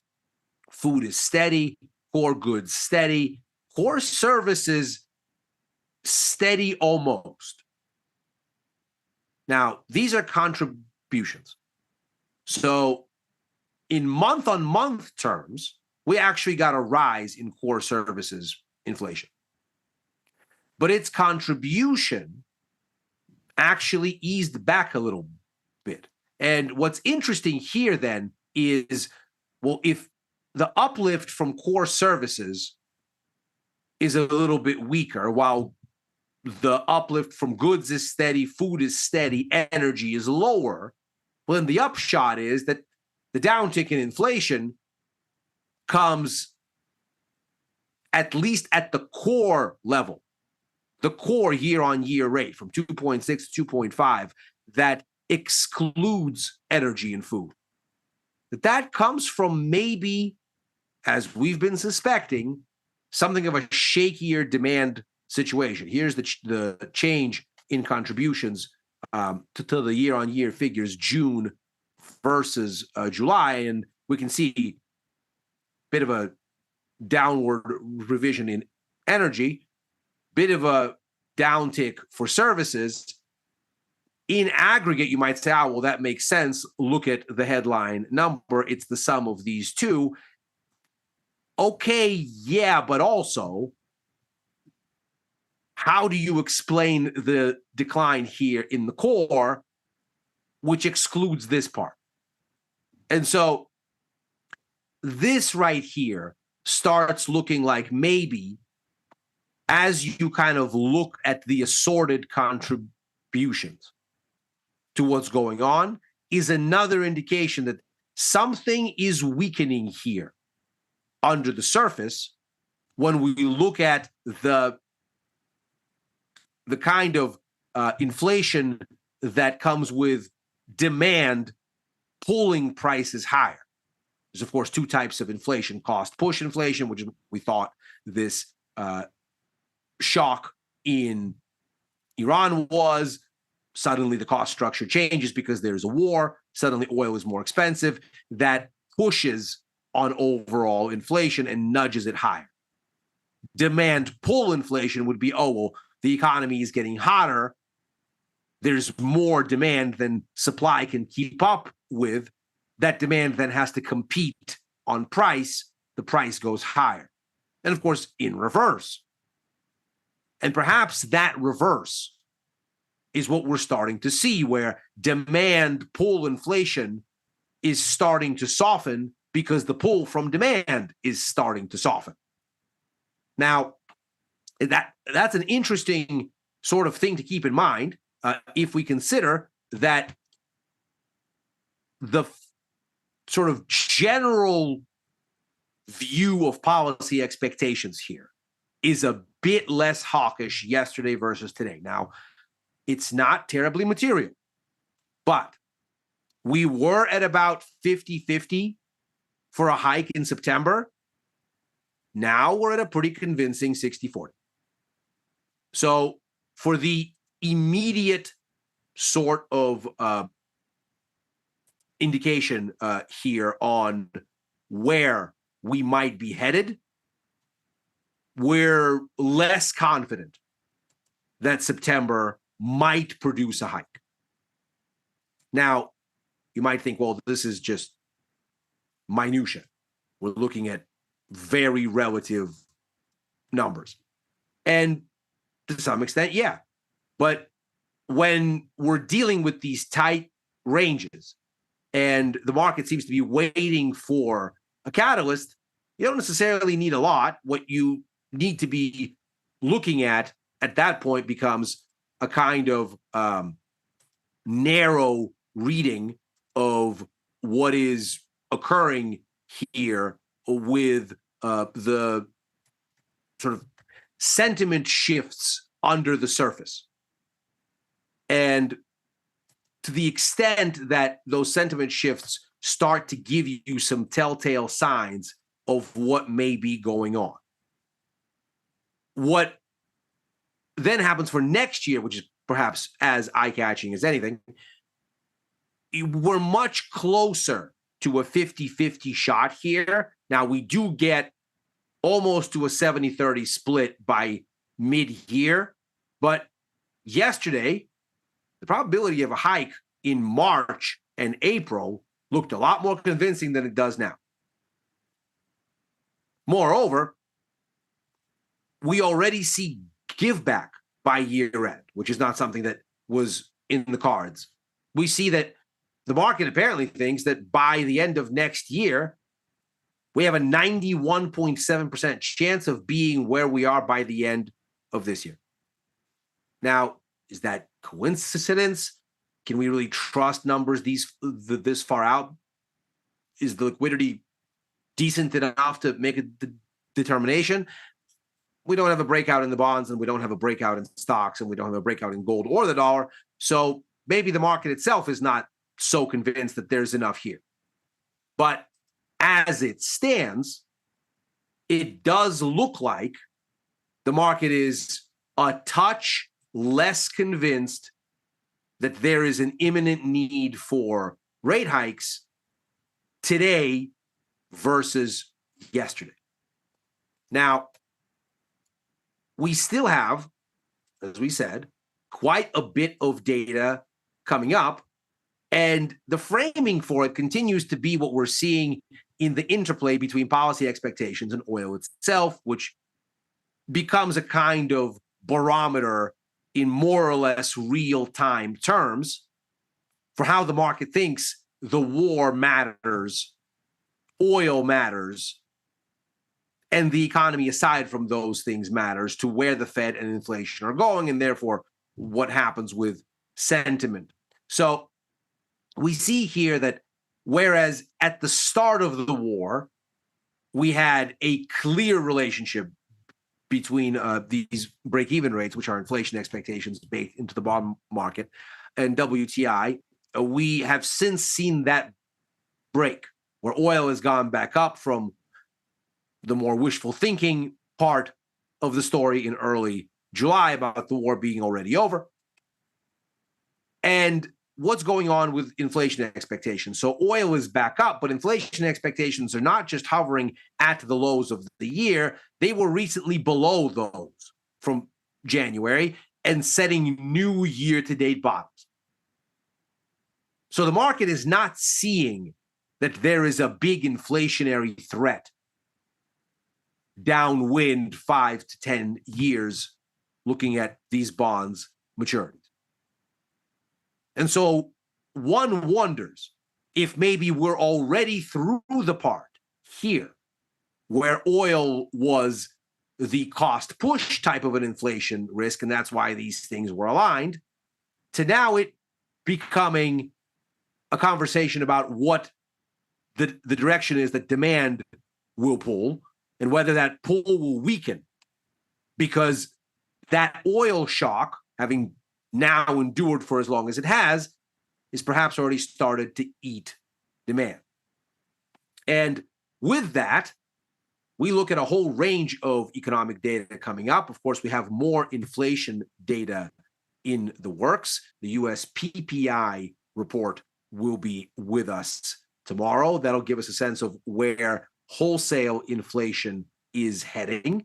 And of course, if we consider here that this has been a place where we've really seen the extent to which the consumers are being insulated from the biggest impact of the price shock, because essentially wholesalers are eating it in margins, it'll be interesting to see how this develops. The expectation is for wholesale inflation to rise 0.2% on the month, year on year, though it's seen ticking down from 5.5 to 4.9%.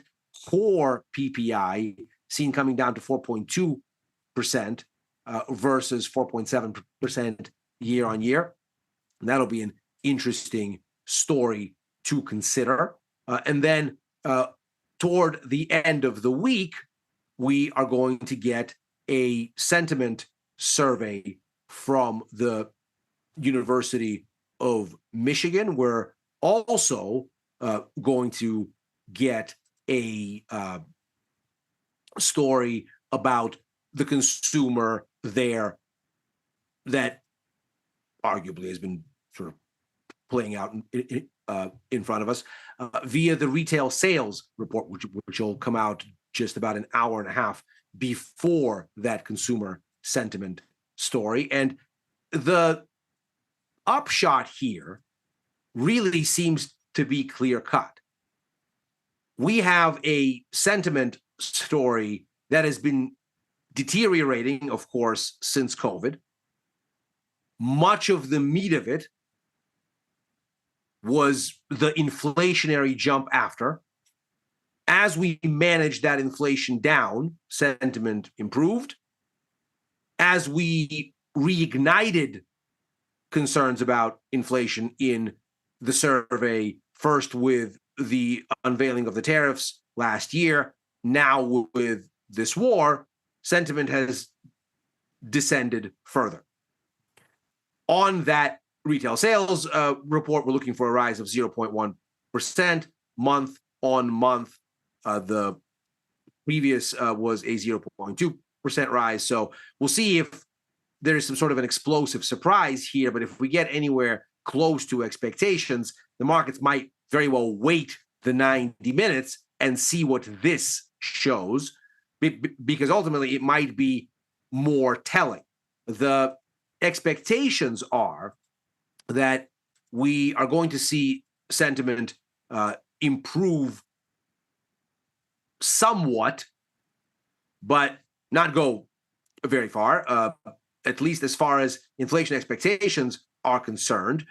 It looks like we might get a little bit more of an easing, but overall sentiment seen ticking down from 55.2 in July to 54.5 in August. So essentially a shift back into here. And where this becomes most critical, of course, is in this makeup of GDP. We saw in the first quarter that consumption was overwhelmingly weak as a contributor to overall GDP, again, suggesting that maybe crude oil and the inflationary impetus from this blistering surge in fixed non-residential investment, AI data center build out, has squeezed consumers up against a wall. And that invariably this will become demand destruction because those consumers will retrench. Well, we're looking at a situation in the second quarter where those consumers come back, but it's not clear that this is necessarily telling because, of course, that's when the World Cup was with us. And whether that demand holds up or it doesn't is unclear. Perhaps if the retail sales report gives us some sort of sharp outturn, then we'll get a clearer look. Otherwise, the markets might want that sentiment number to get a better view of where consumers' thinking is several months forward and see if perhaps that is already starting to occur. And that's why we get break-even rates that won't rally. That's why we get the markets starting to dial back Fed rate hike conviction ever so slightly. And that's why core inflation, at least as it presented itself today in CPI, is starting to look like maybe it'll emerge as the bigger story, or at least the more lasting one than what we've been seeing in energy gyrating in and out of the numbers over recent months. Positioning wise, what I still have on remains the same. I'm long gold. I'm short the US dollar here against the Aussie, the pound, and the euro, looking for the sort of realization to occur in markets that maybe these rate hike odds are indeed overstated because the economy is indeed starting to suffer under the surface because consumers are getting squeezed. Along the same lines, still long silver via a call vertical here. The long in Bitcoin hasn't really done very much, although it was sort of similarly minded, or at least a complementary idea. This might have to roll off if it doesn't do something soon. But for now, it's been idling and not really responsive to the broader narrative, even by the low standards of these low conviction markets over the past several days. And then looking at the overall sentiment exposure, I'm still short calls in the NASDAQ, which continues to lag the overall S&P, and where you still get good risk reward to do that. Shorting calls still offering better than one-to-one risk reward, which in this case means you're receiving more premium up front than the max loss on the trade. Seems like a solid risk reward idea to me. So I've still got a bunch of time on it. I'm going to sit on it.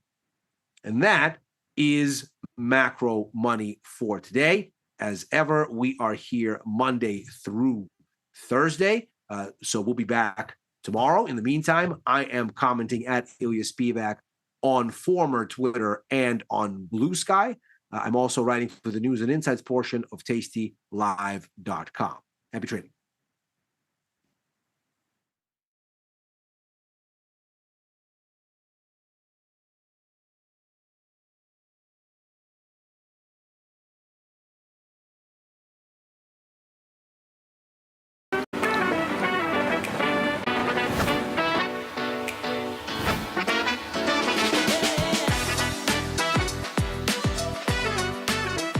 What's up, everyone? Welcome to the show. It is August 12th. We got a crazy day. Some numbers just came out. Markets are flying around. E-minis up 22. NASDAQ up 206. We had some earnings after the close yesterday. CoreWeave is up 17 points. How about it? Insane. My name is Mike Butler. I'm here with Jermal Chandler. Join us on the YouTube channel if you haven't already. We're streaming live there. And you can throw in those trade ideas questions in that chat. But Jermal, stronger day than I would have imagined, given yesterday's ominous narrow range and a little bit of selling. Yeah, right. I mean, it seems like we had a little bit heading into the CPI number. Looks like that number came in line, but